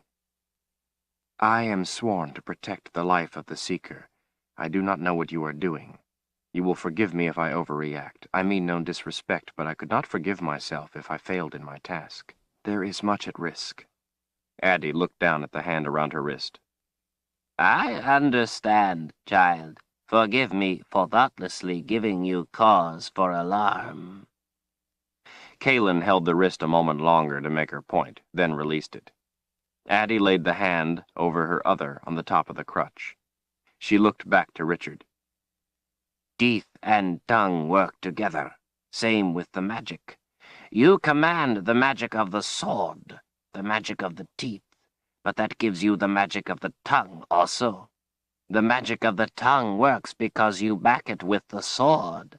She turned her head slowly to Kaelin. You have both, child. Teeth and tongue. You use them together, one backing the other. And what is a wizard's magic? Richard asked. Addie looked at him, considering the question. There be many kinds of magic. Teeth and tongue be only two. Wizards know them all, save those of the underworld. Wizards use most of what they know. She looked down at Zed. He be a very dangerous man. He has never shown me anything but kindness and understanding. He is a gentleman. True, but he also be a dangerous one, Addie repeated. Richard let it drop. And Darkenral, do you know of him? What kind he can use? Addie's eyes narrowed. Oh, yes, she hissed. I know of him. He can use all the magic a wizard does, and the magic a wizard cannot. Darkenral can use the underworld. Icy bumps rippled up Richard's arms. He wanted to ask what kind of magic Addie had, but decided better of it. She turned once more to Kaelin. Be warned, child. You have the true power of the tongue. You have never seen it. It will be a terrible doing if you ever let it loose. I don't know what you are talking about, Kaelin said, her eyebrows in a frown. True, Addie nodded. true. She reached out and gently placed her hand on Kaelin's shoulder, working her fingers, bringing her closer. Your mother died before you became a woman, before you were of the age when she could teach you of it. Kaelin swallowed hard. What can you teach me of it? Nothing. I am sorry, but I have no understanding of its workings. It be something only your mother can teach when you reached the age of woman. Since your mother did not show you, the teaching be lost, but the power be still there. Be warned, just because you were not taught its use does not mean it cannot come out. Did you know my mother? Kaelin asked in a painful whisper. Addie's face softened as she looked at Kaelin. She nodded slowly. I remember your family name, and I remember her green eyes. They not be easy to forget. You have her eyes. When she carried you, I knew her. A tear rolled down Kaelin's cheek, and her voice came in the same painful whisper. My mother wore a necklace with a small bone on it. She gave it to me when I was a child. I wore it always until Denis, the girl I called my sister, when she died. I buried it with her. She had always been fond of it. You gave that necklace to my mother, didn't you? Addie closed her eyes and nodded. Yes, child, I gave it to her to protect her unborn daughter, to keep her child safe, that she might grow to be strong like her mother. I can see that she has. Kaelin slipped her arms around the old woman. Thank you, Addie, she said tearfully, for helping my mother. Addie held the crutch with one hand, and with the other rubbed Kaelin's back in genuine sympathy. After a few moments, Kaelin separated from the old woman and wiped the tears from her eyes. Richard saw his opening and went for it with single-minded determination. Addie, he said in a soft voice, you helped Kaelin before she was born. Help her now. Her life and the lives of a great many others are at stake. Dark and Rahl hunts her, hunts me. We need the help of these two men. Please help them. Help Kaelin. Addie gave him her small smile. She nodded her head a little to herself. The wizard chooses his seekers well. Fortunately for you, patience be not a prerequisite for the post. Be at ease, I would not have had you bring them in if I did not intend to help them. Well, perhaps you cannot see, he pressed, but Zed especially is in bad shape. His breathing is hardly there at all. Addie's white eyes regarded him with strained tolerance. Tell me, she said in her dry rasp. Do you know Kaelin's secret, the one she keeps from you? Richard said nothing and tried to show no emotion. Addie turned to Kaelin. Tell me, child. Do you know the secret he keeps from you? Kaelin said nothing. Addie looked back to Richard. Does the wizard know of the secret you keep from him? No. Do you know the secret the wizard keeps from you? No. 3 blind people? Seems I be able to see better than you. Richard wondered what secret Zed was keeping from him. He lifted an eyebrow. And which of these secrets do you know, Addie? She pointed a thin finger at Kaelin. Hers only.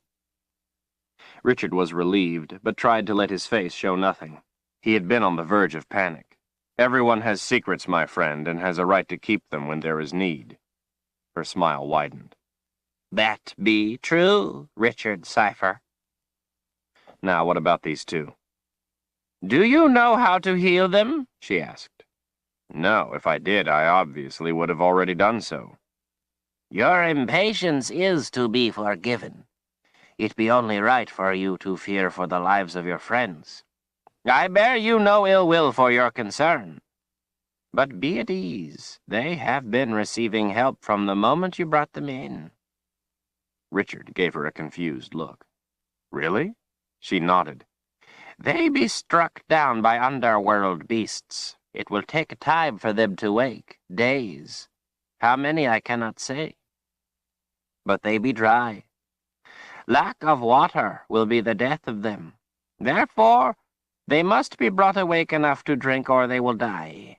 The wizard breathes slow not because he be worse, but because that be the way wizards save strength in time of trouble. They go into a deeper sleep. I must bring them both awake to drink. You will not be able to talk to them. They will not know you, so be not afraid when you see it. Go to the corner. Bring the water bucket. Richard retrieved the water, and then helped Addie lower herself to sit cross-legged at the heads of Zed and Chase. She pulled Kalen down next to her. She asked Richard to bring a bone implement from the shelf. Part of it looked very much like a human thigh bone. The entire object had a dark brown patina and looked to be ancient. Down the shaft of the bone were carved symbols Richard didn't recognize. At one end were 2 skull tops, one to each side of the ball. They had been cut smoothly into half spheres and covered with dried skin of some kind. In the center of each skin was a knot that looked like a navel. Spaced evenly around each skin, where it stretched across the skull edge, were tufts of coarse black hair tied on with beaded thread that matched that around the neck of Addie's robe. The skull tops looked like they could be human. Something inside rattled. Richard handed it respectfully to Addie. "What makes the rattle?" Without looking up, she said, Dried eyes. Addie shook the bone rattle gently from side to side over the heads of Zed and Chase while mumbling a chant in the strange language in which she had spoken to Kalen. The rattle made a hollow wooden sound. Kalen sat cross-legged next to her, head bowed. Richard stood back and watched. After 10 or 15 minutes, Addie motioned with her hand for him to come closer. Zed suddenly sat up and opened his eyes. Richard realized she wanted him to give him water. She continued to chant as he dipped the ladle in and held it up to Zed's mouth. He drank thirstily. Richard was thrilled to see the old man sit up and open his eyes even if he couldn't talk, even if he didn't know where he was. Zed drank half a bucket of water. When finished, he lay back down and closed his eyes. Chase was next, and he drank the other half of the water.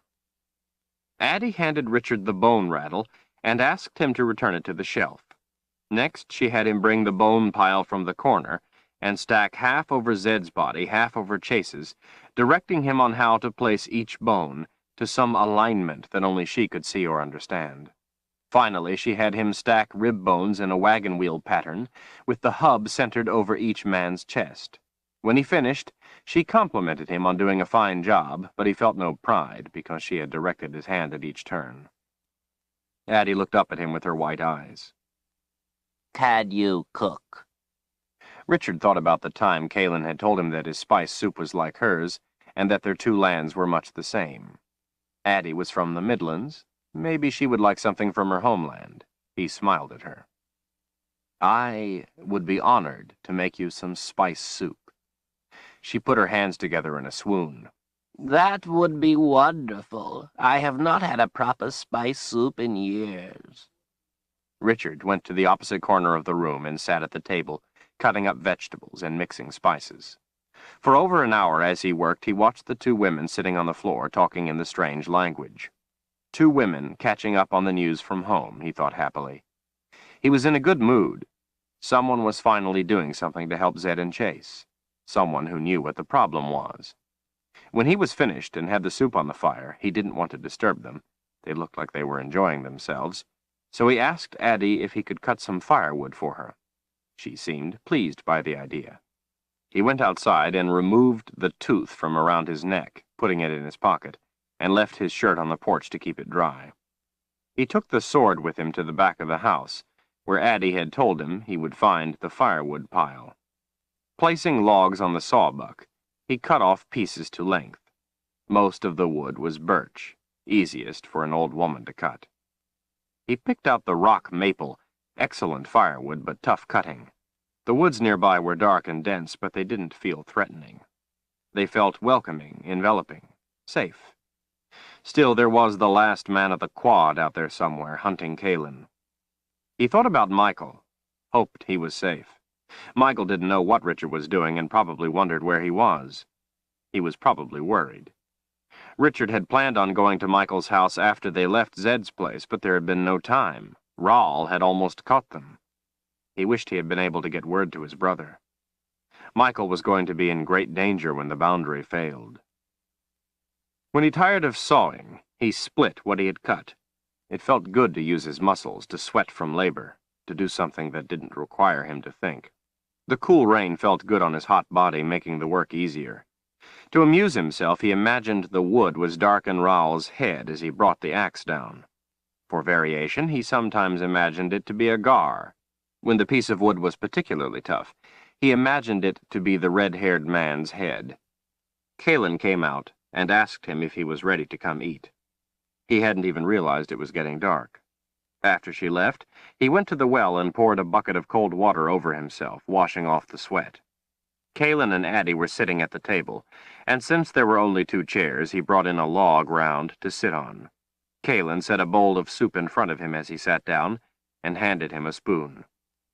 You have given me a wonderful gift, Richard, Addie said.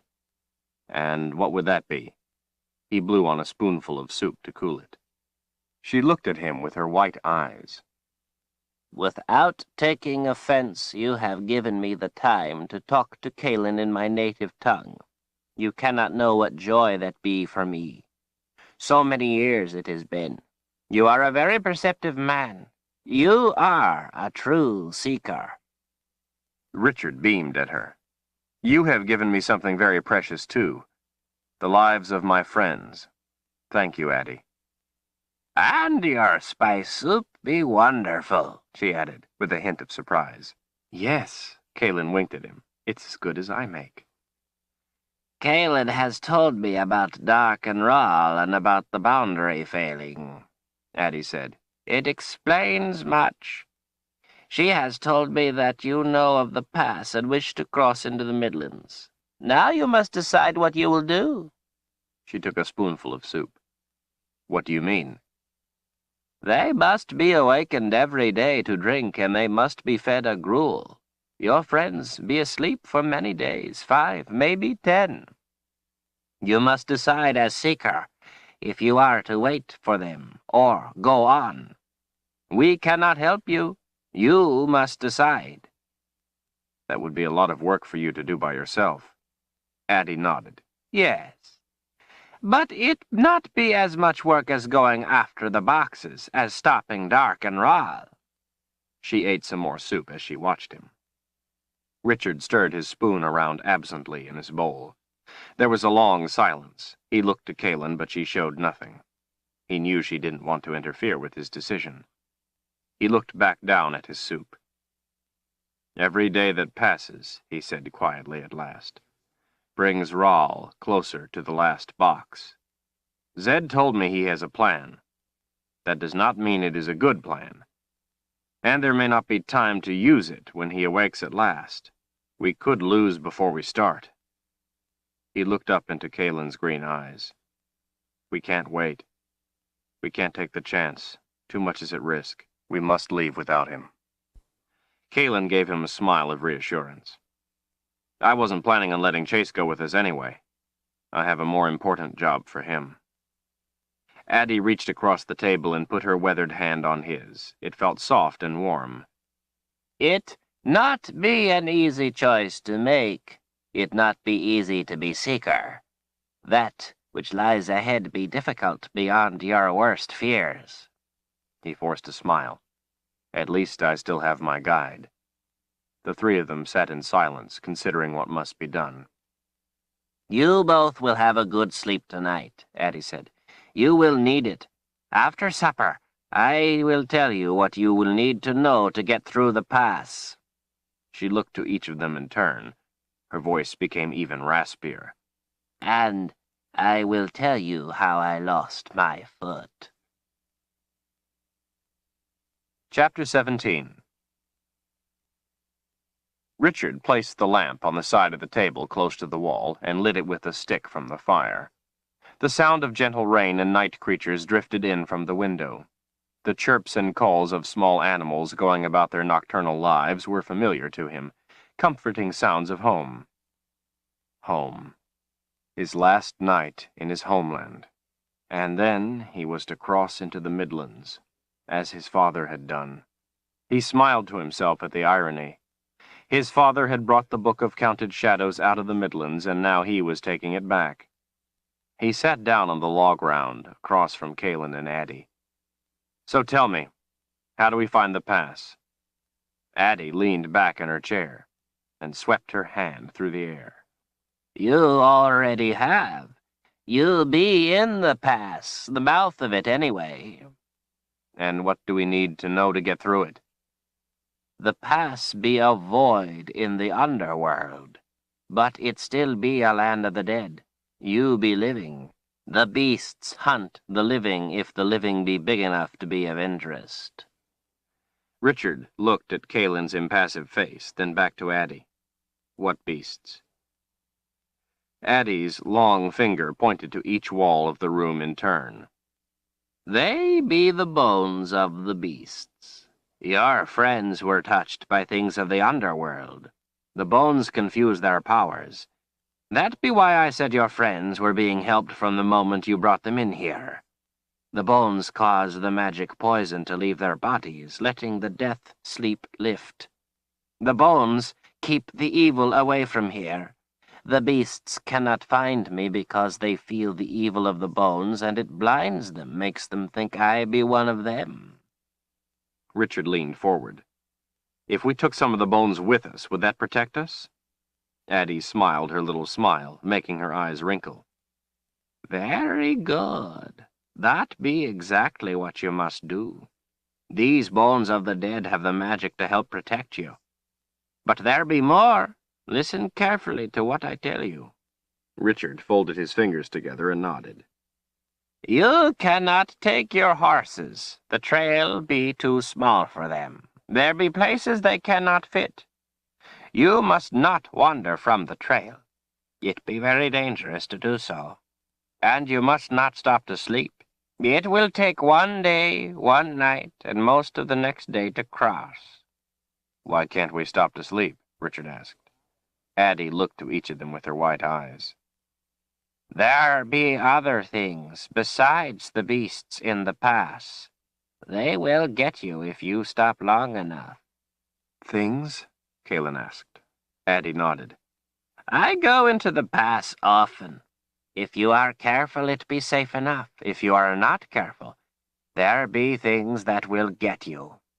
Her raspy voice lowered bitterly. "I became overconfident. One day I was walking a long time and became very tired. I was sure of myself, sure I knew the dangers well, so I sat against a tree and took a small nap, for a few minutes only." She put her hand on her leg, rubbing it slowly. "When I was asleep, a gripper fixed itself on my ankle." Kalin scrunched up her features. "What's a gripper?" Addie regarded her in silence for a minute. "A gripper be an animal that has armor all over his back, spikes all around the bottom edge, many legs underneath, each with a sharp hooked claw at the end, a mouth like a leech with teeth all around. He wraps himself around so only his armor is out. With his claws he digs into the flesh to hold tight so you cannot pull him off, and then he fixes his mouth to you, sucking the blood from you, tightening with the claws all the time." Kalin put her hand reassuringly on Addie's arm. The light from the lamp made the old woman's white eyes a pale shade of orange. Richard didn't move, his muscles tense. "I had my axe with me." Kalin closed her eyes as her head lowered. Addie went on. "I tried to kill the gripper, or at least get him off me. I knew that if I did not, he would suck all the lifeblood from me. His armor be harder than the axe. I was very angry with myself. The gripper be one of the slowest creatures in the pass, but he be faster than a sleeping fool." She looked into Richard's eyes. There be only one thing I could do to save my life. I could stand the pain no longer. His teeth were scraping into the bone. I tied a strip of cloth tight around my thigh and laid my lower leg across a log. I used the axe to chop off my foot and ankle. The silence in the small house was brittle. Only Richard's eyes moved to meet Kalen's. He saw sorrow there for the old woman, saw his own sorrow reflected. He couldn't imagine the resolve it would take to use an axe to cut off your own foot. His stomach felt sick. Addie's thin lips spread in a grim smile. With one hand, she reached across the table to take Richard's hand, and with the other took Kalen's. She held their hands in a firm grip. I tell you this story not to have you feel sorry for me. I tell you only so you two will not become prey to something in the past. Confidence can be a dangerous thing. Fear can bring you safe sometimes. Then I think we shall be very safe, Richard said. Addie continued to smile and gave a single nod. Good. There be one more thing. There be a place halfway through the pass where the two walls of the boundary come very close together, almost touching. It be called the Narrows. When you come to a rock the size of this house, split down the middle, that be the place. You must pass through the rock. Do not go around it even though you may want to. Death be that way.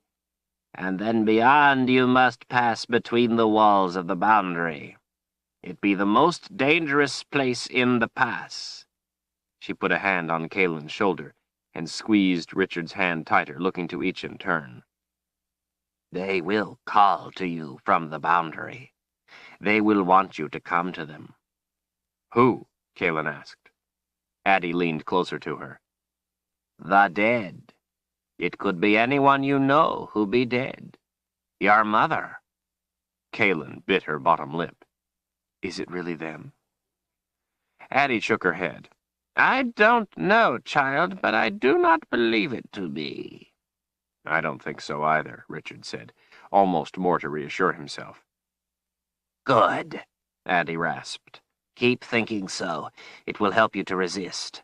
You will be tempted to go to them. If you do, you are lost. And remember, in the Narrows, it be even more important to keep on the path the whole way through. A step or two off to either side, and you have gone too far. The walls of the boundary be that close. You will not be able to step back, ever. Richard let out a deep breath. Addie, the boundary is failing. Before he was struck down, Zed told me he could see the change. Chase said you couldn't see into it before, and that now underworld beings were getting out. Do you think it will still be safe to go through the Narrows? Safe? I never said it be safe. It never be safe to go through the Narrows. Many who are keen with greed but not strong of will have tried to go through and never come out the other side. She leaned closer to him. As long as the boundary be there still, so too must be the pass. Stay on the trail. Keep in mind your purpose. Help each other if need be, and you will get across. Addie studied his face. Richard turned to Kalen's green eyes. He wondered if Kalen and he could resist the boundary. He remembered what it felt like to want to go into it, to long for it. In the Narrows, it would be on both sides of them. He knew how frightened Kalen was of the underworld, with good reason. She had been in it. He wasn't anxious to go anywhere near it himself. Richard frowned in thought. You said the Narrows were in the center of the pass. Won't it be night? How will we see to stay on the trail? Addie put her hand on Kalen's shoulder to help herself up. Come, she said, as she put the crutch under her arm. She followed slowly behind as she worked her way to the shelves. Her slender fingers clutched a leather pouch. She loosened the drawstring and dumped something in her palm. She turned to Richard. Hold out your hand. He held his hand, palm up, in front of her. She put her hand over his, and he felt a smooth weight. In her native tongue, she spoke a few words under her breath. The words say, I give you this of my own free will. Richard saw that in his palm rested a rock about the size of a grouse egg. Smooth and polished, it was so dark it seemed as if it could suck the light from the room. He couldn't even discern a surface other than a layer of gloss. Beneath that was a void of blackness. This be a night stone, she said in a measured rasp. And what do I do with it? Addie hesitated, her gaze darting briefly to the window. When it be dark, and you have need enough, take out the night stone, and it will give off light so you may find your way.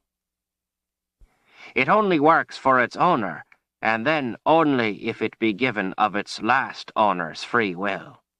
I will tell the wizard you have it. He has magic to find it, so he will be able to find you.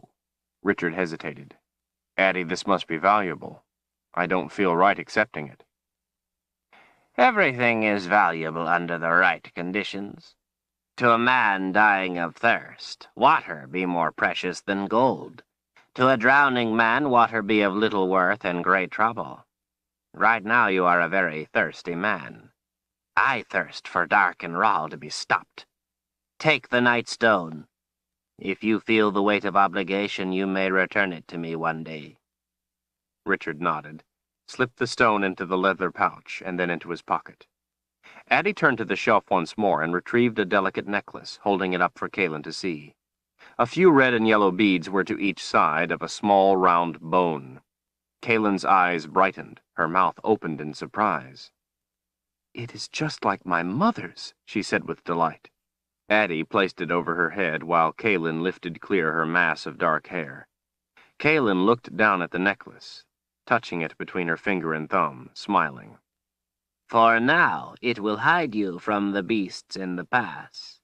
And someday, when you carry a child of your own, it will protect her and help her to grow strong like you. Kaelin put her arms around the old woman, hugging her tight for a long time. When they separated, Kaelin's face bore a distressed expression, and she spoke in the language Richard didn't understand. Addie simply smiled and patted her shoulder sympathetically. You two should sleep now. What about me? Shouldn't I have a bone to hide me from the beasts? Addie studied his face, then looked down at his chest. Slowly she reached out. Her fingers uncurled and touched his shirt tentatively, touched the tooth underneath. She pulled her hand back and looked back up into his eyes. Somehow she knew about the tooth being there. Richard held his breath. You need no bone, Heartlander. The beasts cannot see you. His father had told him the thing guarding the book had been an evil beast. He realized the tooth was the reason the things from the boundary hadn't been able to find him as they had the others. If it hadn't been for the tooth, he would have been struck down as Zed and Chase were, and Kaelin would be in the underworld now. Richard tried to keep his face from betraying any emotion. Addie seemed to get the hint and remained silent. Kaelin seemed confused, but didn't ask. Sleep now, Addie said. Kaelin refused Addie's offer of her bed. She and Richard laid their bedrolls near the fire, and Addie retired to her room. Richard put a few more logs in the fire, remembering how Kaelin liked to be by a fire. He sat by Zed and Chase for a few minutes, smoothing the old man's white hair, listening to his even breathing. He hated to leave his friends behind. He was afraid of what was ahead. He wondered if Zed had an idea of where to look for one of the boxes. Richard wished he knew what Zed's plan was. Maybe it was some sort of wizard's trick to try on Dark and Rahl. Kaelin sat on the floor by the fire with her legs crossed, watching him. When he came back to his blanket, she lay down on her back, pulling the blanket up to her waist. The house was quiet and felt safe. Rain continued to fall outside. It felt good being by the fire. He was tired. Richard turned toward Kaelin, his elbow on the floor and his head propped in his hand.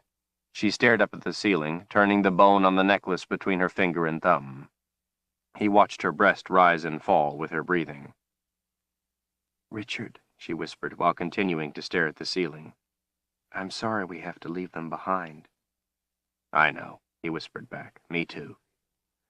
I hope you do not feel I forced you to do it because of what I said when we were in the swamp.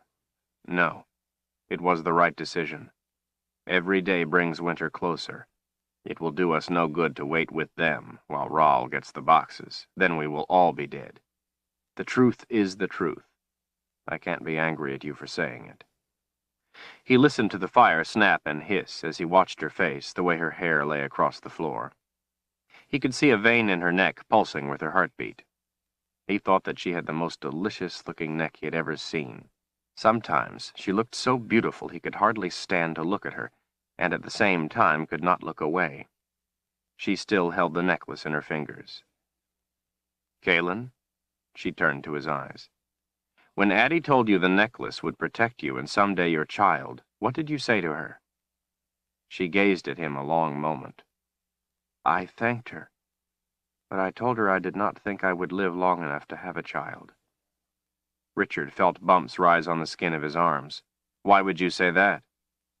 Her eyes moved in little flicks as she studied different places on his face. "Richard," she said quietly, "madness is loose in my homeland, madness you cannot imagine. I am but one. They are many. I have seen people better than me go against it and be slaughtered. I am not saying I think we will fail, but I do not think I will live to know." Even if she wasn't saying it, Richard knew she didn't think he would live either. She was trying not to frighten him, but she thought he would die in the effort too. That was why she hadn't wanted Zed to give him the sword of truth to make him seek her. He felt as if his heart were coming up into his throat. She believed she was leading them to their death. Maybe she was right, he mused. After all, she knew more about what they were up against than he did. She must be terrified to go back to the Midlands, but then there was no place to hide. The night wisp had said that to run was a sure death. Richard kissed the end of his finger and then touched it against the bone on the necklace. He looked back up into her soft eyes. "I add my oath of protection to the bone," he said in a whisper. "To you, now, and to any child you may bear in the future. I would trade no day I spend with you for a life of safe slavery. I accepted the post of seeker of my own free will, and if Dark and Rahl takes the whole world into madness, then we will die with the sword in our hands, not chains on our wings. We will not allow it to be easy for them to kill us. They will pay a high price. We will fight with our last breath if need be, and in our death let us inflict a wound on him that will fester until it claims him." A smile spread across her face, until her eyes were caught up in it. "If Dark and Rahl knew you as I do, he would have reason to lose sleep. I thank the good spirits the Seeker has no cause to come after me in anger." She laid her head down on her arm. "You have an odd talent for making me feel better, Richard Cipher, even when telling me of my death." He smiled. "That's what friends are for." Richard watched her for a while after she closed her eyes until sleep gently took him. His last thoughts before it came were of her. The first hint of morning was damp and dreary, but the rain had stopped. Kaelin was giving Addie a parting hug. Richard faced the old woman, looking into her white eyes. "I must ask you to do an important task. You must give Chase a message from the Seeker. Tell him he is to go back to Heartland and warn the First Counselor that the Boundary will be down soon. Have him tell Michael to gather the army to protect Westland from Rahl's forces. They must be prepared to fight at any invasion. They must not let Westland fall as did the Midlands. Any forces that come across must be deemed invaders. Have him tell Michael that Rahl is the one who killed our father, and those who come do not come in peace. We are at war, and I am already joined in battle. If my brother or the army fails to heed my warning, then Chase is to abandon the service of the government and gather the boundary wardens to stand against Rahl's legions. His army was virtually unopposed when they took the Midlands. If they have to shed blood freely to take Westland, maybe they will lose their spirit. Tell him to show no mercy to the enemy, take no prisoners. I take no joy in giving these orders, but it's the way Rahl fights, and either we meet him on his terms or we die on them. If Westland is taken, I expect the wardens to extract a terrible price before they fall. After Chase has the army and wardens in place, he is free to come to my aid, if he chooses to do so. as above all else we must stop Rahl from getting all 3 boxes. Richard looked down at the ground. Have him tell my brother that I love him and I miss him. He looked up and gauged Eddie's expression. Can you remember all that? I do not think I could forget it if I wanted to. I will tell the warden your words. What would you have me tell the wizard? Richard smiled.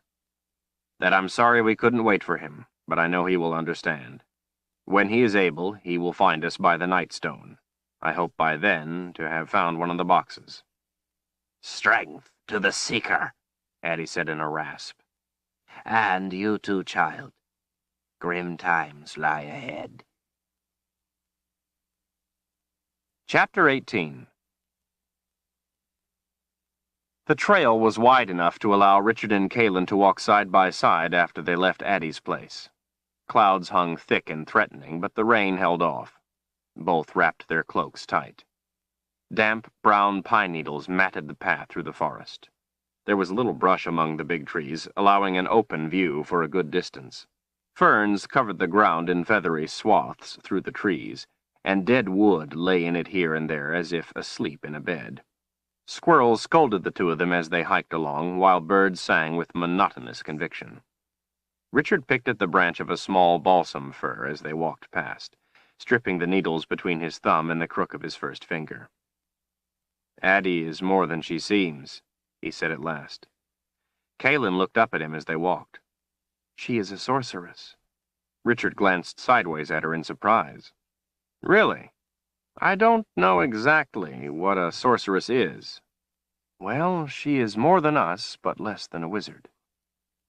Richard smelled the aromatic fragrance of the balsam needles, then cast them aside. Maybe she was more than he, Richard thought, but he wasn't at all sure she was more than Kalin. He remembered the look on Addie's face when Kalin had grabbed her by the wrist. It had been a look of fear. He remembered the look on Zed's face when he had first seen her.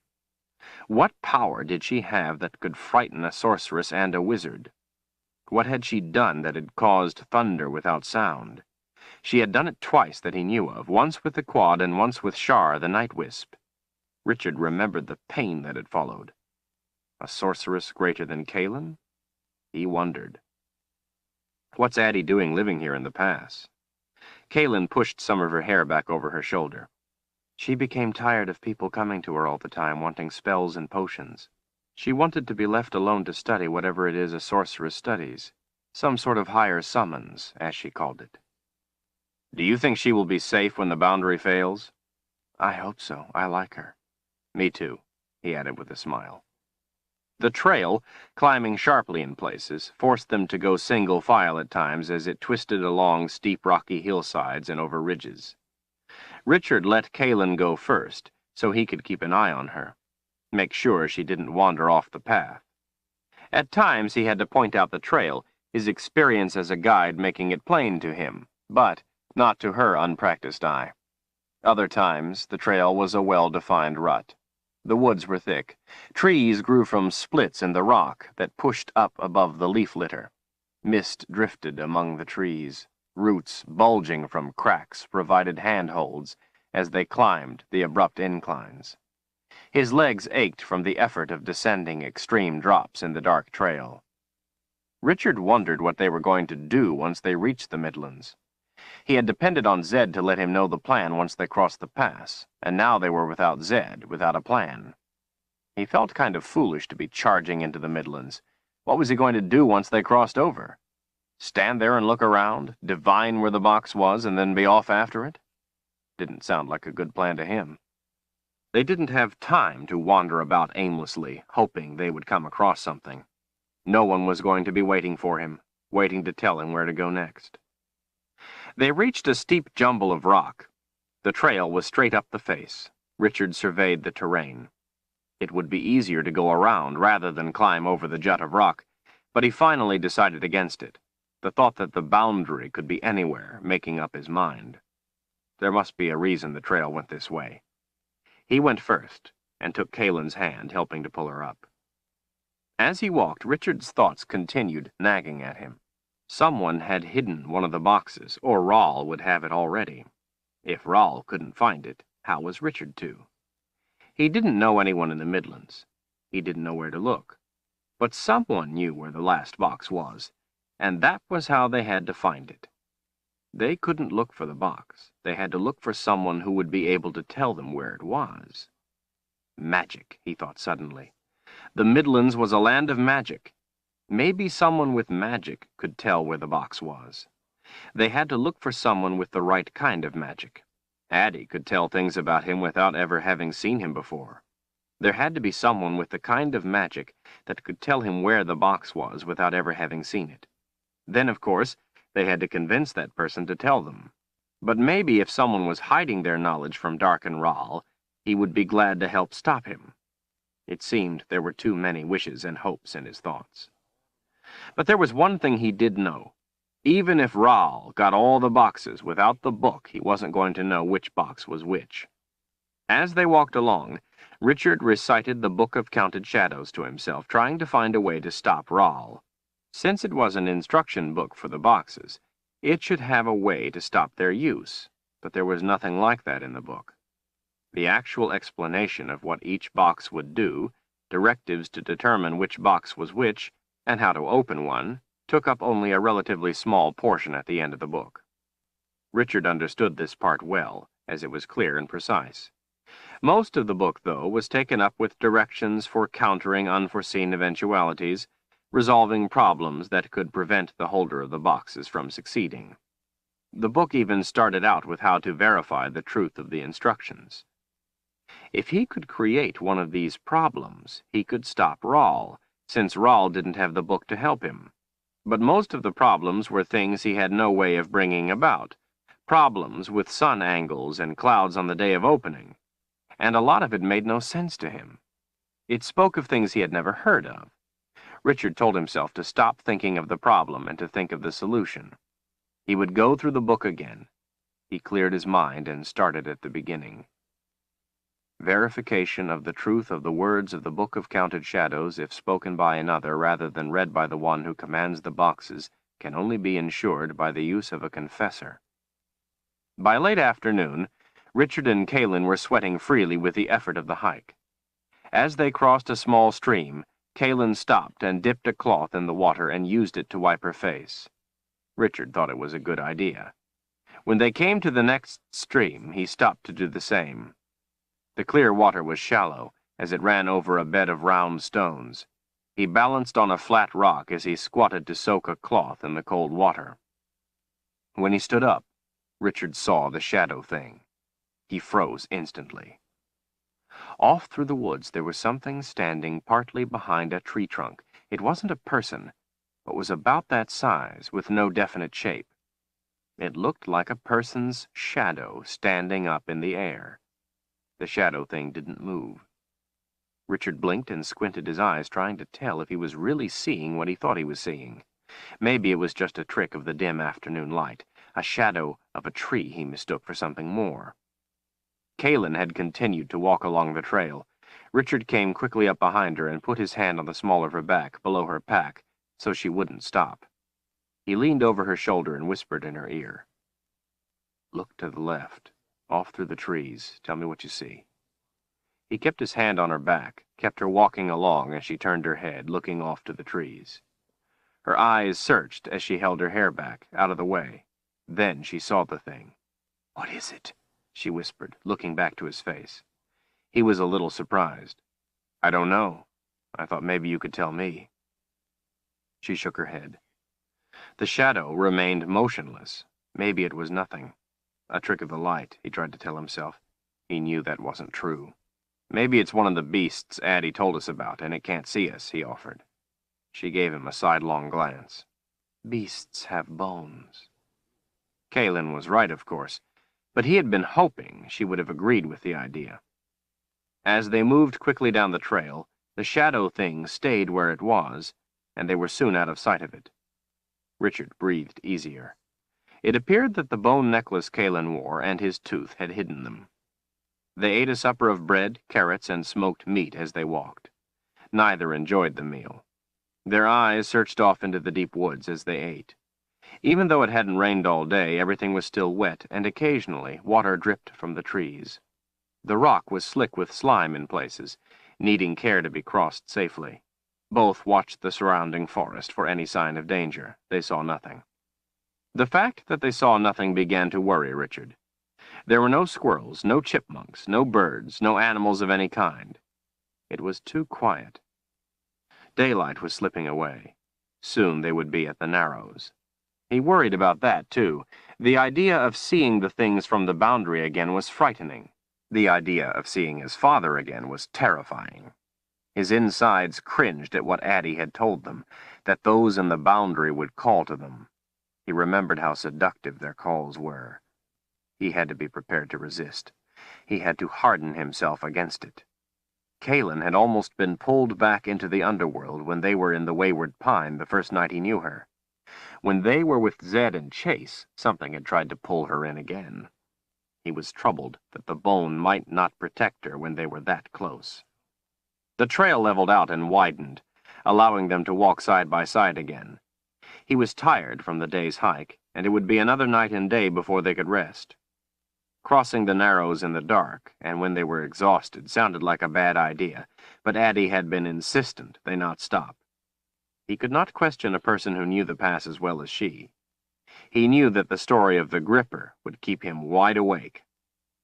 Kaylin looked around at the woods, turned to check behind. She stopped suddenly, grabbing his arm. In the trail, not 10 yards behind, stood a shadow. Like the other, this one did not move. He could see through it, see the woods behind as if it were made of smoke. Kaylin kept a firm grip on his arm as both of them walked ahead in a sideways fashion, watching the shadow thing. They rounded a turn in the trail and were away from it. They walked on faster. Kaylin, do you remember when you told me of the shadow people that Panis Ral sent forth? Could those be shadow people? She gave him a worried look. I don't know. I have never seen one.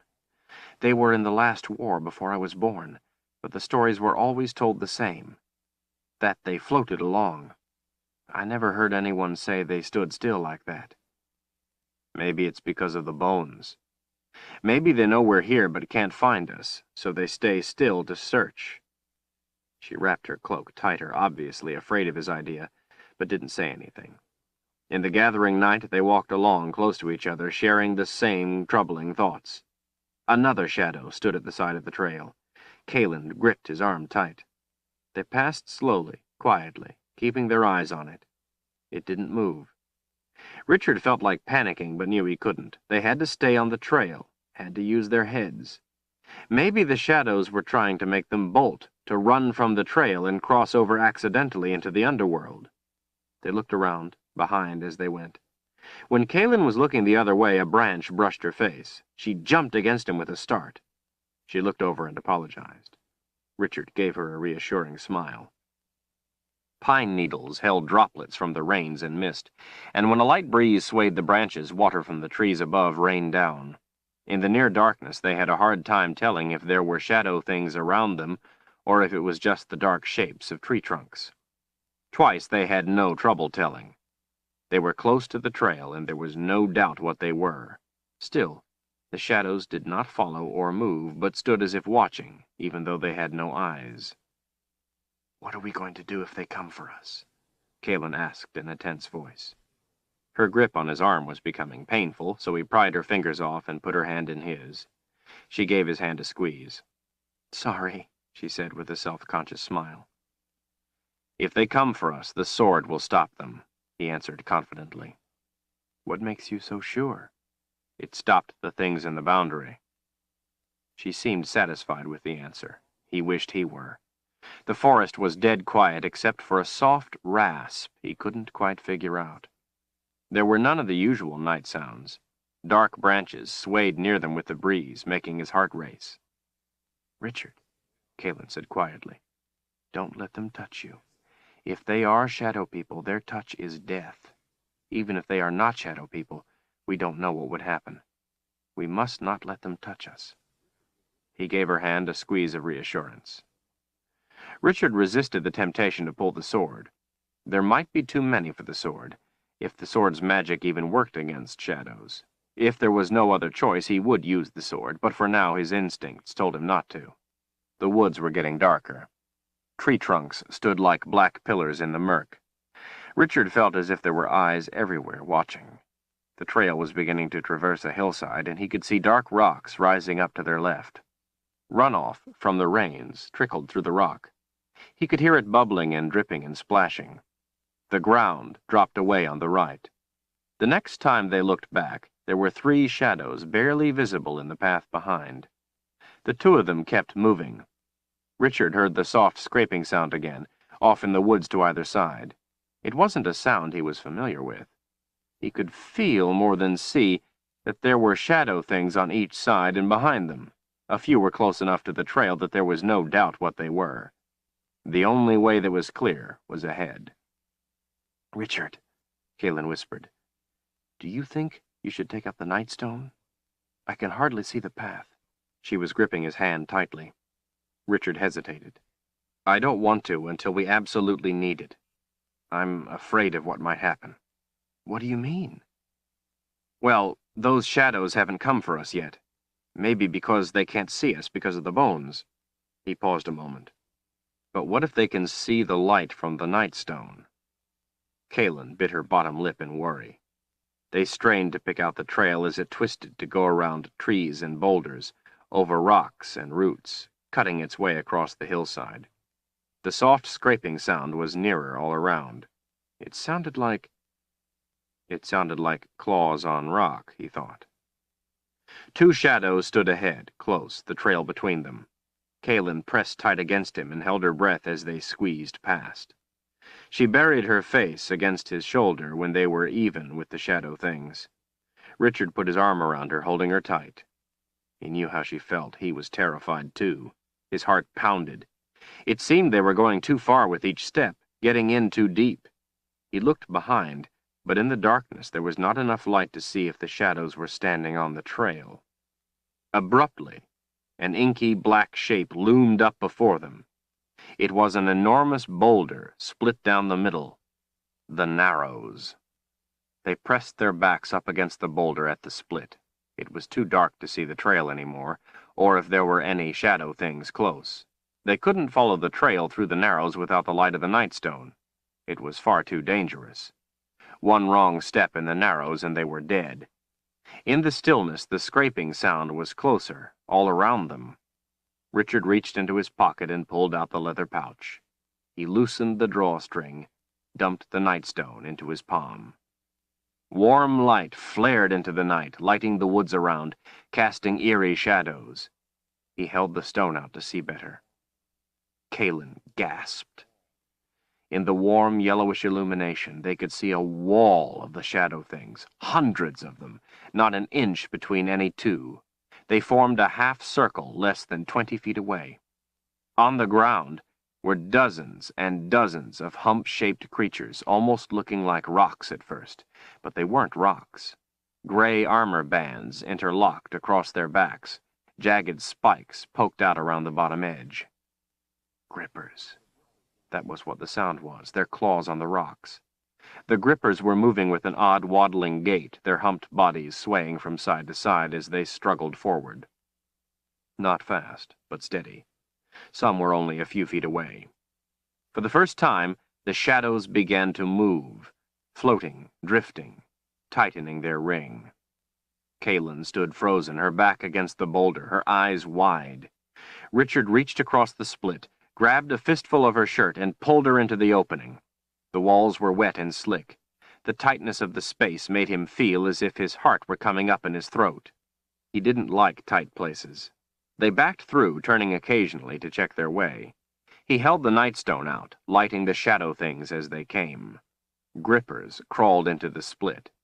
Richard could hear the sound of Kaelin's rapid breathing echoing in the confining, dank space. They continued, backing up, their shoulders sliding against the sides of the rock. Cold, slimy water soaked their shirts. In one spot, they had to duck down and turn sideways because the crack narrowed, almost closing together, opened just enough for them to pass down low. Forest debris, fallen into the split, lay in the dampness, decomposing. The The place smelled of sickening rot. They continued moving sideways, and at last reached the other side. The shadows stopped when they reached the opening in the rock. The grippers didn't. Richard kicked one that got too close, sending it tumbling through the leaves and sticks on the floor of the split. Landing on its back, it clawed at the air, snapping and hissing, twisting and rocking until it righted itself. When it did, the gripper rose up on its claw-tipped feet and let out a clicking growl before coming on once again. Both turned quickly to follow the path. Richard held the nightstone out to light the Narrow's trail. Kalen drew a sharp breath. The warm light illuminated the hillside where the Narrow's path should have been. Spread out before them as far as they could see was a mass of rubble. Rocks, tree limbs, splintered wood, and mud all tumbled together. A slide had recently plunged down the hillside. The Narrow's trail had been swept away. They took a step beyond the rock to have a better look. Green light of the boundary came on, surprising them. They stepped back as one. Richard. Kalen clutched his arm. The grippers were at their heels. The shadows floated in the split. Chapter 19. Torches set in ornate gold brackets lit the walls of the crypt with flickering light, reflected off the polished pink granite of the huge vaulted room, lending their smell of pitch to the fragrance of roses in the dead still air. White roses, replaced every morning without fail for the last 3 decades, filled each of the 57 gold vases set in the wall beneath each of the 57 torches that represented each year in the life of the deceased.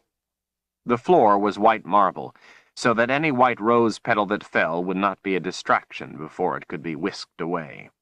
A large staff saw to it that no torch was allowed to go spent for longer than a few moments, and that rose petals were not allowed to rest long upon the floor. The staff was attentive and devoted to their tasks. Failure to be so resulted in an immediate beheading.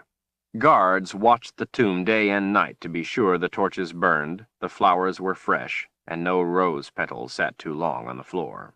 And, of course, to carry out executions. Staff positions were filled from the surrounding Daharan countryside. Being a member of the crypt staff was an honor by law.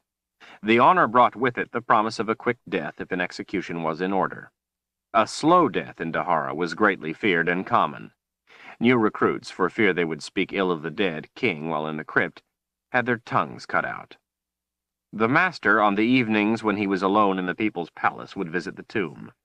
No staff or tomb guards were allowed to be present during these visits.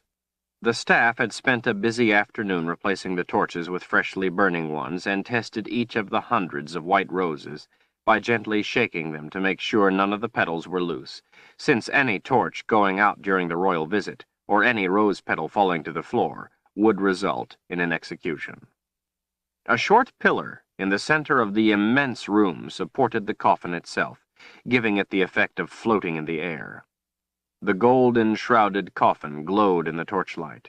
Carved symbols covered its sides, and continued in a ring around the room, cut into the granite beneath the torches and gold vases, instructions in an ancient language from a father to a son on the process of going to the underworld and returning.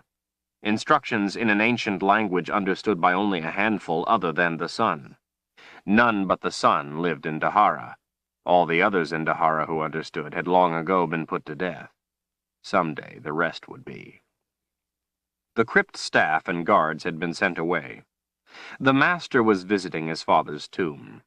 2 of his personal guards stood watch over him, one to each side of the massive, elaborately carved and polished door.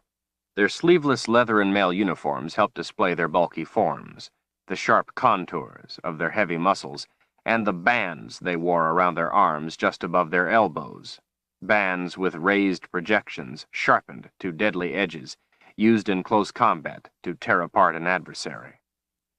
Darken Ral ran his delicate fingers over the carved symbols on his father's tomb. An immaculate white robe, its only decoration gold embroidery in a narrow band around the neck and down the front, covered his lean frame to within an inch of the floor. He wore no jewelry, other than a curved knife in a gold scabbard, embossed with symbols warning the spirits to give way. The belt that held it was woven of gold wire. Fine, straight blonde hair hung almost to his shoulders. His eyes were a painfully handsome shade of blue. His features set off his eyes perfectly. Many women had been taken to his bed. Because of his striking looks and his power, some went eagerly. The others went despite his looks, but because of his power. Whether or not they were eager did not concern him.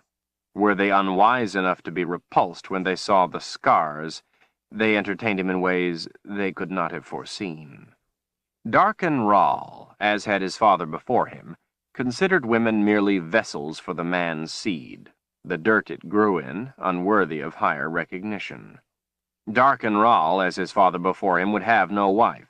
His own mother had been nothing more than the first to sprout his father's wondrous seed, and then she had been discarded, as was only fitting. If he had siblings, he didn't know, nor did it matter. He was firstborn, all glory fell to him. He was the one born with the gift, and the one to whom his father passed the knowledge. If he had half-brothers or sisters, they were merely weeds to be expunged if discovered. Darken Ral spoke the words silently in his mind as his fingers traced the symbols. Although it was of the utmost importance that the directives were followed exactly, he had no fear of making an error. The instructions were burned into his memory, but he enjoyed reliving the thrill of the passage, of hanging between life and death. He savored going into the underworld commanding the dead. He was impatient for the next journey. Footsteps echoed at someone's approach. Darken Ral showed no concern or interest, but his guards did. They drew their swords. No one was allowed to come into the crypt with the master. When they saw who it was, they stood down, replacing their weapons. No one but Demin Nas, that is. Demin Nas, the right hand of Ral, the lightning of the master's dark thoughts, was a man as big as those he commanded. As he strode in, ignoring the guards, his sharp, chiseled muscles stood out in stark relief in the torchlight. His chest was covered with skin as smooth as that of the young boys he had a weakness for. In stark contrast, his face was riddled with pockmarks. His blonde hair was cropped close enough to cause it to stand up in a collection of spikes. A streak of black hair started in the middle of his right eyebrow and continued back over his head to the right of center. It made him recognizable from a distance, a fact appreciated by those who had cause to know of him. Darken Ral stood absorbed in the reading of the symbols, and did not look when his guards drew their weapons or when they replaced them. Although his guards were formidable, they were unnecessary, mere accoutrements of his position. He had powers enough to put down any threat. Demin Nas stood at ease, waiting for the master to finish. When at last Darken Ral turned, his blonde hair and stark white robe swished around with him. Demin gave a respectful bow of his head. Lord Ral. His voice was deep, coarse. He kept his head bowed. Demin, my old friend, how good to see you again. Ral's quiet tone had a clear, almost liquid quality to it. Demin straightened, his face set in a frown of displeasure. Lord Ral, Queen Milena has delivered her list of demands. Darken Ral stared through the commander as if he weren't there, slowly wetting the tips of the first 3 fingers of his right hand with his tongue, and then carefully stroking his lips and eyebrows with them. Have you brought me a boy? Ral asked expectantly. Yes, Lord Ral. He awaits you in the Garden of Life. Good. A small smile spread across Darken Ral's handsome face. Good. And he's not too old. He is still a boy? Yes, Lord Ral, he is but a boy. Demin looked away from Ral's blue eyes. Darken Ral's smile widened. You are sure, Demin? Did you take off his pants yourself in check? Demin shifted his weight. Yes, Lord Ral. Ral's eyes searched the other's face. You didn't touch him, did you? His smile vanished. He must be unsoiled. No, Lord Ral, Demin insisted, looking back to the master, his eyes wide. I would not touch your spirit guide. You have forbidden it. Darkenral again wet his fingers and smoothed his eyebrows as he took a step closer. I know you wanted to, Damon. Was it hard for you? Looking but not touching? His smile came back, teasing, then melted again. Your weakness has caused me trouble before. I took care of that. Damon protested in his deep voice, but not too forcefully. I had that traitor, Brophy, arrested for the murder of that boy. Yes, Raoul snapped back, and then he submitted to a confessor to prove his innocence. Damon's face wrinkled in frustration. How was I to know he would do that? Who could expect a man would willingly do that? Raoul held up his hand. Damon fell silent. You should have been more careful. You should have taken the confessors into account. And is that job finished yet? All but one, Damon admitted. The quad that went after Kalin, the mother confessor, failed. I had to send another. Raoul frowned. Confessor Kalin is the one who took the confession of this traitor, Brophy, and found him innocent, is she not? Damon nodded slowly, his face contorted in anger. She must have found help, or the quad would not have failed. Raoul remained silent, watching the other. At last, Damon broke the silence. It is but a small matter, Lord Raoul, not worthy of your time or thought. Raoul lifted an eyebrow. I will decide what matters are worthy of my attention. His voice was soft, almost kind. Of course, Lord Raoul. Please forgive me. Damon didn't need to hear an angry tone to know he was treading on dangerous ground. Raoul licked his fingers again and rubbed them on his lips. He looked sharply back up into the other's eyes. Damon, if you touched the boy, I will know. A bead of sweat rolled into Damon's eye. He tried to blink it away. Lord Raoul, he said in a coarse whisper, I would gladly give my life for you. I would not touch your spirit guide, I swear. Raoul considered Damon Nass for a moment, then nodded. As I said, I would know anyway. And you know what I would do to you if you ever lied to me. I can't tolerate anyone lying to me. It's wrong. Lord Raoul, Damon said, anxious to change the subject. What of Queen Milena's demands? Raoul shrugged. Tell her I agree to all her demands in return for the box. Damon stared incredulously. But, Lord Raoul, you have not seen them listed. Raoul shrugged innocently. Now, they are truly a matter not worthy of my time or thought. Damon shifted his weight again, making the leather he wore creak. Lord Raoul, I do not understand why you play this game with the Queen. It is humiliating to be issued a list of demands. With no trouble, we could crush her like the fat toad she is. Just give me the word. Allow me to issue my own demands on your behalf. She will be made to regret not bowing down to you as she should have. Raoul smiled, a small private smile, as he studied the pock-marked face of his loyal commander. She has a wizard, Damon, he whispered, his blue eyes intense. I know. Damon's fists tightened. Giller. You have only to ask, Lord Raoul, and I will bring you his head. Damon, why do you think Queen Milena would enlist a wizard in her service? Damon only shrugged. So Raoul answered his own question. To protect the box, that is why. It is her protection, too, she believes. If we kill her or the wizard, we may find he has hidden the box with magic, and then we would have to spend time finding it. So why move too quickly? For now, the easiest path is to go along with her. If she gives me any trouble, I will deal with her and the wizard. He walked slowly around his father's coffin, trailing his fingers along the carved symbols as he kept his blue eyes on Damon. And anyway, once I have the last box, Her demands will be meaningless. He came back to the big man, stopping in front of him. But there is another reason, my friend. Demon cocked his head to the side. Another reason?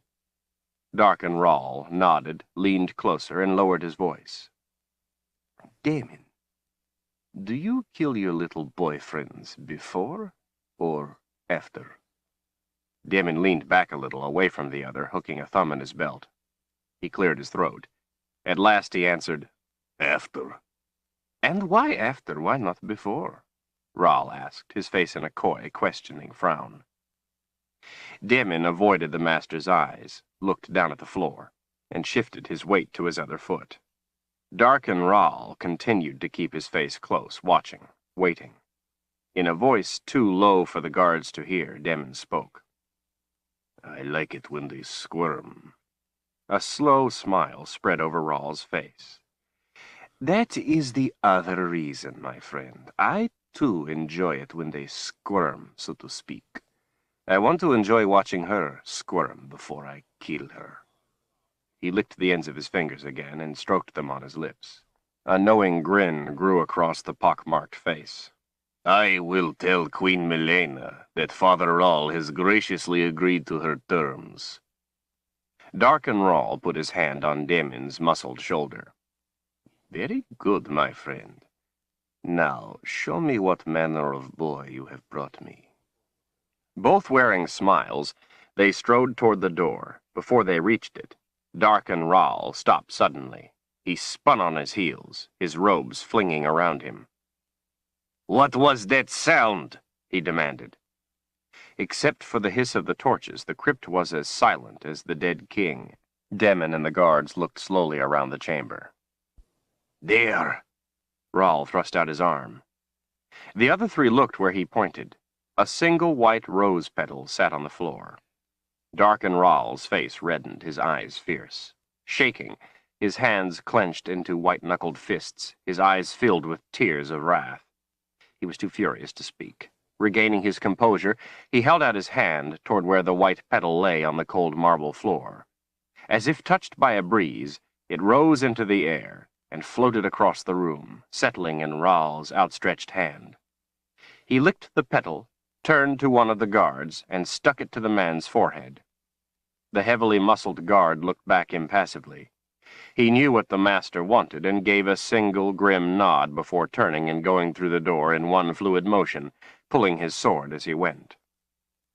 Darken Rahl straightened his body, smoothed his hair, and then his robes, with the flats of his hands. He took a deep breath, letting his anger out with it. Frowning, his blue eyes searched up at Demon, who stood calmly beside him. I ask nothing else of them, only that they care for my father's tomb. Their needs are seen to, they are fed and clothed and taken care of. It is a simple request. His face took on a hurt look. Why do they mock me with this carelessness? He looked over to his father's coffin, then back to the other's face. Do you think I am too harsh with them, Demon? The commander's hard eyes scowled back. Not harsh enough. If you were not so compassionate, if you didn't allow them a quick punishment, maybe the others would learn to treat your heartfelt requests with more commitment. I would not be as lenient. Darken Rahl stared off at nothing in particular and nodded absently. After a time he took another deep breath and strode through the door, with Demon at his side and the remaining guard following at a respectful distance. They went down long corridors of polished granite lit by torches, up spiral stairs of white stone, down more corridors with windows that let the light out into the darkness. The stone smelled damp, stale. Several levels up, the air regained its freshness. Small tables of lustrous wood stationed at intervals along the halls held vases with bouquets of fresh flowers that lent a light fragrance to the rooms. As they came to a pair of doors with a scene of hillsides and forests carved in relief, the second guard rejoined them, the task assigned him completed. Demon pulled on the iron rings, and the heavy doors opened, smoothly, silently. Beyond was a room of dark brown oak panels. It gleamed in the light of the candles and lamps set about on heavy tables. Books lined 2 walls, and an immense fireplace warmed the 2-story room. Rahl stopped for a short time to consult an old leather-bound book sitting on a pedestal. Then he and his commander walked on through a labyrinth of rooms, most covered in the same warm wood panels. A few were plastered and painted with scenes of the Dahara countryside, forests and fields, game and children. The guards followed at a distance, watching everywhere, alert but silent. The master's shadows. Logs crackled and popped as flames wavered in a brick hearth, providing the only light in one of the smaller rooms they passed into. On the walls hung trophies of the hunt, heads of every sort of beast. Antlers jutted out, lit by the light of the flames. Dark and Rahl stopped suddenly in mid-stride, his robes made pink in the firelight. "Again," he whispered. Demon had stopped when Rahl did, and now watched him with questioning eyes. "Again she comes to the boundary, to the underworld." He licked his fingertips, smoothing them carefully over his lips and eyebrows as his eyes fixed in a stare. "Who?" Demon asked. "The Mother Confessor, Kaelin. She has the help of a wizard, you know." "Giller is with the Queen," Demon insisted, "not with the Mother Confessor." A thin smile spread on Dark and Rahl's lips. "Not Giller," he whispered. "The old one. The one I seek. The one who killed my father. She has found him." Demon stood straight in surprise. Rahl turned and walked over to the window at the end of the room. Made up of small panes and round at the top, it stood twice his height. Firelight glinted off the curved knife at his belt. Clasping his hands behind him, he stood gazing down on the darkened countryside, on the night, on the things others couldn't see. He turned back to Demon, his blond hair brushing his shoulders. "That is why she went to Westland, you know. Not to run from the Quad, as you thought, but to find the great wizard." His blue eyes sparkled. "She has done me a great favor, my friend. She has flushed out the wizard. It is fortunate she slipped past the ones in the underworld. Fate is truly on our side. You see, Damon, why I tell you not to worry so? It is my destiny to succeed. All things have a way of working toward my ends." Damon's brow knitted into a frown. "Just because one quad failed, that does not mean she has found the wizard. Quads have failed before." Rahl slowly licked his fingertips. He stepped closer to the big man. "The old one has named a seeker," he whispered. Demon unclasped his hands in surprise. "Are you sure?" Rahl nodded. "The old wizard vowed never to help him again. No one has seen him in many years. No one has been able to offer his name, even to save their own lives. Now the Confessor crosses into Westland, the Quad vanishes, and a seeker is named." He smiled to himself. "She must have touched him to make him help. Imagine his surprise when he saw her." Rahl's smile faded. He clenched his fists. "I almost had them. Almost had all 3, but I was distracted by other matters and they slipped away. For the time being." He considered this silently for a moment, then announced, "The second quad will fail too, you know. They will not be expecting to encounter a wizard." "Then I will send a 3rd quad, and I will tell them of the wizard," Demon promised. "No." Rahl licked his fingertips, thinking. "Not yet. For now, let's wait and see what happens. Maybe she is meant to help me again." He considered this a moment. "Is she attractive? The Mother Confessor?" Demon scowled. "I have never seen her, but some of my men have. They fought over who would be named to the quads, who would have her." "Don't send another quad for now," Dark and Rahl smiled. "It is time I had an heir." He nodded absently. "I will have her for myself," he declared. "If she tries to go through the boundary, she will be lost," Damon cautioned. Rahl shrugged. Maybe she will be smarter than that. She has already shown herself to be clever. Either way, I will have her. He glanced over at Damon. Either way, she will squirm for me. The two of them are dangerous, the wizard and the mother confessor. They will cause us trouble. Confessors subvert the word of Rahl. They are an annoyance. I think we should do as you first planned. We should kill her. Rahl gave a wave of his hand. You worry too much, Damon. As you said, confessors are an annoyance, nothing more. I will kill her myself, if she proves troublesome, but after she bears me a son, a confessor son. The wizard cannot harm me, as he did my father. I will see him squirm when I kill him. Slowly. And the Seeker? Damon's face was hard with apprehension. Rahl shrugged. Even less than an annoyance. Lord Rahl, I need not remind you winter approaches. The master lifted an eyebrow, the firelight flickering in his eyes. The Queen has the last box. I will have it soon enough. There is no need for concern. Damon leaned his grim face closer. And the book? Rahl took a deep breath. After I have traveled to the underworld, I will search out the cipher boy again. Worry yourself of it no more, my friend. Fate is on our side. He turned and walked off. Damon followed, the guards slipping through the shadows behind. The Garden of Life was a cavernous room in the center of the people's palace. Lidded windows high overhead let in light for the lush plants. This night they let in the moonlight. Around the outside of the room were flowers set in beds, with walkways winding through. Beyond the flowers were small trees, short stone walls and vines covering them, and well-tended plants completing the landscaping. Except for the windows overhead, it mimicked an outdoor garden, a place of beauty, a place of peace. In the center of the expansive room was an area of lawn that swept around almost into a circle, a grass ring broken by a wedge of white stone, upon which sat a slab of granite, smooth but for grooves carved near the edge of the top, leading to a small well in one corner. It was held up by two short-fluted pedestals.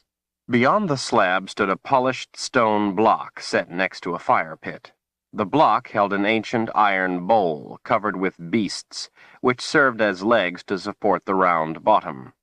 The iron lid in the same half-sphere shape had but one beast upon it, a shinga, an underworld creature, reared up on its two hind legs, serving as a handle.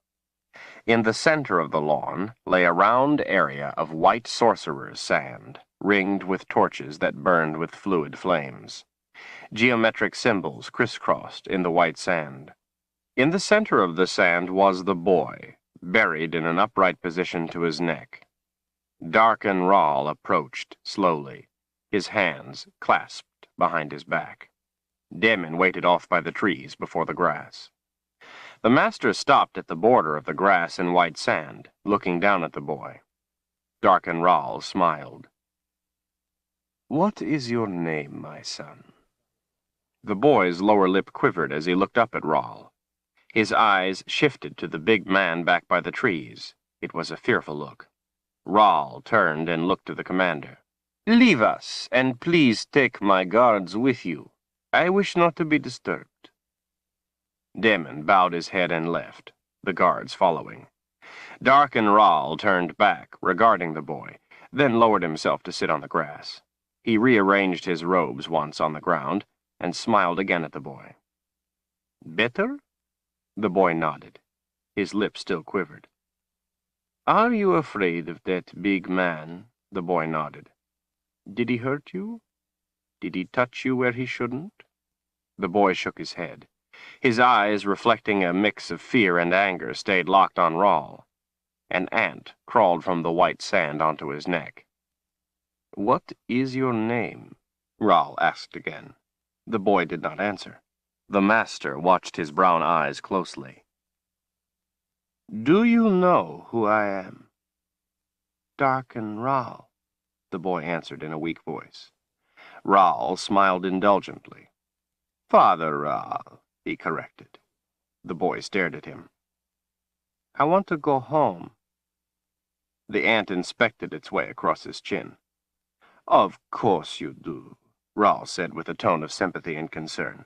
Please believe me, I'm not going to harm you. You are simply here to help me with an important ceremony.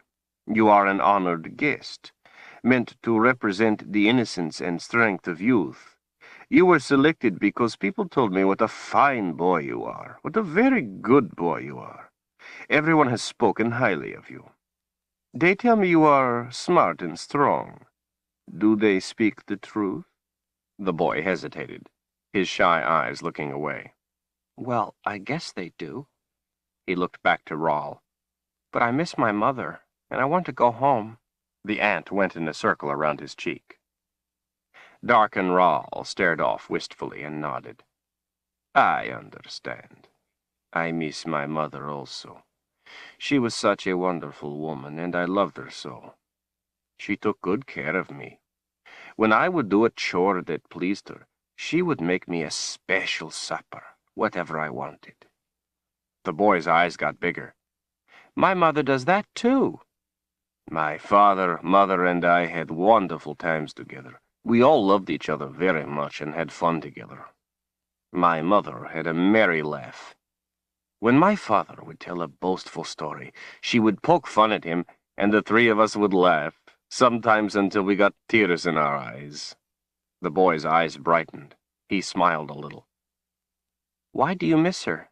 Is she gone away? No, Rahl sighed. She and my father died a few years ago. They were both old. They both had a good life together, but I still miss them. So I understand how you miss your parents. The boy nodded a little. His lip had stopped quivering. The ant walked up the bridge of his nose. He scrunched up his face, trying to get it off. Let's just try to have as good a time as we can for now, and you will be back with him before you know it. The boy nodded again. My name is Carl. Rahl smiled. Honored to meet you, Carl. He reached out and carefully picked the ant off the boy's face. Thanks, Carl said with relief. That's what I'm here for, Carl. To be your friend and help you in any way I can. If you're my friend, then dig me up and let me go home? His eyes glistened wetly. Soon enough, my son, soon enough. I wish I could right now, but the people expect me to protect them from evil people who would kill them, so I must do what I can to help. You are going to be a part of that help. You are going to be an important part of the ceremony that will save your mother and father from the evil ones who would kill them. You do want to protect your mother from harm, don't you? The torches flickered and hissed as Carl thought. Well, yes, but I want to go home. His lip began quivering again. Darken Rahl reached out and stroked the boy's hair reassuringly, combing it back with his fingers, then smoothing it down. I know, but try to be brave. I won't let anyone harm you, I promise. I will guard you and keep you safe. He gave Carl a warm smile. Are you hungry? Would you like something to eat? Carl shook his head. All right, then. It is late. I will leave you to rest. He stood, straightening his robes, brushing off grass. Father Rahl? Rahl stopped and looked back down. Yes, Carl? A tear rolled down Carl's cheek. I'm afraid to be here alone. Could you stay with me? The master regarded the boy with a comforting expression. Why, of course, my son. Father Rahl lowered himself back down to the grass. For as long as you want, even all night if you want me. Chapter 20. Green light glowed all about as they cautiously shuffled their feet through the rubble of the hillside, climbing over or under tree trunks, kicking limbs aside when necessary. The iridescent green sheet of the boundary walls pressed against them from both sides as they groped their way ahead. Blackness lay thick all about except for the uncanny illumination that made them feel as if they were in a cave. Richard and Kalin had come to the same decision at the same time. No choice had been left to the two of them. They couldn't go back, and they couldn't stay at the split rock, not with the grippers and shadow things coming for them, and so they were forced ahead, into the Narrows. Richard had put the nightstone away. It was useless for following the trail, as there was no trail to follow, and it made it difficult to tell where the boundary light changed to the green wall. He hadn't put it back into its leather pouch, in case it was needed again in a hurry, but had simply dropped it into his pocket. "Let the walls of the boundary show us the way," he had said, his quiet voice echoing back from the blackness. "Go slow. If one wall turns dark, don't take another step, go a little more to the other side. That way we can stay between them and get through the pass." Kalin had not hesitated, the grippers and shadows being a sure death. She had taken Richard's hand as they had stepped back into the green glow.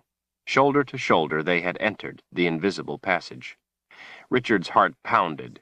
He tried not to think about what it was they were doing, walking blindly between the walls of the boundary.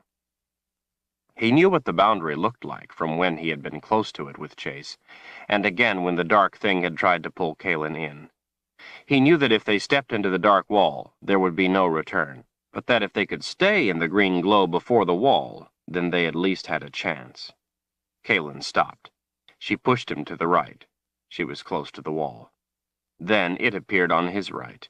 They centered themselves and continued forward.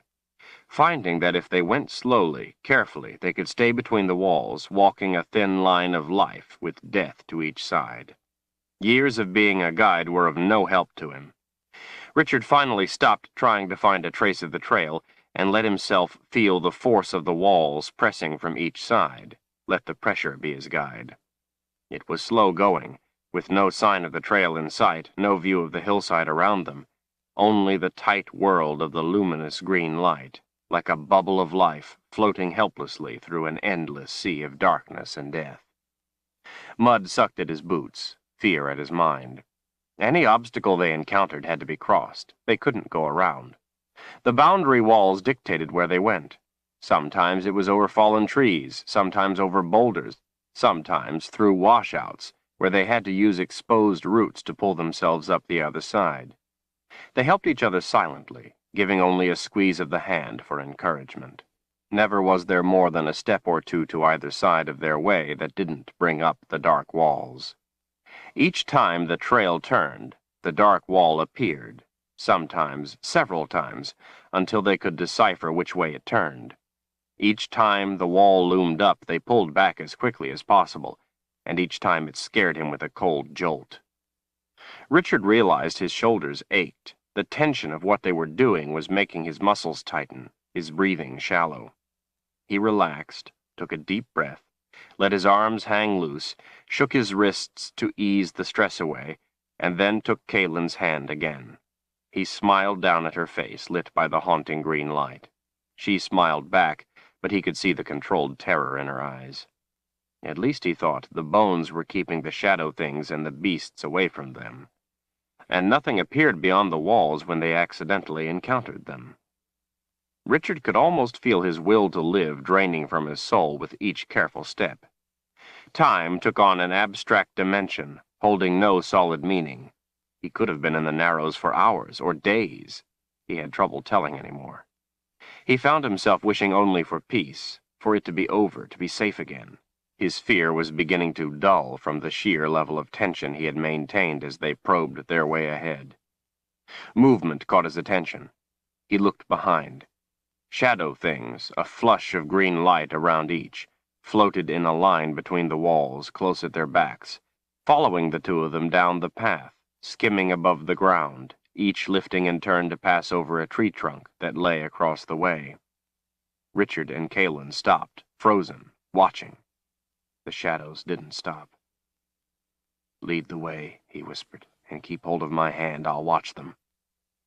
He could see that her shirt was soaked with sweat, same as his, even though it wasn't a warm night.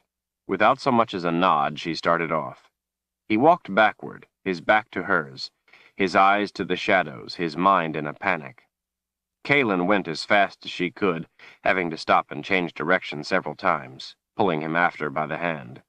She stopped again, at last groping her way to the right, when the unseen path made a sharp turn down the hill.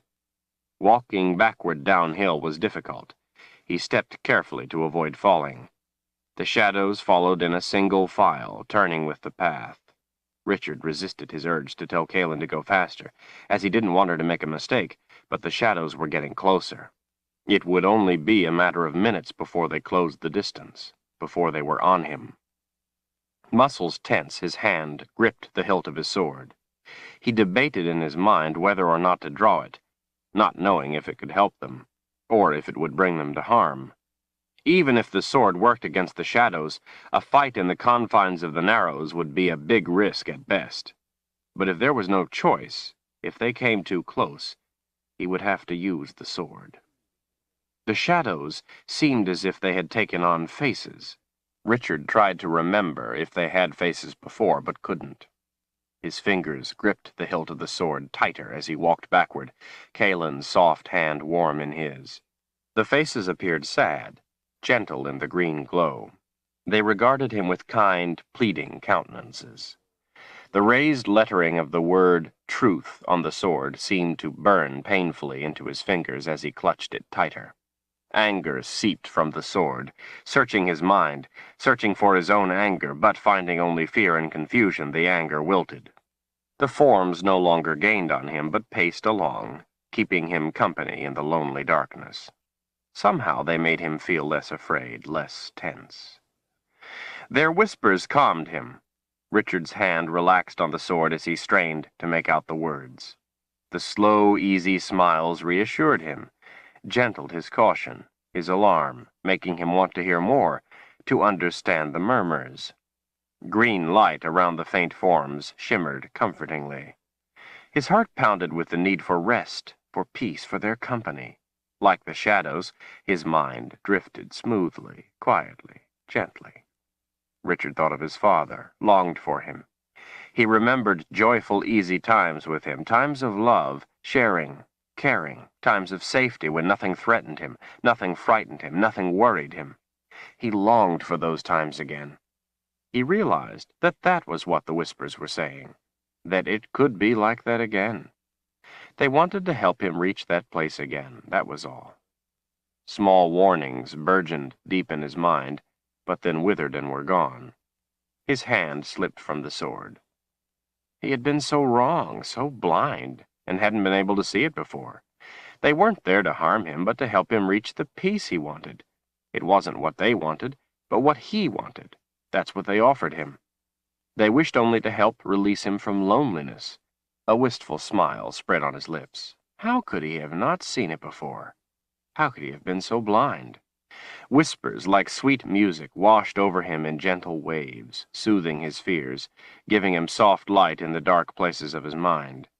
He stopped walking so that he wouldn't step out of the bathing warmth of the enchanting murmurs, the breath of the music. A cold hand tugged annoyingly at his, trying to pull him on, so he released it. It went without objection, to bother him no more. The shadows drifted closer. Richard waited for them, watched their gentle faces, listened to their soft whispers. When they sighed his name, it made him shudder with pleasure. He welcomed them as they came around in a comforting circle, floating closer, their hands reaching to him as they did so. Hands lifted to his face, almost touching him, seeking to caress him. He looked from one face to another, meeting the eyes of his saviors, each holding his gaze in turn, each whispering a promise of wonderment. A hand almost brushed his face, and he thought he felt searing pain but wasn't sure. The keeper of the hand promised that he would feel pain no more after he joined with them. He wanted to speak, to ask them so many questions, but it seemed so suddenly unimportant, so trivial. He had only to give himself over to their care and everything would be all right. He turned to each, offering himself to each, waiting to be taken. As he turned, he looked for Kaylin, thinking to take her with him, to share the peace with her. Memories of her flamed into his mind, distracting his attention even though the whispers told him to ignore them. He scanned the hillside, peering off into the dark rubble. Faint light tinged the sky, morning materializing. Black voids of the trees ahead stood against the pale pink sky. He was almost to the end of the slide. He didn't see Kalen anywhere. The shadows whispered insistently to him, calling his name. Memories of Kalen blazed brightly into his mind. Sudden choking fear flamed up inside him, burning the whispers in his mind to ash. "Kalen!" he screamed. There was no answer. Dark hands, dead hands, reached for him. The faces of the shadows wavered like vapors rising from boiling poison. Gnarled voices called his name. He took a step back, away from them, confused. "Kalen!" he screamed again. Hands reached for him, bringing searing pain even though they did not touch him. Again he took a step back, away from them, but this time the dark wall was there at his back. The hands extended up to push at him. He looked around for Kalen, bewildered. This time the pain brought him fully awake. Terror raced through him as he realized where he was and what was happening. And then his anger exploded. Heat of rage from the magic surged through him as the sword came free, sweeping in an arc at the shadows. The ones caught by the blade flared into nothingness, the smoke of their forms spinning as if caught in a vortex of wind before coming apart with a howl. More came at him. The sword flashed through them, and still more came as if there were no end to their numbers. As he cut them down on one side, the ones on the other side would reach for him, the pain of their near touch burning into him before he turned with the sword. Richard wondered for an instant what it would feel like if they were able to finally touch him. If he would feel the pain or simply be dead in that moment. He stepped away from the wall, slashing with the sword as he did so. He took another step forward, cutting furiously as he moved, the blade whistling as he swung it. Richard stood, feet dug in, destroying the shadows as fast as they came. His arms ached, his back hurt, his head pounded. Sweat poured from his face. He was exhausted. With nowhere to run, he was forced to stand his ground, but he knew he couldn't keep this up forever. Screams and howls filled the night air as the shadows seemed to fall eagerly on his sword.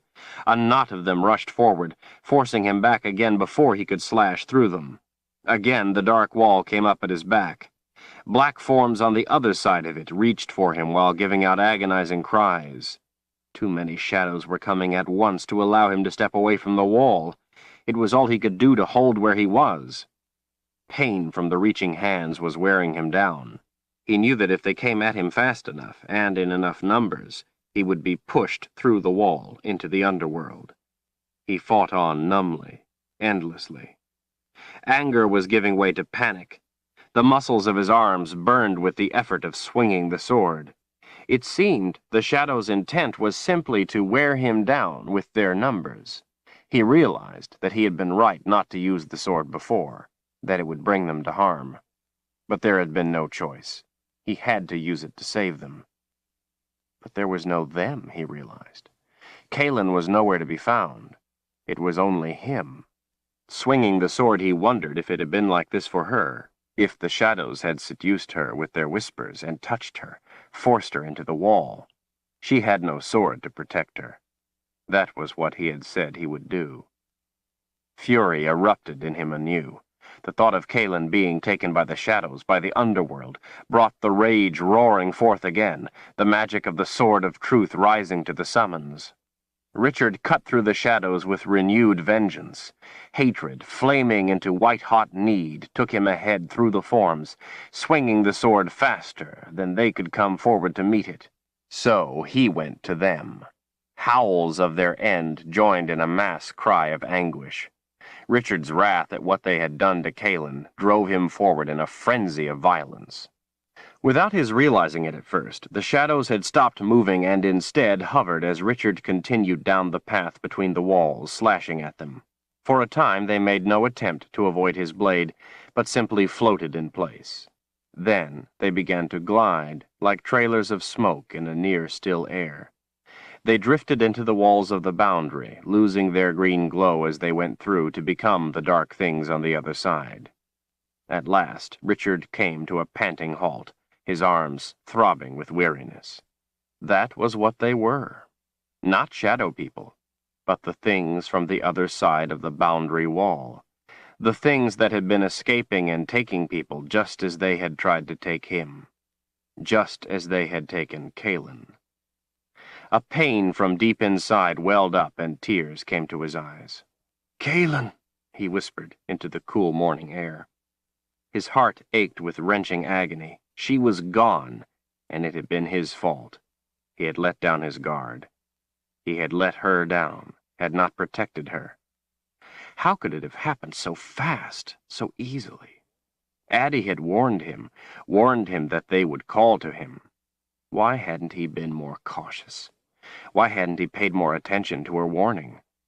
Over and over in his mind he imagined her fear, her confusion at why he wasn't there with her, her pleading for him to help her, her pain, her death. Desperately, his mind raced as he cried, trying to make time go backward, to do it again differently, to ignore the voices, to keep hold of her hand, to save her. Tears ran down his face as he let the tip of the sword lower and drag on the ground, too tired to put it away as he walked forward in a daze. Rubble of the slide was at an end. The green light faded and was gone as he stepped into the woods and onto the trail. Someone whispered his name, a man's voice. He stopped and looked back. Richard's father stood in the light of the boundary. "Son," his father whispered, "let me help you." Richard stared woodenly at him. Morning lit the overcast, washing everything in a wet gray light. The only color was the glowing green around his father, who held his hands open. "You can't help me," Richard whispered back hoarsely. "Yes, I can. She is with us. She is safe now." Richard took a few steps toward his father. "Safe?" "Yes, she is safe. Come, I will take you to her." Richard took a few more steps, dragging the tip of the sword on the ground behind. Tears ran down his cheeks. His chest heaved. "You could really take me to her?" "Yes, son," his father said softly. "Come. She waits for you. I will take you to her." Richard walked numbly toward his father. "And I can be with her forever?" "Forever," came the answer, in the reassuring, familiar voice. Richard trudged back into the green light to his father, who smiled warmly at him. When he reached him, Richard brought the sword of truth up and ran it through his father's heart. Wide-eyed, his father looked up at him as he was impaled. "How many times, dear father," Richard asked through tears and gritted teeth, "must I slay your shade?" His father only shimmered and then dissolved into the dim morning air. Bitter satisfaction replaced the anger. Then it, too, was gone as he turned once again to the path. Tears ran in streaks through the dirt and sweat on his face. He wiped them on his shirt sleeve as he swallowed back the lump in his throat. Woods enveloped him indifferently as he rejoined the trail. Laboriously, Richard slid his sword home into its scabbard. When he did so, he noticed the light from the nightstone shining through his pocket, it still being just dark enough to cause it to glow weakly. He stopped and took the smooth stone out once more and replaced it in its leather pouch, quenching the dim yellow light. His face set in grim determination, Richard slogged ahead, his fingers reaching up to touch the tooth under his shirt. Loneliness, deeper than he had ever known, sagged his shoulders. All his friends were lost to him. He knew now that his life was not his own. It belonged to his duty, to his task. He was the seeker. Nothing more, nothing less. Not his own man, but a pawn to be used by others. A tool, same as his sword, to help others, that they might have the life he had only glimpsed for a twinkling. He was no different from the dark things in the boundary, a bringer of death, and he knew quite clearly who he was going to bring it to. The master sat straight-backed and cross-legged on the grass in front of the sleeping boy, his hands resting palm up on his knees, a smile on his lips, as he thought about what had happened with Confessor Kalen at the boundary. Morning sunlight streamed crossways through the windows overhead, making the colors of the garden flowers vibrant. Slowly, he brought the fingers of his right hand to his lips, licking the tips, and then smoothing his eyebrows before carefully returning the hand to its resting place. Thoughts of what he would do to the mother confessor had caused his breathing to quicken. He slowed it now, returning his mind to the matter at hand. His fingers wiggled, and Carl's eyes popped open. "Good morning, my son. Good to see you again," he said in his most friendly voice. The smile, though for another reason, was still on his lips. Carl blinked and squinted at the brightness of the light. "Good morning," he said in a groan. Then his eyes, looking about, thought to add, "Father Rahl." "You slept well?" Rahl assured the boy. "You were here? Here all night?" "All night. As I promised you I would be. I would not lie to you, Carl." Carl smiled. "Thanks." He lowered his eyes shyly. "I guess I was kind of silly to be scared." "I don't think it's silly at all. I am glad I could be here to reassure you." "My father says I'm being foolish when I get afraid of the dark." "There are things in the dark that can get you," Rahl said solemnly. "You are wise to know it and to be on guard for them. Your father would do himself a favor to listen and learn from you." Carl brightened. "Really?" Rahl nodded. "Well, that's what I always thought, too." "If you truly love someone, you will listen to them." "My father always says for me to keep my tongue still." Rahl shook his head disapprovingly. "It surprises me to hear this. I had thought they loved you very much." "Well, they do, most of the time anyway." "I'm sure you are right. You would know better than I." The master's long blonde hair glistened in the morning light. His white robe shone brightly. He waited. There was a long moment of awkward silence. "But I do get pretty tired of them always telling me what to do." Rahl's eyebrows went up. "You seem to me to be of the age where you can think and decide things for yourself. A fine boy like you, almost a man, and they tell you what to do," he added, half to himself, shaking his head again, as if he couldn't believe what Carl was telling him. He asked, "You mean they treat you like a baby?" Carl nodded his earnest confirmation, then thought to correct the impression. "Most of the time, though, they're good to me." Rahl nodded somewhat suspiciously. "That is good to hear. It is a relief to me." Carl looked up at the sunlight. "But I can tell you one thing. My parents are going to be madder than hornets that I've been gone so long." "They get mad because of when you come home?"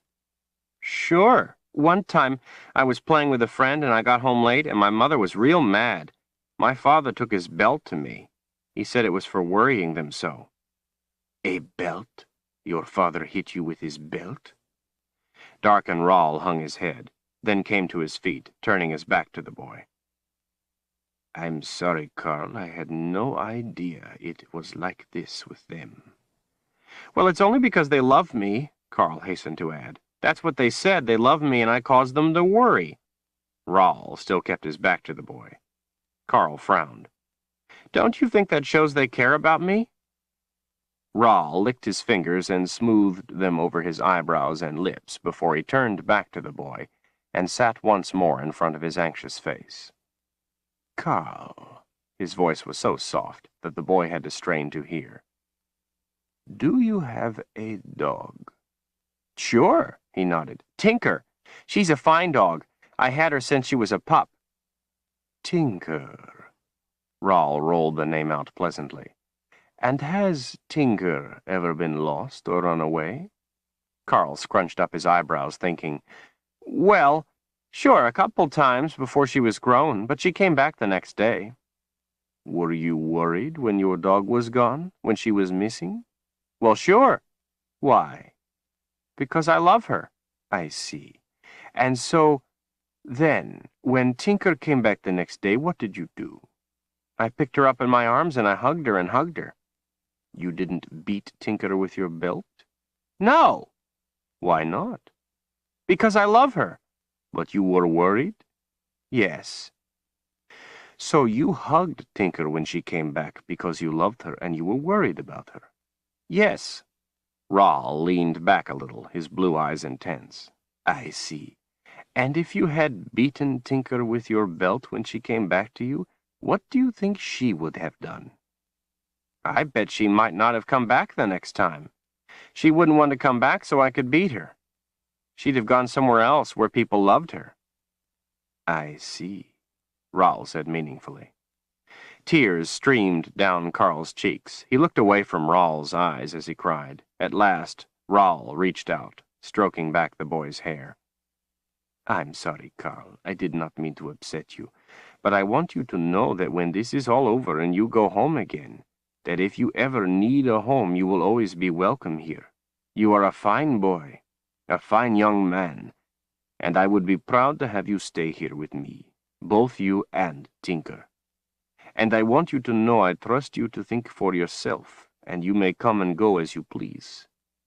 Carl looked up with wet eyes. Thank you, Father Rahl. Rahl smiled warmly. Now, how about some food? Carl nodded his approval. What would you like? We have anything you could want. Carl thought a minute, and a smile came to him. I like blueberry pie. It's my favorite. He cast his eyes down, the smile fading. But I'm not allowed to have it for breakfast. A big grin came to darken Rahl's face. He stood. Blueberry pie it is, then. I'll go get it and be right back. The master walked off through the garden to a small vine-covered door at the side. The door opened for him as he approached, the big arm of Demin Nas holding it back as Rahl passed through into the dark room. Foul-smelling gruel boiled in an iron kettle hung over a fire in a small forge. The two guards stood silently against the far wall, a sheen of sweat covering them. Master Rahl, Demin bowed his head. I trust the boy meets with your approval. Rahl licked his fingertips. He will do nicely. He smoothed his eyebrows down. Dish me out a bowl of that slop so it can cool. Demin picked up a pewter bowl and started ladling gruel into it with the wooden spoon from the kettle. If everything is all right, a wicked grin came over his pockmarked face, then I will be off to pay our respects to Queen Malena. Fine. On the way, stop and tell the dragon I want her. Demin stopped ladling. She doesn't like me. She doesn't like anyone, Rahl said flatly. But don't worry, Demin. She will not eat you. She knows what I will do if she stretches my patience. Demin started ladling again. She will ask how soon you will need her. Rahl glanced at him out of the corner of his eye. That is none of her concern, and tell her I said so. She is to come when I ask and wait until I am ready. He turned and looked out a small slit, off through the foliage, at the side of the boy's head. But I want you back here in 2 weeks. 2 weeks, all right. Demin set the bowl of gruel down. But does it really need to take that long with the boy? It does if I want to return from the underworld. Rahl continued to look out the slit. It may take longer. Whatever it takes, it takes. I must have his complete trust, the freely given pledge of his unconditional loyalty. Demin hooked a thumb in his belt. We have another problem. Rahl glanced back over his shoulder. Is that all you do, Demin? Go around looking for problems? It keeps my head attached to my shoulders. Rahl smiled. So it does, my friend, so it does. He sighed. Get it off your tongue, then. Demin shifted his weight to his other foot. Last night I received reports that the tracer cloud has vanished. Vanished? Well, not so much vanished as hidden. He scratched the side of his face. They said clouds moved in and hid it. Rahl laughed. Demin frowned in confusion. Our friend, the old wizard, it sounds like he saw the cloud and has been up to his little tricks to vex me. It was to be expected. This one is not a problem, my friend. It is not important. Master Rawl, that was how you were to find the book. Other than the last box, what could be more important? I did not say the book was unimportant. I said the cloud was unimportant. The book is very important. That is why I would not trust it only to a tracer cloud. Damon, how do you suppose I hooked the cloud to the cipher boy? My talents lie in areas other than magic, Master Rawl. True enough, my friend. Rawl licked his fingertips. Many years ago, before my father was murdered by that evil wizard, he told me of the boxes of Orden and the Book of Counted Shadows. He was trying to recover them himself, but he was not well enough studied. He was too much a man of action, of battle. Rawl looked up into Demon's eyes.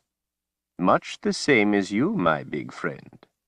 He didn't have the necessary knowledge, but he was wise enough to teach me the value of the head over the sword, how by using your head you could defeat any number of men. He had the best instructors tutor me. Then he was murdered. Rawl pounded his fist down on the table. His face turned red. After a moment he calmed himself. So I studied harder for many years so that I might succeed where my father failed, and return the House of Rawl to its rightful place as rulers of all the lands. You have exceeded your father's deepest hopes, Master Rawl. Rawl smiled his slight smile. He took another look through the slit as he went on.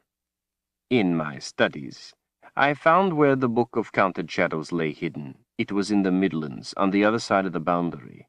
But I was not yet able to travel the underworld to go there and retrieve it. So I sent a guard beast to watch over it for me, until the day when I could go myself and liberate it. He stood up, turning back to Demon, a dark look on his face. Before I could get the book, a man named George Cipher killed the guard beast and stole the book. My book. He took a tooth from the beast as a trophy. A very stupid thing to do, as the beast was sent by magic, my magic. He lifted an eyebrow.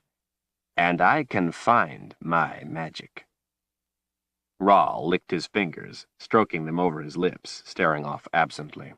After I put the boxes of Orden in play, I went to get the book. That's when I found it had been stolen. It took time, but I found the man who stole it. Unfortunately, he no longer had the book and would not tell me where it was. Rawl smiled up at Demon. I made him suffer for not helping me. Demon smiled back. But I did learn that he had given the tooth to his son. So, that is how you know the cipher boy has the book? Yes, Richard Cipher has the Book of Counted Shadows. And he also wears the tooth. That's how I hooked the tracer cloud to him, by hooking it to the tooth his father gave him. The tooth with my magic. I would have recovered the book before now, but I have had many matters to attend to. I only hooked the cloud to him to help me keep track of him in the meantime. It was a mere convenience. But the matter is as good as settled. I can get the book at any time of my choosing. The cloud is of little importance. I can find him by the tooth. Rawl picked up the bowl of gruel, handing it to Demon. Taste this. See if it is cool enough. He arched an eyebrow. I wouldn't want to hurt the boy. Demon sniffed the bowl, his nose turning up in distaste. He handed it to one of the guards, who took it without objection, and put a spoon of gruel to his lips. He gave a nod. Cipher could lose the tooth, or simply throw it away. Then you would not be able to find him or the book. Demon gave a submissive bow of his head as he spoke. Please forgive me for saying so, Master Rawl, but it would seem to me you leave a lot to chance. Sometimes, Demon, I leave things to fate, but never to chance. I have other ways of finding Richard Cipher. Demon took a deep breath, relaxing as he thought about Rawl's words.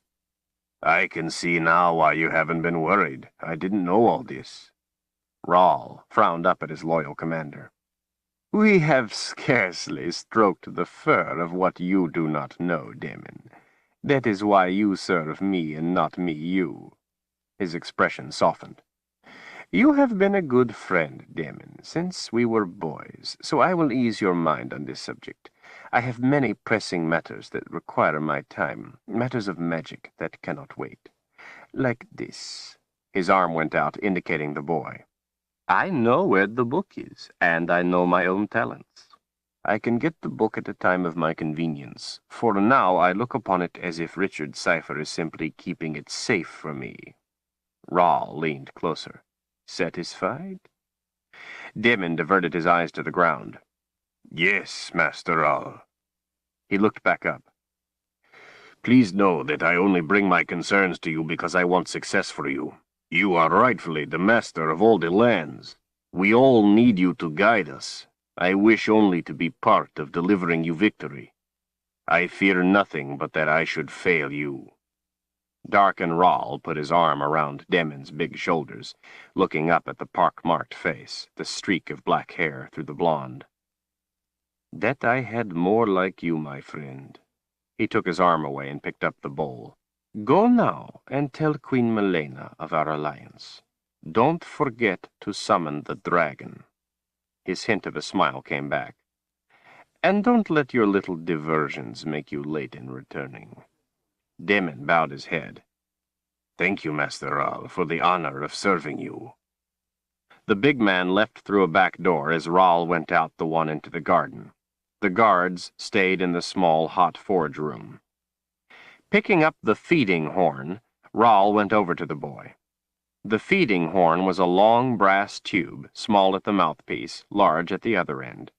The big end was held up to shoulder height by 2 legs, so the gruel would slide down. Rahl set it down so the mouthpiece was in front of Carl. What's this thing? Carl asked, squinting up at it. A horn? Yes, that's right. Very good, Carl. It's a feeding horn. It's a part of the ceremony you will be in. The other young men who have helped the people in the past have thought it a most fun way to eat. You put your mouth over the end there, and I serve you by pouring the food in the top. Carl was skeptical. Really? Yes, Rahl smiled reassuringly. And guess what? I got you a fresh blueberry pie, still warm out of the oven. Carl's eyes lit up. Great! He eagerly put his mouth over the end of the horn. Rahl passed his hand in a circle over the bowl 3 times to change the taste, then looked down at Carl. I had to mash it up so it will go through the feeding horn. I hope that's all right. I always mash it up with my fork, Carl said with a grin, then put his mouth back over the horn. Rahl poured a little gruel into the end of the horn. When it reached Carl's mouth, he ate it eagerly. It's great! The best I ever had! I'm so pleased, Rahl said with a shy smile. It's my own recipe. I feared it wouldn't be as good as your mother's. It's better. Can I have more? Of course, my son. With Father Rahl, there is always more. Chapter 21. Wearily, Richard searched the ground where the trail resumed at the end of the slide, his hopes fading. Dark clouds scudded low overhead, occasionally bringing a few fat drops of cold rain to splatter on the back of his head as he hunted. It had occurred to him that maybe Kaelin had made it through the Narrows, that she had only become separated from him, and had continued on. She was wearing the bone Addie had given her, and it should have kept her safe. She should have been able to make it through. But he was wearing the tooth, and Addie had said he couldn't be seen either, yet the shadows had come for them anyway. It seemed odd. The shadows hadn't moved until it was dark at the split rock. Why didn't they come for them before? There were no tracks. Nothing had been through the Narrows for a long time. Fatigue and despair enveloped him again as fits of icy wind flapped his forest cloak around him, seeming to urge him on away from the Narrows. All hope gone, he turned once more to the path, toward the Midlands. He had taken only a few steps when a thought brought him to a sudden halt. If Kaelin had become separated from him, if she thought the underworld had taken him, if she had thought she had lost him and was alone, Would she have continued on to the Midlands, alone? No. He turned to the Narrows. No. She would have gone back to the Wizard. It would be no use for her to go to the Midlands alone. She needed help. That's why she had come to Westland in the first place. Without the Seeker, the only help was the Wizard. Richard dared not put too much faith in the thought, but it wasn't that far back to the place where he had fought the shadows, where he had lost her. He couldn't go on without checking, without knowing for sure. Fatigue forgotten, he plunged back into the Narrows. Green light welcomed his return. Following his tracks back, in a short time he found the place where he had fought the shadows. His footprints wandered all about in the mud of the slide, telling the tale of his battle. He was surprised at how much ground he had covered in the fight. He didn't remember all the circling, the back and forth. But then he didn't remember much of the fight until the last part. With a jolt of recognition, he saw what he was looking for, the tracks of the two of them together, then hers alone. His heart pounded as he followed them, hoping so hard it hurt that they wouldn't lead into the wall. Squatting, he inspected them, touched them. Her tracks wandered about a while, seeming confused, and then they stopped and turned. Where their pair of tracks led in from the other way, one set of tracks led back. Kalen's. Richard stood in a rush, his breathing rapid, his pulse racing. The green light glowed irritatingly about him. He wondered how far she could have gone. It had taken them most of the night to laboriously cross the Narrows, but they hadn't known where the trail was. He looked down at the footprints in the mud. He did now. He would have to go fast. He couldn't be timid in following the way back. A memory of something Zed had told him when the old man had given him the sword came into his mind. The strength of rage, the wizard had said, gives you the heedless drive to prevail. The clear metallic ringing filled the dim morning as the Seeker drew his sword. Anger flooded through him. Without a second thought, Richard dashed down the trail, following the tracks. The pressure of the wall buffeted him as he jogged through the cool mist. When the tracks turned, switching back and forth, he didn't slow but set his feet to one side or the other to throw his weight the other way down the path. Keeping a steady, sustainable pace, he was able to traverse the span of the Narrows before mid-morning. Twice he had come across a shadow floating in place on the path.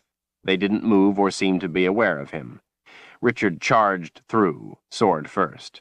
Even without faces, they had seemed surprised as they howled apart. Without slowing, he went through the split rock, kicking a gripper out of the way. On the other side, he stopped to catch his breath. He was overwhelmed with relief that her footprints went all the way. Now, back on the forest trail, her tracks would be harder to see, but it didn't matter. He knew where she was going, and he knew she was safely through the Narrows. He felt like crying with joy in the knowledge that Kalen was alive. He knew he was getting closer to her. The mist hadn't yet had time to soften the sharp edges of her footprints the way it had when he had first found them. When it had gotten light, she must have followed their tracks instead of using the walls to show the way, or else he would have caught her long before now. Good girl, he thought, using your head. He would make a woodswoman of her yet. Richard trotted off down the trail, keeping the sword and his anger out. He didn't waste time to stop and look for signs of her trail.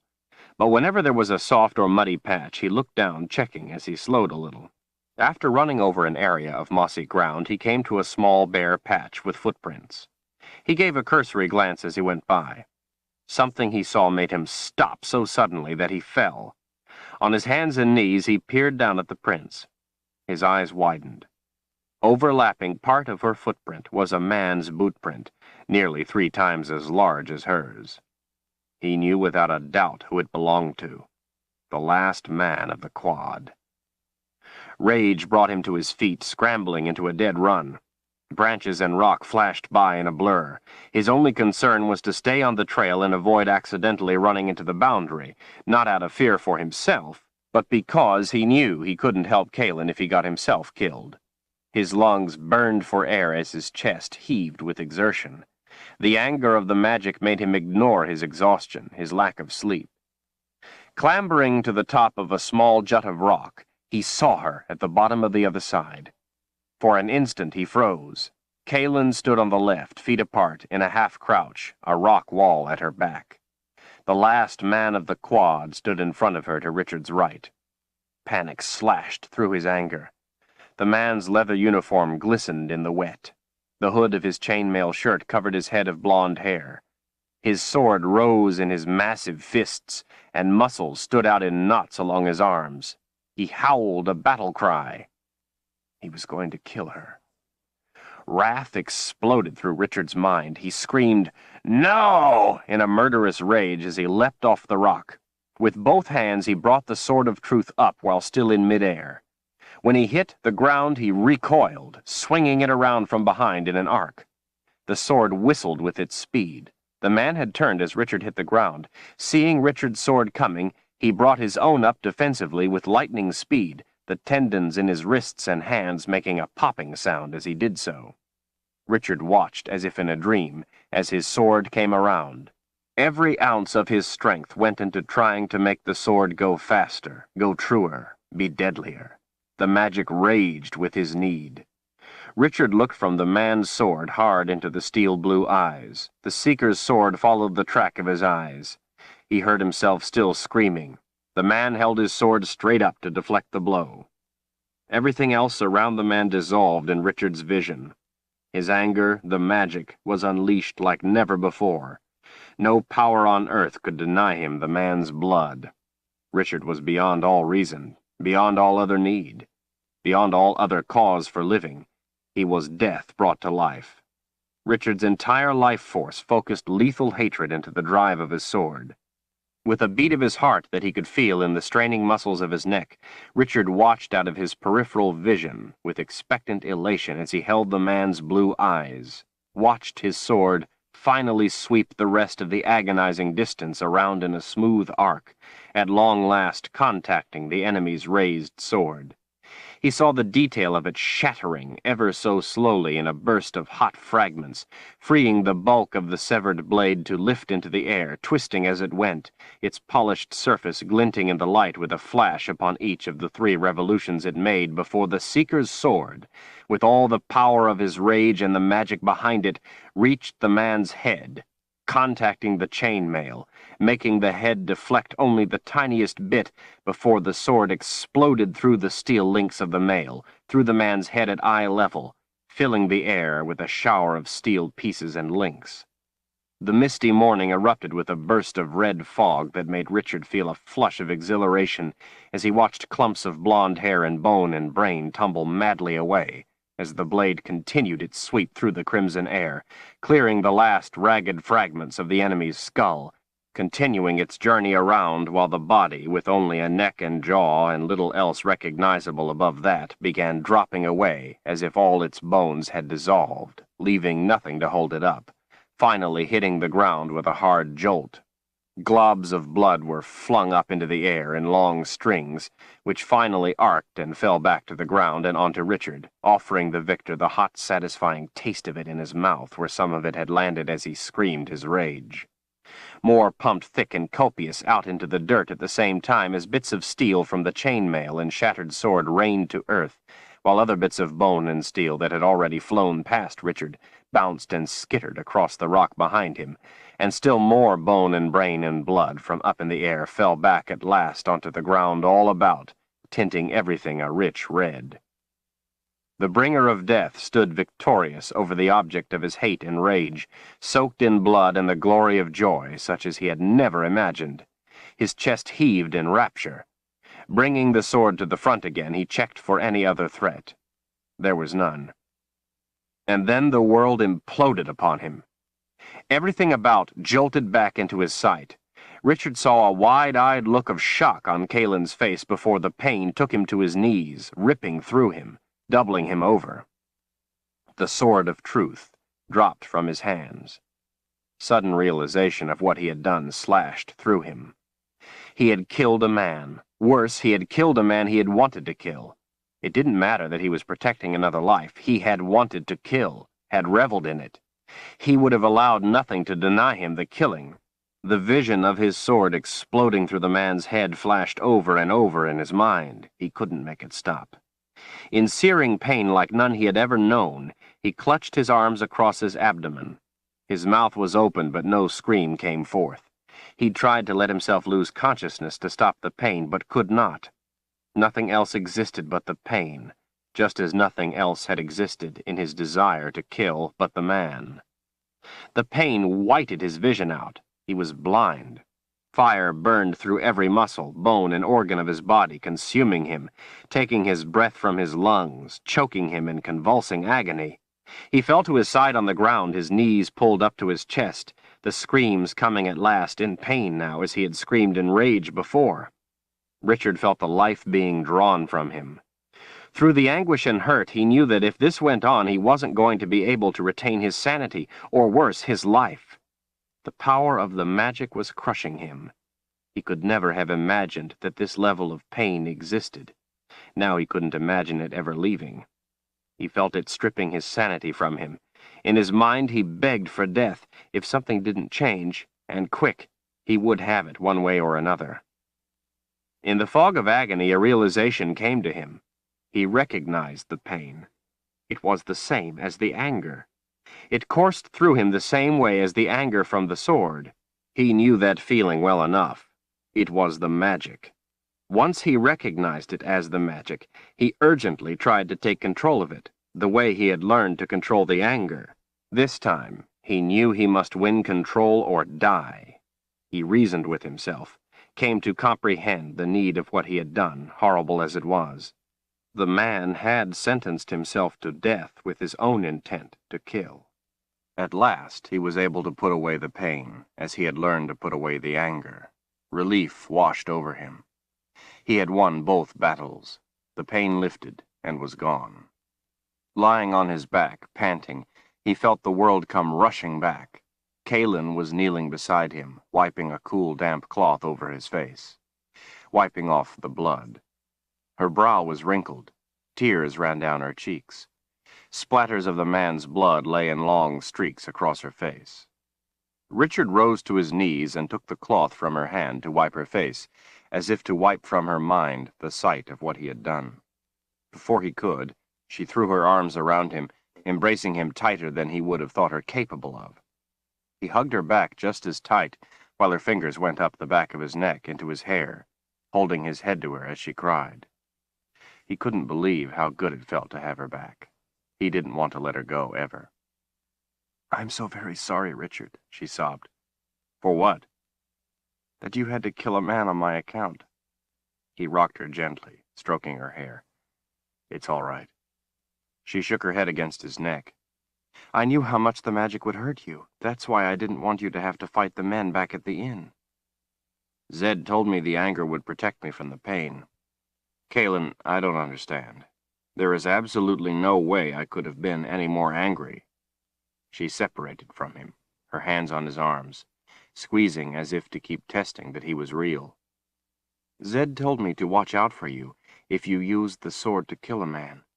He told me that what he said about the anger protecting you was true, but he said the first time was different, that the magic tested, took a measure of the seeker with the pain, and nothing could protect you from it.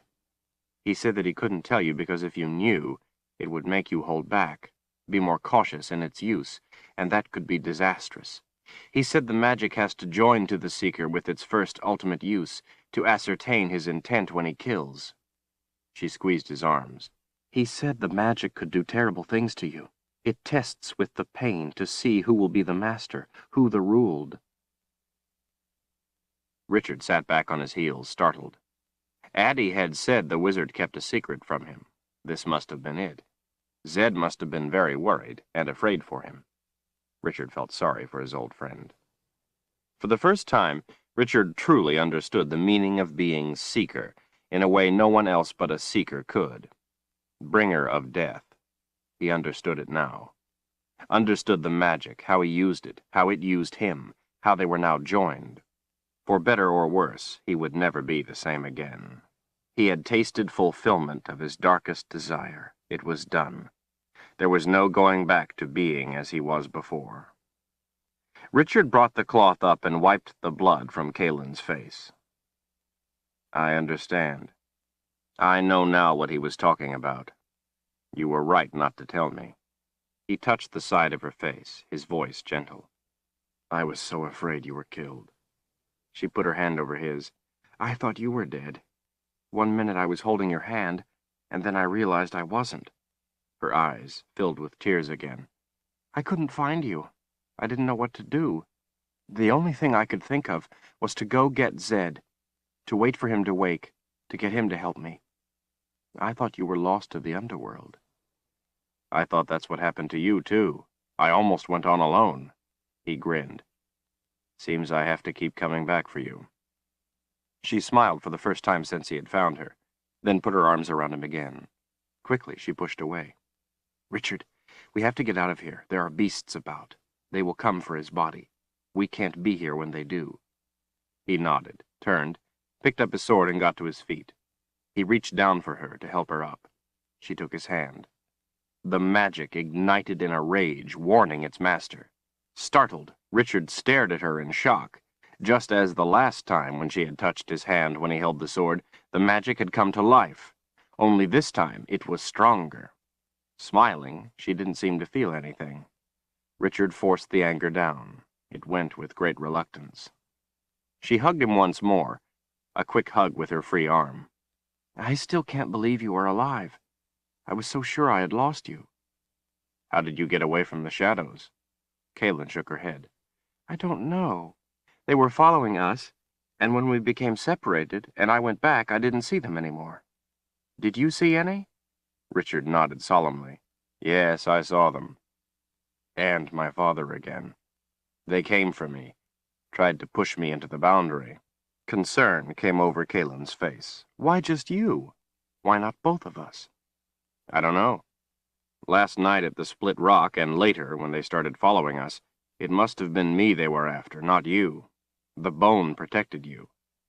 The last time at the boundary, they came for everyone but you, she said.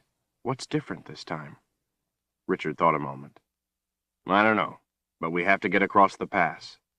We're too tired to have to spend tonight fighting shadows again. We must get to the Midlands before dark, and this time I promise I won't let go of your hand. Kaelin smiled and squeezed his hand. I won't let go of yours either. I ran back through the Narrows. It didn't take long that way. You up to that? She nodded, and they started running at an easy pace he thought she could keep up. As the last time he crossed, no shadows followed, although several floated above the path. And as before, Richard went through them sword first without waiting to find out what they would do. Kaelin flinched at their howls. He watched the tracks as he ran, pulling her through the turns, keeping her on the trail. When they were clear of the slide and on the forest path on the other side of the Narrows, they slowed to a fast walk to catch their breath. Drizzle wet their faces and hair. Happiness over finding her alive dimmed his worry about the difficulties that lay ahead. They shared bread and fruit as they kept moving. Even though his stomach was grumbling with hunger, he didn't want to stop for anything more elaborate. Richard was still confused by the reaction of the magic when Kaelin had taken his hand. Was it something the magic felt in her, or was the magic reacting to something in his own mind? Was it because he was afraid of her secret, or was it something more, something the magic itself felt in her? He wished Zed was around, so he could ask him what he thought, but then Zed had been there the last time, and he hadn't asked him about it then. Was he afraid of what Zed might tell him? After they had eaten a little and the afternoon had worn on, they heard growls off in the woods. Kaelin said it was the beasts. They decided to run again, to get clear of the pass as soon as possible. Richard was beyond being tired. He was simply numb as they ran through the thick wood. Light rain on the leaves washed out the sound of their footfalls. Before dark, they came to the edge of a long ridge. Below, the trail descended in a series of switchbacks. They stood at the top of the ridge in the woods as if at the mouth of a cave, looking out over an open grassland swept with rain. Kaelin held herself erect, rigid. I know this place, she whispered. So what is it? It is called the Wilds. We are in the Midlands. She turned to him. I am returned home. He lifted an eyebrow.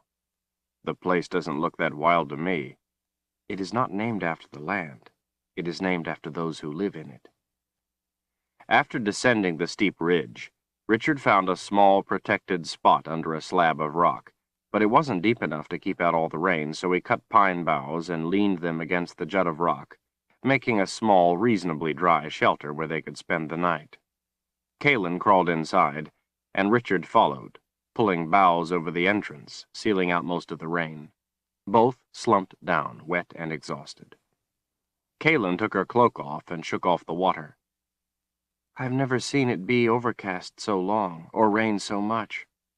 I can't even remember what the sun looks like. I'm becoming weary of it." "Not me," he said quietly.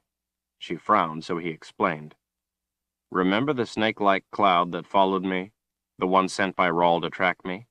She nodded. "Zed cast a wizard's web to bring other clouds to hide it.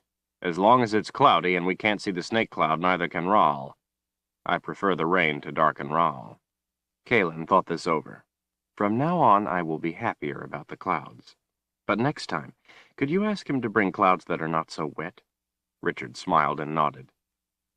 "Do you want anything to eat?" she asked. He shook his head. "I'm too tired. I just want to sleep. Is it safe here?" "Yes. No one lives near the boundary in the wilds. Addie said we are protected from the beasts, so the hearthounds should not bother us." The sound of steady rain was making him all the more sleepy.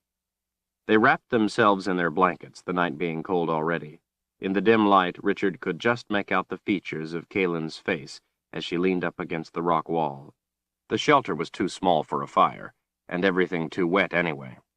He reached into his pocket, fingering the pouch with the nightstone, considering if he should take it out to see better, but at last decided against it.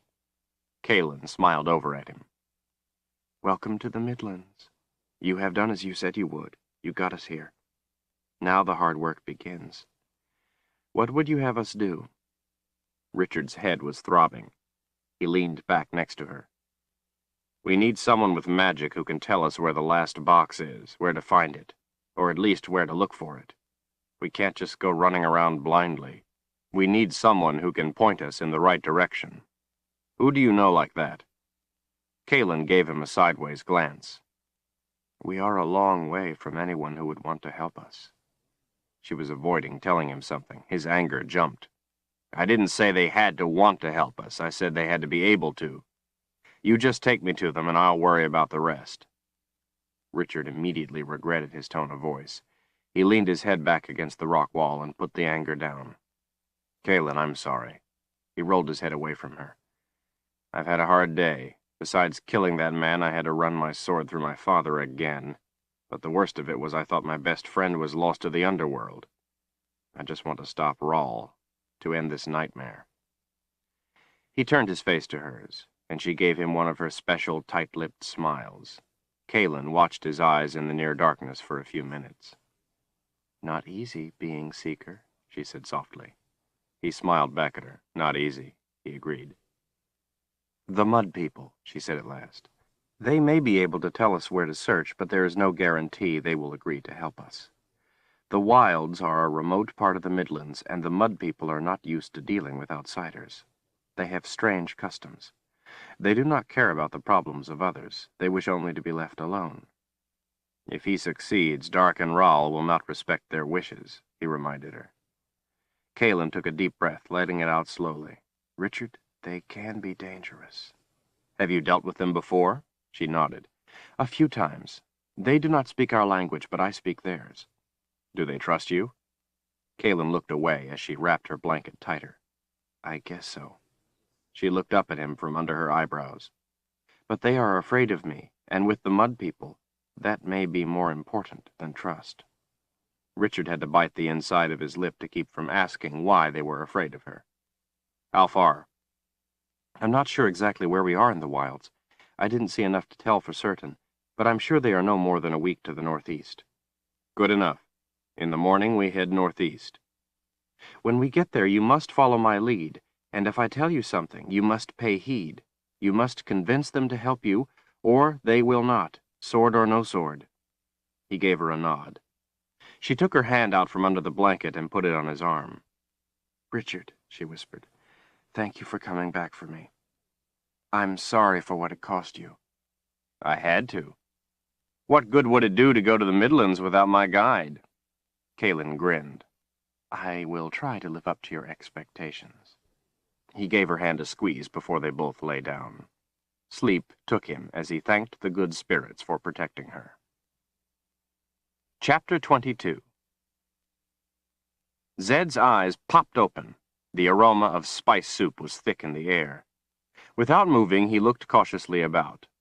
Chase lay next to him. There were bones hung on the walls, and it was dark outside the window. He looked down at his body. Bones were piled upon him. Without moving, he carefully caused them to rise slowly into the air. Then he silently made them float aside and finally to set down. Making no sound, he rose. He was in a house full of bones, bones of beasts. He turned around. He was surprised to come face to face with a woman just as she also turned around. In a fright, they both screamed and threw their skinny arms into the air. "Who are you?" he asked, leaning forward, peering into her white eyes. She snatched her crutch just before it toppled over and put it back under her arm.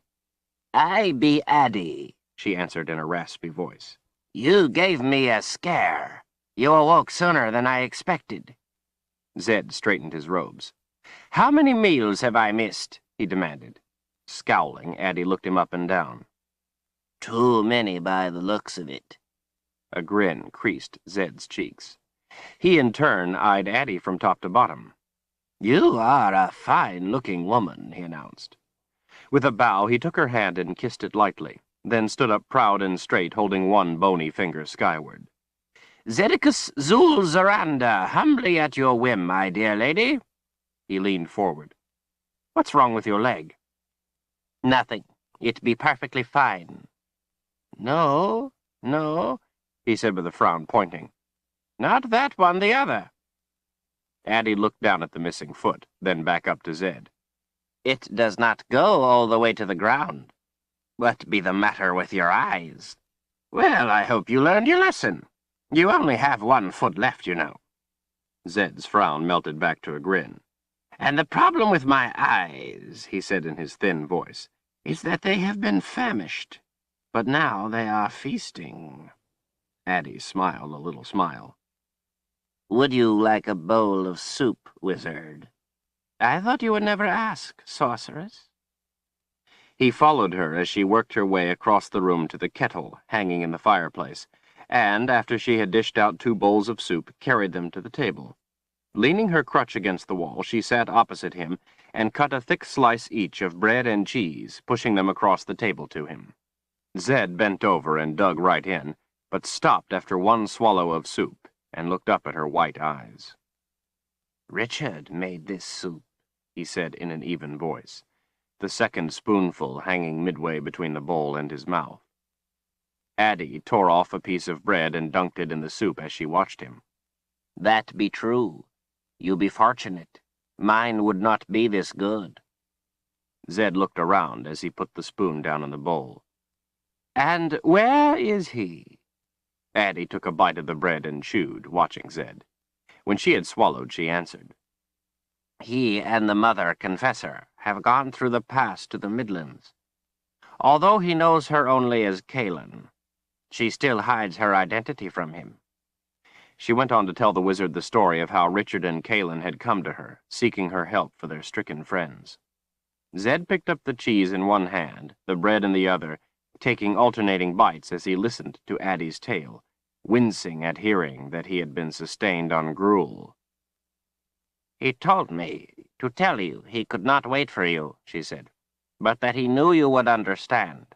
The Seeker gave me instructions to pass on to Chase, for him to return and make preparations for when the boundary fails, for the coming of Raoul's forces. He was sorry he did not know what your plan be, but feared he could not wait." "Just as well," the wizard said under his breath.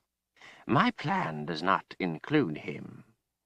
Zed went back to eating in earnest. When he had finished the soup, he went to the kettle and helped himself to another bowlful. He offered to get Addie more, but she was not yet finished with her first, since she had spent most of the time with her eyes on the wizard. As he sat back down, she pushed more bread and cheese at him. Richard keeps a secret from you, she said in a low voice. If it were not for this business with Raoul, I would not speak of it. But I thought you should know. The light from the lamp lit his thin face and white hair, making him look stark, and all the more thin in the sharp shadows. He picked up his spoon, looked down at the soup a moment, then back up at her face. As you well know, we all have secrets. Wizards more than most.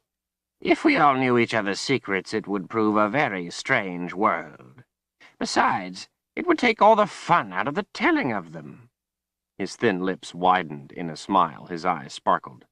But I fear no secret of a person I trust, and he has no need to fear mine. It is part of being friends. Addie leaned back in her chair. Her blank white eyes stared at him. Her small smile came back. For his sake, I hope you be right in your trust. I would not want to give a wizard cause to be angry. Zed shrugged. As wizards go, I'm pretty harmless. She studied his eyes in the lamplight. That be a lie, the sorceress whispered in a low rasp. Zed cleared his throat and thought to change the subject. It would seem I owe you thanks for tending to me, dear lady. That be true. And for helping Richard and Kaelin. He looked over to Chase, pointing with his spoon. And the boundary warden, too. I am in your debt. Addie's smile widened. Perhaps someday you can return the favor. Zed pushed up the sleeves of his robes and went back to eating the soup, but not quite as voraciously as before. He and the sorceress watched each other. The fire in the hearth crackled, and outside night bugs chirped. Chase slept on. How long have they been gone? Zed asked at last. This be the 7th day he has left you and the boundary warden to my care. Zed finished his meal, pushing the bowl carefully away. He folded his thin hands on the table, looking down as he tapped his thumbs together.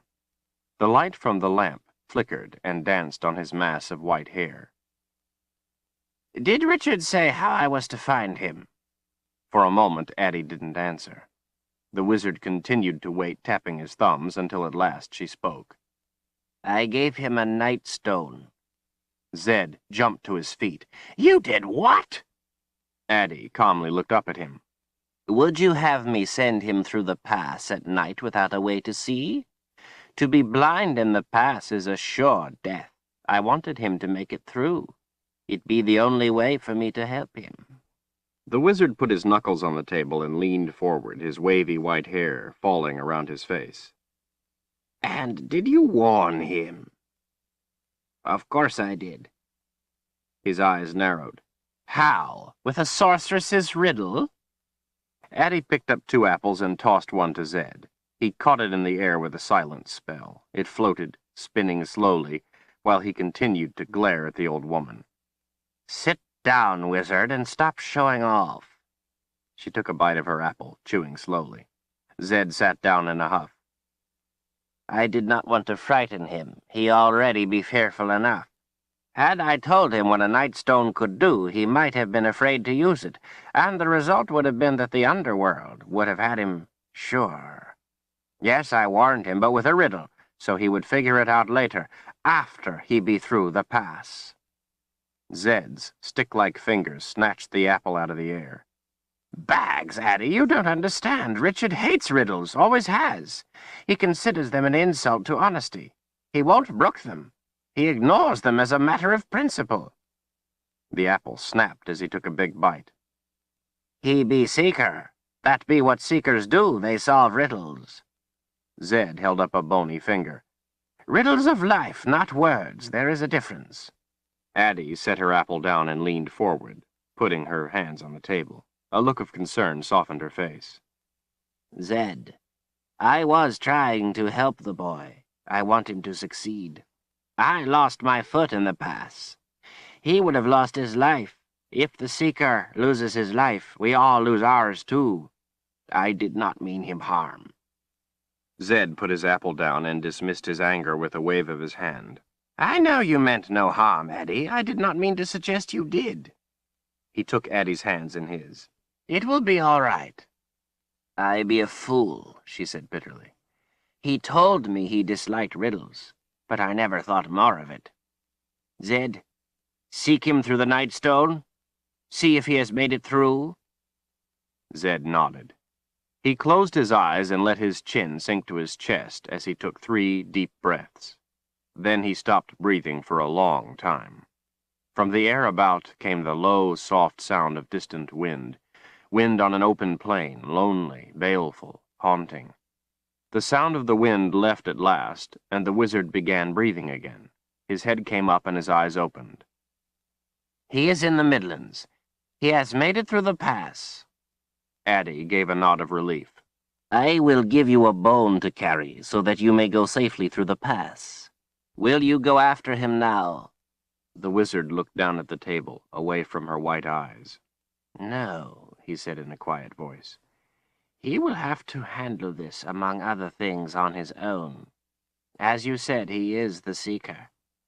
I have an important task to attend to if we are to stop Dark and Rahl. I hope he can stay out of trouble in the meantime. Secrets? The sorceress asked, smiling her little smile. Secrets, the wizard nodded. I must leave right away. She took one hand out from under his and stroked his leathery skin. It be dark outside. Dark, he agreed. Why not stay the night? Leave with the light. Zed's eyes snapped up, looking at her from under his eyebrows. Stay the night. Addie shrugged as she stroked his hands. It be lonely here sometimes. Well, Zed's impish grin lit his face. As you say, it is dark outside, and I guess it would make more sense to start out in the morning. A sudden frown broke out, wrinkling his brow. This isn't one of your riddles, is it? She shook her head, and his grin came back. I have my wizard's rock along. Could I interest you? Addie's face softened in a shy smile. I would like that very much. She watched him as she sat back, taking a bite of her apple. Zed arched an eyebrow. Naked? Wind and rain bowed the long grass in broad, slow waves as the two of them made their way across the open, flat plain. Trees were few and far between, mostly birch and alder in clusters along streams. Kaelin watched the grass carefully. They were near the Mud People's territory. Richard followed silently behind, keeping her under his watchful eye as always. She didn't like taking him to the Mud People, but he was right. They had to know where to look for the last box, and there was no one else anywhere near who could point them in the right direction. Autumn was wearing on, and their time was dwindling. Still, the Mud People might not help them, and then the time would be wasted. Worse, although she knew they probably would not dare to kill a confessor, even when traveling without the protection of a wizard, she had no idea if they would dare to kill the Seeker. She had never traveled the Midlands before without a wizard. No confessor did. It was too dangerous. Richard was better protection than Giller, the last wizard assigned her, but Richard was not supposed to be her protection. She was supposed to be his. She couldn't allow him to put his life at risk for her again. He was more important than she to stopping Rahl. That was what mattered above all else. She had pledged her life in defense of the Seeker, in defense of Richard. She had never meant anything more ardently in her life. If a time came that called for a choice, it must be she who died. The path through the grasses came to 2 poles, one set to each side of the trail. They were wrapped in skins dyed with red stripes. Richard stopped by the poles, looking up at the skulls fixed atop them. "This meant to warn us away?" he asked, as he stroked one of the skins. "No, they are the skulls of honored ancestors, meant to watch over their lands. Only the most respected are accorded such recognition." "That doesn't sound threatening. Maybe they won't be so unhappy to see us after all."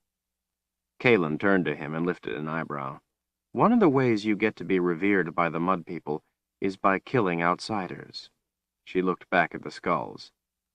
"But this is not meant as a threat to others. It is simply a tradition of honor among themselves."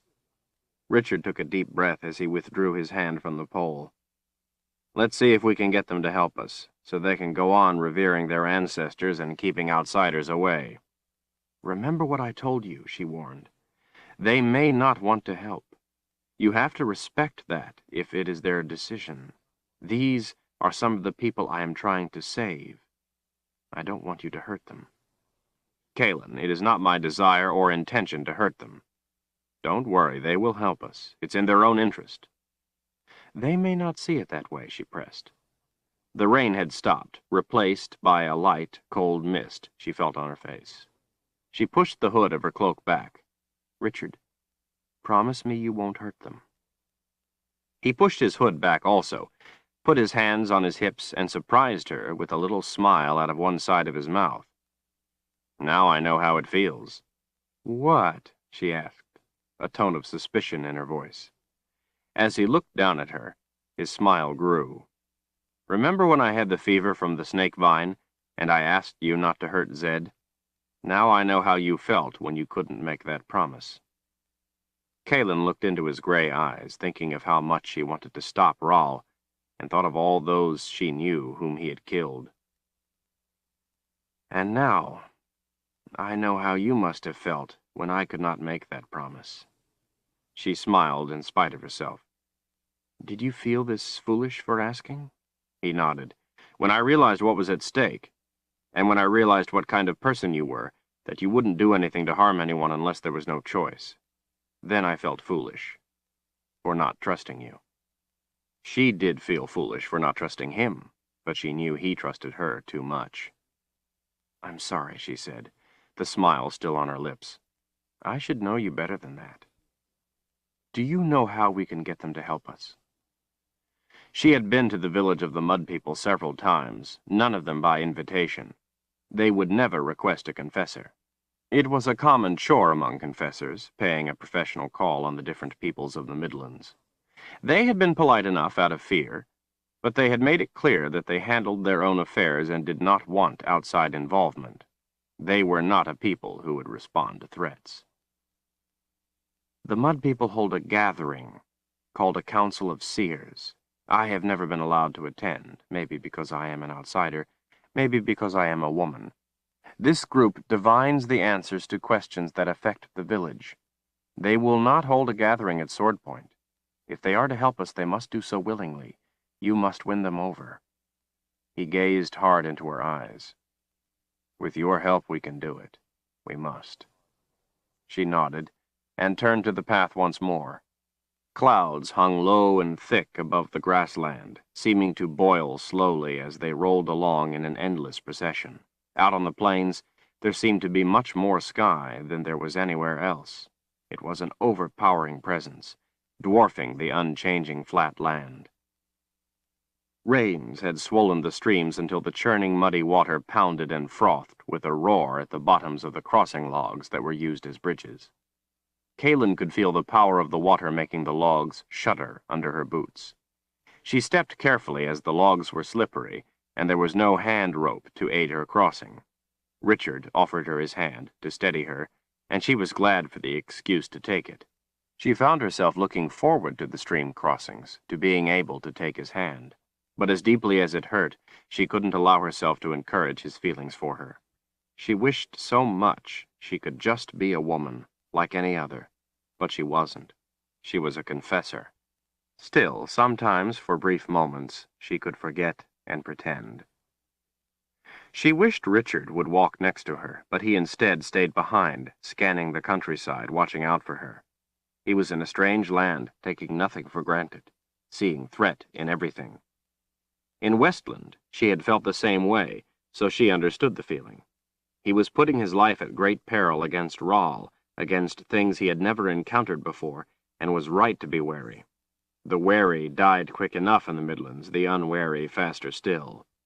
After crossing another stream and plunging back into the wet grass, 8 men sprang up suddenly in front of them. Kalen and Richard came to an abrupt halt. The men were wearing animal skins over most of their bodies. Sticky mud that didn't wash away in the rain was smeared over the rest of their skin and faces, and their hair smoothed down with it. Clumps of grass were tied to their arms and to the skins, and stuffed under headbands, making them invisible when they had been squatted down. They stood silently in front of the two of them. All wore grim expressions. Kalen recognized several of the men. It was a hunting party of mud people. The eldest, a fit, wiry man she knew as Savidlin, approached her. The others waited, spears and bows relaxed but ready. Kalen could feel Richard's presence close behind her. Without turning, she whispered for him to stay calm and do as she did. Savidlin stopped in front of her. "Strength to Confessor Kalen," he said. "Strength to Savidlin and the mud people," she answered in their language. Savidlin slapped her across the face, hard. She slapped him back just as hard. Instantly, Kalen heard the ringing sound of Richard's sword being pulled free. She spun on her heels. "No, Richard!" He had the sword up, ready to strike. "No!" She grabbed his wrists.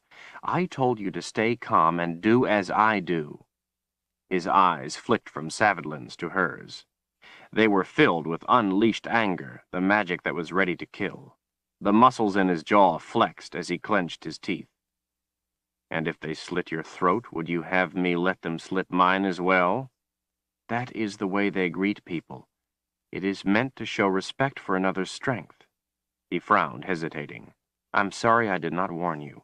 Richard, put the sword away." His eyes went from hers to Savidlin, and then back to hers again, before he yielded and angrily thrust the sword back into its scabbard. Relieved, she turned back to the mud people as Richard stepped up protectively next to her. Savidlin and the others had been watching calmly. They didn't understand the words, but they seemed to grasp the meaning of what had happened. Savidlin looked away from Richard, to Kalen. He spoke in his dialect. "Who is this man with the temper?" "His name is Richard. He is the seeker of truth." Whispers broke out among the other members of the hunting party. Savidlin's eyes sought Richard's. "Strength to Richard, the Seeker." Kalen told him what Savidlin had said. There was still a hot look on his face. Savidlin stepped up and hit Richard, not with an open hand as he had hit her, but with his fist. Immediately, Richard unleashed a powerful blow of his own that knocked Savidlin from his feet and sent him sprawling on his back. He lay dazed on the ground with his limbs strewn awkwardly out. Fists tightened on weapons. Richard straightened, giving the men a dangerous look that kept them rooted firmly in place. Savidlin propped himself up on one hand, rubbing his jaw with the other. A grin spread across his face. "None has ever shown such respect for my strength. This is a wise man." The other men broke out in laughter. Kalen held her hand over her mouth, trying to hide her own. The tension evaporated. "What did he say?" Richard demanded. "He said you have great respect for him, that you are wise. I think you have made a friend." Savidlin held his hand out for Richard to help him up. Warily, Richard complied. Once on his feet, Savidlin slapped Richard on the back, putting an arm around his big shoulders. "I am truly glad you recognize my strength, but I hope you do not come to respect me any more." The men laughed. "Among the mud people, you shall be known as Richard with the Temper." Kalen tried to hold back her laughter while she translated. The men were still snickering. Savidlin turned to them. "Maybe you men would like to greet my big friend and have him show you his respect for your strength." They all held their hands out in front of themselves and shook their heads vigorously. "No," one of them said between fits of laughter. "He has already shown you enough respect for all of us." He turned back to Kalen. "As always, Confessor Kalen is welcome among the mud people." Without looking over, he gave a nod of his head, indicating Richard. "Is he your mate?" "No." Savidlin tensed. "Then you have come here to choose one of our men?" "No," she said, her voice regaining its calmness. Savidlin looked greatly relieved. "The Confessor chooses dangerous traveling companions." "Not dangerous to me, only to those who would think to harm me." Savidlin smiled and nodded, then looked Kalen up and down. "You wear odd things, different from before." "Underneath, I am the same as before. Kalen said, as she leaned a little closer to make her point. That is what you need to know. Savadlin backed away a little from her intense expression and gave a nod. His eyes narrowed. And why are you here? So that we might help each other. There is a man who would rule your people. The Seeker and I would have you rule yourselves. We came seeking your people's strength and wisdom to aid us in our fight. Father Ral, Savadlin announced knowingly. You know of him? Savadlin nodded. A man came. He called himself a missionary, said he wanted to teach us of the goodness of one called Father Ral. He talked to our people for 3 days until we became tired of him. It was Kalen's turn to stiffen. She glanced to the other men who had started smiling at the mention of the missionary. She looked back to the elder's mud-streaked face. And what happened to him after the 3 days? He was a good man. Savadlin smiled meaningfully. Kalen straightened herself. Richard leaned closer to her. What are they saying? They want to know why we are here. They said they have heard of Darken Ral. Tell them I want to talk to their people, that I need them to call a gathering. She looked up at him from under her eyebrows. I am getting to that. Addie was right, you are not a patient person. Richard smiled. No, she was wrong. I am very patient. But I am not very tolerant. There is a difference. Kalen smiled at Savadlin as she spoke to Richard. Well, please do not become intolerant just now, or show them any more respect for the moment. I know what I am doing, and it is going well. Let me do it my way, all right? He agreed, folding his arms in frustration. She turned once more to the elder. He peered at her sharply, and asked something that surprised her. Did Richard with the temper bring us the rains? Kalen frowned. Well, I guess you could say that. She was confused by the question and didn't know what to say, so told him the truth. The clouds follow him. The elder studied her face intently and nodded. She didn't feel comfortable under his gaze and sought to bring the conversation back to the reason for her visit. Savadlin, the Seeker has come to see your people on my advice. He is not here to harm or interfere with your people. You know me. I have been among you before. You know of my respect for the Mud People. I would not bring another to you unless it was important. Right now, time is our enemy. Savadlin considered what she had said for a while, then at last spoke. As I said before, you are welcome among us. He looked up with a grin at the Seeker, then back to her.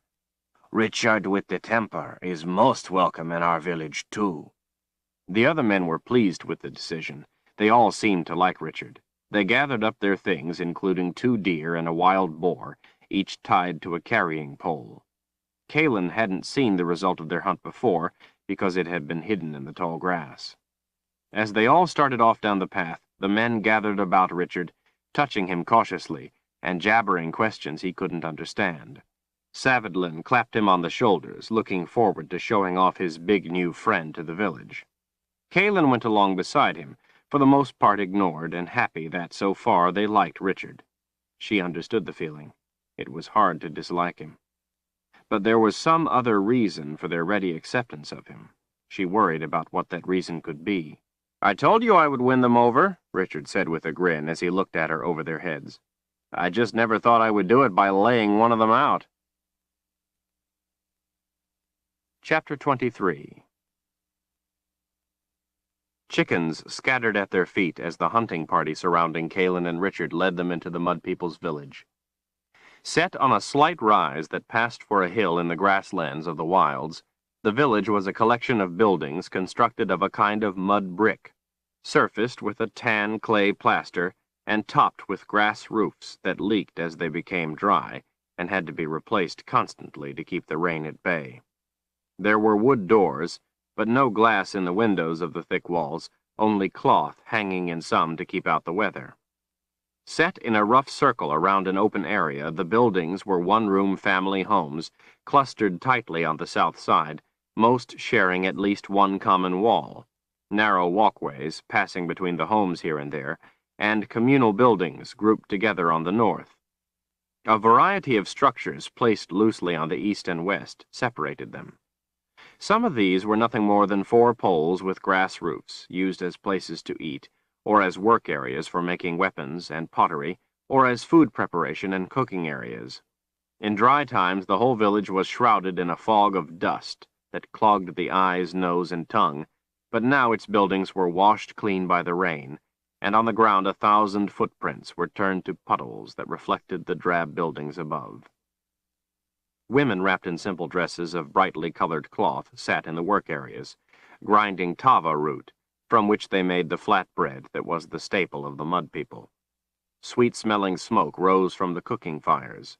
Adolescent girls with short-cropped hair, smoothed down by sticky mud, sat by the women helping.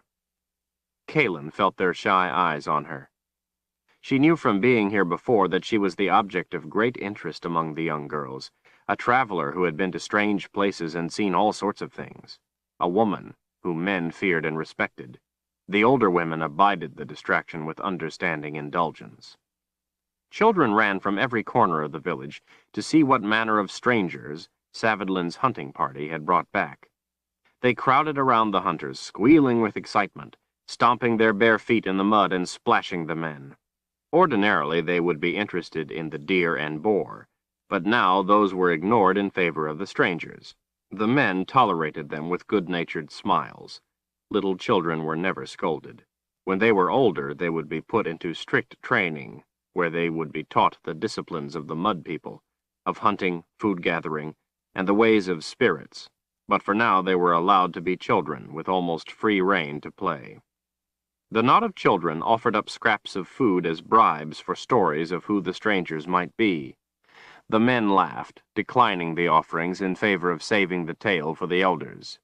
Only slightly disappointed, the children continued to dance about, this being the most exciting thing that had happened in their young lives, something very much out of the ordinary, with a distinct tinge of danger. 6 elders stood under the leaky protection of one of the open pole structures, waiting for Savidlin to bring the strangers to them. They wore deerskin pants and were bare-chested. Each had a coyote hide draped around his shoulders. Despite their grim faces, Kaelin knew them to be more friendly than they appeared. Mud people never smiled at outsiders until greetings had been exchanged, lest their souls be stolen.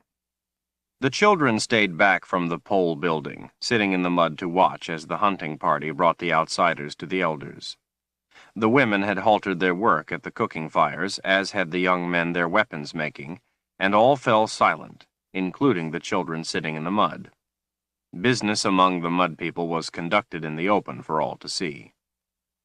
Kaelin stepped up to the 6 elders, Richard to her right, but back a pace. Savidlin to his right. The 6 surveyed the 2 outsiders. "Strength to Confessor Kaelin," said the eldest. "Strength to Tofalar," she answered. He gave her face a gentle slap, hardly more than a pat. It was their custom to give only small slaps in the village proper. Heartier ones like Savidlin had delivered were reserved for chance meetings out on the plain away from the village.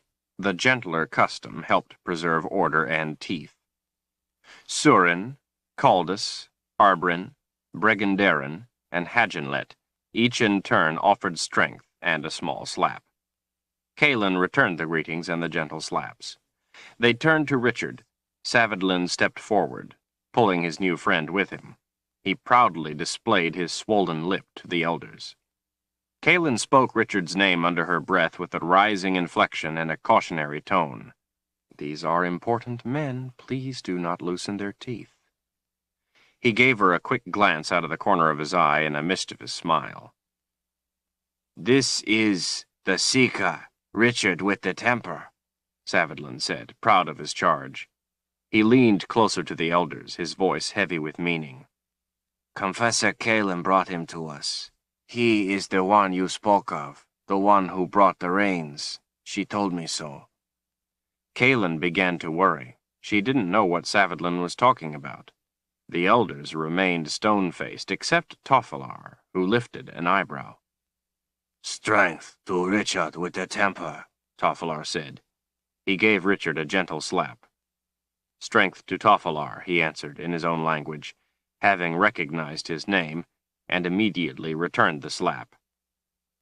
Kalin breathed out in relief that it was gentle. Savadlin beamed, showing his fat lip again. Toffelar at last smiled. After the others had given and received a greeting, they smiled too. And then they did something very odd. The 6 elders and Savadlin each dropped to one knee and bowed their heads to Richard. Kalin instantly tensed. "What's going on?" Richard asked out of the side of his mouth, alerted by her anxiety. "I do not know," she answered in a low voice. "Maybe it's their way of greeting the Seeker. I have never seen them do this before." The men rose to their feet, all smiles. Toffelar held his hand up and motioned over their heads to the women. "Please," Toffelar said to the 2 of them, "sit with us. We are honored to have you both among us." Pulling Richard down with her, Kalin sat cross-legged on the wet wooden floor. The elders waited until they were seated before seating themselves, paying no attention to the fact that Richard kept his hand near his sword. Women came with woven trays stacked high with loaves of round, flat tava bread and other food, offering them first to Toffelar and then the other elders, as they kept their eyes and smiles on Richard. They chatted softly among themselves about how big Richard with the temper was and what odd clothes he wore. They mostly ignored Kalin. Women in the Midlands tended not to like confessors. They saw them as a menace who could take their men and a threat to their lifestyle. Women were not supposed to be independent. Kalin disregarded their cool glances. She was more than used to them. Toffelar took his bread and tore it into 3 sections, offering a third to Richard first, and then a third to Kalin. With a smile, another woman offered a bowl of roasted peppers to each. Kalin and Richard both took one, and following the elder's example, rolled them in the bread. She noticed just in time that Richard was keeping his right hand near his sword and was about to eat with his left. "Richard," she warned in a harsh whisper, "don't put food in your mouth with your left hand." He froze. "Why?" "Because they believe that evil spirits eat with their left hand." "That's foolish," he said, an intolerant tone in his voice. "Richard, please, they outnumber us. All their weapons are tipped with poison. This is a poor time for theological arguments." She could feel his gaze on her as she smiled at the elders. Out of the corner of her eye, she saw with relief that he switched the food to his right hand. "Please forgive our meager offering of food," Toffelar said. "We will call a banquet for tonight." "No," Kalin blurted out. "I mean, we do not want to impose upon your people." "As you wish," Toffelar said with a shrug, a little disappointed. "We are here because the Mud People, among others, are in great danger." The elders all nodded and smiled. "Yes," Surin spoke up. "But now that you have brought Richard with the temper to us, all is well. We thank you, Confessor Kalin. We will not forget what you have done." Kalin looked around at their happy, smiling faces. She didn't know what to make of this development, and so took a bite of the flat-tasting tava bread with roasted peppers to gain time to think it over. "What are they saying?" Richard asked before he took a bite himself. "For some reason they are glad I brought you here." He looked over at her. "Ask them why." She gave him a nod and turned to Toffelar. "Honored elder, I am afraid I must admit that I am without your knowledge of Richard with the temper." He smiled knowingly. "I am sorry, child. I forget you were not here when we called the Council of Seers. You see, it was dry, our crops were withering, and our people were in danger of starvation. So we called a gathering to ask the spirits for help. They told us one would come and bring the rain with him. The rains came, and here is Richard with the temper, just as they promised." "And so you are happy that he is here, because he is an omen?" "No," Toffelar said, eyes wide with excitement. "We are happy that one of the spirits of our ancestors has chosen to visit us." He pointed at Richard. "He is a spirit man." Kalin almost dropped her bread. She sat back in surprise. "What is it?" Richard asked. She stared into his eyes. They had a gathering to bring rain. The spirits told them someone would come and bring the rain. Richard, they think you are a spirit of their ancestors. A spirit man. He studied her face a moment. Well, I'm not. They think you are. Richard, they would do anything for a spirit. They will call a council of seers if you ask. She didn't like asking him to do this. She didn't feel at all right about deceiving the mud people, but they needed to know where the box was. Richard considered her words. No, he said quietly, while holding her gaze. Richard, we have an important task to attend to. If they think you are a spirit, and that will help us get the last box, what does it matter? It matters because it's a lie. I won't do it. Would you rather have Rahl win? She asked quietly. He gave her a cross look. First of all, I will not do it because it's wrong to deceive these people about something as important as this. Secondly, these people have a power. That is why we are here. They have proven it to me by the fact that they said one would come with the rains. That part is true. In their excitement, they have jumped to a conclusion that is not. Did they say the one who would come would be a spirit? She shook her head. People sometimes believe things simply because they want to. If it works to our advantage and theirs, what harm is there? The harm is in their power. What if they call the gathering and they see the truth? Then I'm not a spirit. Do you think they will be pleased that we lied to them, tricked them? Then we will be dead and Rahl wins. She leaned back and took a deep breath. The wizard chooses his seekers well, she thought. Have we aroused the temper of the spirit? Toffelar asked, a look of concern on his weathered face. He wants to know why you are angry, she said. What shall I tell him? Richard looked at the elders, then to her. I will tell them. Translate my words. Kaelin nodded her agreement. The mud people are wise and strong, he began. That is why I have come here. Your ancestors' spirits were right that I would bring the rains. They all seemed pleased when Kaelin told them his words. Everyone else in the village was stone silent as they listened. But they have not told you everything. As you know, that is the way of spirits. The elders nodded their understanding. They have left it to your wisdom to find the rest of the truth. In this way you remain strong as your children become strong because you guide them, not because you provide them their every want. It is the hope of every parent that their children will become strong and wise to think for themselves. There were nods, but not as many. What are you saying, Great Spirit? Asked Arbrin, one of the elders in the back. Richard ran his fingers through his hair after Kaelin translated. I am saying that yes, I brought the rains, but there is more. Perhaps the Spirit saw a greater danger for your people, and that is the more important reason I have come. There is a very dangerous man who would rule your people, make you his slaves. His name is Dark and Rahl. There were snickers among the elders. Then he sends fools to be our masters, Toffelar said. Richard regarded them angrily. The laughter died out. It is his way to lull you into overconfidence. Do not be fooled. He has used his power and his magic to conquer peoples of greater numbers than you. When he chooses, he will crush you. The rains came because he sends clouds to follow me to know where I am, that he might try to kill me at a time of his choosing. I am not a spirit. I am the seeker, just a man. I want to stop Dark and Rahl, so that your people and others may live their own lives as they wish. Toffelar's eyes narrowed. If what you say is true, then the one called Rahl sent the rains and has saved our people. That is what his missionary tried to teach us, that Rahl would save us. No, Rahl sent the clouds to follow me, not to save you. I chose to come here, just as your spirit ancestors said I would. They said the rains would come and a man would come when they did. They did not say I would be a spirit. There was great disappointment in the expressions of the elders as Kaelin interpreted. She hoped it wouldn't turn to anger.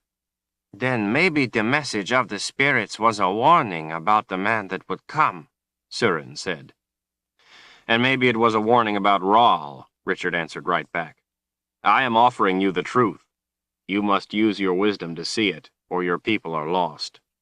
I offer you a chance to help save yourselves." The elders considered in silence. Your words seem to flow true, Richard with the temper, but it is yet to be decided, Toffler said at last. What is it you want from us? The elders sat quietly, the joy gone from their faces. The rest of the village waited in quiet fear. Richard regarded the face of each elder in turn, then spoke quietly. "Darken Rahl looks for a magic that will give him the power to rule everyone, including the Mud People. I look for this magic also, so that I might deny him the power. I would like you to call a council of seers to tell me where I might find this magic before it is too late, before Rahl finds it first." Tofflar's face hardened. We do not call gatherings for outsiders. Kaelin could tell that Richard was getting angry and straining to control himself. She didn't move her head, but her eyes swept around, gauging where everyone was, especially the men with weapons, in case they had to fight their way out. She didn't judge their chances of escape to be very good. Suddenly, she wished she had never brought him here. Richard's eyes were full of fire as he looked around at the people of the village and then back to the elders. "In return for bringing you the rain, I ask of you only that you do not decide right now. Consider what manner of man you find me to be." He was keeping his voice calm, but there was no mistaking the import of his words. "Think it over carefully. Many lives depend upon your decision. Mine, Kaelin's, yours." As Kaelin translated, she was suddenly suffused with the cold feeling that Richard was not talking to the elders. He was speaking to someone else. She suddenly felt the eyes of that other on her. Her own gaze swept the crowd. All eyes were on the two of them. She didn't know whose gaze she still felt. Fair, Tofflar proclaimed at last. You both are free to be among our people as honored guests while we consider. Please enjoy all we have. Share our food and our homes. The elders departed, through the light rain, toward the communal buildings. The crowd went back to their business, shooing the children as they went. Savidlin was the last to leave. He smiled and offered his help in anything they might need. She thanked him as he stepped off into the rain. Kaelin and Richard sat alone on the wet wooden floor, dodging the drips of rainwater leaking through the roof. The woven trays of tava bread and the bowl of roasted peppers remained behind. She leaned over and took one of each, wrapping the bread around the pepper. She handed it to Richard and made herself another. "You angry with me?" he asked. "No," she admitted with a smile. "I am proud of you." A little boy grin spread on his face. He began eating with his right hand and made short work of it. After he swallowed the last bite, he spoke again. "Look over my right shoulder. There is a man leaning against the wall, long gray hair, arms folded across his chest. Tell me if you know who he is." Kaelin took a bite of the bread and pepper, chewing as she glanced over his shoulder. "He is the Birdman. I don't know anything about him except that he can call birds to himself." Richard took another piece of bread, rolled it up, and took a bite. "I think it's time we went and had a talk with him." "Why?"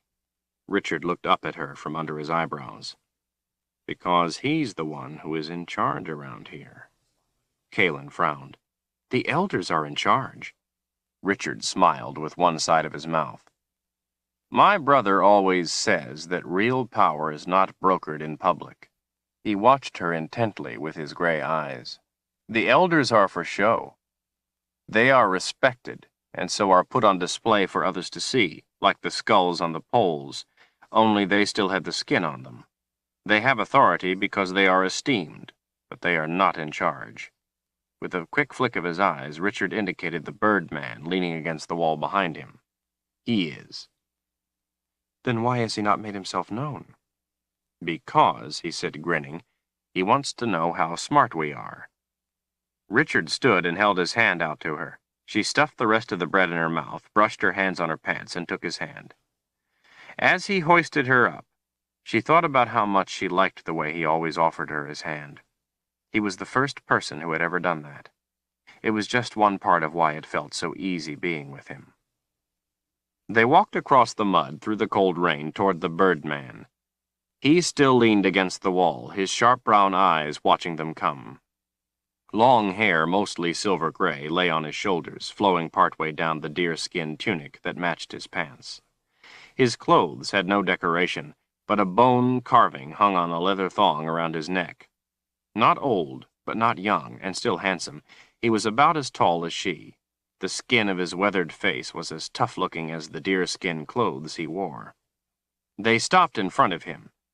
He continued to lean his shoulders against the wall, and his right knee stuck out as his foot propped against the plastered brick. His arms lay folded across his chest as he studied their faces.